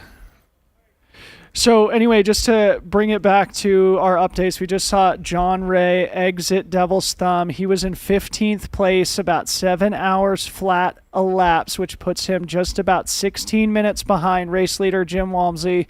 So importantly, the top 15 here separated by only 16 minutes. So basically, on average, we're seeing one male come in every minute here at Devil's Thumb. Again, unprecedented. And we're a little bit off, but Katie, we're getting close into that, closer to 20th position. Did she come in 21st or 22nd into? She was 19th. 19th. So okay, sorry. I was soon. going back from a previous aid station. Yeah, so could be seeing her pretty soon, or I kind of hope not, because that would be like wicked fast, like starting to get a little wild. Yeah, well, it's not going to be too long now. Yeah. It's been 20 minutes since Jim left, as we see Duo G coming into the aid station in 16th. We're looking out for Jeff Colt and Simone Gosling. Once we see Simone, we will likely see Katie. They have been running basically together or within eyesight of one another. But my guess is we're probably 15 minutes until we see Katie. That'd be my guess. We can kind of look at those historical splits as well. But right now we've got official splits actually back to the next couple women at last chance again, even on the minutes, because we're using radios here. So Esther Chillog came through in second officially, 6:47 elapsed. That puts her, what did I just do the math through? 28 minutes behind Katie Scheid at that location. A minute behind her, Emily Hawgood. And then 3 minutes back of her, the two Chinese athletes are still together. That's Chen Lin and Fuzhao Zhang are both in at 6:51 elapsed. And then there's a gap back to Heather Jackson, currently now in sixth position. I guess holding in sixth position at 6:55. Okay, great updates. Thanks for that, Corinne. See Duoji still in the Devil's Thumb aid station, taking tons of ice with him. It seems like the heat of the day is starting to settle in. It definitely feels warmer here on the track, though still not overwhelming. I know we have been much hotter here, Corinne, in our years of doing this broadcast together. Bailey, what'd you see? How's Duoji doing? G looks great. He's definitely taking advantage of the aid station. So he took a lot of ice, took some food. John Ray looks really strong. He was ready. He was leaving here with a fire in his step. He was efficient. He ran through pretty fast, but got everything he needed. So I'm really curious to see where he ends up in the field. Awesome. Thank you for that update, Bailey. Hang tight there. We do expect, obviously, to see the rest of the men's top 20. And before then, Katie Scheid in not too long. So we'll come back to you momentarily. Appreciate all the intel from the ground. And what a good vibe there at Devil's Thumb. Yeah, really, still not very. I mean, once again, I'm maybe a broken record at this point, but reflecting back on Broken Arrow last weekend, where athletes were PRing by considerable amounts, a minute, 2 minutes in a VK, and finishing, 5, 6, 10 spots further back than the year before. the depth of the field, running really, really strong. Jeff Colt. Yep, believe that's Jeff Colt entering the aid station there. You know, we're watching men run what will be likely PRs today and might be well outside the top 10. Right.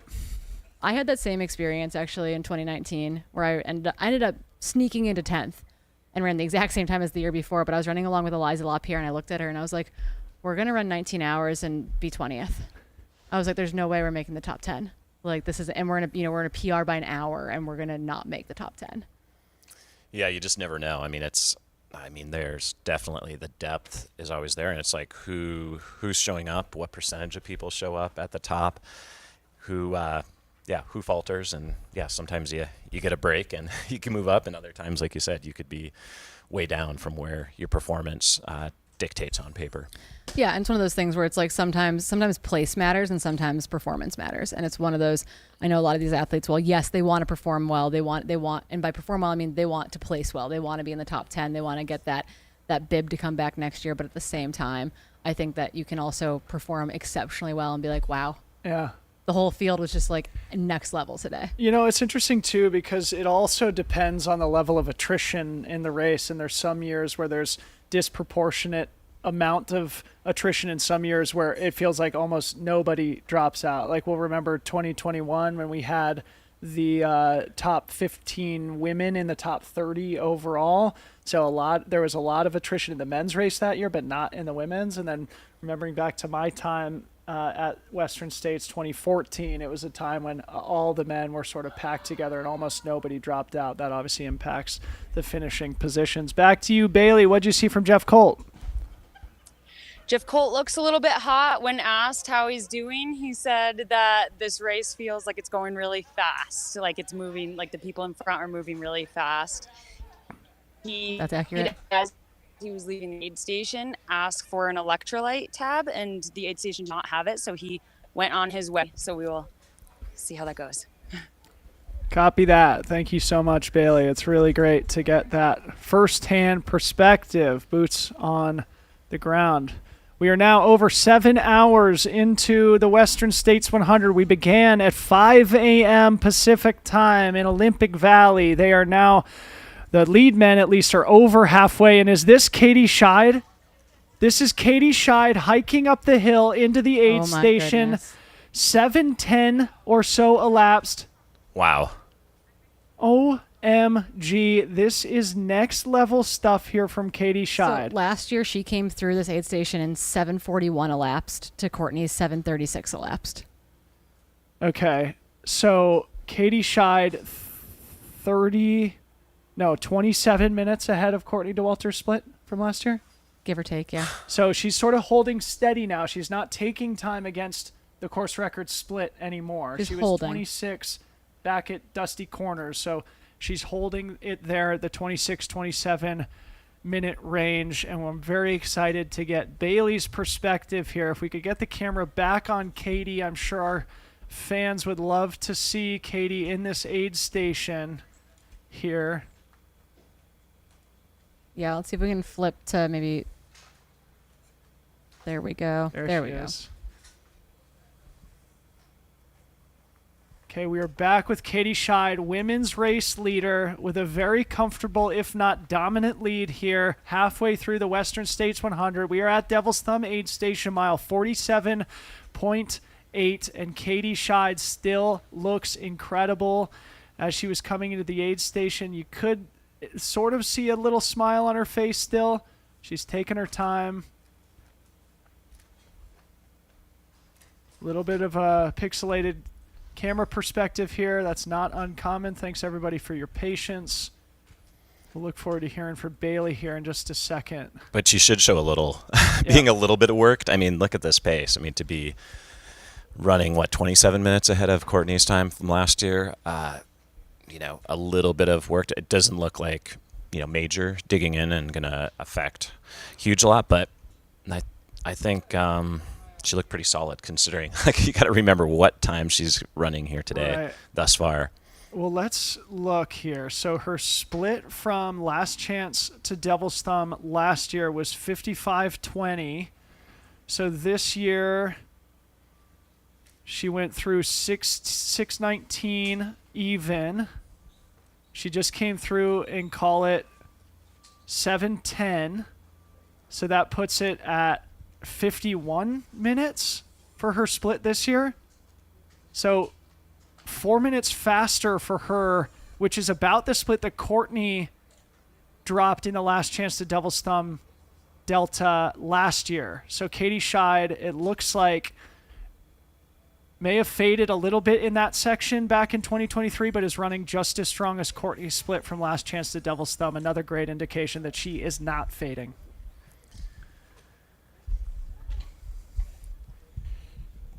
To our production team, we'd love to hear from Bailey on how Katie looked in that aid station whenever she is ready. Katie looked super composed. She got everything she needed. She asked for a popsicle. She was all smiles. Super exciting to see her come by looking so strong and fresh. It's kind of hard to believe. She came through with Simon too, so she's got a partner in crime to get out there now. Amazing. Thank you so much, Bailey. Bailey referring to Simone Gosling, another French athlete who Katie is good friends with. They're working together here, keeping each other honest. As we get into the middle section, of course, where it's easy to start taking your foot off the gas, start succumbing to any mental frustration. A lot easier if you're sharing the load with one of your friends, as Katie and Simone are doing here. We look back down the trail. It's going to be a while till we see the women's chase pack. And we think Esther Chilog, Emily Hawgood were running about a minute apart. Esther came to the last aid station just about a minute up on Emily Hawgood, and then they're followed by the Chinese duo of Fu Zhao and Chen Lin just behind them. And then a little bit of a gap back to Heather Jackson. So if they do that split in an hour or thereabouts, that would mean we would see our next female athletes in about 30 minutes to our viewing audience here. So it may be a little bit of a stretch, but going back to the men's race, we've got Jim through now 28 minutes ago.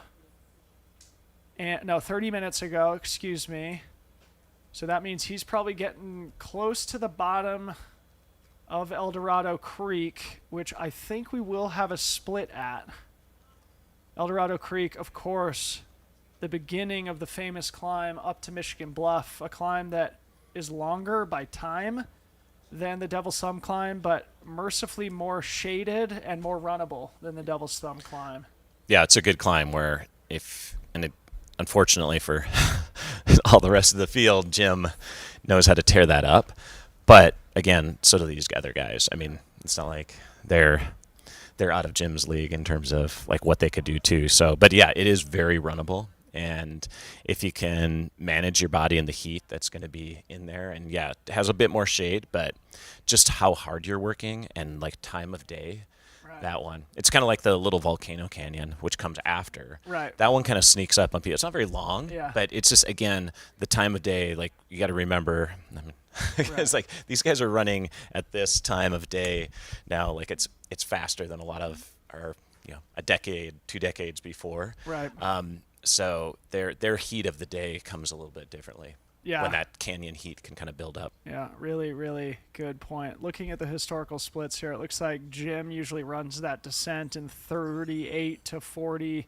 No, sorry, excuse me. Looking at the women's splits here. So the men, Jim usually runs that descent in 34, 35 minutes. So he left 31 minutes ago. We should get an El Dorado split soon. Yep. We are looking at probably 3 to 7 minutes out from that split, because he sounds like it's just a little bit off, maybe where we've seen those splits come in the past.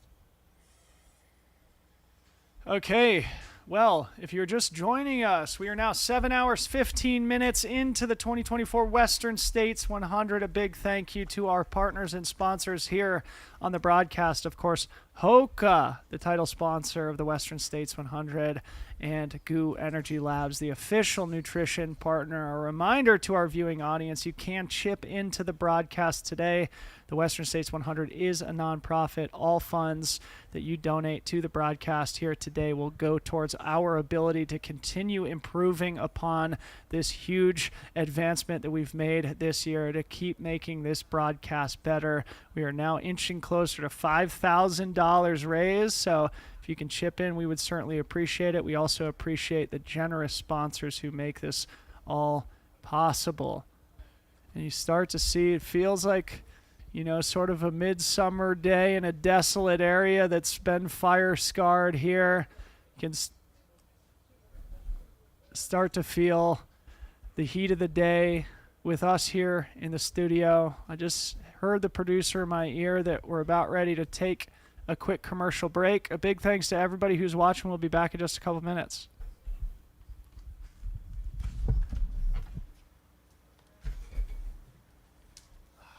I'm pretty excited about Western States. It's my first 100-mile race. I only had one ticket in the lottery. I got in the audience lottery, and I'm ready to go, baby. Let's do this. I'm gonna shout out to my awesome pacers and crew. On my crew, I've got Meredith and George and my friend Anna.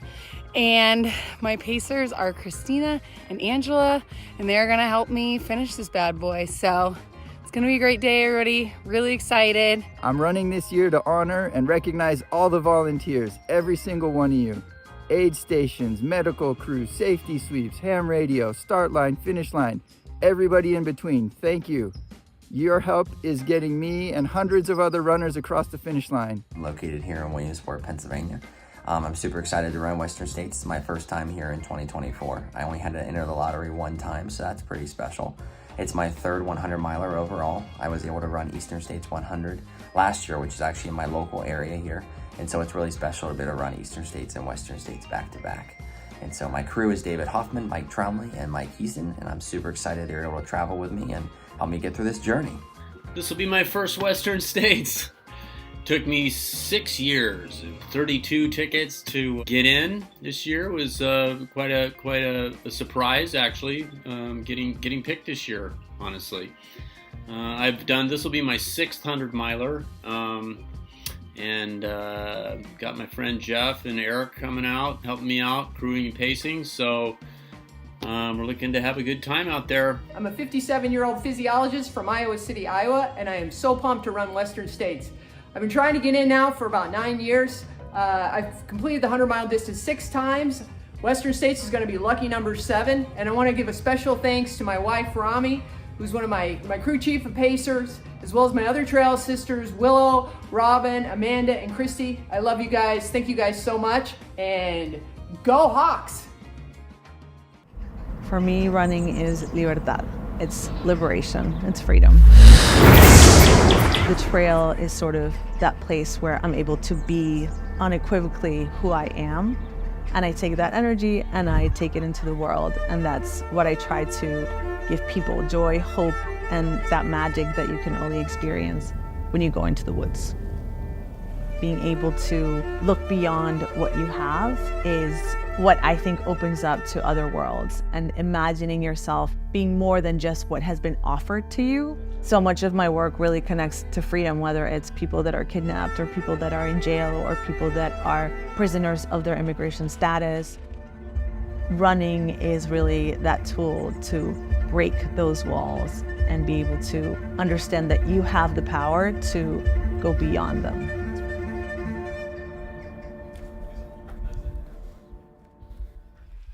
And welcome back to the 2024 Western States 100. My name is Dylan Bowman, joined by Corinne Malcolm, just the two of us again. A big thanks to Scott Jerk for joining us for such a long time. Corinne, what a freaking start we've had. We started out cold. We had Scott Jerk hang out with us for a while, and now it is definitely heating up here in the studio. I've got the sweat going. Back to the duo, folks. You're stuck with Corinne and I for at least another 10, 11 hours here. We'll see. I don't know. They're running really fast right now. We might get out of here very early. Yeah, we will see before we hand it off. Maybe this is a good time to do a quick run of show while we wait for the rest of the women's chase pack to start making their way down to the Swinging Bridge and up to Devil's Thumb. Of course, Corinne and I logged on this morning at 4:15 a.m. We're going to be here on the track here at the finish line of the Western States 100. In fact, they just erected the finish line. I didn't even notice it. I heard some yelling behind us, and I was like, well, I'm assuming the finish line's going up behind us, which is what you can see through all of this. So anyway, we're going to be here in studio, Corinne and myself, to bringing you all the drama from the men's and women's top 10s. And we hand it off to Scott Traer and Callie Vinson, who will be pulling the silver buckle shift through the middle of the night. And then Corinne will be back in studio with Billy Yang and Topher Gaylord for the golden hour shift, something you will not want to miss. We will cover each and every finish here today of our 30-hour broadcast of the 2024 Western States 100. Corinne, biggest storyline so far? Katie Scheide's world domination. Has to be. Has to be. Has to be. So if you're just joining us here, 27 minutes ahead of course record pace for Katie Scheide. Of course. So we've got some interesting stuff from Liam Tryon again, Aid Station Fireball, feeding us stats all day long. And again, that is Katie through Devil's Thumb in 7:09:10 elapsed, 27 minutes faster than Courtney's course record, split from 2023. So kind of holding steady now on those course record times. We were very far ahead very early. We've now kind of settled around that 25 to 28 minute mark. Katie also crossed Deadwood Canyon, last chance to Devil's Thumb, in only 50 minutes and 10 seconds. About 90 seconds faster than Courtney's split from last year. Record pace continues to grow. Big thanks to Liam. Can always count on him for providing a historical context. Of course, go follow at Aid Station Fireball on Twitter. Someone dropped the link in the chat. Liam, the stat magician, second storyline to me, Corinne, outside of Katie's dominance so far through halfway. Men's top 15, separated by 16 minutes. So tight. At Devil's Thumb. Unbelievable. We basically just saw them all come through in quick succession, if not together. 1 minute on average separating the top 15. Absolutely unprecedented. Yeah, I don't think we've ever seen anything like that. Not that big of a group. I think we've had as big of a group as maybe 7 men, I think, according to Liam, which is sizable, but we just doubled that. Yep. Effectively. Same sort of thing in the women's field, right? At Robinson Flat. We've never, ever had that many women together that close at Robinson Flat. Right. So things are getting exciting here. Don't go anywhere, folks. We're just getting started. About halfway through this iconic 100-mile course. They've done one of the 3 consecutive canyons. In fact, let me hit refresh because I bet we have our men down at El Dorado Creek. They're probably there. We do not have a split quite yet. So I'm going to text my buddy, Ted Knutson. I bet it's radio. See what's at the bottom going on there. For splits. They probably don't have wands down there, right? I bet it's a radio split. So we'll get kind of even on the minute, pretty accurate splits, but I bet it's a radio or a ham radio operator. Awesome. I just texted Ted Knutson. If you're not following ultralive.net, you should be. That's Ted Knutson's software platform that we are working off of to follow these splits throughout the day. After that El Dorado Creek crossing, the men start the climb up to Michigan Bluff, which we just talked about with Scott Jurek. That's the second of the 3 consecutive canyons and the longest climb of that trio. And then we should note, I guess, that we've now had our top 10 women, top 11 women through last chance. I think we talked about this briefly, but the thing that I'm noticing from this is that Rachel Drake is moving up. Rachel Drake now sitting in 9th in the women's field. Talking about Rachel Drake, 100-mile debut at Western States, has crewed and paced Tyler Green, her husband, here 3 or 4 years at this point. All of a sudden now we saw her kind of, I think, maybe start a little bit more conservatively than we were anticipating. We're like, okay, she's not quite throwing it all out there right away, but she's been steadily working her way up. She's now sitting in 9th position. She's running more or less with Ingvild Kaspersen. She's kind of detached herself from Lottie Brinks, and she's closing a bit on her Black Canyon friend, Becca Wendell. So I'm really excited to see those two potentially merge. And there is a gap then from Becca Wendell up to Eden Nilsson of about 6 minutes. But that pack could work together really nicely. You know what's interesting? So Rachel Drake sitting in 9th. This is a great point, Corinne. While her husband, Tyler Green, I think was in 10th.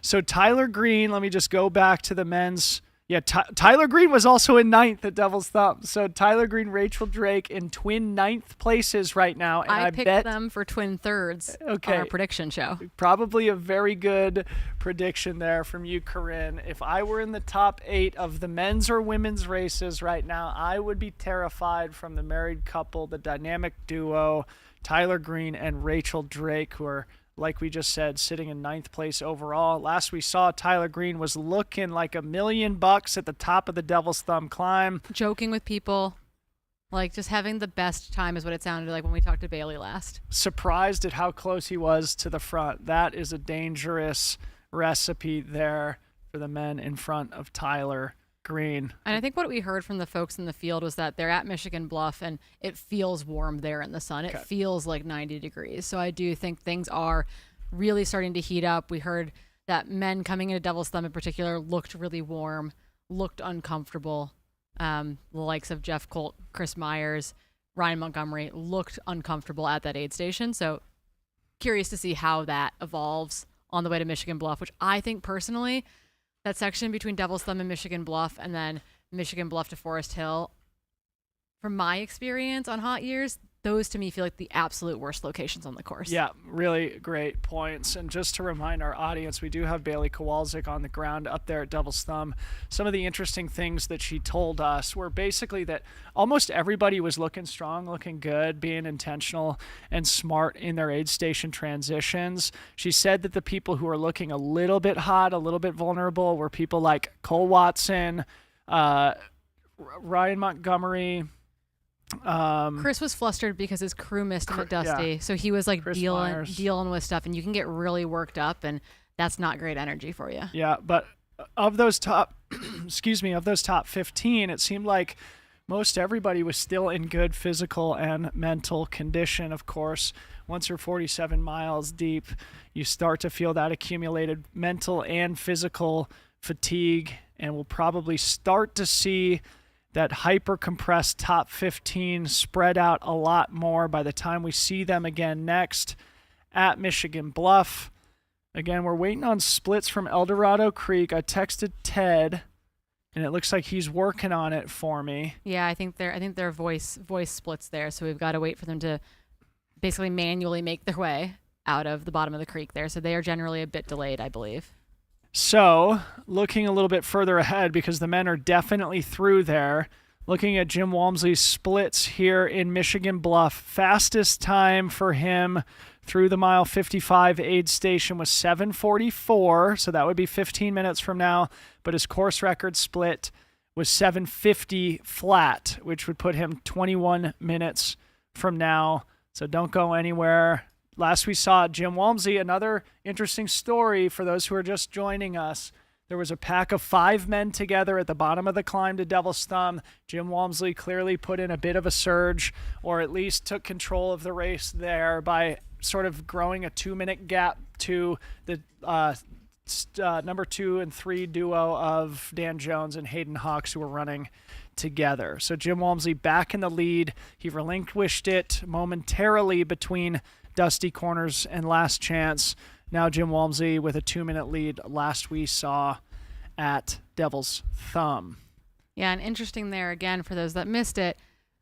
Dan Jones stopped to get ice. Hayden didn't love that. Hayden wanted to get out of there. Hayden didn't want to wait to also get ice, and so Hayden refused ice at the aid station to keep going with Dan. Yeah. And we're just kind of scratching our heads a little bit in studio, wondering if that's the best decision. You got to make the decision that's right for you in the moment, but I think this race also rewards a little bit of patience, and I feel like Hayden's blurring that edge a little bit, which is terribly exciting for us, but also, makes us a little bit like, okay, like hopefully this doesn't come back to bite him. We would love to see him put together the race that we know he's capable of here. The full race, as he called it. That was his goal. Put together a complete race. We want to remind our audience, I think we informed them of this, but Corinne and I got a text from Topher Gaylord from Robinson Flat where we saw Hayden rush through that aid station, was tossed a bottle in an ice bandana and trying to bridge up to Jim Walmsley. But what Topher said is that Hayden had communicated something to the effect of that he's never felt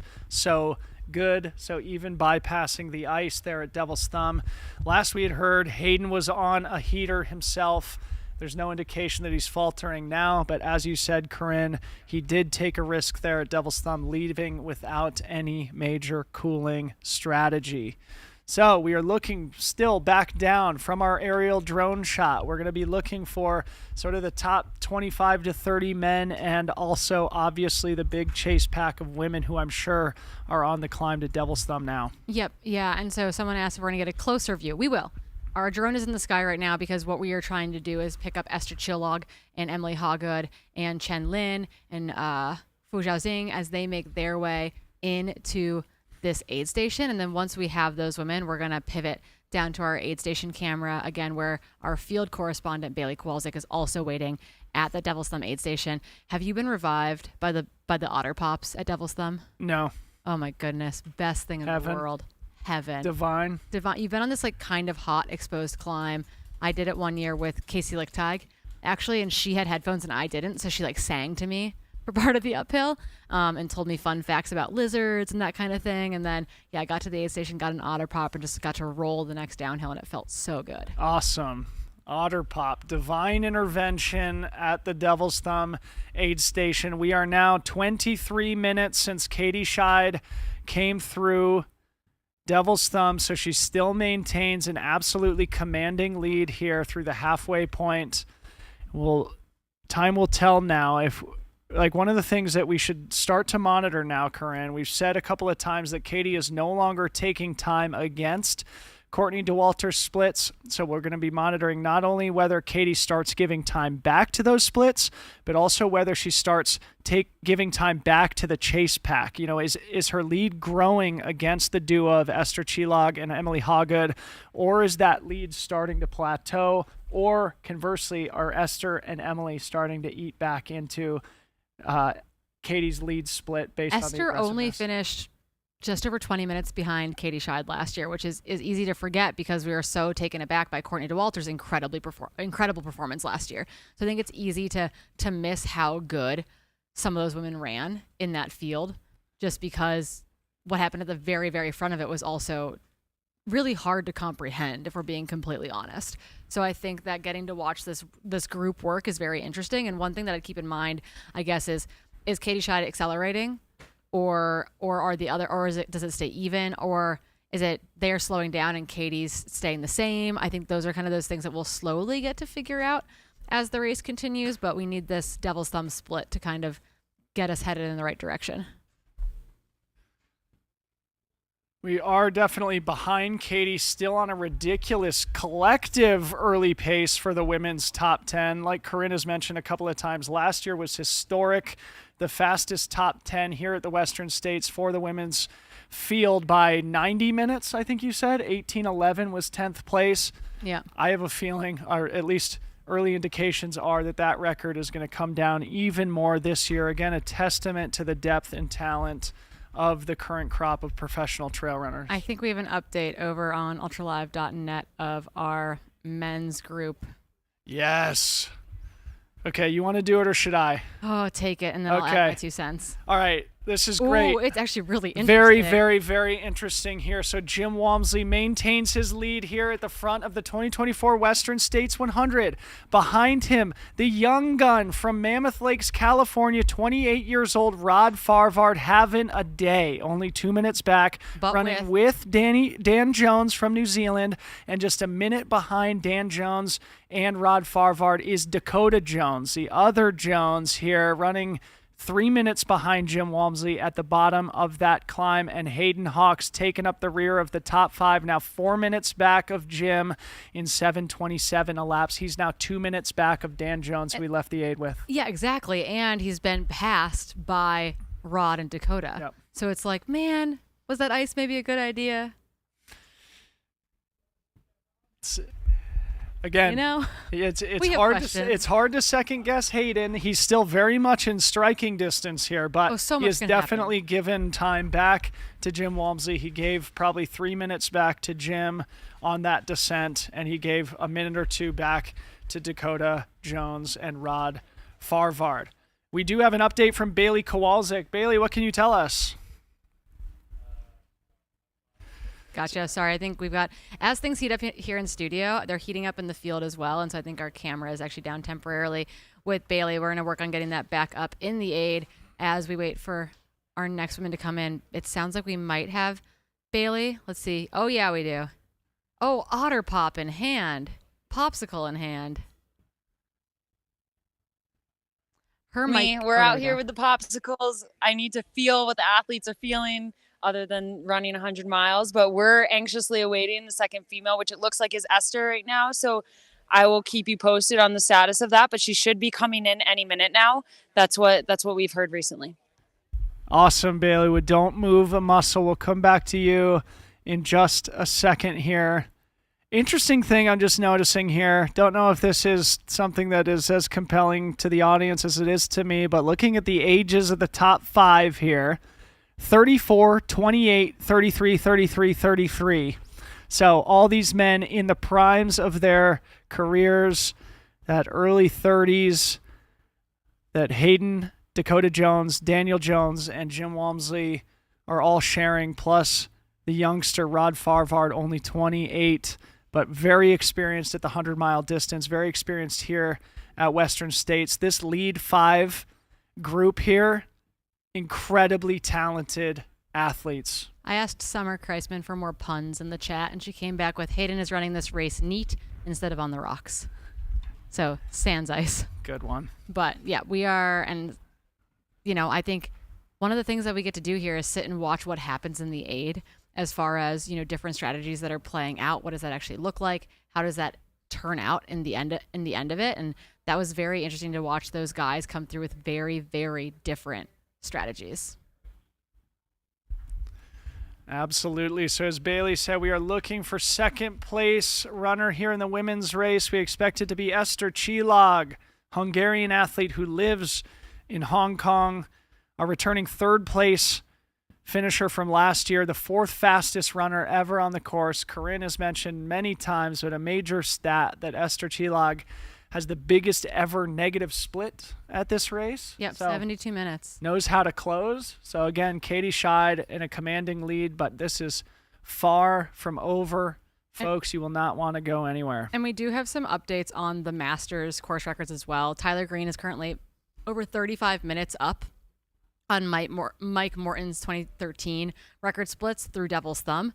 And then Heather Jackson is 1 minute back currently of Ragnar DeBot's 2021 splits through Last Chance. Though we do know that Ida and Heather have both been running faster than Ida's splits from last year. And again, Ida finished only 2 minutes behind Ragnar. So I think Ragnar went out really hard as well in 2021 and kind of held on. So curious to see if the Masters women actually coalesce around a faster time or not. But this does look like we are really getting set for Esther Csillag and Emily Hoggood. There's Brian Powell. I Run Far in the house. Big shout out to I Run Far. Make sure you are also following along with their Twitter coverage throughout the day. Again, you'll notice this burn scar here. This was part of that mosquito fire from a couple of years ago. There was some few pieces of merciful shade in that final kick up into Michigan Bluff. That does not exist anymore until we wait for this burn scar to recover. Again, it's only been about 18 months since this whole section of course was incinerated in an enormous fire that threatened the entire town of Michigan Bluff and Forest Hill, which would have been absolutely devastating to those communities, obviously, and also to the Western States 100.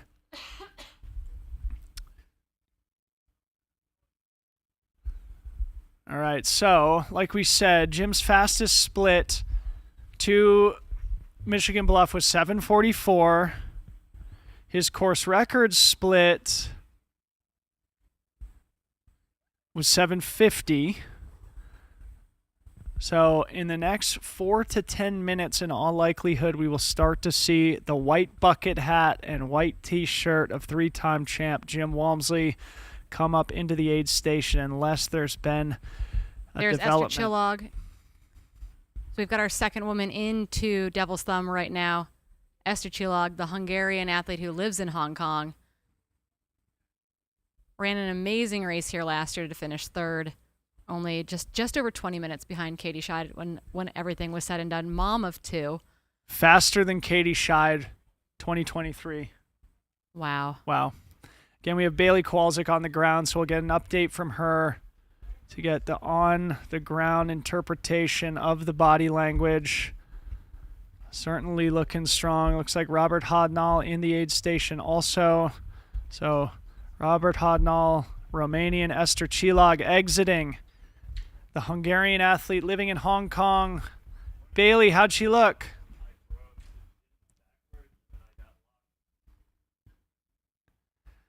Bailey, I think you're muted. Give us a second here.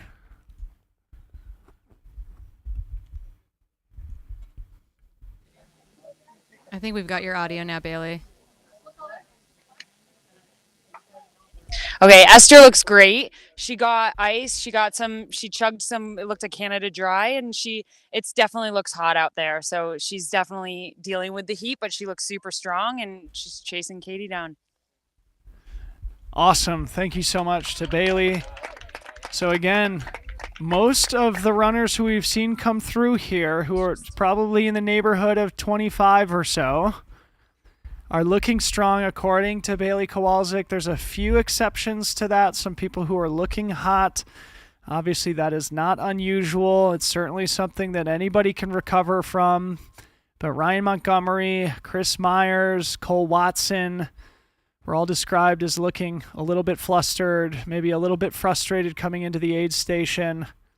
We'll hope that they can all recover from that quick bit of adversity. But overall, we've seen a lot of people here with very intentional aid station transitions, and they're going to be looking forward to, Corinne, something that we talked about earlier, seeing their crew again at Michigan Bluff. We'll remind our viewing audience here that these runners have not seen their crew since the Robinson Flat aid station about 30 miles into the race. They're now at mile 47. They still have about 7 miles to go until they get to Michigan Bluff, and there they will have the comfort, the oasis of their friends and family to buoy their spirits here as they make their way into the back half of the Western States 100. So just another interesting thing to monitor here, and something that we'll be watching for at Michigan Bluff. Those aid station transitions become increasingly more important the further you get down the course. They also offer us immense intelligence as to how the athlete is feeling.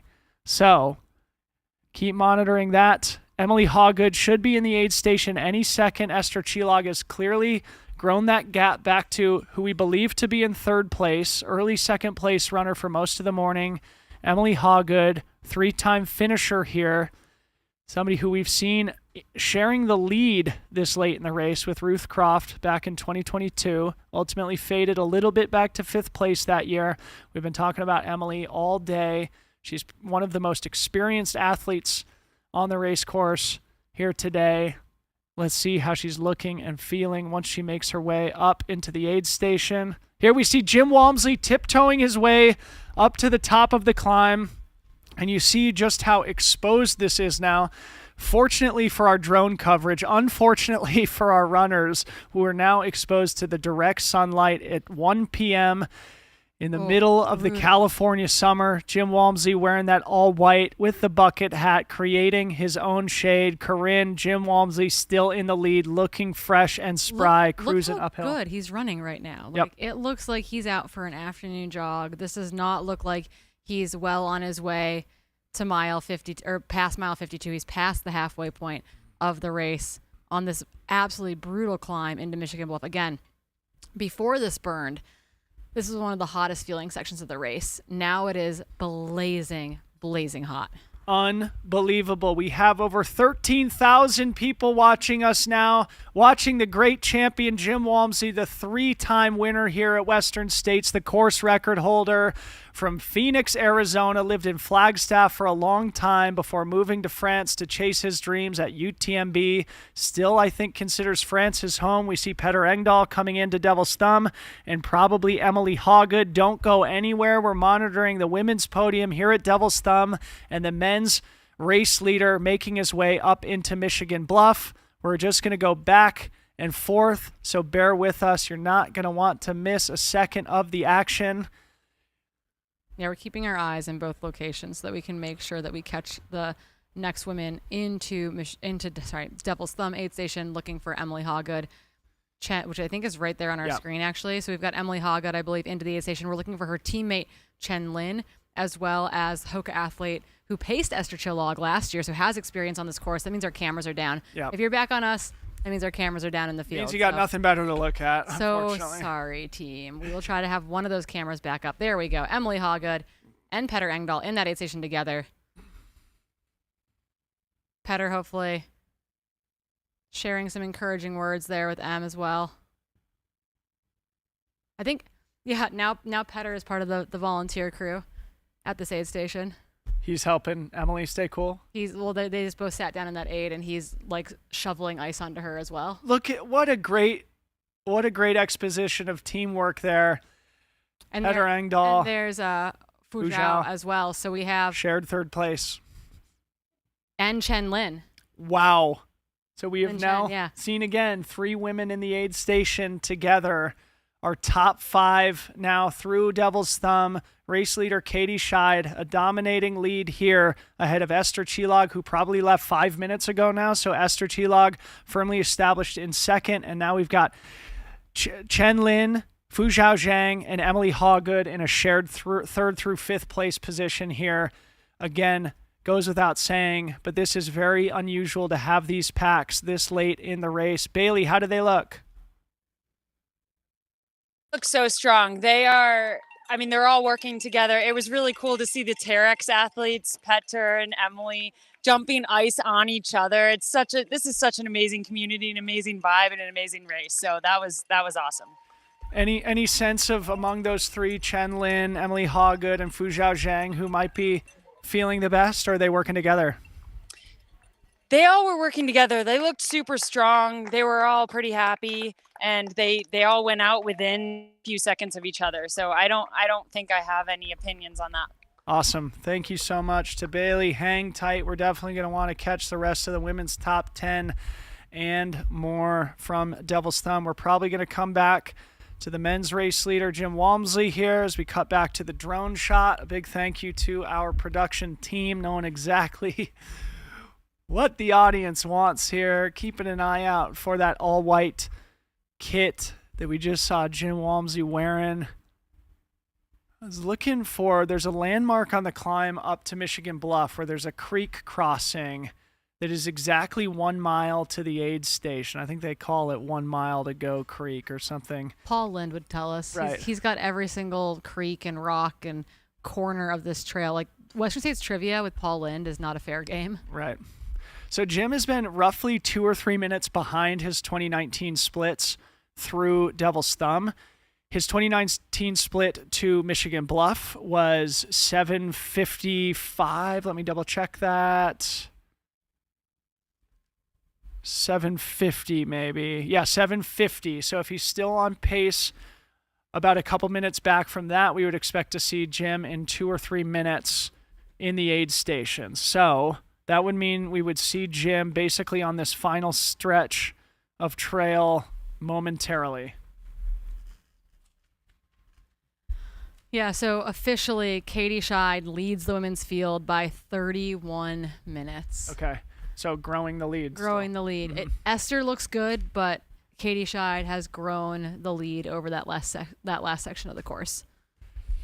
It's interesting, right? Like, is that discouraging if you're Esther Chilog to come in and get the split up to the race leader, No, know 'cause that you continue to purge time against it? I don't know, because I think again, she knows she's running faster. She knows she's running fast. She knows she's running faster than Emily. She knows that she's running faster. Well, she doesn't know that she's running faster than Chen Lin and Fu Zhao right now, but she's steadily worked her way up all day. You know, Emily put herself in that second position immediately, and Esther Chilog has been just like chomping at the bit, one step at a time. Right.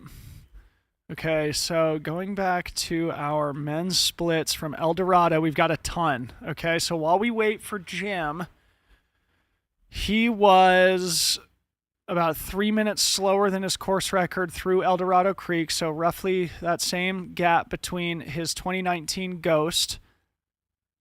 Then we had Dan Jones, Rod Farvar, Dakota Jones. Now we have Jonathan Albin sitting in 5th place, 4 minutes back. Hayden Hawks. So they're together, it seems like. Yeah, we didn't initially get a split on John Albin there. Yeah. So then Shen, 3 minutes back of the Hayden Albin duo.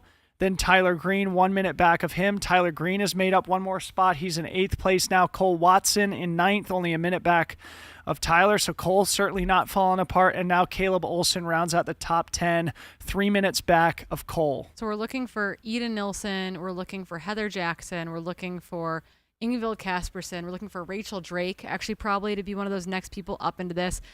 It's very possible that she's bridged to Becca Wendell, for example, because Rachel is definitely on the move right now. And I'm actually really curious to see what that women's top 10 looks like at Devil's Thumb, because I think a lot of movement has probably taken place in this last section. Very, very interesting. And similarly on the men's side, we now see Ryan Montgomery and Chris Myers in 12th and 13th, just ahead of John Ray, who's in 14th. So a similar phenomenon here in the men's race. By the time they get up to Michigan Bluff, has John Ray started to move past Chris Myers and Ryan Montgomery, who Bailey said were potentially experiencing a tough moment there in the middle of the race. And she said the opposite was true of John Ray. He was looking very spry and energetic. So we are now 2 minutes removed from Jim Walmsley's split to Michigan Bluff in 2019. Again, he's been about 2 or 3 minutes behind throughout the day here today, which means we should see him any second now.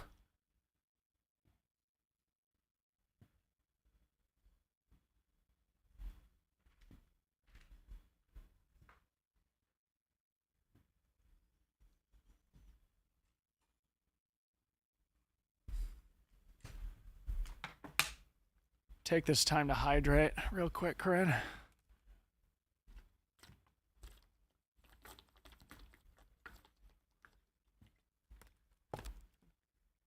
Just coaching on the job here.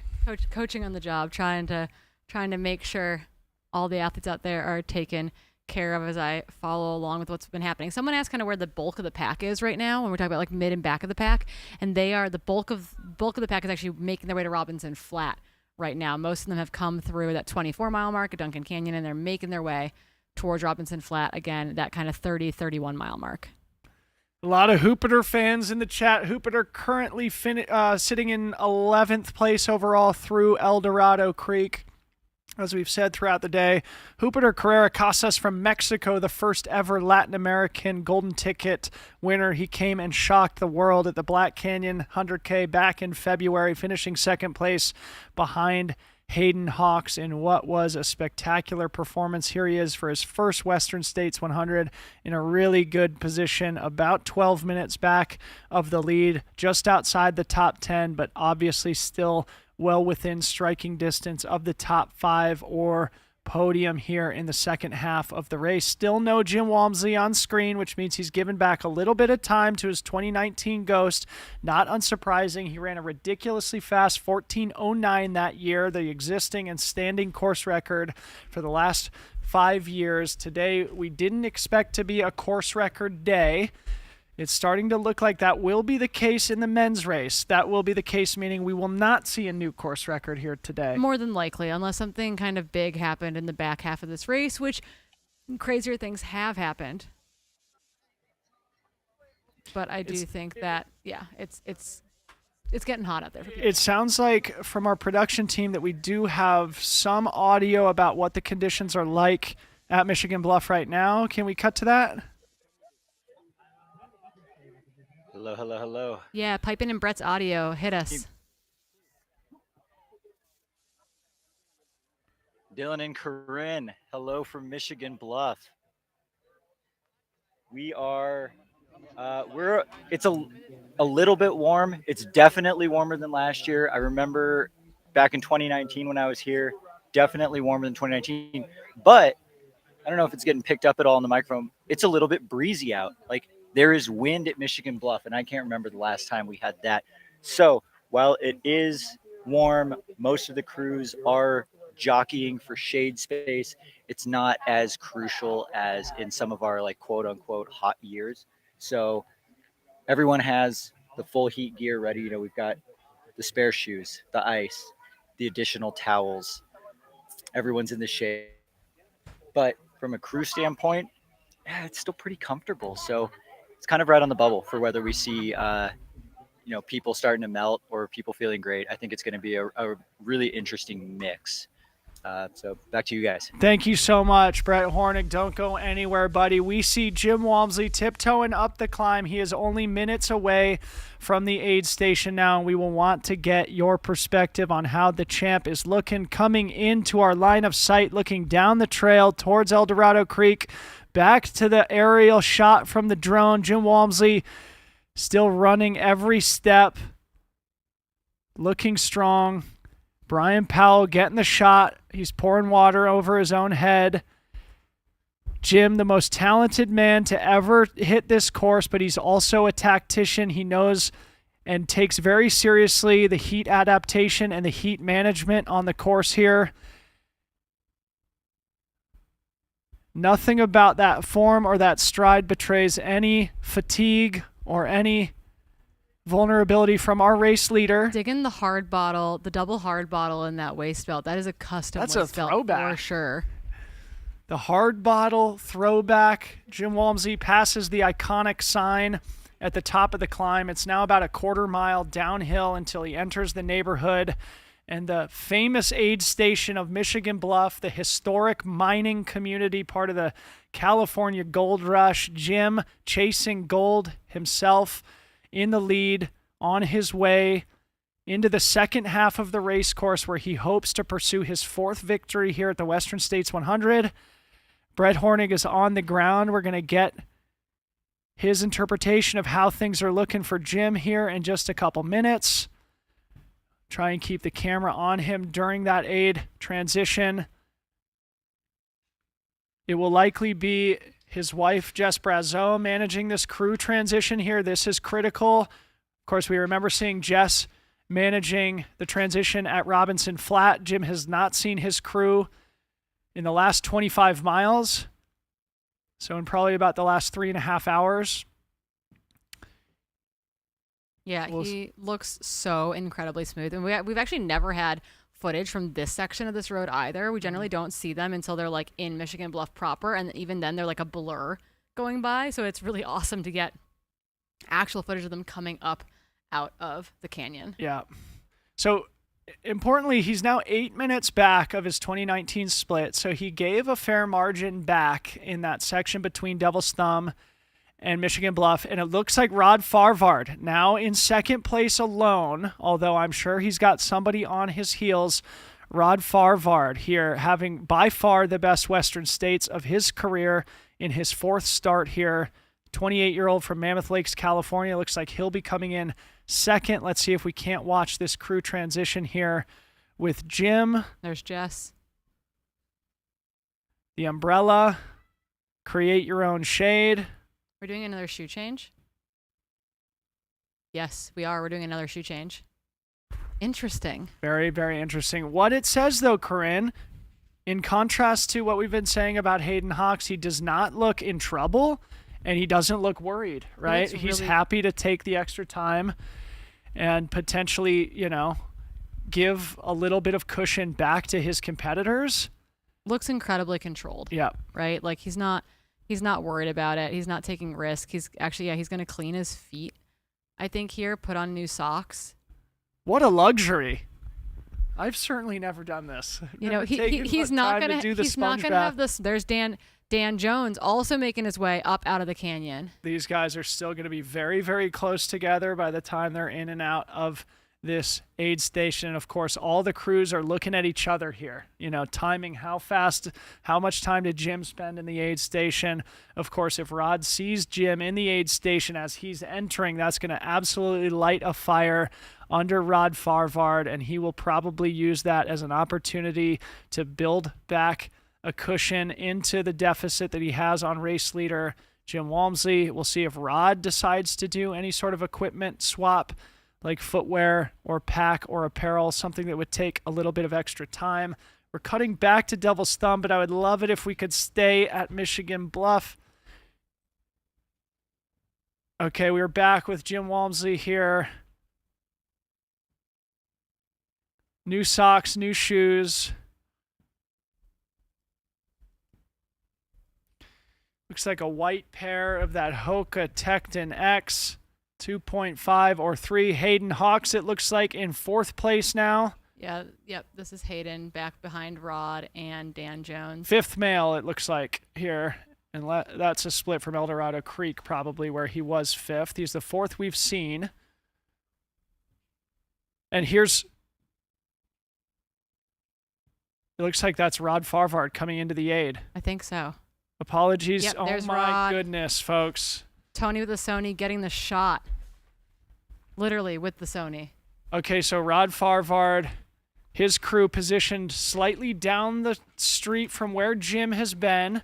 He is obviously just past Jim in the aid station. I'm sure he noticed him. So Rod now knows that he is running in the co-lead with the absolute icon, somebody I'm sure he looks up to, Mr. Jim Walmsley. And we'll see who leaves the aid station here first. This could be a critical, at least psychological moment for both of these athletes in both directions. Obviously, Jim, not one to get rattled. He didn't look like he was struggling whatsoever on that climb up to Michigan Bluff, but certainly Rod Farvard looking just as strong as we cut back to Jonathan Albin, who we think is in 5th place now. We think Hayden was in 4th. The person where is unprecedented, Corinne. I mean, this is absolutely wild. Jim Walmsley, Rod Farvard, Dakota Jones in the aid station simultaneously with Jonathan Albin, Dan Jones. At Michigan Bluff? Somewhere right in the same place. Unbelievable. 55 plus miles into the race here today. We have never seen this, and now it's official. Rod Farvard is our race leader. And importantly, something that we mentioned earlier in the week, Corinne, leaving this aid station, you feel like you're at the top of the climb. All these guys will know this by now, but you still have probably another 10, 12 minutes of climbing before they reach the top of Little Volcano Canyon, the 3rd and final canyon here in the middle section of the course. Jim Walmsley still with that long loping stride, looking very strong, leaving the aid station just after 1 p.m. That means they're just after 8 hours elapsed into the Western States 100. And Jim now looks like that's a camera person in all likelihood with Jim. And look at this, Corinne. Oh my gosh. Yeah, and we've got updates from Devil's Thumb that we'll have missed while we're kind of going back and forth. And again, we did see the trio of Emily Hawgood, Fu Zhaozhang, and Shen Lin come through there. We also had Heather Jackson come through there, but some, let's call it, 7 or 8 minutes back of that trio. She is followed another, honestly, probably 8 minutes back is Ida Nilsson, followed basically with Becca Wendell in 8th. We do not have a split from Rachel Drake yet into Devil's Thumb. Okay. This split is into Michigan Bluff. Jim Walmsley, 7:58.36. So he was about 8.5 minutes back of his course record split from 2019. Rod Farvard, 8 hours, 56 seconds. So only a minute and 20 seconds back of Jim upon entry to the aid station, which means Jim gave time back to Rod on the climb up to Michigan Bluff. That's disgusting. Could that be an indication that the chase pack is potentially feeling a little bit more strong than Jim Walmsley, as we see Dan Jones exiting the aid station here? Dan Jones, we lost our visual here in the studio. No, we lost it on the stream too. We're completely down right now. I think. I'm pretty sure. Based on what's going on in the chat. I think we're back up, hopefully. Okay, it looks like we're back. Okay. Okay, now we're looking back down at Devil's Thumb. Though I'm sure we have some action still back at Michigan Bluff. We're probably looking at the back half of the women's top 10 now. Totally. I mean, we saw like the top 15 men through Devil's Thumb, and we've missed a bunch of the women's top 10 through there at this point. Okay, so this is Shen Jishen, I think. Yeah, I believe. Yeah, that's got to be Shen, who last we saw was in 7th place at El Dorado Creek. We think just behind Shen is the duo of Tyler Green and Cole Watson, just ahead of Caleb Olson. So again, don't go anywhere. The men's top 10 through Michigan Bluff has got to be in its closest proximity in Western States history. We will lean on Liam Tryon, a.k.a. Aid Station Fireball, to confirm or deny that. Jonathan Albin either entering or exiting Michigan Bluff here. Depends on where his crew was. John Albin still looking very, very strong. 5th place at El Dorado Creek. We're not sure if he's exiting in 5th place here or not. We haven't yet gotten a split. Okay, now we do. Hayden Hawks into Michigan Bluff, 8:04:03. Jonathan Albin about 50 seconds back, 8:04:57. So not sure if Hayden is out of the aid station yet or if Jonathan Albin has passed Hayden in the aid station at Michigan Bluff to move into 5th place. We'll try and get confirmation one way or the other here as soon as we can. What was the question you wanted for Liam? Can you just ask it again? The top 10 men, we won't have it yet, when they exit or when they enter and exit Michigan Bluff, if there's ever been a top 10 this that close tight. together. Okay. I mean, I think in my memory, Jim has had 20 minutes himself on 2nd place here at Michigan Bluff. At Michigan Bluff, for sure. 100%. Okay, we're going to throw it back to Bailey Kowalczyk, who we think has an update from Devil's Thumb. Bailey, what can you tell us? Oh, yeah, he'll be fine. He said if his car's not fine. Well, they say it's even different, We just had an epic group of women, kind of spread out, but they were rocking it. We had Heather Jackson, who looked amazing. She was super happy, all smiles, walked out with the medical director who helped her last year with her ankle roll. Then we had Ida, we had Becca Wendell, who was looking really, really happy as well. Rachel Drake and Ingvild came in together and were both looking great. So this is going to be a race. And the only other update I have back from the men's side is Petter did take Tylenol for a rolled ankle on the past course. Thank you so much, Bailey Kowalczyk, our boots on the ground there, as we cut back to a duo here making the hike up. We think this is Caleb Olson and Cole Watson. No, this is Tyler Green and Cole Watson moving together up the hill. Yeah, that looks like Tyler Green there in front of Cole. This is exactly where Cole wants to be. Yep.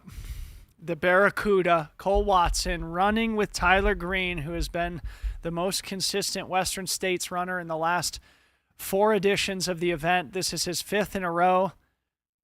Both very tactical, very smart, and very talented runners here. Still very much in the hunt as they make their way up to this critical aid station. So it seems like Tyler and Cole are in 8th and 9th, and just behind them, we just saw Caleb Olson for a split second. Shen Jishen exiting Michigan Bluff here, or meeting his crew, it looks like. So he's starting his aid transition. And as soon as we can, would love to get Brett Hornig involved here to give our audience a sense of what's going on there. Brett, tell us what's happening, buddy. Dylan and Corinne, this is the most chaotic Michigan Bluff experience I've ever witnessed.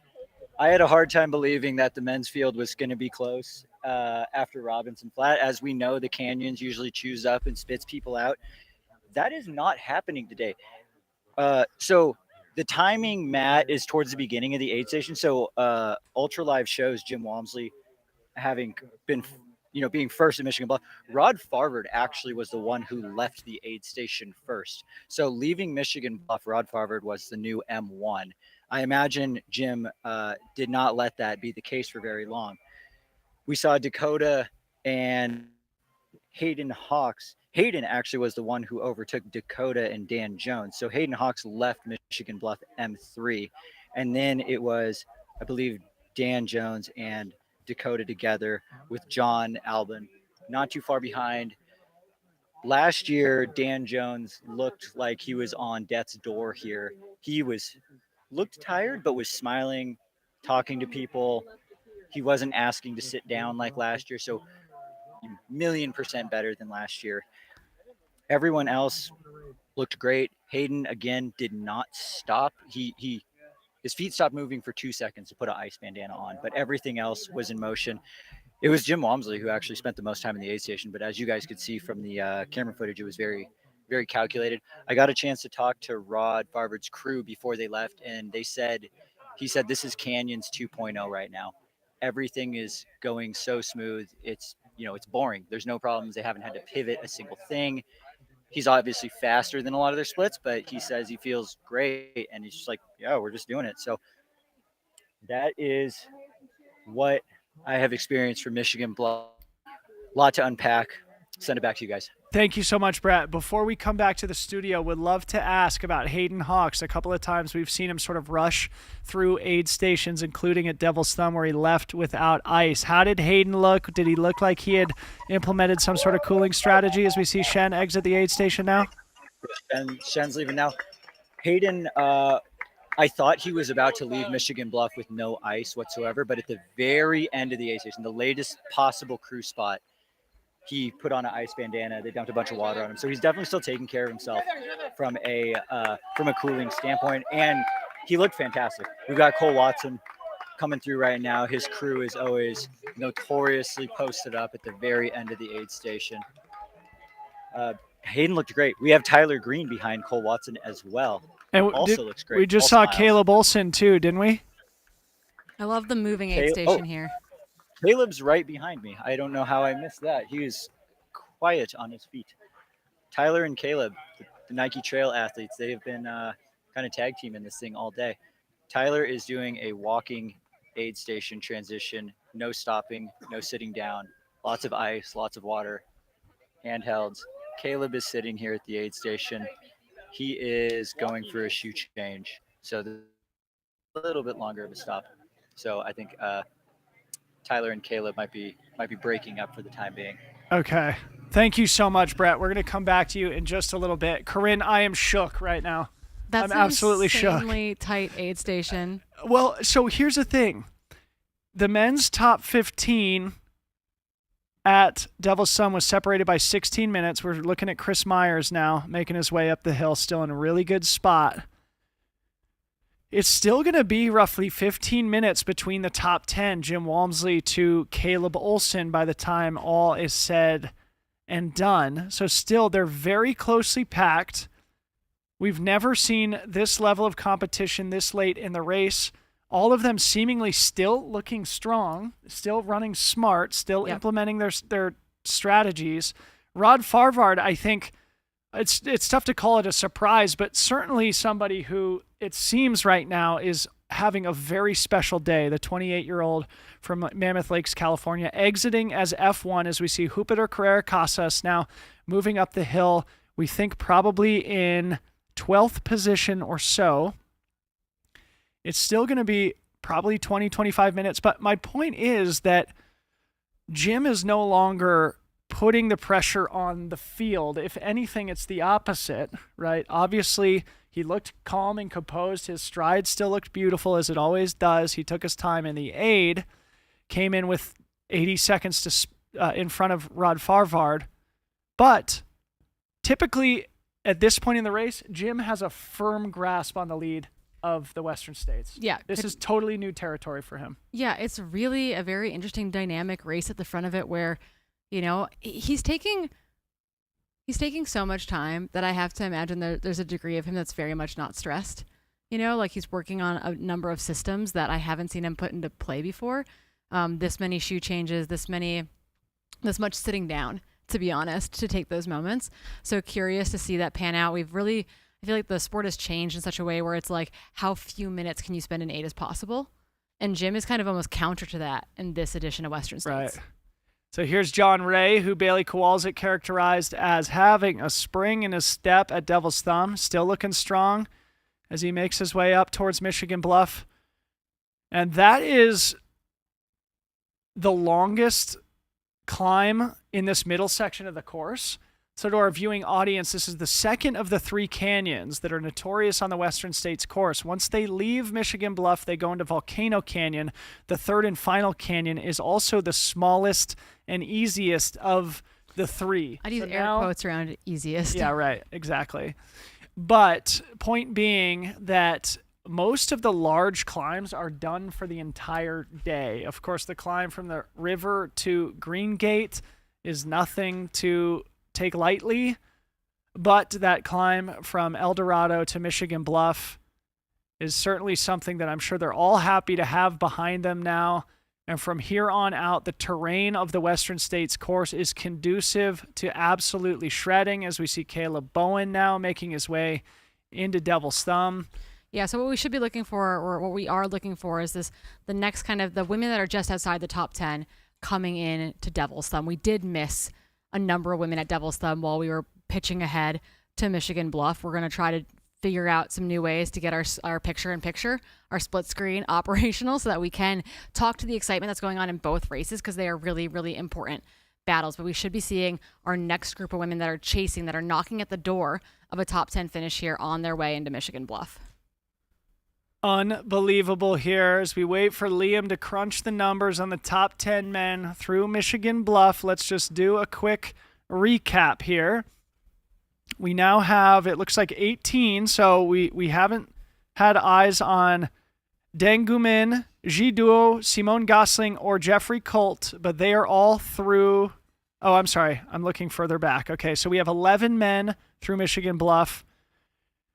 Probably closer to 13 now, because we did see Jupiter and John Ray. We have not seen Ryan Montgomery, who we remember Bailey said was looking kind of hot and a little bit rushed at Devil's Thumb.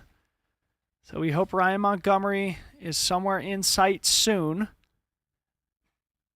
But let me just rattle through it here. Ryan, we did see Ryan struggling a lot at Devil's Thumb. So I'm hoping that he gets to Michigan Bluff in a better place than what we saw at Devil's Thumb. Right. So just to rattle through it. The people that we've seen: Jim Walmsley, Rod Farvard, Dakota Jones, Dan Jones, Hayden Hux, Jonathan Albin, Shenji Shen, Cole Watson, Caleb Olson, Tyler Green, and that Cole Watson, Caleb Olson, Tyler Green crew is all running together in 8th through 10th. Behind them, Chris Myers, Jupiter Carrera, and John Ray. We have not seen Ryan Montgomery yet.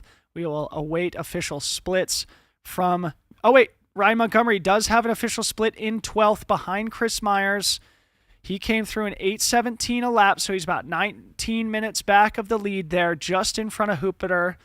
So we missed Ryan Montgomery, so all the Montgomery fans out there, let it be known he's still in the fight and still in very strong position now. We just saw Chris Myers exiting the aid station, and now we are maybe looking at Ryan. Yeah, that looks like Ryan Montgomery in the chair there. He's got the entire pit crew surrounding him. It looks like he might be doing a shoe swap. Yeah, I think Lottie Brinks is now also through that Devil's Thumb location. Looks like she came through there about 114 local time, so just about 5 minutes ago. Lottie Brinks through that aid station as well. That's Duo Ji here, another one of our Chinese athletes. We have not seen Gumin Deng yet.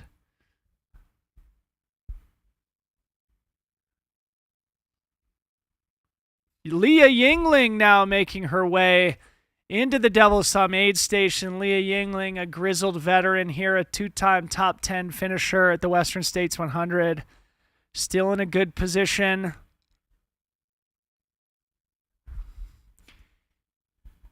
Yeah, this, I believe, will probably be this chase back of Elsie Davis, Priscilla Forgy, all right, Emily Schmitz, Kareth Arnold. That's who we're looking to come into Devil's Thumb. Sorry, I didn't mean to interrupt there. I just got a little bit excited. Katie Scheid has gone through El Dorado Creek 30 minutes ago now. So Katie Scheid, unsurprisingly to our viewers, will likely be at Michigan Bluff very soon. That climb is about a 40-minute climb, I think, from memory, for the men, so maybe a 50-minute climb for the women. So it could be Katie Scheid in the next 10 to 15 minutes. We will see her at Michigan Bluff. Could be faster, obviously, too.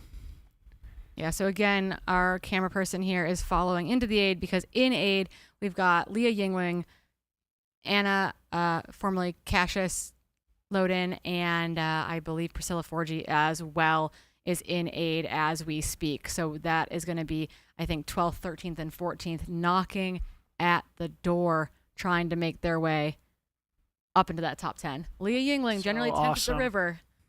She'd like to be a little higher up, I think. I think she wanted to be 10th before this point, but she is knocking at the door of what is just ahead of her the top 10. And she's probably running her fastest split ever to Devil's Thumb right now. More than likely. So just testament again to the density of the first half of this race. We'll see if things start to fall apart in the second half. Obviously, attrition does happen in our sport. We are not rooting for it, but the reality is that 100 miles through the heat of the day takes its toll on the human body. Correcting myself from something I just said a second ago as we look at who I think is Kareth Arnold. Yep, that's Kareth. In the aid station here. I said that I thought the climb from El Dorado Creek to Michigan Bluff was about a 40-minute climb for the men. It's actually closer to a 30-minute climb for the men. Katie's split from last year, El Dorado Creek to Michigan Bluff, was 36 minutes. So in all likelihood, if she remains on her own splits from last year, we will see Katie Scheid at Michigan Bluff within the next 3 minutes. Yeah, just to put it into perspective, Leah is currently running 17 minutes faster than last year and is currently not in the top 10. Unbelievable. But, she's probably carrying that as a quiet confidence along the race course. And that's what I've texted a few crews out there to be like, hey, your runner's running really, really well. They don't think they're running really well because they don't understand why they're in 15th or 16th, but they are running really well. They just have to keep doing them. Unbelievable here. Hard to believe, Corinne, that we started our broadcast duties already 9 hours ago here. It feels like we're just getting started. And the race is truly heating up. This is a historic edition of the Western States, as every year is. The story of this year is the lack of separation within the lead packs here. I guess with the exception of Katie Scheid, who has the women's race well and totally in control at the moment, at least. We are going to wait to see her climbing up this very hill here momentarily that you see on your screen. But behind Katie, a very tight packed group of women between, call it, 2nd and 15th in the men's race. Here's Simone Gosling. Okay, so this is a signal. We're going to see Katie Scheid very soon. Imminently. And if not her being in front of Simone, they've kind of been running right with each other, if not, Katie in front of Simone. So curious to see what that looks like. So again, an update from Liam, again, aid station Fireball, helping us out with the magic through Michigan Bluff, which is where the runner on our screen is headed as we speak. The top 10 men were separated by less than 14 minutes.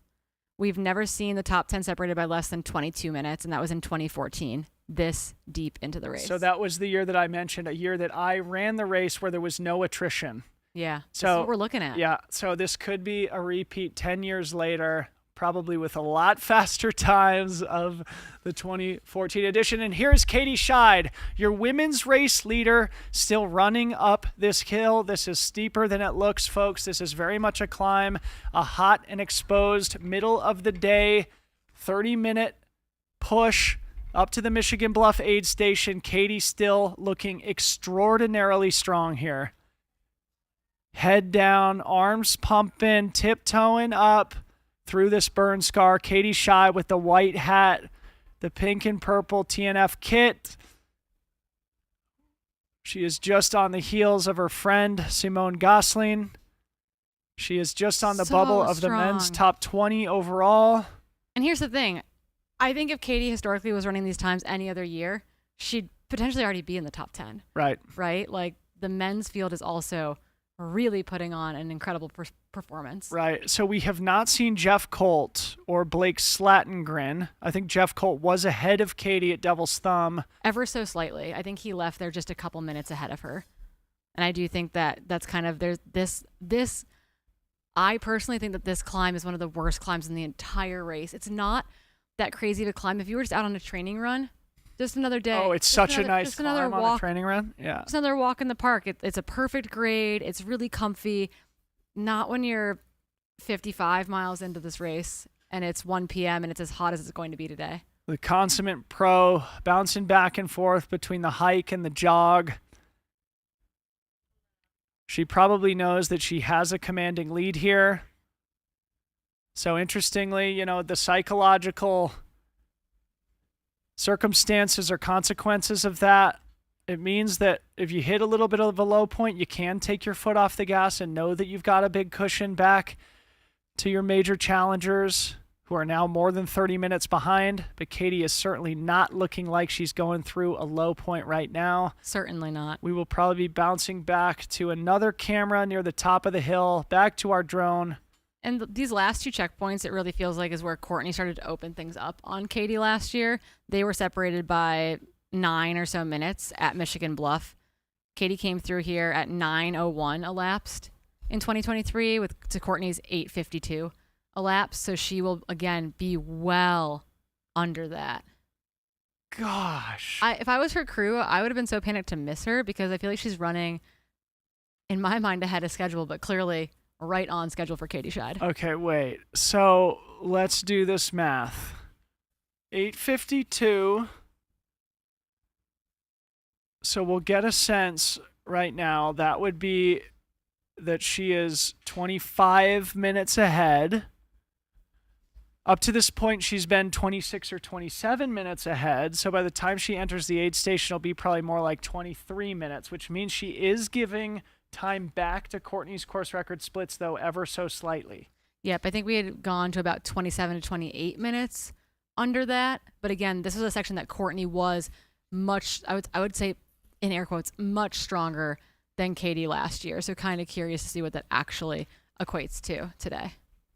She's still smiling. There's Brian Powell capturing the shot. Again, we've got Brett Hornig on the ground there. So Brett's going to definitely give us a sense of how Katie's feeling. It should be Topher Gaylord there, ready to do the crew transition with her. Sorry for this sort of stop and go footage here. Obviously, we're dealing with very minimal cell phone reception. Back to the Steadicam in Michigan Bluff. And even then, like, we're utilizing a really cool system called a Paradeck that boosts cell service, which allows us to get those running shots. But man alive, it's still difficult. Okay, don't blink, folks. This is critical. Again, these aid station transitions as we get into the middle and the back half of the race course are absolutely just critical in terms of how they impact the competitive dynamic. They also give us a very interesting opportunity to get a sense of the athlete's attitude and their body language. From what we can interpret here from the studio, there's nothing to be worried about here for Katie. Look at this quick, super efficient. Her crew hands her. That's Chalky, one of her really great friends from France that's came over here to crew her last year. I love that he's, I think, actually putting her pack on to do the pack change. Yeah, she just handed him the pack and he handed her a bottle. So she's drinking this bottle in the aid station. She actually did this exact same thing at Canyons at the Driver's Flat aid station. And they can crew her like this all the way to the sign. Yep. The sign, they've got to back off and she's got to go on her way. But you can do this. Tyler Green did the walking version of this in the aid station where he did not stop. He walked and moved as they sprayed him down, as they changed his bottles, etc. Oh. There we go. Let's see if we might be able to get a little bit closer to the action. She's doing a shirt change, it looks like.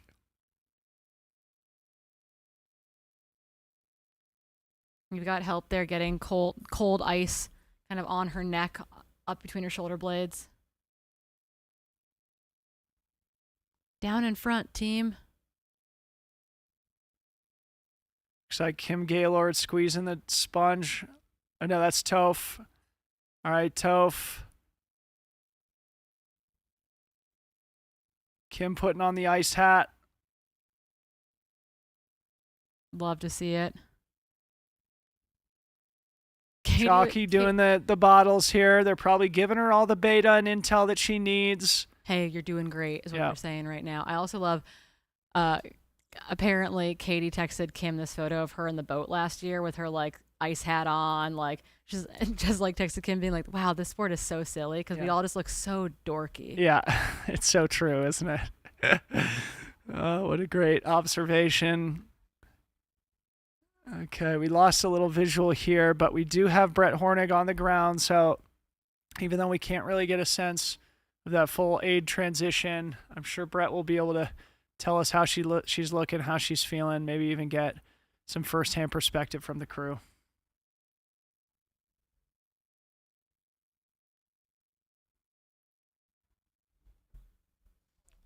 We're just organizing lunch here in studio so that we don't slowly perish in our very hot seats.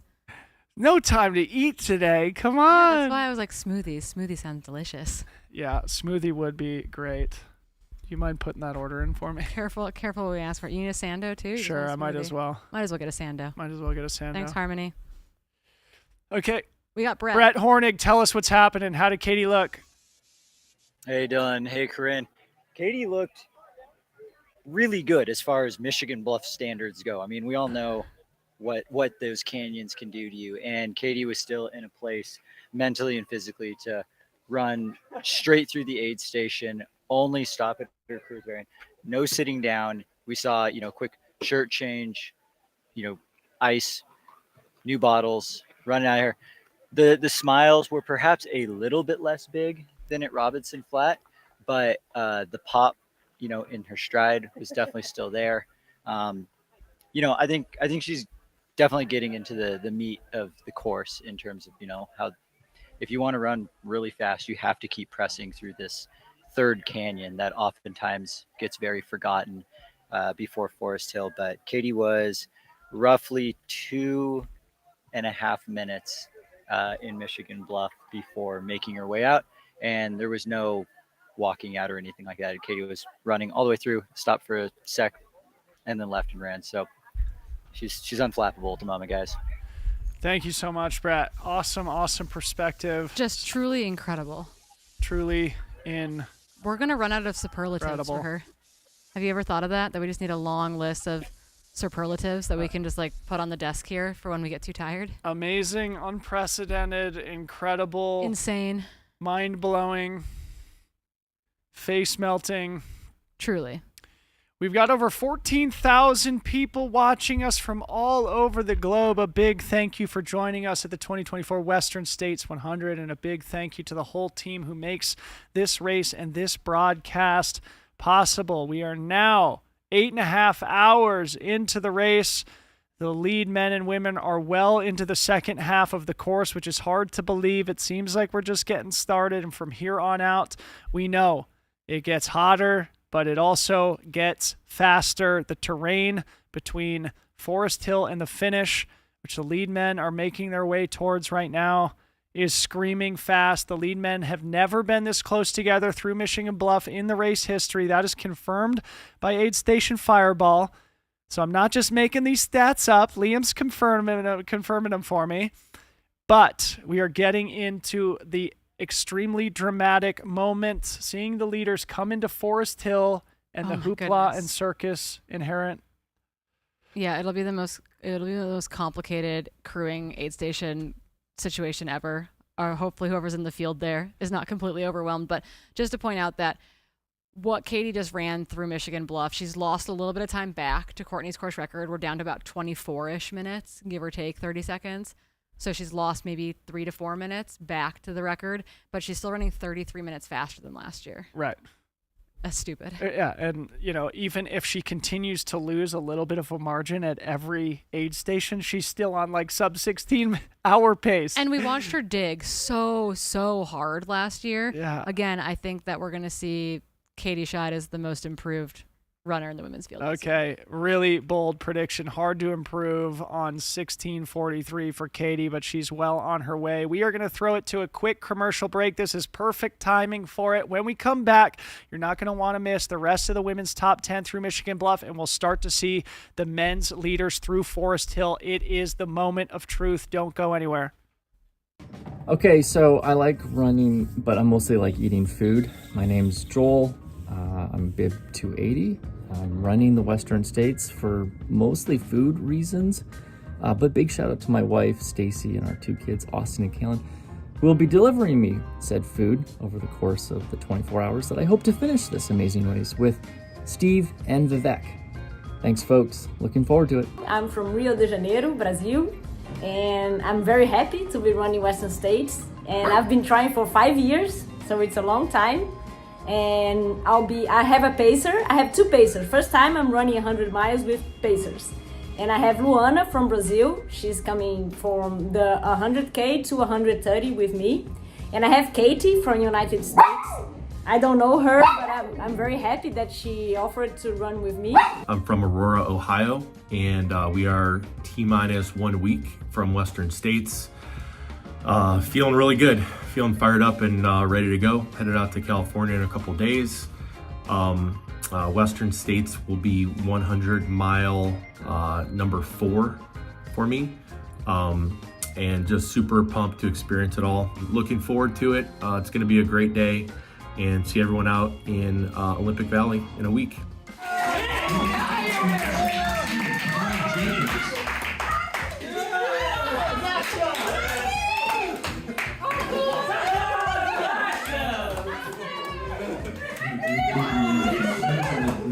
Hey everybody, I'm Andy Pearson from Los Angeles, California, and this is my second time running states. I did 8 years ago, and the real thing that's going to get me to the finish line in Auburn is knowing that Debo will be there and I can see his sweet, sweet, beautiful face at the finish line.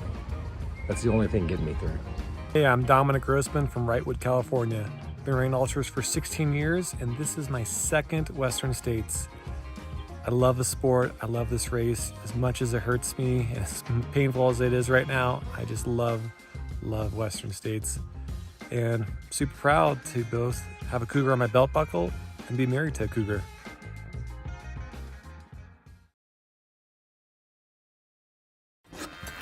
Let's talk the new Hoka Speed Goat 6s. Probably the biggest thing I like about the new Speed Goats is the new sole. It is extra grippy. It's got a new Vibram Mega Grip, and it's got 5mm lugs. And for me, needing all the technical help I can get, it's been amazing as I've been prepping for Western States on more technical terrain.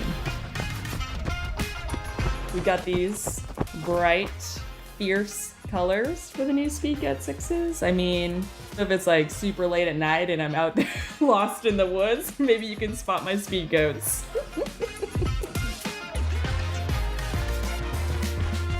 Another new feature of the Speed Goat 6s that's awesome is the upper. It's a new woven textile that makes it a lot more comfortable, and it's also way more breathable. So especially on hot, long runs, it's, yeah, a game changer. All right, let's go for a run.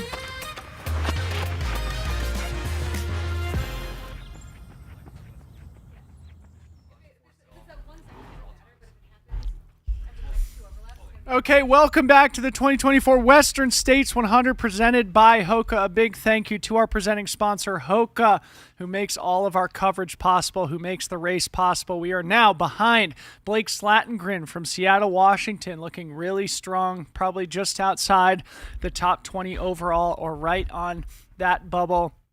Blake Slatengren, somebody we've been talking about all week and all day, somebody who's ready for his breakout, a young runner who made his 100-mile debut at the Javelina 100, where he ran sub 13 hours back in October.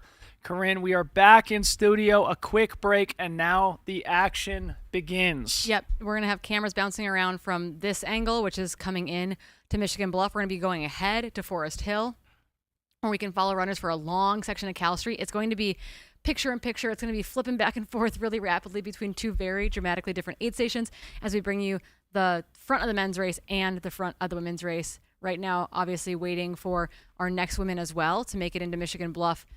Katie has extended her lead, we believe, to 30-ish minutes or so, or over 30 minutes. So we got a little time to wait, but we're slowly making our way there. Moving into a standing position here in the studio. We're getting old. We're getting old when we have to resort to standing in the studio. How can you sit? I've been sitting for 9 hours. How is it already? It was just 3 a.m. I don't know how it's been 9 hours. I know. Unbelievable. So if you are just joining us, which we hope you are not, we hope you've been glued since 4:14 a.m. this morning when we went live. But if you are, we are witnessing history here at the Western States 100 in both the men's and women's races in two very different ways. Number one, Katie Scheid in the women's race is absolutely dominating, well underneath Courtney Dauwalter's unthinkable course record splits from 2023 just last year, and well ahead of her own splits in the second fastest time in race history. Katie Scheid blowing minds right and left at every aid station. We've been waiting for her to blow up. She's showing no signs signs of doing so anytime soon. Conversely, in the men's race, the opposite is true. There is no domination happening anywhere. The men's top 10 has never been this close through mile 55 of the Western States course. Jim Walmsley, Rod Farvard, Dakota Jones, John Albin, etc., moving together, working together through the canyons before they really start doing battle through Forest Hill and on to Cal Street. Unbelievable day evolving here at Western States. We've got an update from our stats man behind the scenes again, Mr. Aid Station Fireball, Mr. Liam Tryon. Katie is into Michigan Bluff, 8:28:50 elapsed. That's 23.5 minutes up on Courtney's course record. She gave up approximately 3.5 minutes through El Dorado Canyon. It's the third fastest split of all time through this canyon, only to Courtney 2023 and Ellie 2012, but on par with her own split from last year. So, i.e. the section between the canyon and Michigan Bluff, she has been staying right where she needs to be. Which is one of the things that we were just talking about. One of the things that we're going to monitor is not only is she giving time back to Courtney's splits, but is she giving time back to her own splits and to the women behind her? So far, she's only giving up time to Courtney's splits, but still very strong, running on or ahead of her own very ridiculous splits from 2023. Yeah, absolutely incredible thus far. So really the moment of truth is going to be when we see Esther Chilog come in, who last time we saw was about 31 minutes back at Devil's Thumb. If Esther has made up a couple of minutes, that would be super interesting. That would be very interesting because, you know, if you give up 3 minutes per aid station for the rest of the race, it becomes a battle. If the lead is growing, it could be that Katie Scheid is well on her way to a wire-to-wire victory. Of course, way too early to tell. Just setting it in context for our audience. Yeah, that's Jeff Colt with his team getting cleaned up there. I actually think that was Annie using her Here for the Women's Race shirt to clean his face. Dual purpose team, very dual purpose. But yeah, getting cooled down there. It looks like trying to put this race back together. But again, what these athletes need to realize is they're still running faster than they did last year. They're running so well. I know it's hotter this year than it was last year, but they are doing their best to keep it together. Jeff looks like he is in pain here, folks. This is really the first sign of any real potential carnage or attrition that we've seen here today. Jeff Colt, our returning M8 finisher, and we are now looking down at the Forest Hill Aid Station, the iconic, one of the most famous aid stations in all of trail and ultra running, a place where hundreds or thousands of spectators are going to be awaiting our men's race leaders here very soon. Checking the splits here. The men, let's see, Jim Walmsley's fastest split ever through through Forest Hill is 8:36. That's probably not right. Liam will correct me. But he typically splits through here 8:36 to 8:41. He was about 6 minutes back of that 2019 split back at Michigan Bluff, which means if that remains the case, he will probably be around 8:50 into the aid station, which means give or take 6-7 minutes from now. And obviously, once they exit Volcano Canyon, they hit what we call Bath Road. Runners are able to receive aid anywhere between the bottom of Bath Road and where they leave the town of Forest Hill and jump on the section of trail that we call Cal Street. We'll talk about that in a second. But point is, Jim is probably, if he is sort of within our expected arrival time, he's probably on Bath Road now.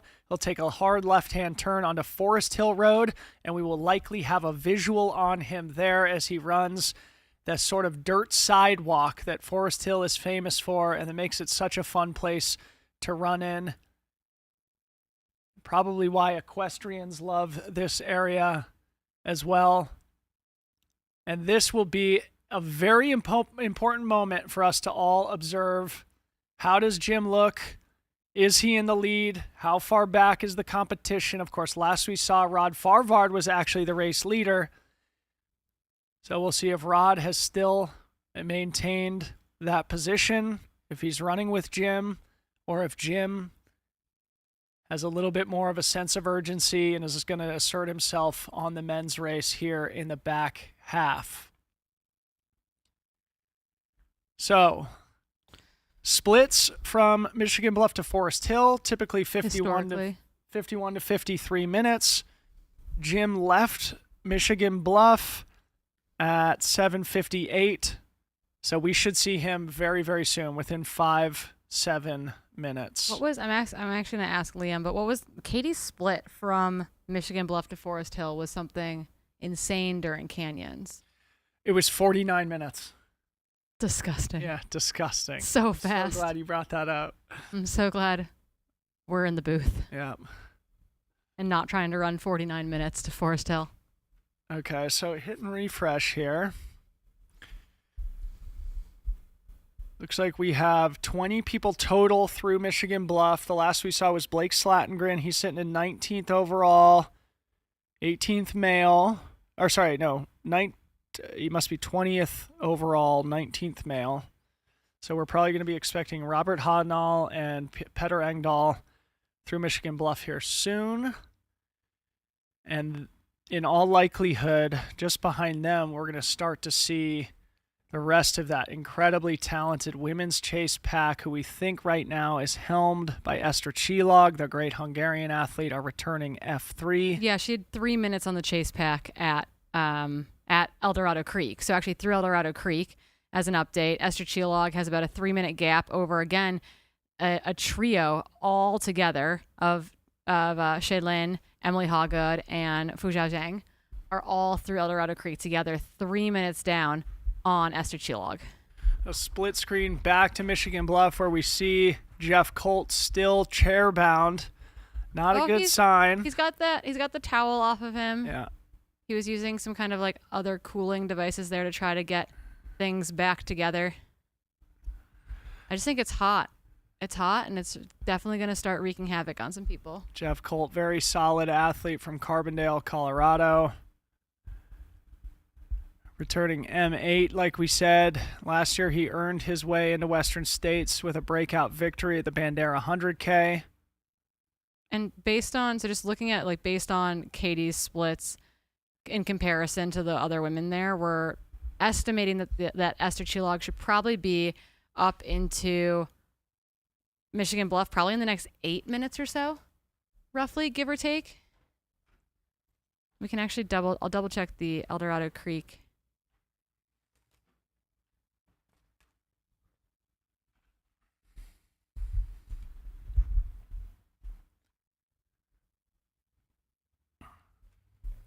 Yeah, that might have even extended a little bit.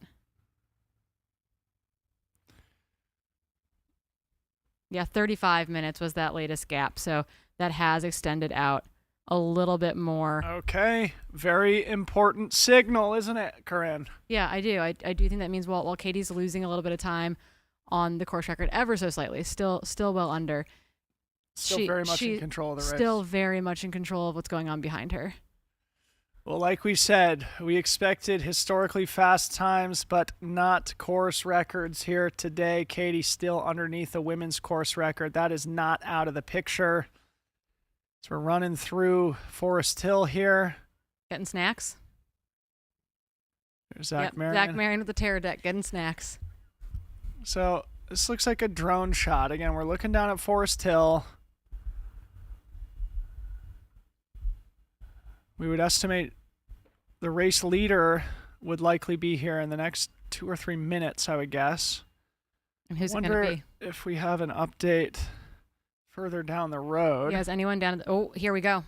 Here we go. That's Jim. That's his brother running next to him. Jim Walmsley here, race leader again. He has reasserted himself in the men's field. Again, leaving Michigan Bluff in second place behind Rod Farvard. Jim Walmsley back in the lead. M1, the 3-time champ and course record holder. And I can remember back in 2016, the first time Jim was at this race, and we thought he was on suicide pace in the same way that some of us have thought that Katie might be here today. And as he exited the aid station, any doubt in this kid's prowess was extinguished. It was the most impressive thing I have ever seen, him absolutely sprinting through Forest Hill. We all know what happened. He missed a turn very late in the race, which ruined his day, but made it one of the great sporting stories of all time. Jim Walmsley with that same loping stride, the beautiful form that we have all come to know him for. And what will be very, very interesting now, it goes without saying, where's Rod Farvard? We remember his crew said this is Canyons 2.0. Rod Farvard took control of the Canyons 100K in this same exact place back in April. Is Rod on Jim's wheel? Is Jim getting some separation? But let's not forget, it is not just a two-man race. There is an incredibly dense and talented group of men in the top 10 that have never been this close, this deep into the race. Yeah, this is going to be another aid station for the history books, potentially. Yep.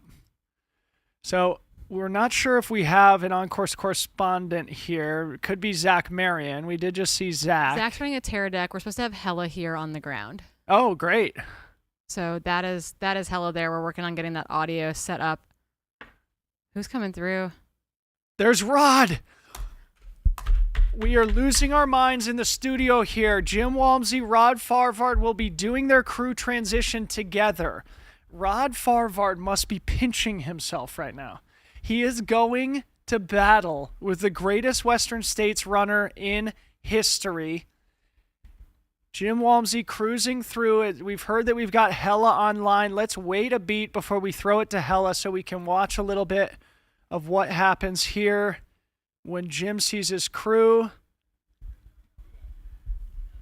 So Jim Bridges, where he's being aided on Cal Street, because again, you can be aided all along this road, and so it's always kind of curious. Like, it'll actually get really confusing, I think. Right. In our men's top 10 group, where all of a sudden people are being crewed at very different spots on this road. Right. Okay. So reminding our audience here.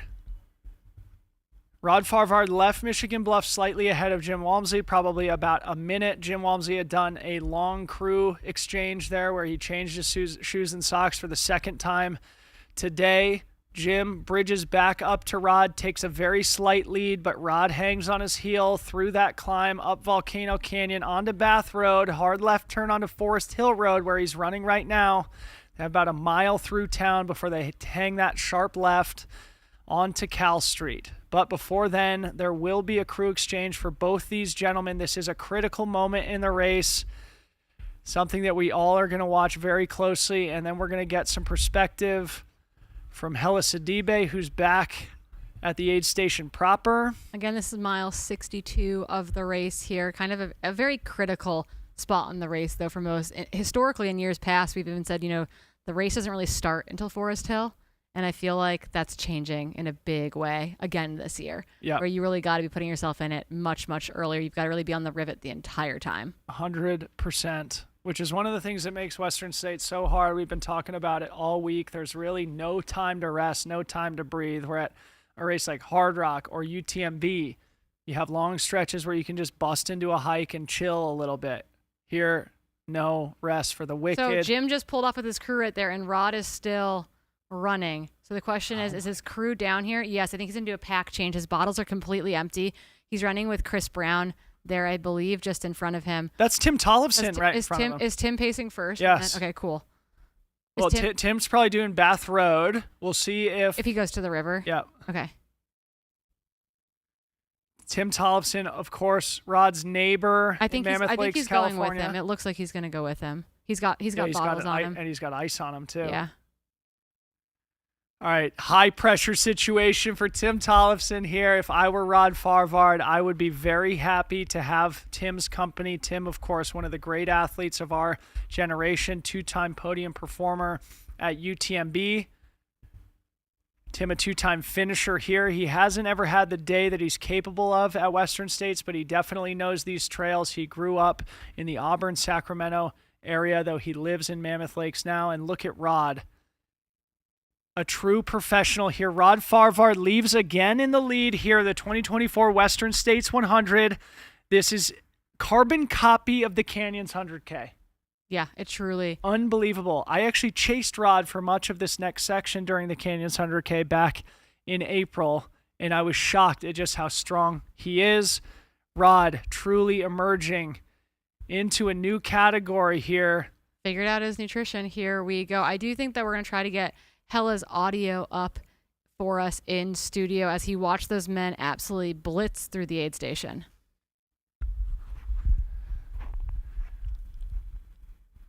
It's probably obvious, but bears stating out loud, this is the opportunity of a lifetime for someone like Rod. Hella, tell us what you saw, buddy.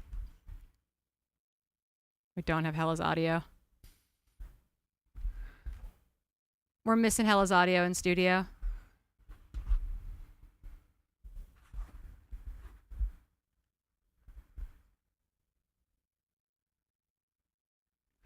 Okay.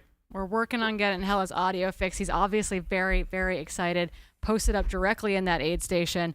Gone back down the road where Tim and Rod are making their way off the road onto the trail. They're going to dive off this trail. Actually, kind of initially a fairly steep descent as they switch back their way down for a little bit, but really, really a very initially challenging section of the descent, I believe. Unfreaking believable here. So right now, they came through 8:51 elapsed. That's exactly Jared Hazen's split. Also from 2019 when he ran the second fastest time ever, 14:26, I believe, from memory. So Rod Farvard, Jim Walmsley on historically fast pace here. Rod Farvard out ahead of the absolute legend, Jim. And he must be thinking and feeling what's on the line here for him. The young 28-year-old athlete from Mammoth Lakes. Now we see Dakota Jones cruising through the streets of Forest Hill here. Dakota Jones in third place, also running a ridiculously fast split through the 100K mark at Forest Hill. And to our viewers and listeners, there have been a couple of questions in the chat about whether they were going to be using the original Cal Street section or if they were going to be rerouted the way that we were back in 2023. The answer to that question is, as you'll see here, they are on the original Cal Street stretch of trail. Something that probably makes this section slightly quicker than it was last year. I'm sorry, slightly slower than it was last year. But still a very cruisy downhill stretch.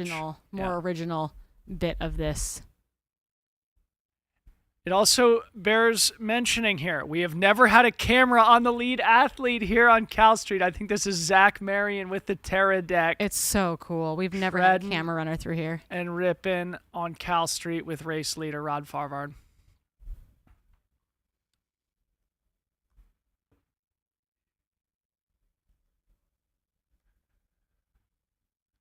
Unbelievable. So Rod does have a pacer with him. In the past, Jim has run these sections solo or dropped his pacers. Not sure if Jim's going to have a pacer here or not.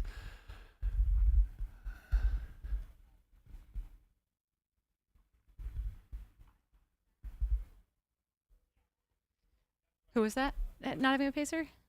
I don't think he's dropped Tim. No. If Jim is going to have a pacer. I don't actually know the answer to that. If he's going to, he might pick up a pacer later. I don't think he's ever not imploded a pacer. This is actually very true. Pacers implode for various reasons, though. Here's Tim and Rod together. How great is this?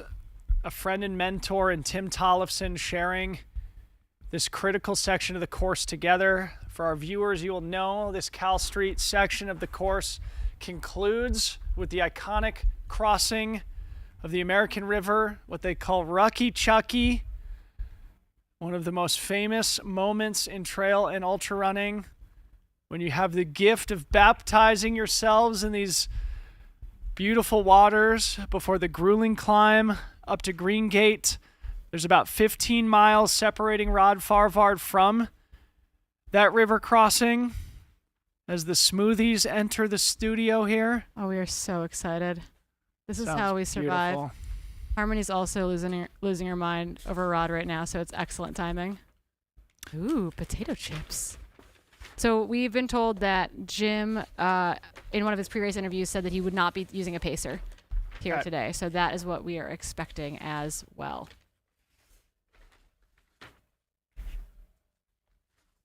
And then we'll be keeping our eyes back to the Michigan Bluff zone while we wait for Esther Chilog, who should be our second woman making her way up towards the aid station. Who do we have here? It almost looked like Petter from above with the bucket hat on, which would have been like by Chen Lin. Was this? It's hard to say. All right, But we got distracted. our women will Could be be making somebody their way. climbing up from Volcano Canyon.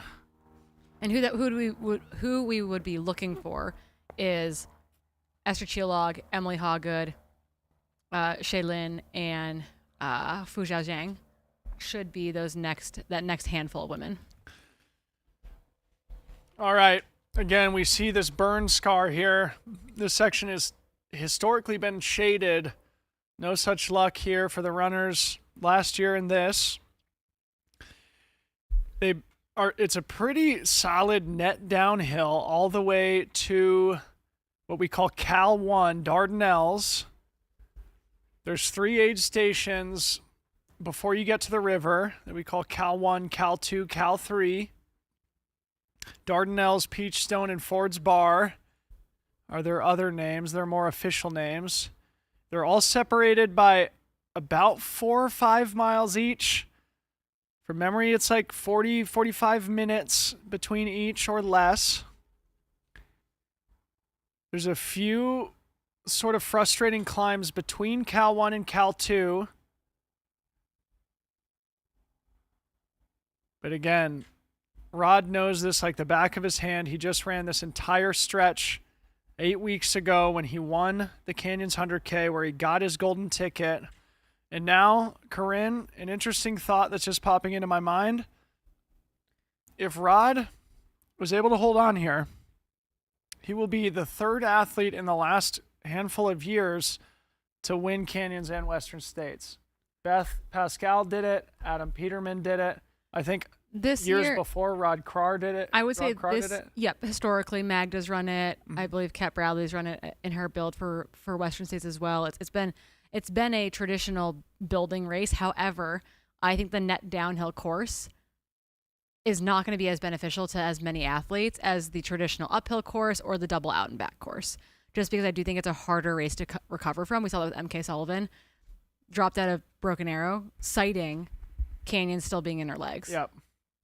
Right. So for some people, it might be perfect, and for others, I don't think it's going to be quite as successful. Very good point. Looking back to Forest Hill now. Last we saw was Dakota Jones emerging in 3rd place. He came through 8:57.12, so he's about 5.5 minutes back of the Jim Rod duo. Dan Jones only 12 seconds behind Dakota Jones, so they're effectively running together in 3rd and 4th. And Hayden Hawks only 4 seconds behind Dan. 3rd through 5th, separated. That's crazy. By 16 seconds at Forest Hill. Wow. I was like, are you looking at seconds or minutes there? No, we're looking at seconds. Aren't we? Yes, unless I'm totally miscalculating. Yeah. 8:57.12 to 8:57.28. 3rd through 5th is separated by 16 seconds, with John Albin only a minute and 20 back of that. Chaos. Absolute chaos. So that gives our top 6 officially through Forest Hill. Jim Walmsley, Rod Farvar, Dakota Jones, Dan Jones, Hayden Hawks, and Jonathan Albin. Esther Chilog on our screen right now, making her way up into Michigan Bluff. Looking smooth. Yeah. She has definitely bled some more time to Katie Scheid, but she is looking really, really smooth. I think that's a camera person probably right behind her. Yep. Still running up the hill.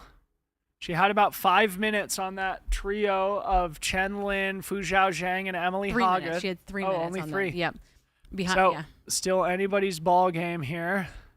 And then there's a bit of a gap behind them. It looks like back to Heather Jackson, Ida Nilsson, Becca Wendell, who have all come through El Dorado as well. 8:43 to 8:45 a lap. So there's a sizable gap. We're talking 14 minutes between the pack of 3 through 5 and the pack of 6 through 8. I heard rumor on the course is that Becca Wendell looked at her husband and said, I'm ready to go hunting. Let's go, Windell. Let's go. Yeah. All right. We're biased towards everyone. All right. So, guys, again, history unfolding here, the 2024 Western States. Right now, we're looking at our second place female, Esther Chilag, returning after her third place finish from last year, looking to do one better or more as she crests the hill and begins the final downhill into the Michigan Bluff aid station, where we will get an official split. We will also hear from our on-course correspondent, Brett Hornig, who gave us a ton of valuable insight on the men and on Katie. And could it be that we see something similar to what we saw in the men's race? Could we see Lin Chen, Fu Zhao Zhang, Emily Hawgood bridge back up and them all be in the aid station together? All in Michigan Bluff together? Are we going to have a party in Michigan Bluff? I hope so. I would fall out of my chair. I mean, you've been wanting to stand this entire time anyway, Yeah. so would not be that surprising. We'll go back to the standing posture here as soon as it feels appropriate. But while we're at it, we are here with race leader Rod Farvard, 28 years old, ahead of the icon, the Western States legend, Jim Walmsley, running with his friend and pacer, Tim Tollefson. So we should note this. So this is confusing for those of you in the chat. The checkpoint, the timing mat at Forest Hill is when they enter. Rod Farvard left the aid station first. So on the timing thing, It says that Jim is in the lead. Jim is not in the lead. Rod left the aid station first and is currently leading, accompanied by his pacer, Tim Tollefson. Great point. Important distinction there. People asking where Jim is. Somewhere that is behind the Rod. $10,000 question right now. Truly. We will see. You have a hard time seeing Jim allowing Rod to gain an advantage here if Jim is feeling okay, which he seemed to be, right? Like he would not want to allow any type of gap. He seemed really patient. He just seemed like he seemed non-fussed, you know? Like that was the energy I got. Yeah. We've seen him with that look in his eye where you're like, ooh, he is still in the lead, but in a bad way. That's not the vibe that I've gotten from his race thus far. I agree. I mean, calm, cool, and collected, doing 2 shoe swaps. I mean, that alone is probably 4 minutes of Jim's day. Everyone in the chat thinks there should be a Forest Hill out timing mat. Ted, we'll work on it for next year. That's a good point, but It's a very long aid station because you can crew all the way down the road. okay, we Esther Chilag in the aid station here. Or no, this is Fu Zhao. Mm-hmm. Is that Helen? That's crewing Helen here? Mino Faulkner crewing. She must have. Is she? So wait, do we have a split? Going to it. We'll definitely hear from Brett Hornig here momentarily. Esther Chilag officially through. We don't have a split yet on Fu Zhao. Last we saw, Fu Zhao was in 5th. Yeah, so I was just wondering if we missed her aid transition, but saw her. We saw her bridging to the road section to come into Michigan Bluff, but I figured maybe we missed her. Chen Lin. There's Chen Lin, looking fast. She's moving really, really well. And here's the thing. I know how talented of a mountain runner she is. And I was concerned that maybe this style of course wouldn't suit her. Yeah. She's proving me 8,000% wrong right Yeah. now. I mean, it would be a totally new and historic thing, too, if we had 2 Chinese athletes in the top 5 here in the women's race. If we had a single Chinese female in the top 10, it would be historic. If Right. we have 2 Chinese female athletes in the top 5, that was one of my hot takes too, I'm pretty sure. Yep. And then looking back at the men's race, Shenji Shen, the lone Chinese athlete in the top 10 right now, but with Gumindang and Ji Duo back in 15th, 16th. Now we have more updates from Forest Hill. Last we said, John Albin was in 6th place, 8:50, 8:42. They now have 8 minutes back to Caleb Olson, who's 9:06.43. Caleb Olson now in 7th place, moving up. Shenji Shen, 9:07.06. Did you just catch that? No, what happened? Rod just jumped off the trail into that water to get water on his legs. Wow.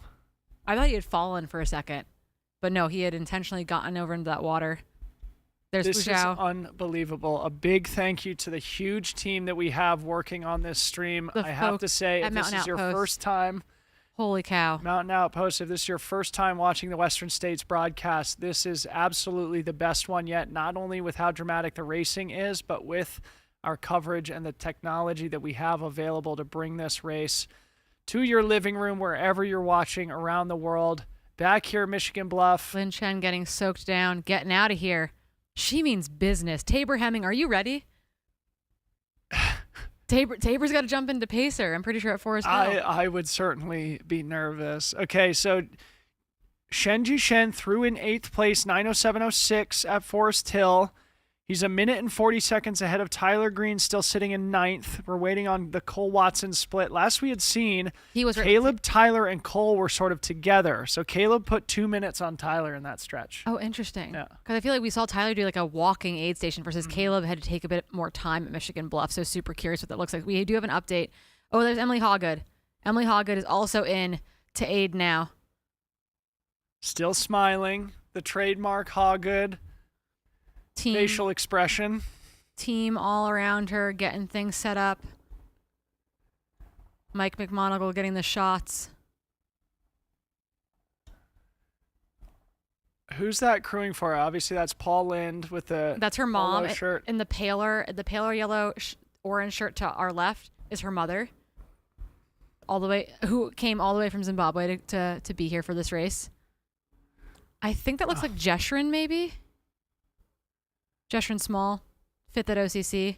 Probably. Also Yeah, on good this call. team. Yeah, he's been around all week.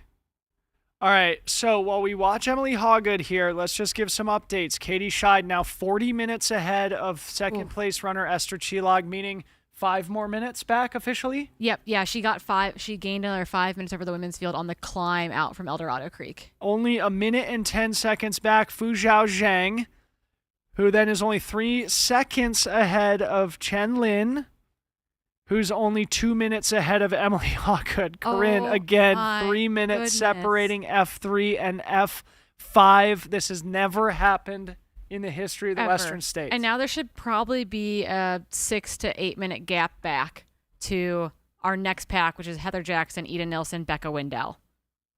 And then Rachel Drake and Ingvild should be together, more or less, but they're another 6 minutes back of that next chase pack. Okay, so this is John Ray coming in.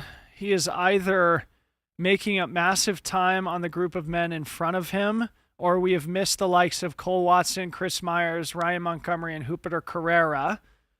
We'll just refresh again. We do not have an update from any of those men quite yet. Yeah, when we get a moment, when we get good audio and coverage, we should throw to Brett for his take at Michigan Bluff. Good so call. We'll see when his audio and camera are up, and we will get his experience from on the ground in that aid station. So also just doing the quick math here. 16 minutes still separating 1 through 9th through Forest Hill. That's Jim's early entrance to the last update we have from Tyler Green. 16 minutes, 100K into the race between 1st through 9th. Absolutely ridiculous. Yeah, so again, kind of one of our more recent updates from Aid Station Fireball. Rod Farvard and Jim Walmsley split the entire canyon section, so last chance to Forest Hill, in 2:53.07 and 2:54.59 for the 6th and 8th fastest all time. The top 6 men through Forest Hill, mile 62, have all split the Robinson to Forest Hill stretch within 6 minutes of each other. God, thank you, Liam. You are doing the Lord's work here today. Lord so knows fast. I am unqualified to crunch numbers like that. All right, so lead men went through Forest Hill 24 minutes ago. Let's look at what the split is. Forest Hill. We don't have a Forest Hill to Cal 1 split. I don't know if we're going to have an update from Cal 1, actually. Cal 1 historically is really spotty. Yeah. So we will likely not get an update until Cal 2, which would be an hour and 6 to an hour and 10 minutes after they leave Forest Hill. And one of those, it's like we sometimes get a split from Cal 1, but we don't always. And So the chat just totally drills me on it. So this is going to be interesting, right? If we don't have an update until Cal 2, That is the biggest update of the day. 100% agree. Because we will basically be flying blind, assuming Rod and Jim drop the camera runner on what's happening in that dynamic. Of course, seeing them two in Forest Hill together, Rod leaving first, that will be the key update of the day. If there's a gap at Peachstone, aka Cal 2, which is not going to be for another 50 minutes or so, that is going to be a critical update. Throwing it back to Brett Hornig in Michigan Bluff, who's going to give us a sense of what was happening in the women's race. Hey, Dylan and Corinne coming in clear. Tell us all your stats, Hey, buddy. Brett. You guys, okay. Oh, you guys do hear me. All right. So F2, 3, 4, and 5 were all in Michigan Bluff and more or less exited at the same time. The order of Esther Chilog, Fujiao Zhang, Lin Chen, and then Emily Hawgood. I would say the two that actually looked the freshest coming in and out of the aid station were Fujiao Zhang, Emily Hawgood. That's not to say that Esther and Lin Chen didn't look. They actually all looked rather fantastic. Like there was no dilly down, no trying to sit down, trying to think of reasons to stay in the aid station. They were all still very much in race mode. I think Emily took on the most ice. Anna, I don't believe there was any changes across the board, but they could all be seen running out of Michigan Bluff in the same frame. So, we'll call it all, about 30 seconds apart from each other. We've got another big pack of women coming in momentarily.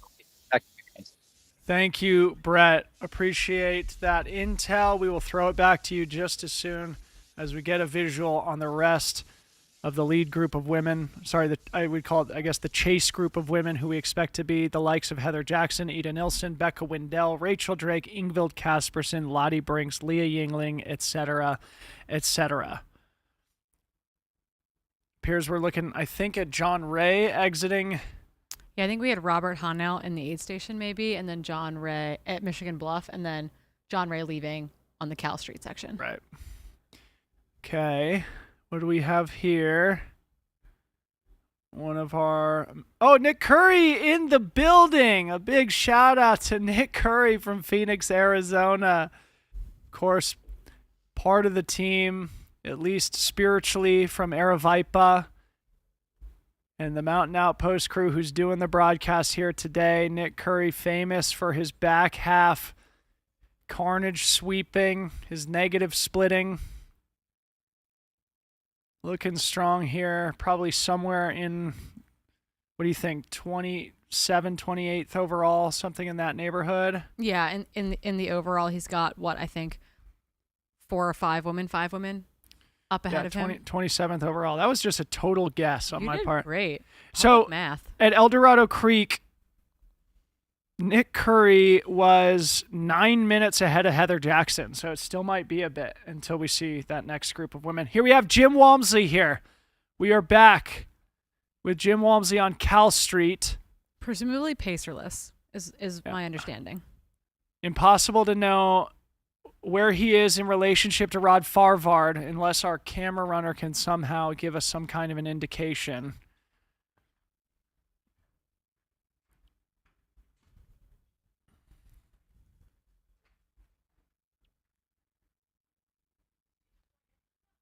Hard to judge the stride, but in those short glimpses we're getting, certainly nothing that makes you worry that he's fallen apart or anything. Obviously still running a ridiculously fast time through this 100K mark. I think we're back at Michigan Bluff with Robert Hognall now. That's what it looks like to me. Yeah, I'm pretty sure that's what's happening there. Yeah, must be. Yeah, he was officially into Michigan Bluff 4 minutes ago. Wow. Okay. So again, just reflecting on what happened at the front of that field. Rod Favard left ahead of Jim Walmsley, Dakota Jones, Dan Jones. We got the 2 DJs. The Jones Bros. The Jones Bros, Dakota and Dan, in 3 and 4. Hayden Hawks in that mix. Jonathan Albin, Caleb Olson, Shen Jingshen, Tyler Green, John Ray, incredibly smooth. What a talented group. There It's is a just bit of a gap though, right? So it's like John Albin came through 8:58 elapsed, and then it is like a 8 or so minute gap back to that group of Caleb Olson, Shen Jingshen, and Tyler Green. Yep. And then a little bit of a gap back to John Ray. So of that top 10 officially through Forest Hill, that means John Ray is making up some serious time. And John Ray's got to be thinking, thank goodness I don't have to run Javelina again. Right.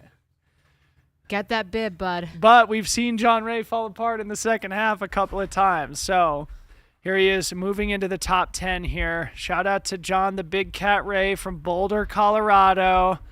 We've seen him come ever so close as we look at Heather Jackson now making her way up to Michigan Bluff.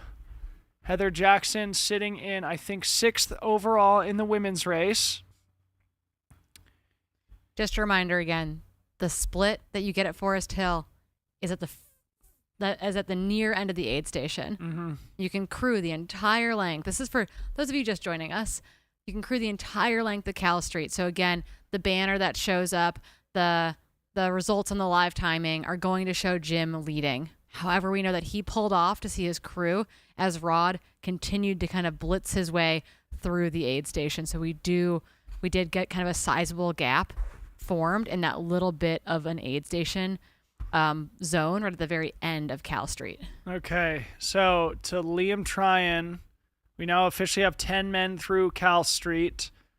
Less than 22 minutes separating the top 10. 10 men through Forest Hill onto Cal Street.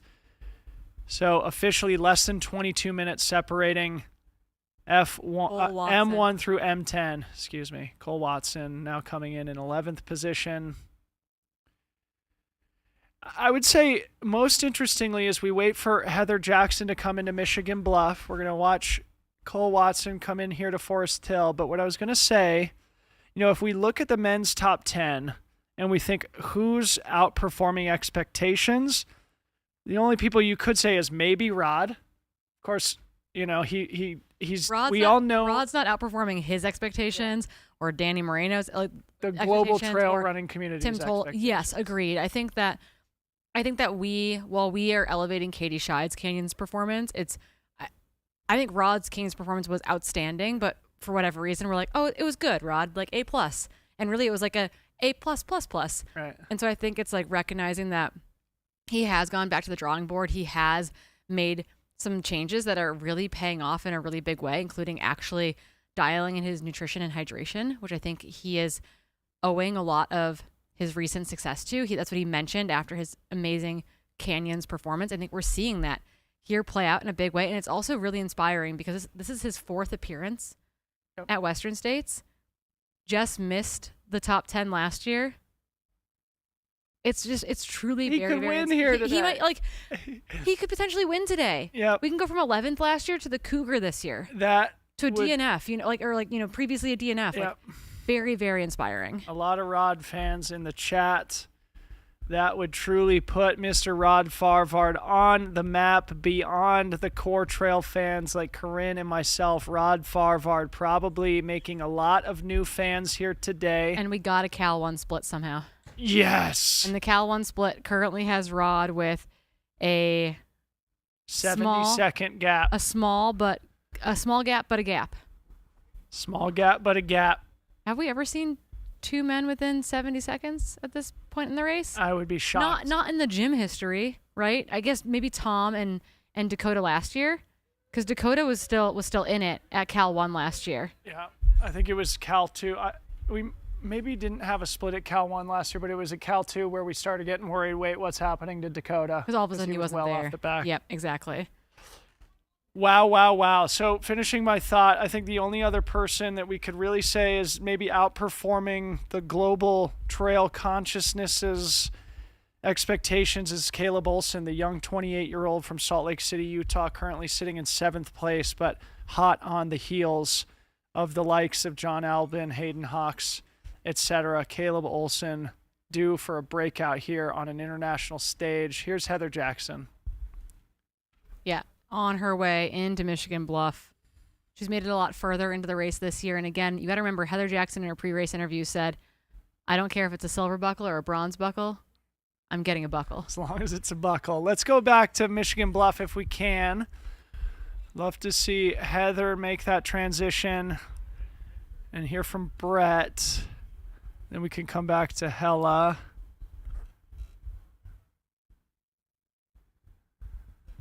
This looks like Ryan Montgomery exiting. Yep. All right. Yep. It sounds like we lost our feed at Michigan Bluff. We're standing by for it to reset. Copy. Okay, so Ryan Montgomery officially in 14th place. So we missed Jupiter Carrera Casas, Duo G, Cole Watson. No, we saw Cole. So we missed Jupiter and Duo G. And also just through Forest Hill is Simone Gosling. Corinne, you know what that means. Katie Scheid. Katie Scheid imminent into Forest Hill. We've got Heather Jackson doing a shoe change in Michigan Bluff. I bet she's got tri-laces in there. I bet she's not tying them. I wouldn't be surprised. Like the T2 in Kona. 100%. This is definitely T2. That looks like Gumendang.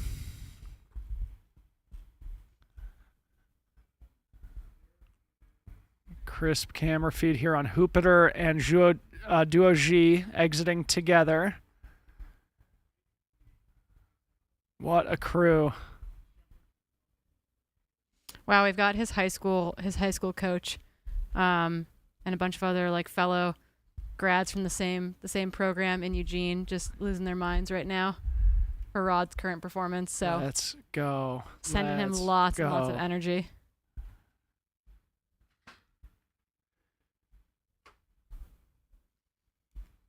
Okay, big update here. Back at Cal 1, Hayden Hawks now in 3rd place with Dakota Jones, separated by only 2 seconds.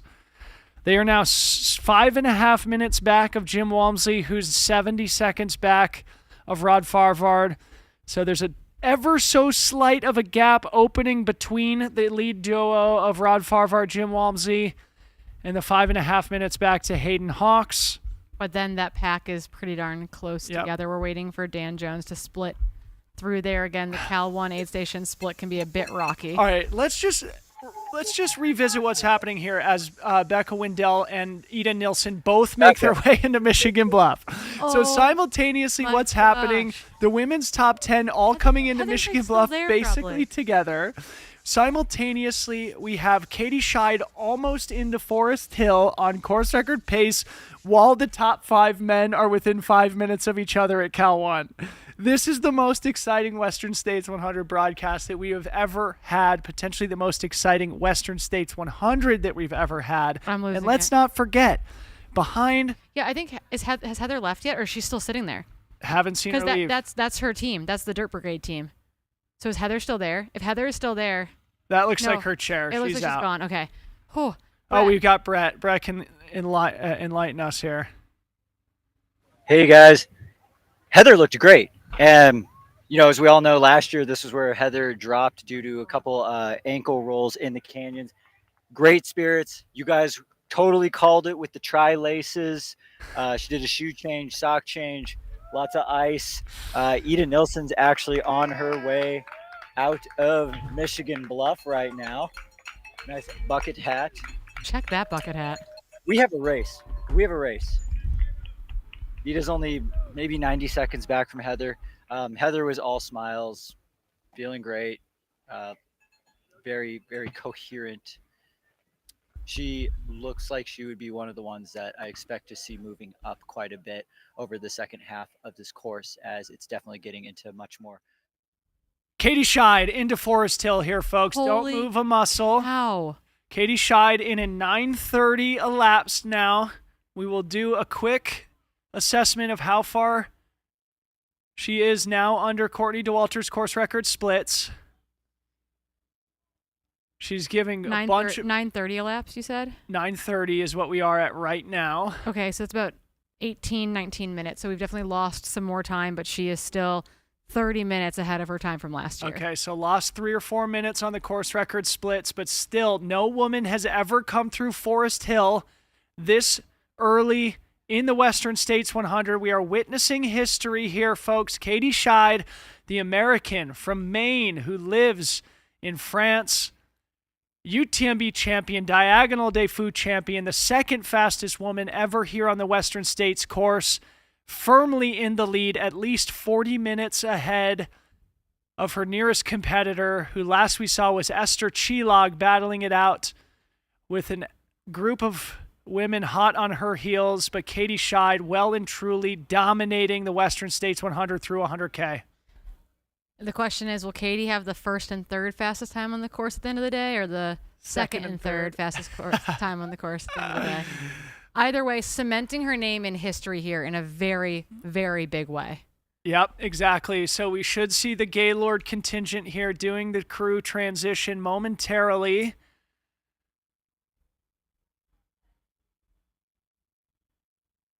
Katie Scheid, certainly stride still looks strong and smooth. About 3 or 4 minutes slower than Courtney Dauwalter in that section from last year. We'll compare it to her split from the Canyons 100K 8 weeks ago, which was ridiculous, as we mentioned earlier. And look at how crisp and clear this camera footage is. Let's see if we can't maintain that through the crew transition.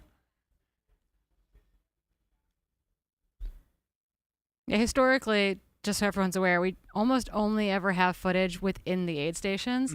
Due to using Teradek systems this year and some other well-positioned Starlinks, we've been able to get to more places on course, utilize drones in some of those locations, and also utilize Teradeks on places on course where we can get really high-quality runner footage, despite the cell signals being really overwhelmed in a lot of these locations. John Albin now through Cal 1. He's 3 minutes back of Dakota and Hayden, who are running together. So John Albin now ahead of Dan Jones. That's an update. Yeah, here's the thing, though. Or his chip didn't read. We just don't, we never know. Could be. Because I feel like Cal 1 has always been kind of a tenuous location. But you're right. It's very possible that Dan has fallen back a little bit in that group. Okay, so Katie has already done her crew transition. Yeah, my guess is they did it on the fly. They got some ice in there. They changed packs because she's got full bottles. She definitely has ice in her hat, and she's got ice in that bandana. And a big smile still. That's a good indication. The physical and mental faculties, as Scott Jurek mentioned earlier, Katie Scheid showing no signs of weakness here, exiting the legendary town of Forest Hill, the gold rush town of Forest Hill. Katie Scheid about to jump onto the single track known as Cal Street and make her way down to the river. Absolutely incredible running from Katie. This is Katie's one social day a year. She's burning all of her social matches right now, waving to folks along Cal Street. Okay, so she's moving up a little bit in the overall standings, officially 17th through Forest Hill. She's sort of been hovering in that 20th to 18th spot for a bit. Looks like she's made up a spot. Now ahead of Chris Myers, who we haven't seen in a while. Yeah. So if... Yeah, we still have John Albin through Cal 1. We still don't have Dan Jones through Cal 1 yet. But look at that top 5 in the men's race. Rod Farvard, Jim Walmsley, Hayden Hawks, Dakota Jones, Jonathan Albin. A super interesting group of runners. A very interesting group. 35 miles to go for the lead men. A little bit more than that for Katie Scheid here as we have the camera runner back on. Was that Diana? Her wheel. Could have been. It kind of looked like Diana. Also, interestingly, no pacer here for Katie Scheid. Yep. That is the plan, unless something changes. I think Topher's ready to jump in as an absolute backup, but the plan is to go pacerless. Euro style. Very Euro. Jim as well, pacerless.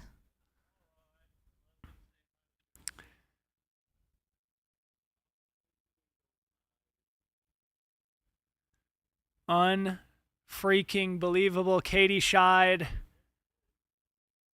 Yeah, running. We've sort of just been waiting to see if there are any cracks that emerge after this insanely fast early pace. Yeah, running an absolute world-class performance. Yeah. And now going back to the women's race at Michigan Bluff, we're expecting to see the likes of Rachel Drake, who we have not seen quite yet. Ingvild Kaspersen is now through, Yeah, 6 minutes behind Becca. I mean, I think, thought that Rachel Drake would likely be kind of right there with Ingvild. So Ingvild seems like she's put on a little bit of a move on Rachel coming up into Michigan Bluff. All right, let's see how Heather and Ida are separated by about 3 minutes in this chase for the women's Masters course record. Let's see how that 9:25 split compares to Ragna 2021.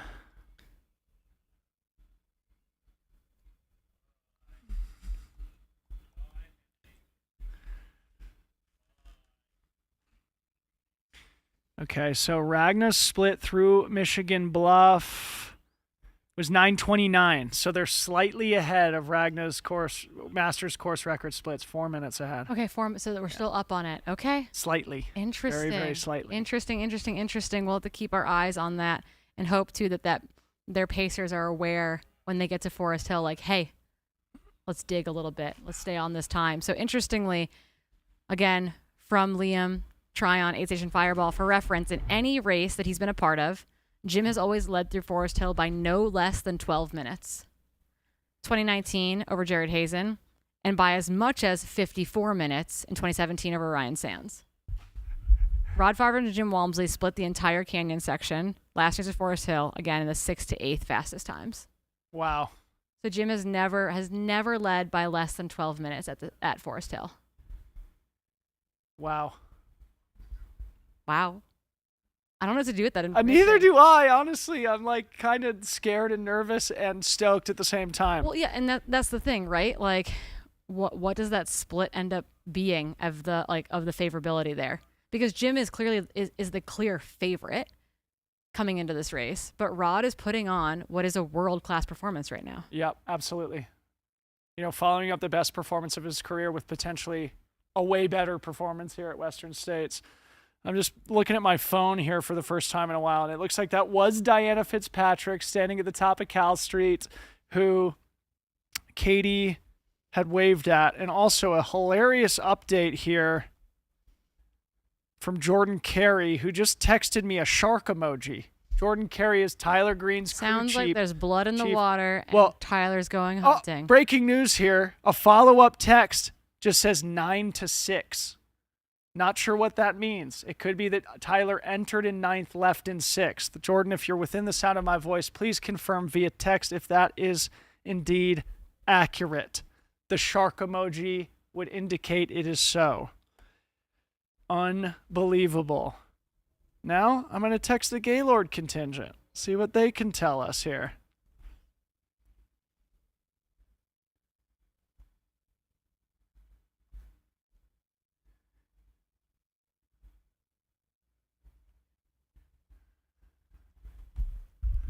So that is very interesting information from Jordan, if that is indeed the case.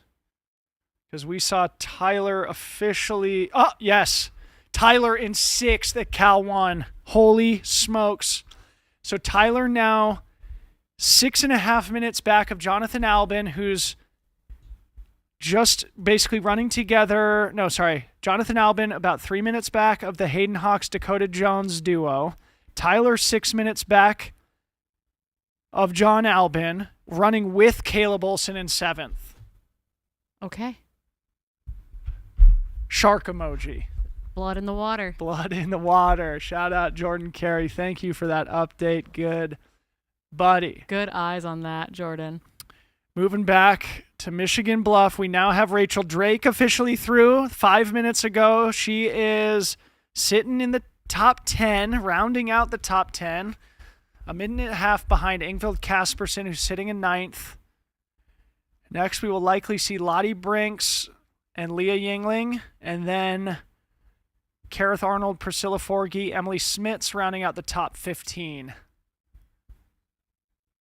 Still a shocking lack of attrition in both these races. Really, the only person we've seen take a serious step back was Jeff Colt. Yeah, and currently just kind of trying to figure out what's going on with Dan Jones. It's distinctly possible that his chip didn't read. We'll get an update at Cal 2, right? Good I guess point. that's the question there. I'll is like, text Ted. Did we miss Dan Jones or did something seriously go wrong between Forest Hill and Cal 1?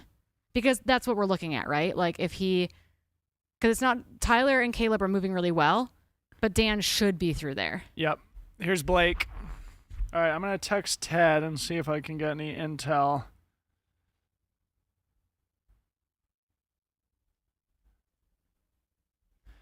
If so, that would, definitely be a sad revelation, because that would definitely indicate that Dan Jones is going backwards in a big way, potentially struggling mightily on Cal Street. Yeah, you just worry on this section of the course. People have gone down there before. People have. It's hard to get out from there, too. It's really hard to get out from there. It's really hard to know what's going on in there, just because it is kind of a black hole. We're oftentimes utilizing ham radio operators through that section all the way to Rucky Chucky. So we just want to, more than anything, confirm that Dan is moving, right? That's my kind of like, okay, where is he actually in time? And welcome back to the studio, to our 14,000 plus viewers here. My name is Dylan Bowman. This is Corinne Malcolm. This is our 4th year bringing the Western States to your living room. We couldn't be more proud and honored to have this privilege here. If you're looking at our faces in studio, it means that our cameras are probably struggling. Sign, generally speaking. It means our cameras are probably struggling. This is getting into the hottest part of the day. Here we are back at Forest Hill, but it was nice to be featured there for 60 seconds on the broadcast. Yeah. We are to be grateful. fair, I don't want to jinx us, but currently most of our electronics are operating still. Yeah. Which is a big deal. Don't jinx it. Don't jinx it. I know. Yes, Tim Tollefson is currently pacing Rod Farvard. He'll be then handing over to Chris Brown, I believe, at the river or at Green Gate to bring Rod home. So quite a dynamic pacing duo. So let's smash this refresh again. So lead men 9 now. Wait a sec. Okay, so another big update. Chris Myers, we must have missed at Forest Hill. He's now in 9th place through Cal 1. Still no Dan Jones. Yeah, see that is beginning to feel like a mistake to me. Could be. Do you know who's crewing for Dan? The entire Adidas Terex team. Can you text all of them? I can definitely find out. Okay. While you work on that, let's do a quick update. So last we had mentioned Tyler Green went from 9th to 6th. He's running basically with Caleb Olson in 6th and 7th through Cal 1. Behind them by about 2.5 minutes is Shenji Shen sitting in 8th. Then behind Shen, it looks like Chris Myers, roughly just under 3 minutes back of Shen. Now we have through Cal 1, 9 men separated by 22 minutes. Still a very small gap among the top 10 through that first Cal Street aid station.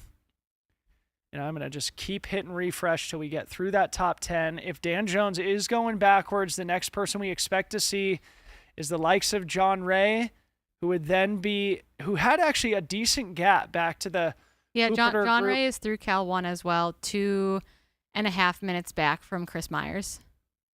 Okay. Still no Dan Jones.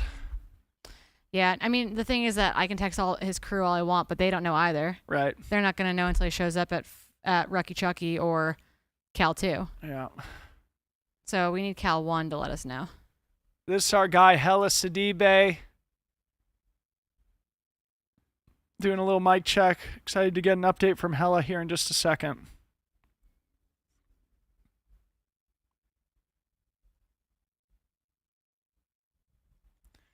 Still working on Hella's mic. Of course, the little technical glitches are all part of the ball game here. Somebody said earlier it makes the broadcast endearing, which I agree with. We're going to miss it when all the glitches are gone eventually. But so again, and then let's do a recap quickly too of the women through Michigan Bluff. We did get to see Esther Chillog as well as Fu Zhaoziang and Chen Lin through that aid station, followed in quick succession by Emily Hawgood. Then a bit of a gap. We're talking 14 minutes or so back to Heather Jackson. when Heather Jackson left that aid station, because remember, the splits are on their way in. Heather Jackson got there with a bit of a lead, but she stayed there a little bit longer. When Ida Nilsson left, she could see Heather Jackson. So they are very close together. And then just behind Ida Nilsson was Becca Wendell. Ingvild Kaspersen is then another 6 or so minutes back from that Ida, Becca, Heather trio. And Rachel Drake came into that aid station about 90 seconds down from Ingvild Kaspersen. Yep. Great updates. So there's a lot of racing to be had in the back half of the women's top 10. Right. Spots are on the table, waiting for Lottie Brinks, Leah Yingling, Kareth Arnold, Priscilla Forgy, Emily Schmitz, Anna Loden, Lauren Puretz, Elsie Davis to make their way up into that aid station. So 27 minutes separating F2 through F10 right now. We do have Hella Sidibe on the mic. Hella, what can you tell us, buddy?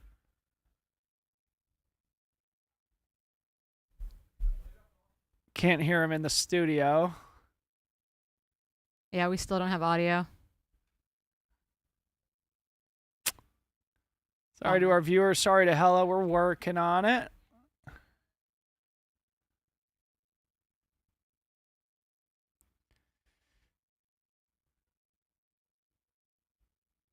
Yeah, wow. What a race. What a race. So, yeah, I mean, who knows? I'm sorry. I'm just still kind of refreshing this men's field as well, trying to figure out what's going on with Mr. Dan Jones. I'm hopeful that it's a chip miss and that he's still within that men's kind of 5 through 10 position. We've texted kind of the back of house from a live timing perspective. Cal 2 will be our next update. I'm not sure how far out we are from Rod and Jim. Pretty soon. Yeah. Can you hear me now? I have audio from someone in my ear. Is that Hella? Can you hear me? Can you hear me? Is that me? Okay, then hear me. We're gonna stay over here. We're gonna stay here. How are you guys doing out there today? Oh, good, buddy. We're glad to hear your voice. Yeah, Forest Hill is beautiful. There's so many beautiful people out here. It is really hot, but the thing is, the way that the runners are coming in fast, it seems like the temperature is not a factor. Katie coming in like 15 minutes ago at 9:30. She looks really strong. She's smiling. Jim at 8:52:15, and Rod right behind him at 8:52:18 is just insane to see it. It's so lovely out here. Seeing everybody just pushing through, it's incredible. Attention in the aid station at Forest Hill. Amazing. Anybody, any highlights, Hella? Any people who look particularly strong? Yeah, everybody looks really strong, and it's really difficult to tell by the runners' faces that they're struggling. They're putting smile on their face, and in my mindset has always been smile through the pain. Maybe that's what they're doing. You really cannot see it. Everyone coming in here with a smile, and I really believe it's the energy at Forest Hill, because as soon as the runner gets through, the cheering, the energy, it gets up there. Even if you're down, it's hard to tell because everybody gets revived again with that energy over here at Forest Hill. Very well said. We're going to make you stay tight there, Hella, because it's not going to be more than 20 or so minutes until we see the very exciting chase group of F2 through F5, who are only separated by a couple of minutes at Michigan Bluff. So don't go anywhere. We're going to come back to you in just a little bit, and don't move a muscle. You don't want to miss it. And it sounds like we have All right, sounds good. It sounds like we have our women that are chasing those top 10 spots over at Michigan Bluff. I know Brett's over there right now. I don't know if we have if our cameras are live on the ground in Michigan Bluff, but it does seem like we've got Lottie Brinks and Leah Yingling in F11 and F12 making their way into the Michigan Bluff aid station. Yeah. I'd be particularly interested to see how Rachel Drake's doing, rounding out the top 10 right now. It looks like she's got a little bit of a gap on Lottie Brinks, who is sitting at 11th down at El Dorado Creek. But, of course, Rachel Drake sort of implementing what we would consider the classic Tyler Green strategy, being a little bit back relative to her talent and capability, but with plenty of real estate to start making up ground on the competition ahead. This looks like Leah Yingling. And, Leah and Lottie in together, it looks like to me. Yep. Leah on the right with the white bucket hat, and I think Lottie just pulled over to do her crew exchange. So if we do have Brett still on the ground there, there's her husband, Mike, who is taking photos. She gave him a little pat on the head. Look at that ice tank top. This is so freaking cool. Okay, so Lululemon made these this spring for the Further Project, where Leah actually ran 400 miles over the course of 6 days, the furthest that she's ever run by a long shot. What they did, though, is that they created these tank tops so that if she wanted to go to handheld, she didn't want to wear a pack, she can put ice in these big pockets. You can see her crew putting ice into that pocket right now. There's a pocket on the back and a pocket on the front. There's also a slit in the front of the tank top that allows you to get to the sports bra. So if you want to put a bottle or a gel or more ice down your sports bra, you also have access to that, because otherwise the top of it sits a little bit higher from a chafing perspective. And getting an ice bandana on there too.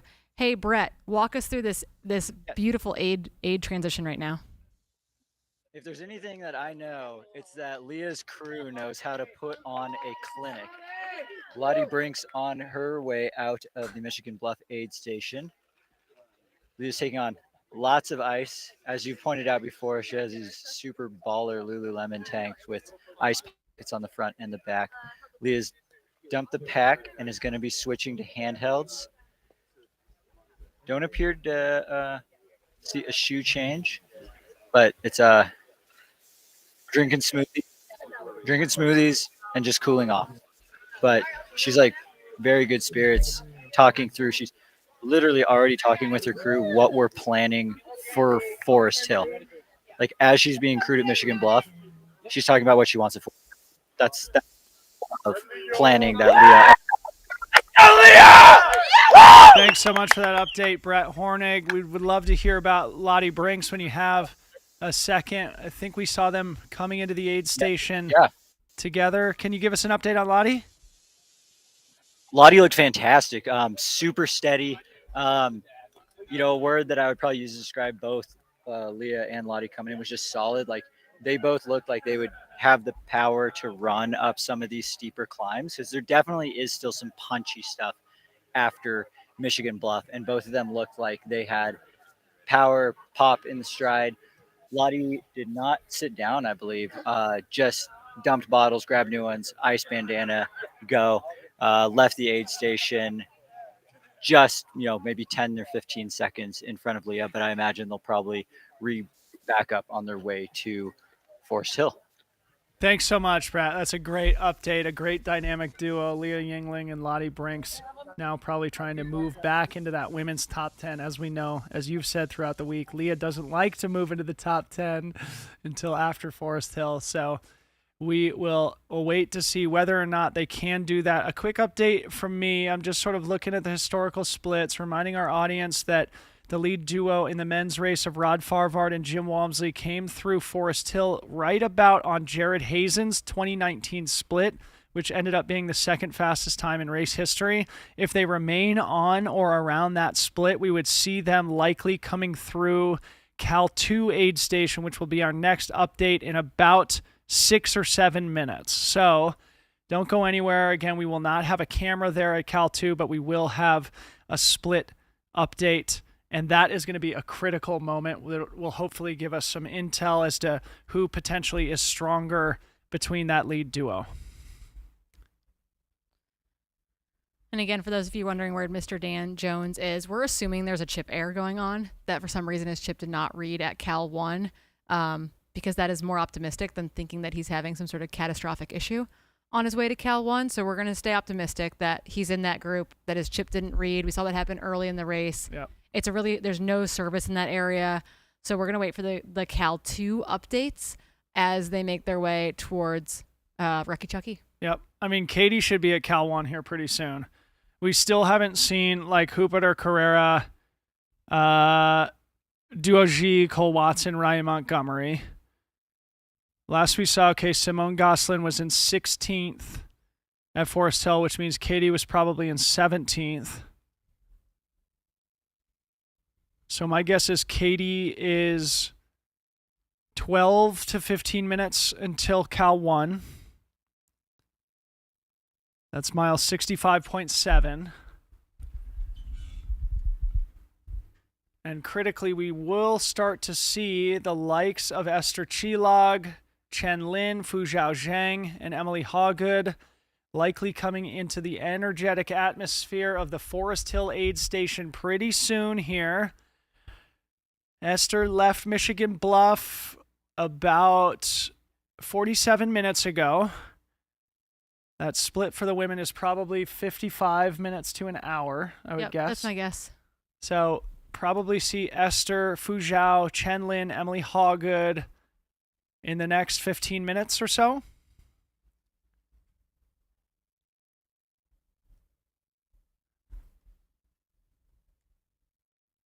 Yeah, just trying to actually get what that delta was from Katie Scheid on that section this year, based on what we saw she can do on it when we witnessed her Canyons performance.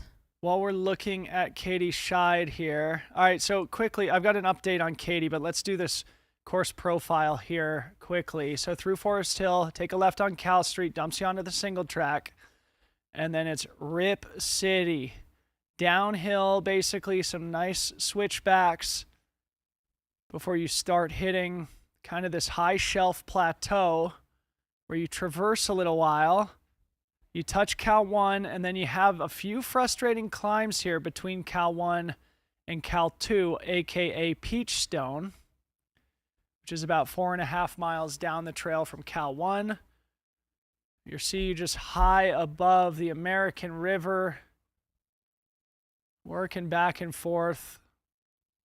Once you get closer to Cal 2, you get back in the shade and you get out of that burn scar, which is very, very nice, although it's still shockingly warm in there. And out of Cal 2, you have what is like basically the most beautiful stretch of descending that you can ever imagine. Just pure California carpet downhill. You can really open it up if you're feeling good. And then you just kind of traverse along the river. This part, to me, can get kind of frustrating. A few little false flats and climbs along the way. You feel like you're getting really close to the river crossing, but every time you turn a corner, it doesn't appear. And then you finally drop into what, I forget what we call this, sort of like the dry bottom, I think is what it's called, actually, sort of a sandy. Kind of, it's really awful. Oh, it's awful. Because you're like, I'm at the river, and it's right. like, you're not at the river yet, so sorry. Eventually you dump back onto a dirt road for that final mile or so to the river crossing. I think that was Kareth Arnold walking through the aid. This looks like Priscilla Forgey in Michigan Bluff. So we're now probably into the high teens in the women's race. So, real quick, while we're back on Katie, I've got an update from Kim Gaylord, who is acting as part of Katie's team here today. I just asked for any intel on Katie for the broadcast, and Kim responds, "She's feeling great, exclamation point. No issues, period. Happy, exclamation point." So, to our viewing audience, Katie Scheid still showing no signs of weakness. She has been on a historic pace. No woman has ever run this fast on the course. She is giving time back to Courtney Dauwalter's course record splits from last year, but she is still well ahead of those splits as of now. At Cal 1, we'll reassess that. We'll see if she may have given any more time back. We will recall that from this point forward, Courtney Dauwalter absolutely blew all of our minds. At each aid station, it got even more shocking. Yep. Yeah, agreed. It was absolutely insane. So we'll see what she does hanging on via Cal 1 and Cal 2. Going back to, we saw Priscilla Forgey just leave that aid station. Her and Kareth Arnold are sitting in 13th and 14th, respectively. They're only about 90 seconds apart from one another, but they are about 6 minutes down on Leah Yingling and Lottie Brinks. Good update. Still very, very interesting through this women's top 20, isn't it? Yeah, no, there's still time to be made up. There are still places to be moved. There's still carnage to potentially be had. I mean, look at the names that we haven't seen through Michigan Bluff. Anna Loudon, Nay Cassius, Lauren Puretz, Elsie Davis, Kelly Angel, Ragna DeBotts. Yeah. Those are some incredibly talented athletes in 16th through 20th through El Dorado Creek. We'll expect to see them into Michigan Bluff here very soon. We'll make sure to give you an update when they do. Looking back at Forest Hill now, you can see the action. All the cars assembling. Do you have an update there? No, I just think that we're going to, as we have a moment in between the men getting to Rucky Chucky and the women coming into Forest Hill, I do think that we are going to head into a quick commercial break. Before we do, to our production staff, we just got some more updates from Cal 1, so just bear with me. Notably, still no Dan Jones. So again, we hope that is a chip reading error, but we do not have an update from Dan Jones, who was within the top 5 through Forest Hill. Last update we had was Chris Myers in 9th in 9:40. He's about 2.5 minutes ahead of fellow Boulderite training partner Jonathan Ray, who's in 10th. Behind John Ray by 10 minutes now, Duo G in 11th place. Jupiter Carrera Casas, 1 minute and 20 minutes back of Duo G. Simone Gosling now in 13th place. He's moved up a bit. Yeah, 1 minute and 15 seconds behind Jupiter, and then Gumin Dang 1.5 minutes behind Simone. So, geez, still very, very close. Sitting inside the 15, inside the top 15, you still have a chance to get deep within the top 10 here based on the deltas in between these great athletes. Looking at Katie Scheid now, we're going to throw it to a quick commercial break. We will be back in just a second.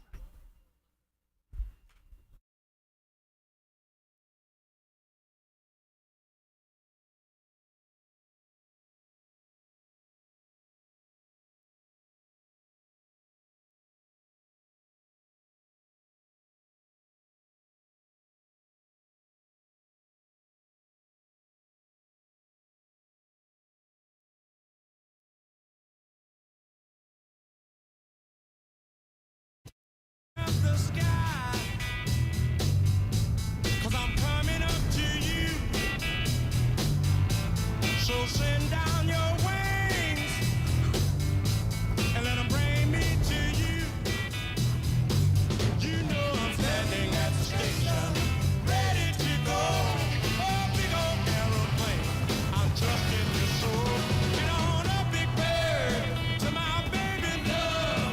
Get on up, big bird, to my baby love. Get on up, big bird, 'cause I got to make it there. Just get on up, big bird, 'cause I got to make it there. Get on up.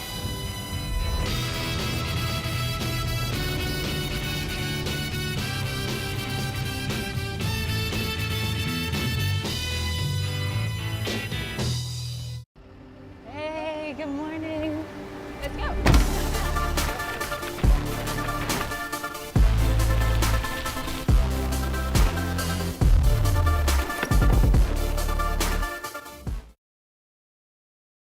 It was my 6th year entering the lottery, so I really did not expect to get picked. Other years, I've listened the entire time, but I thought, you know what, it's probably going to take me 10 or 11 years, so I would just refresh my phone every now and then and check.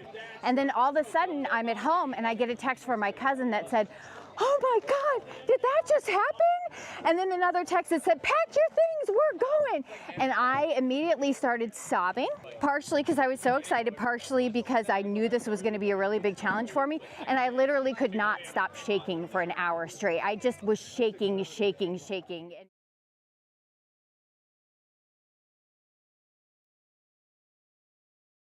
I'm legally blind, second legally blind runner to give it a shot. I'll run with 5 guides during the race, all sighted guides.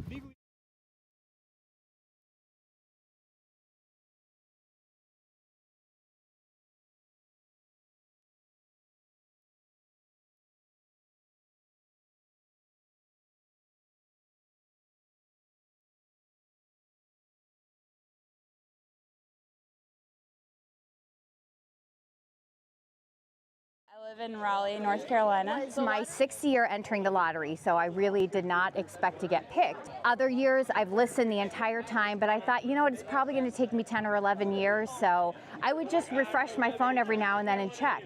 And then all of a sudden, I'm at home, and I get a text from my cousin that said, "Oh my God, did that just happen?"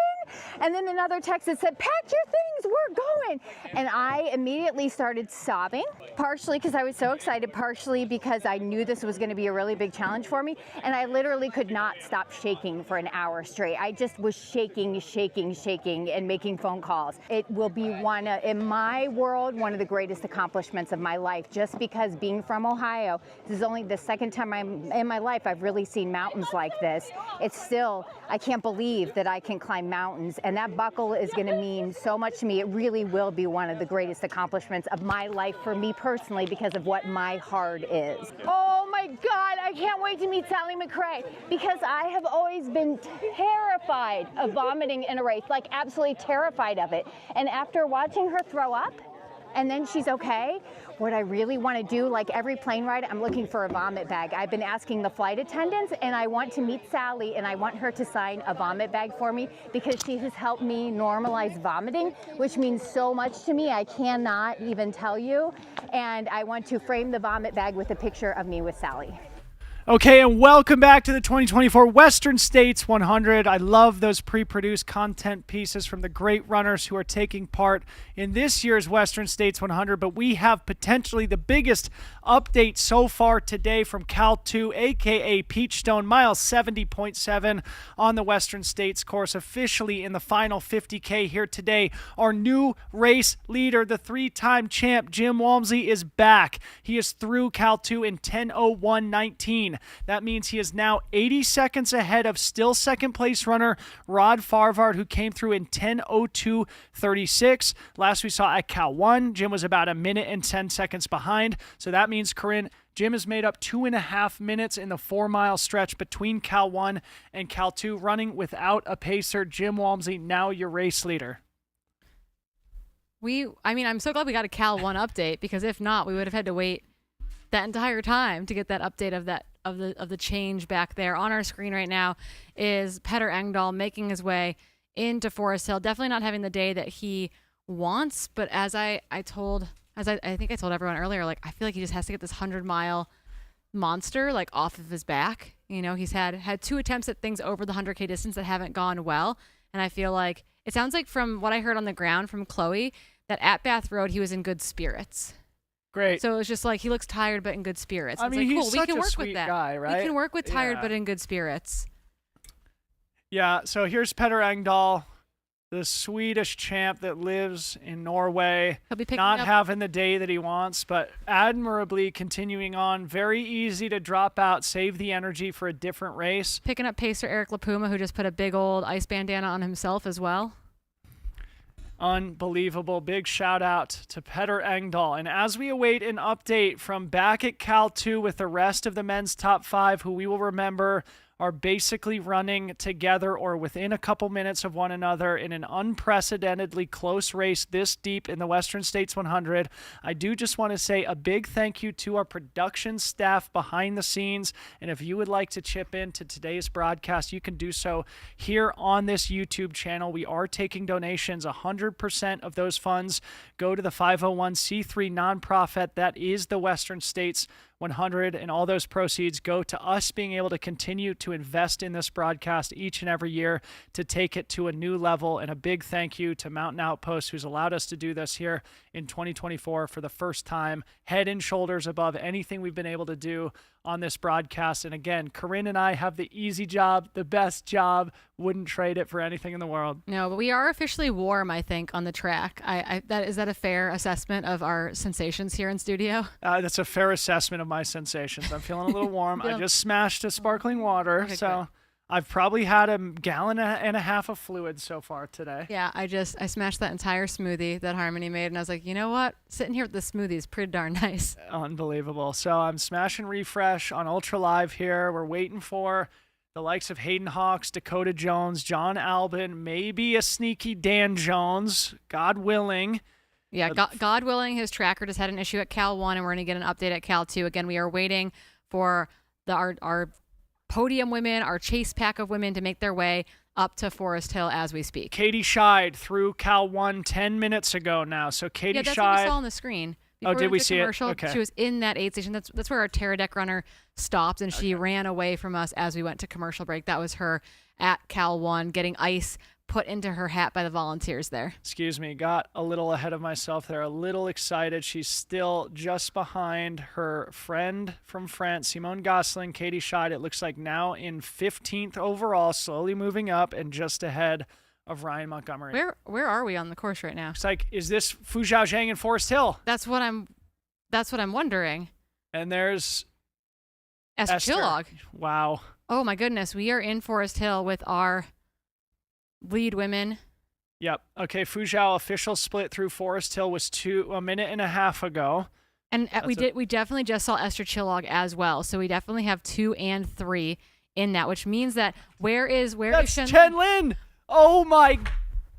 We have 2, 3, and 4. And where's Emily Hoggood? Do we have 5 in Forest Hill right now? This again. Emily Hoggood's not at this aid station, so I'm assuming that she is not yet into this aid. There's Paul Lind. He will be our indication. I think Tabor Hemming is who is going to leave here with Chen Lin. She is running so well. And then this Western Colorado kid there with the long blonde hair is going to, I think, be his Cole second Campbell's pacer. that kid's name. And he had a great run. Oh, he had a great run at Broken Arrow. Yeah. He's going to be her second pacer, I believe, today. Really awesome kid. He introduced himself to me at Broken Arrow. That's where he finished 6th, right? Yep. Really, super really strong performance from him. So, Corinne, something we mentioned earlier, we have never had a female Chinese native athlete in the top 10 here at the Western States 100. We now have 2 Chinese athletes in the top 4 here at the Western States. Could be 2 on the podium here today before it's all said and done. This is so reminiscent of the Beth Pascal, Ragnar DeBots, Ruth Croft era, where I think Leah Yingling was the top American in 6th. Right. Like, if I'm not mistaken. Right. You know, and so right now you've got Katie Schott, American, but France is going to claim her at least a little bit. You've got Fu Zhao, Esther Chilog, Chen Lin, Emily Hoggood. Do we get I think we had to trade the Emily and the Katie, right? They're American, but also. This is a great point, Corinne. Yeah. A very, Katie, an very American living in France. So really, the first person that actually resides in the U.S. is Emily Hoggood. It's Emily, but she's from Zimbabwe. So a very international and a crazy international battle here in the women's race. The front part of the women's race. Let's see if we've gotten better splits. So we do have. So Esther Chilog, her tracker still isn't reading Forest Hill for some reason, but we did see her come through our screen. But we do officially have Fu Zhao and Chen Lin through those aid stations. They came through a minute apart at the checkpoint. On the athlete that we're following right now aerially is the Adidas Terex athlete, the Chinese athlete who won her way into this race by getting a golden ticket at Doi Inthanon back in December, before then going and smashing Hong Kong 100K like a couple weeks later, Chen Lin.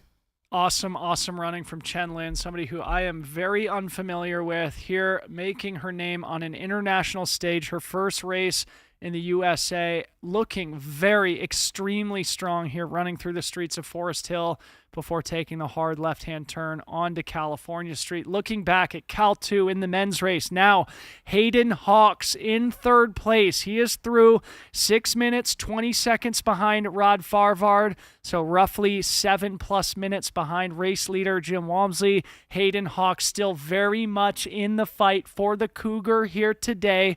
We've been talking about it. We've been poking some holes in his race strategy. Hayden Hawks still in the game. Shout out Cedar City. Yeah. The great Hoka champion. I'm kind of losing it for everything that's going on right now. Again, Esther Chilog is also in this kind of 2, 3, 4 position. I don't know why we haven't gotten a split from her from Forest Hill. We definitely saw her in our frame in Forest Hill. So not exactly sure what happened there. If her chip didn't pick up in the aid station on her way to go see her crew, because she would have been crewed in the same spot as Fu Zhao. So trying to figure out what's going on there exactly, but well on their way, 2, 3, and 4 off of Cal Street. Our e-bike is turning back around to go pick up our next ladies. There was Fu Zhao making the turn as well from this bike angle off of Cal Street. And I believe this is Esther Chilog leaving with pacer. This is Chris Hollis, her pacer. Chris Hollis, the senior manager of global sports marketing at Hoka, there with the big orange ice balloon around his neck. Chris Hollis, for those who've been around any of these golden ticket events, know he is one of the hardest working men in the entire sport. And here he is pacing. Oh, I was just sorry. We've got a Dan Jones through Cal 2 finally. So team, we know he's alive and well. Take a deep breath. Finishing my thought here. I was talking to Chris Hollis about his pacing duties this week, and he refers to Esther Chilog as the Hungarian Hammer. So the Hungarian Hammer leaving Forest Hill with Chris Hollis to begin the 16-mile rolling descent down to the Rucky Chucky River crossing. Esther Chilog still in podium contention, which she, of course, was able to accomplish last year. And it's very, very rare in Western states where people are able to double back on podium performances. So, okay, deep breaths. Dan Jones still in the game. He's 3 minutes and 10 seconds behind Hayden Hawks. Jonathan Albin now in 5th place, if this is accurate, about 2.5 minutes behind Dan Jones. And now we're looking for Dakota Jones. And those of us who were here last year or who remember the broadcast, this is where Dakota fell apart in his toe-to-toe battle with Tom Evans. So hopefully Dakota will be showing up on our update radar here momentarily. But the top 5 through Cal 2 separated by 13 minutes. It's anybody's game. Still anybody's game. Emily Hawgood. And Jesh. Jeshrin Small, Emily Hawgood's pacer here. One of the best young American athletes in the sport right now. I think he's ended up pacing her every year thus far. At some point in time, she's going to have to return the favor when Jesh gets into Western States. I just got a text from my boy Ryan Thrower. No. He said, wheels fell off, almost to Devil's Thumb, trying to enjoy my last 100-miler. I'm still going to a finish. Hope the broadcast is fun. Ryan, there's a Still popsicle. coming to meet you. There's a popsicle up there at Devil's Thumb waiting for you. That's okay. It happens. Shout out to our guy. Still going to cover that last 5. I might get to talk about it. Yes. I hope I miss it, but I might get to talk about it. So here we are. I hope he's resurrected and that I don't get to talk about it. Yeah. I was wondering. I've been checking on his tracker, fearing. All right. I'm distracted now. Let's we're recenter refocusing. ourselves. Dakota Jones now through Cal 2, so that fear has been resolved. Dakota in 6th place now, less than a minute behind John Albin, 40 seconds back.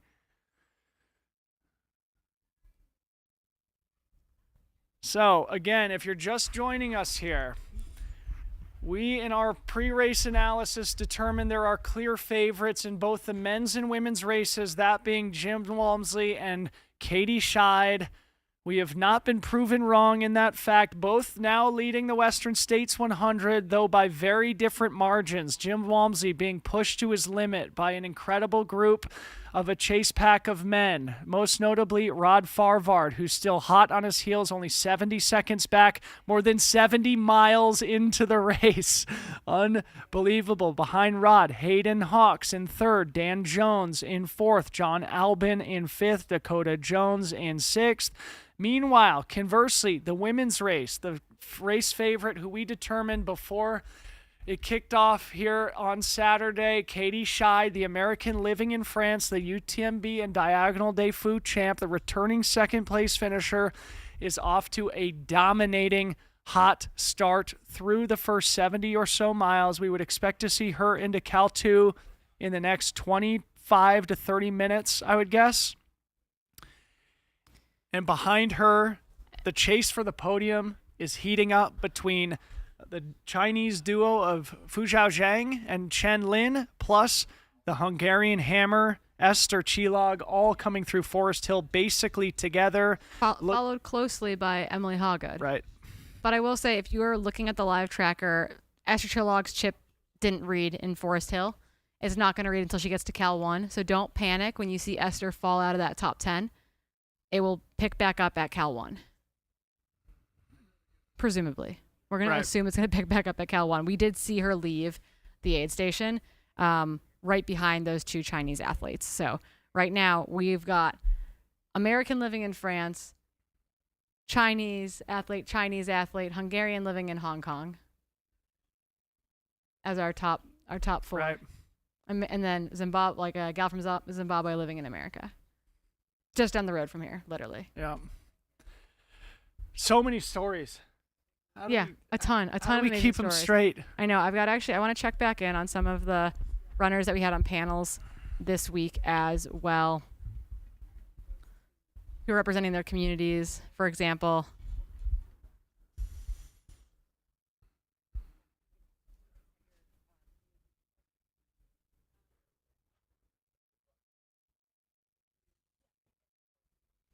people still working their way from aid station to aid station. This is no easy feat. It's not easy if it takes you 14 hours. It's not easy if it takes you 29 hours and 59 minutes. Yep. Nothing easy about it. That's why we do this silly little thing. Pinning on a bib. We just got to get Thrower to his team. They'll get to see him at Michigan Bluff.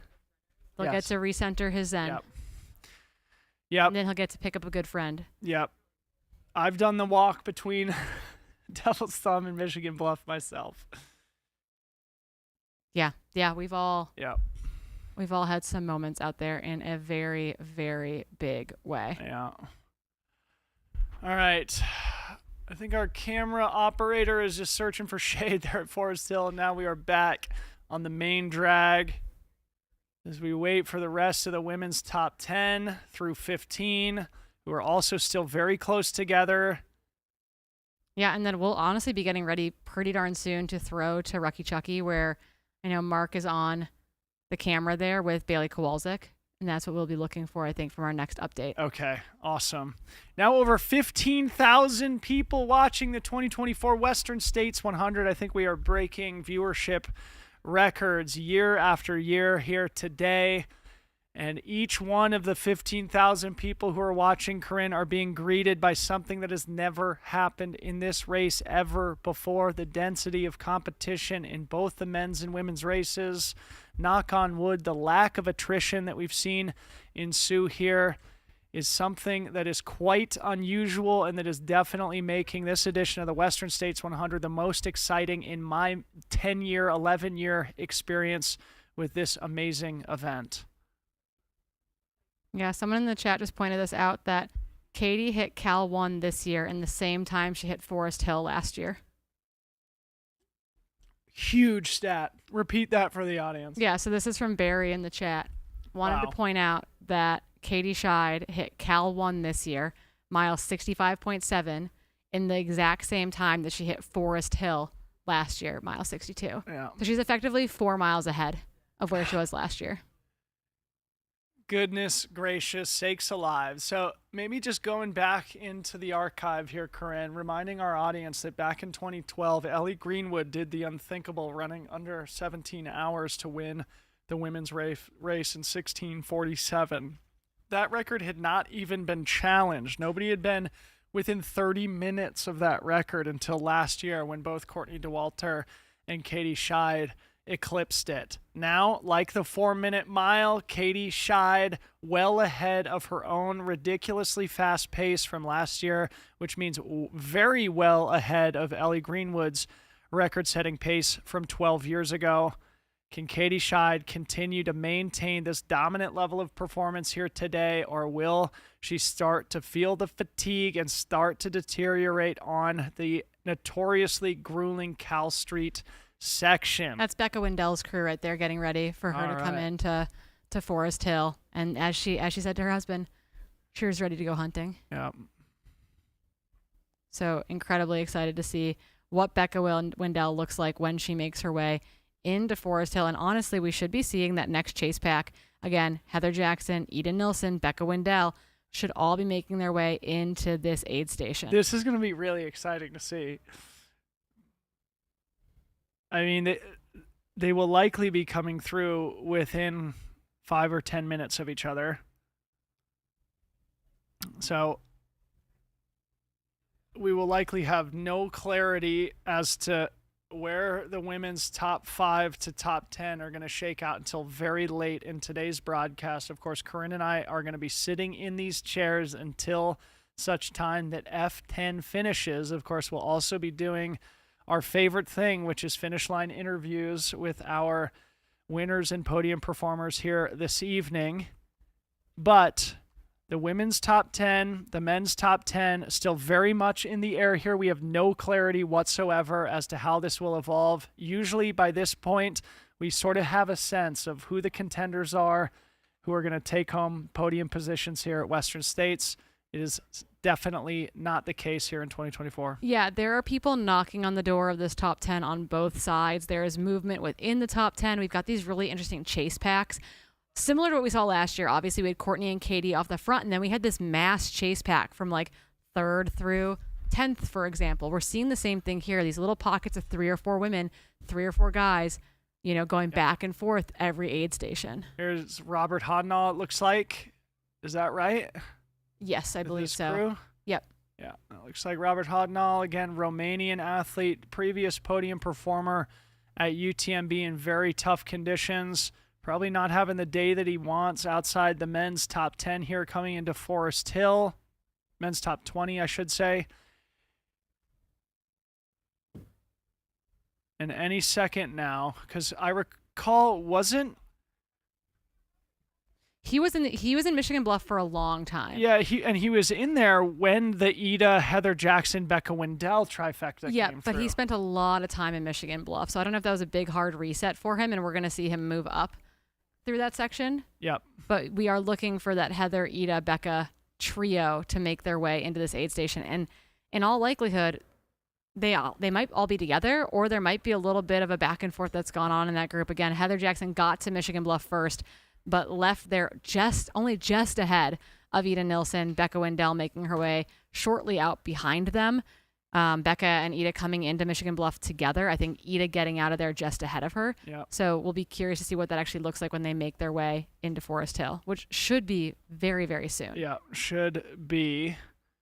A reminder to our audience, something Corinne said just a moment ago. If you're looking at the tracker, Esther Chilog is not showing up through Forest Hill. She has gone through Forest Hill, so we have officially 5 women through, and now we wait for the group who was running basically together, the Heather Jackson, Ida Nilsson, Becca Wendell group.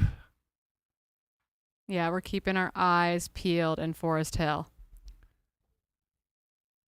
All right, let's go back to Cal 2. Okay, updates here from Cal 2. Last we saw, Dakota Jones came through in 6th, 10:15 elapsed. 4 minutes back now, Caleb Olson has moved past Tyler Green. He's in at 7th place, 10:19:48 elapsed. Now he is 2 minutes 30 seconds ahead of Tyler Green, sitting in 8th. It'll be really interesting to know whether the timing mat is on entry or exit, because I could see someone like Tyler taking 2 minutes in that aid station. To get really iced down. And then, that would show up, obviously, on the timing mat on the exit. Yep. So. And it's definitely a mat or a wand, because we are getting splits to the second. Right. Good point. It's not a handheld. It's not a ham radio operator getting that information out. And I would also like to point out that Caleb Olson and Tyler Green just became training partners, which is a bit dangerous. And now Shen is through too. 3 minutes and 50 seconds back of Tyler.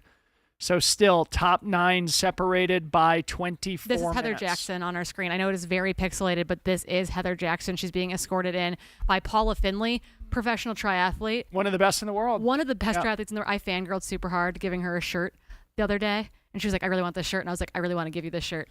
So incredibly cool. That neon green Dirt Brigade shirt, really easy to pick out. Yeah. Super helpful. Thank you, Heather Jackson's crew. But Heather Jackson, your current 6th place female, making her way into this aid station. The question is, where is Ida Nilsson? Where is Becca Wendell?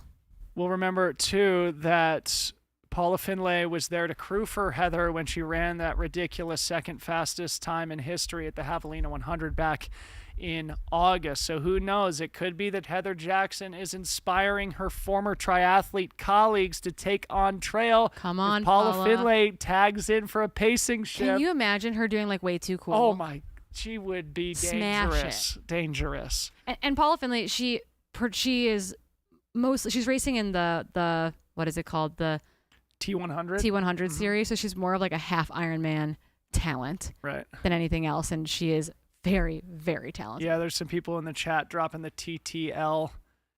That stands for That Triathlon Life, which is the YouTube channel of Paula Finlay and her partner Eric Lagerstrom. Shout out to TTL.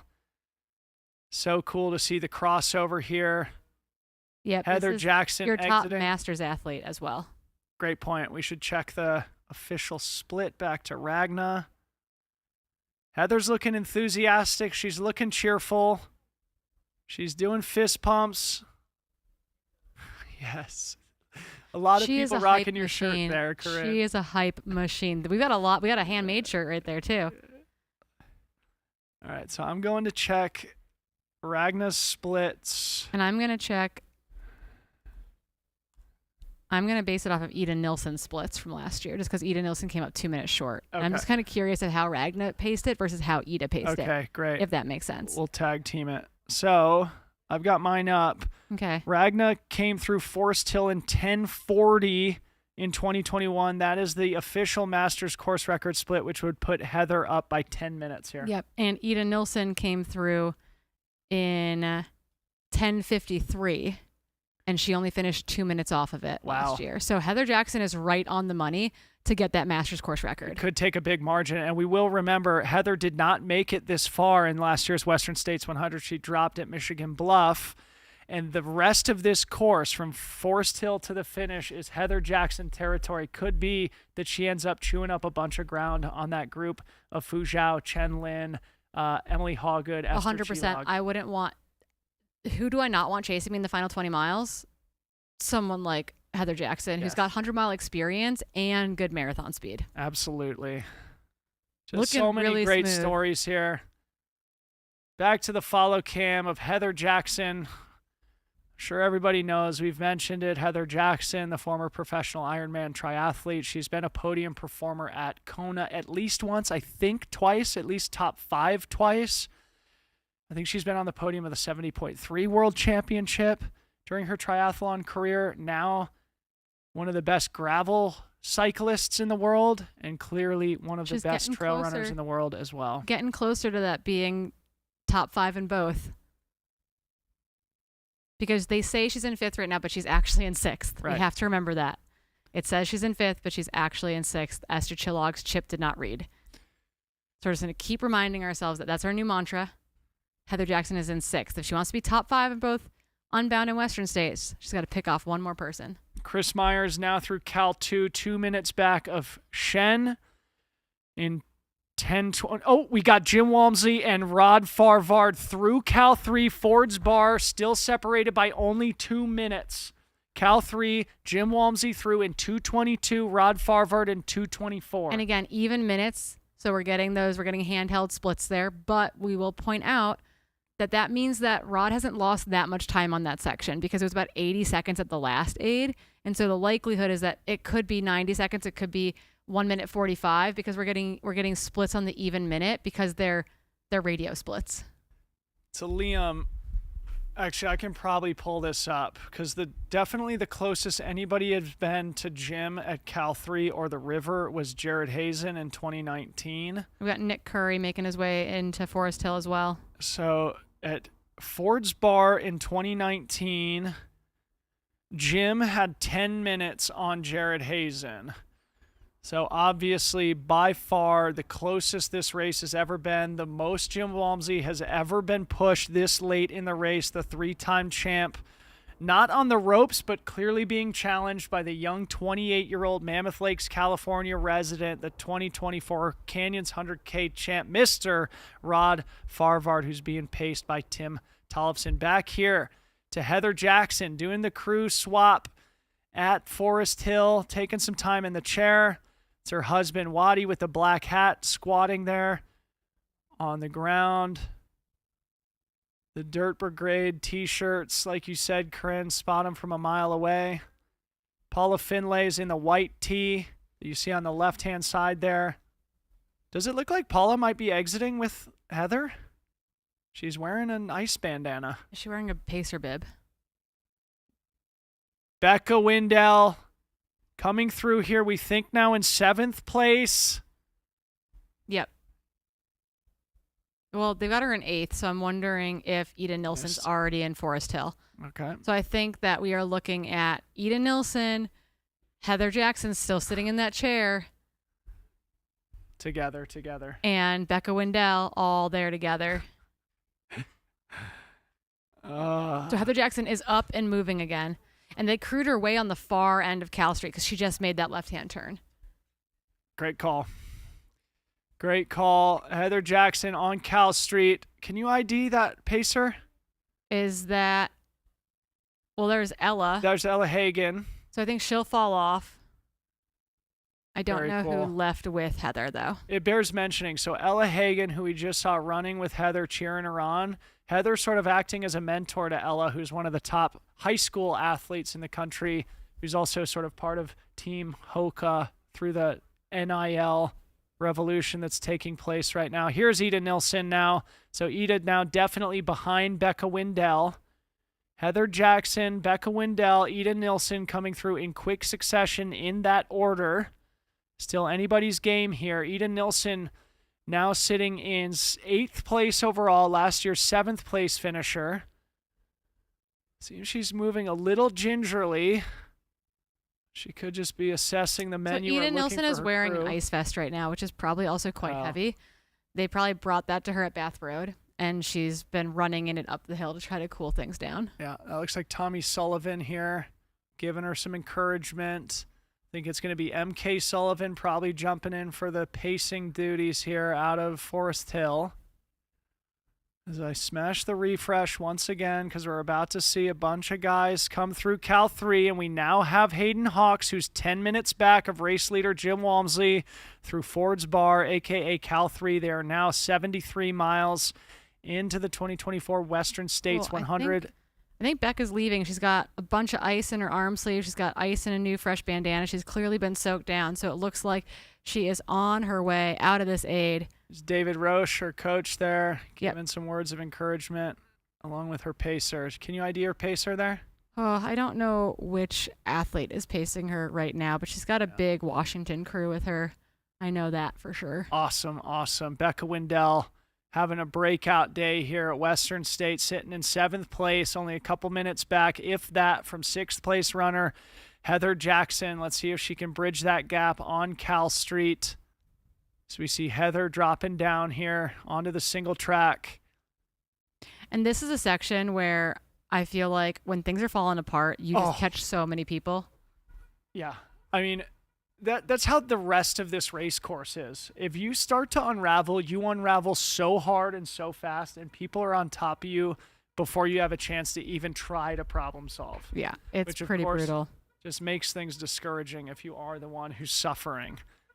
Now hitting refresh again. We have Dan Jones now through Cal 3, 2 minutes back of Hayden Hawks. Again, these are not scientific splits. These are probably voice relayed from the Cal 3 aid station crew. So there's a little bit of air. There's probably there's probably up to 30 seconds in either direction as they make them even minute splits. So Dan Jones now 12 minutes back of the lead. Hayden Hawks 10 minutes back of the lead. It's becoming more of a two-man race here, though still anything can happen. 10 to 12 minutes over these final 27 miles. The final marathon can disappear very quickly. That's Ingvild Casperson making her way into the aid station. She's going to be paced by teammates Danny Moreno and Tony McCann. And they put up a post the other day that said, you know, we started this together. No matter what happens, we're going to finish this together, which is pretty darn cool. So they all did a training camp together here in the spring. Ingvild then came over to Flagstaff, was training there. Tony came and joined her in Flagstaff to do some training before they made their way to California. They are all in on supporting their teammate. I love that sentiment. I think it's a great way to just eliminate any doubts coming into the 100-miler. Of course, it's going to get hard. If you know that you've got friends who are committed to shepherding you all the way to the finish line, it makes it easier to battle through those inevitable low moments. And I've got intel on Becca Wendell's pacer. She left with Maggie Schaefer of Fort Collins, who's a rad mom of 3 and just finished second at the Quad Rock 50. So she's in great hands. All right. Ingvild Casperson looking really good here. It looks like Ingvild could catch up to Ida Nilsson just based on body language here. Ida's looking really strong and smooth. Of course, Ingvild, the defending CCC champ from last year, definitely the biggest, most impressive performance of her career, dominating that 100K World Final for UTMB. Yeah, notably, we just saw Ingvild come into the aid station. We also did not see her chip Reed at Forest Hill. I wonder where it's located in that aid. Because you're supposed to go left through it and then onto the main road. And then Rachel Drake, currently in 10th overall, was only a minute and a half behind Engveld at Michigan Bluff. So we should see Rachel Drake here very soon for all the Rachel fans in the audience.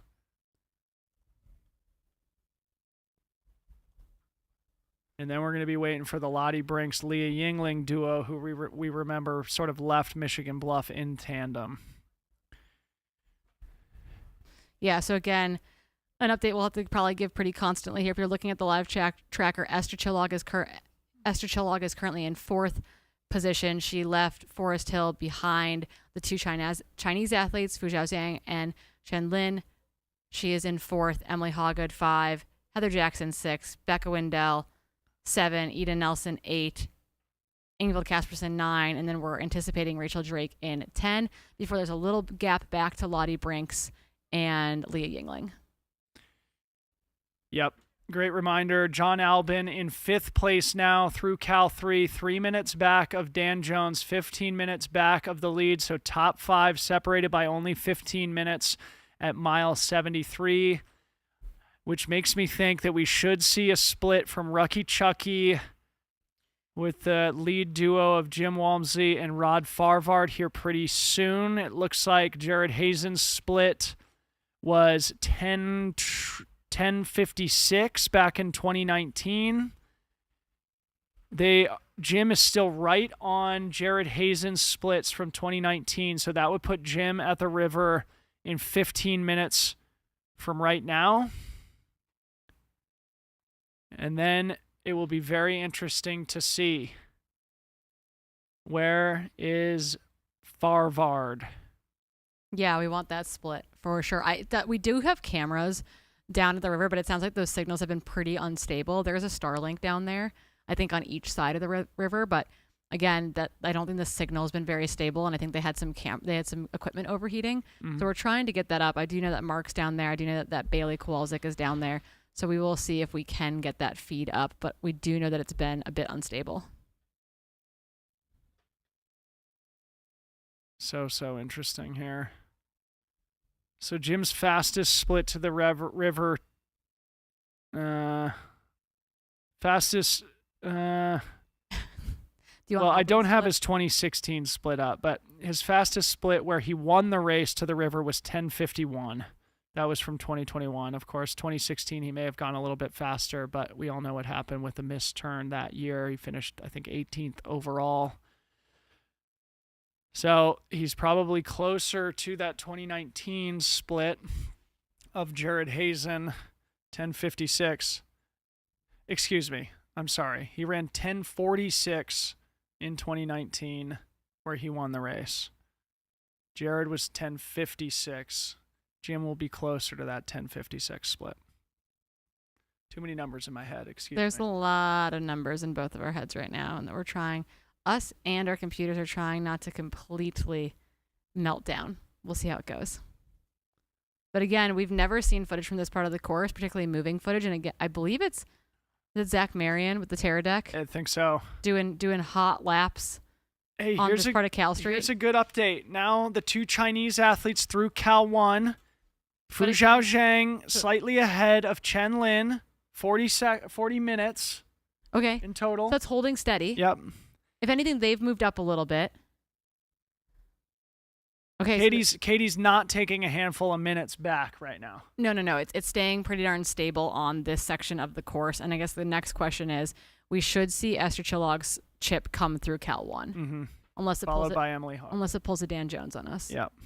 In which case, we'll have to wait till Cal 2. Yeah, not surprising though, right? So Katie Scheid probably has a very accurate knowing that she's well in control of today's race.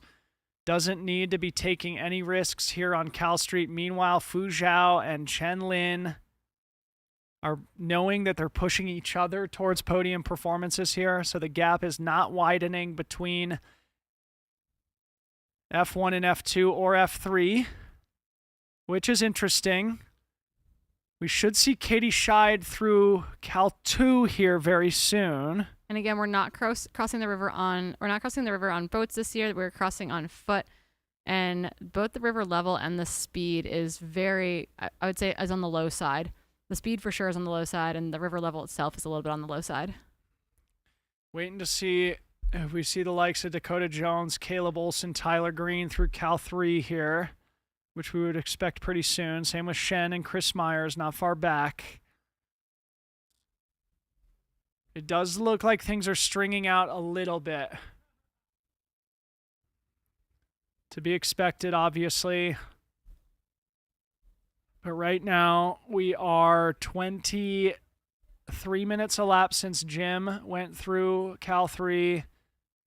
We have not received an update since John Albin went through 8 minutes ago. So pretty soon we should start seeing more updates from Cal 3.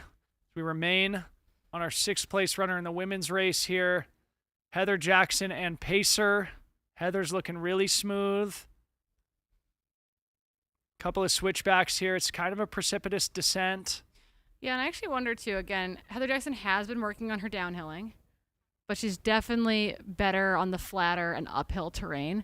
So I wonder if there are some sections, particularly early on this Cal Street section, that she won't completely love, and she'll feel better actually as she gets a little bit deeper into Cal Street, closer to Rocky Chucky. Somebody in the chat saying that Iron Farr reported that Dakota was having a hard time at Cal 2. Cal 2 is his nemesis. Yes. If that's the case. And we do have Esther Cholog through Cal 1. Again, our Hungarian athlete who lives in Hong Kong. She is through 2 minutes back of Chen Lin. Okay, so this is the update from Iron Farr. Dakota Jones, 15 minutes back. Caleb Olson in 7th, 18:54 back. Caleb is in a big hurry and left before Dakota, who is still sitting and taking down Watermelon and Liquid. Uh-oh. Cal 2 is exactly where I think things really fell apart for him last year. Exactly the same spot. It is a place where it's fallen apart for many, many people Cal in 2 Western States history. Where Tim sat for 40 minutes? Yes.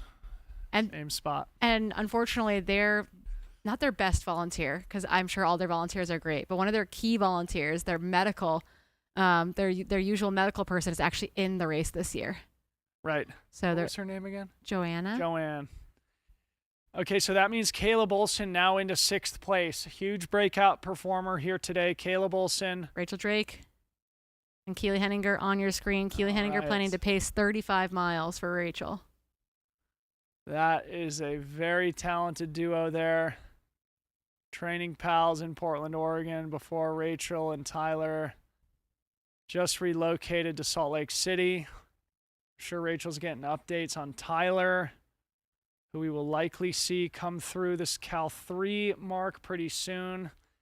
And in all likelihood, Tyler is making up ground on Dakota Jones, who appears to be struggling.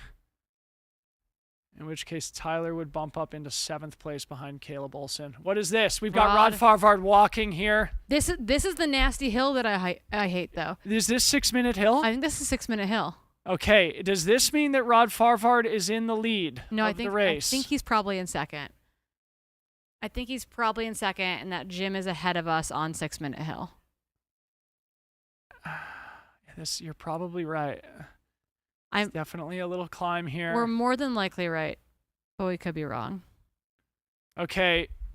Well, what's important here is Rod Farvard is moving along the course in one of the fastest times ever in Western States history, not far back of Jared Hazen's course record, or second fastest time ever. He's running with Tim Tollefson. They break into a jog, and he's still looking strong. No doubt about it, Corinne. Yep, just giving an update again from Cal 2. Emily Hawgood has just come through there as well. She is 2 minutes back of Esther Cholog. So there is a total of 6 minutes, 6.5 minutes separating 2nd through 5th position on the women's side at Cal 1.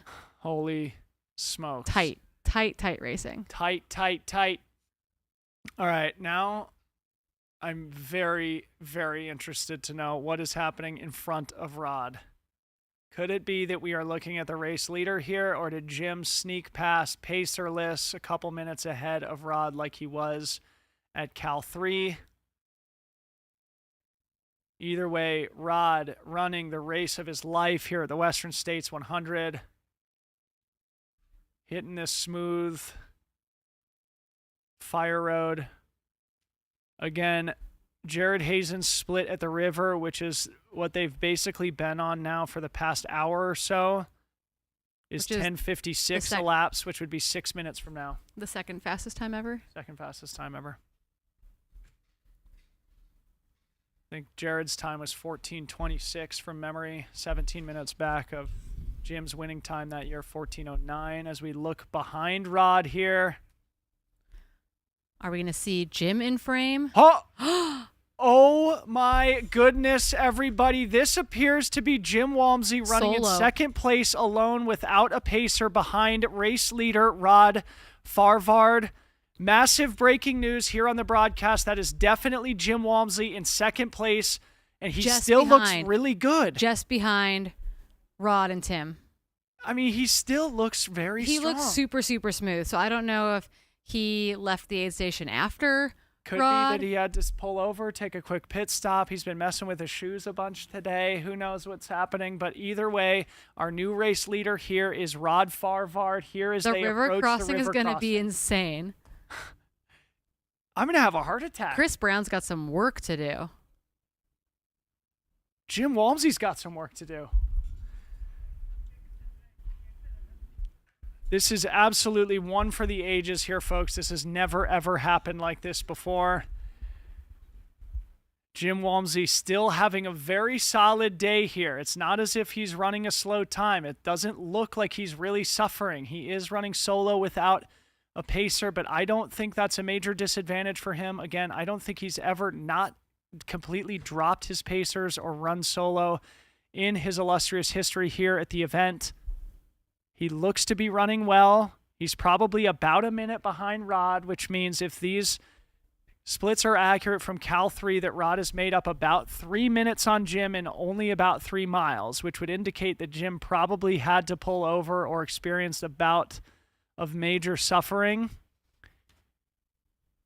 Either way, Jim's still very much in the fight here.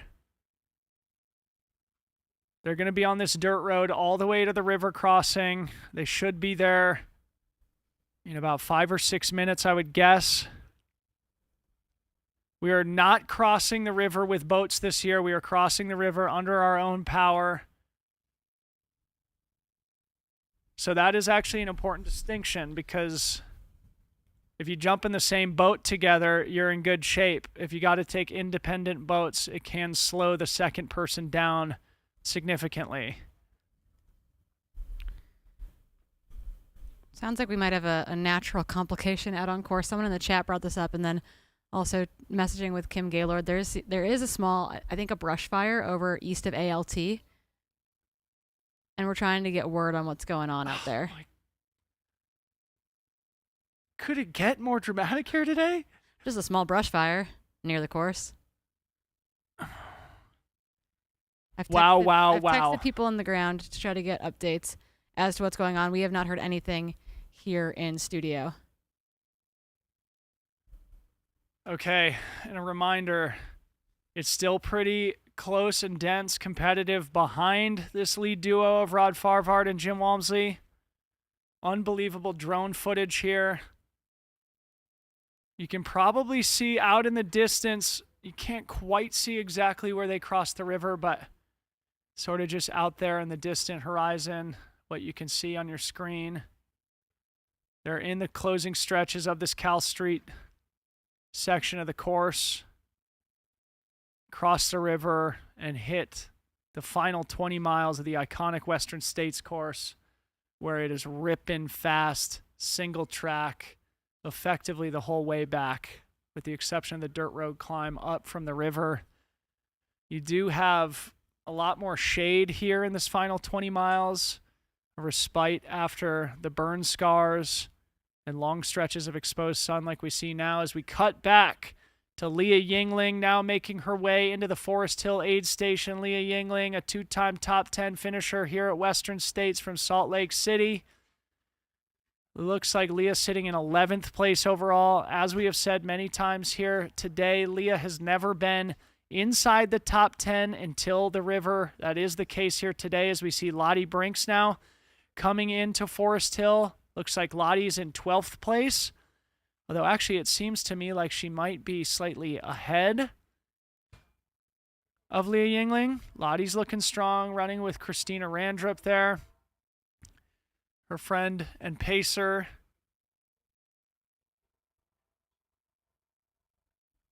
So let me go back to my standings here.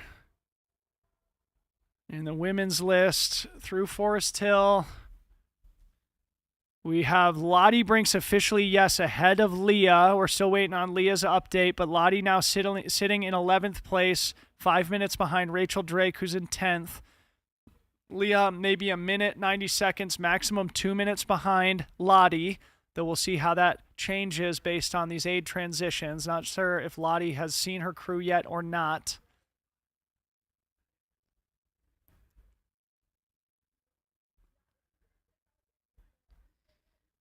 Sorry, we're just dealing with weird natural disasters as well. There's a small 4 to 5 acre fire visible from Driver's Flat, a mile, visible from Green Gate, etc. Cal Fire hasn't left Forest Hill. They've got planes on it, and they've got a tanker on it, but it is kind of it's called the Creek Fire, so they're working on it rapidly, but it is visible from Driver's Flat. Wow. Oh, just what add some a crazy drama day. to Western States. I mean, I Craig feel like is my pulling blood a parent pressure is somewhere. rising right now. Yeah. This is a stressful race. As much as it is entertaining, this is becoming something that is taking a toll on my nervous system here as we look for Rod Farvard here in the closing stretch to the river crossing. There they are, Rod Farvard, Tim Tollefson running shoulder to shoulder. You can see them sort of in the center bottom of your screen, sort of coming in and out behind.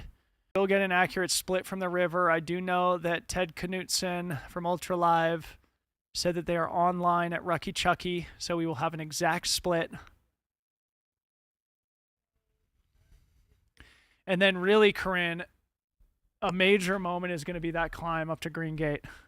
You know, you'd think that would be the place where Jim could make that time back up. Yeah, I mean, great climber, perfect grade for him.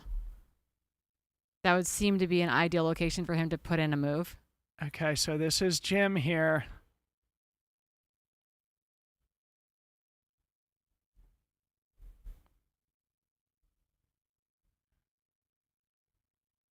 Hard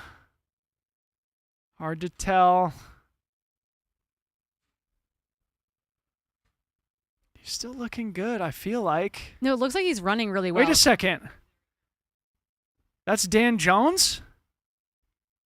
That's Hayden Hawks. Here's Hayden Hawks. Okay, Hayden's cresting 6 minute hills. Dan's here. in a tank top. Yeah, so Hayden Hawks, 3rd place now. Still probably maintaining that 7 minute gap up ahead to our lead duo. Hayden Hawks having a day here, folks. A previous runner-up 2 years ago behind Adam Peterman, now sitting in 3rd place, still very much within striking distance if either of the lead two duo of Rod Farvard and Jim Walmsley falter. Hayden Hawks just ran every step of that hill. We did see Rod hike a bit of it. It seemed that Jim ran all of it too, so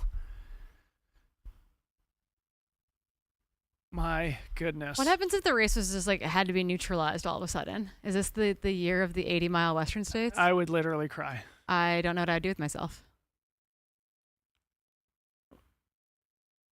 Let's not even allow that. We're not thinking about it. Let's not even allow that into our brains right now. Going back to the women's top 15 through Forest Hill. Okay, just to give a quick update, we now have an official split from Leah Yingling. She was 2 minutes back of Lottie Brinks, I think, upon entrance to Forest Hill. Leah in 12th place overall. Next, we'll be looking for Kareth Arnold, Priscilla Forgy, Emily Smits, etc., rounding out the back half of the women's top 20. We do have an update from Bailey Kowalczyk down on the course as we see Rod Farvard and Tim Tollefson entering the Rucky Chucky aid station here. So again, this is your race lead. Rod Farvard accompanied by pacer extraordinaire who did not get off the wait list of Weight Watchers, Tim Tollefson. Okay. Bailey, what can you tell us here?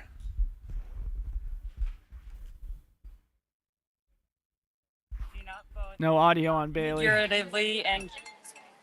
We've got audio on Bailey. Bailey, I can hear you.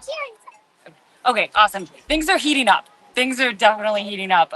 It's very, very hot, but I think the river crossing being not in a boat is going to be really, really helpful for the athletes today. We're expecting Jim right now, I think. So I'm very excited, and we'll see the top 10 really soon. Bailey, very important news here. Rod Farvard is in the lead, and he is at the aid station right now. You will see him in just a second. Jim Walmsley now in second place, probably about a minute or 2 minutes back of Rod.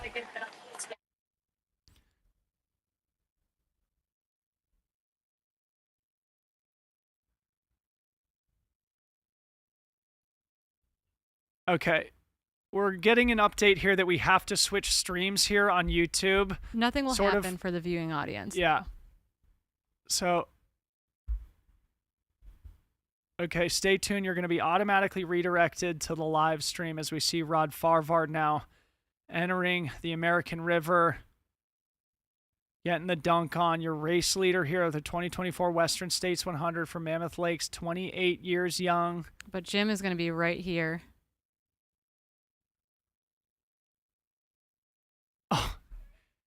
Oh my goodness, we have two men in the river together. I don't know when we've ever had our 1-2 in the river together. It's never happened before. This has never happened before. It may never happen. I was told life jackets were optional today, but Jim is not taking any chances. So, one thing we've been talking about all week, Corinne, remembering back to 1983 when the final gap between M1 and M2 was 31 seconds. I want a race could this on be the the year? It could actually be the year. Two men in the river simultaneously. Historic moment here in Western States history for all of us to witness here. And now, Corinne, this climb up to Green Gate is going to be the moment of truth. Could end up being a crux moment for these two men where any separation might occur. Jacob Meyer in the chat says that in 2010, Killian and Anton were in the river together. Is that accurate? That's a good question. Maybe were they in the boat together? They probably could have were been in the actually. boat together. Yeah, Yep. Good call, Jacob Meyer. Excuse me. Still a historic moment. That was the unbreakable year. Could this be the second unbreakable year? Yep. And we will remember what happened there in 2010. It was not Anton or Killian who won that year. It was the legendary Jeff Rose who came from behind, sort of in a similar position to where Hayden Hawks is now.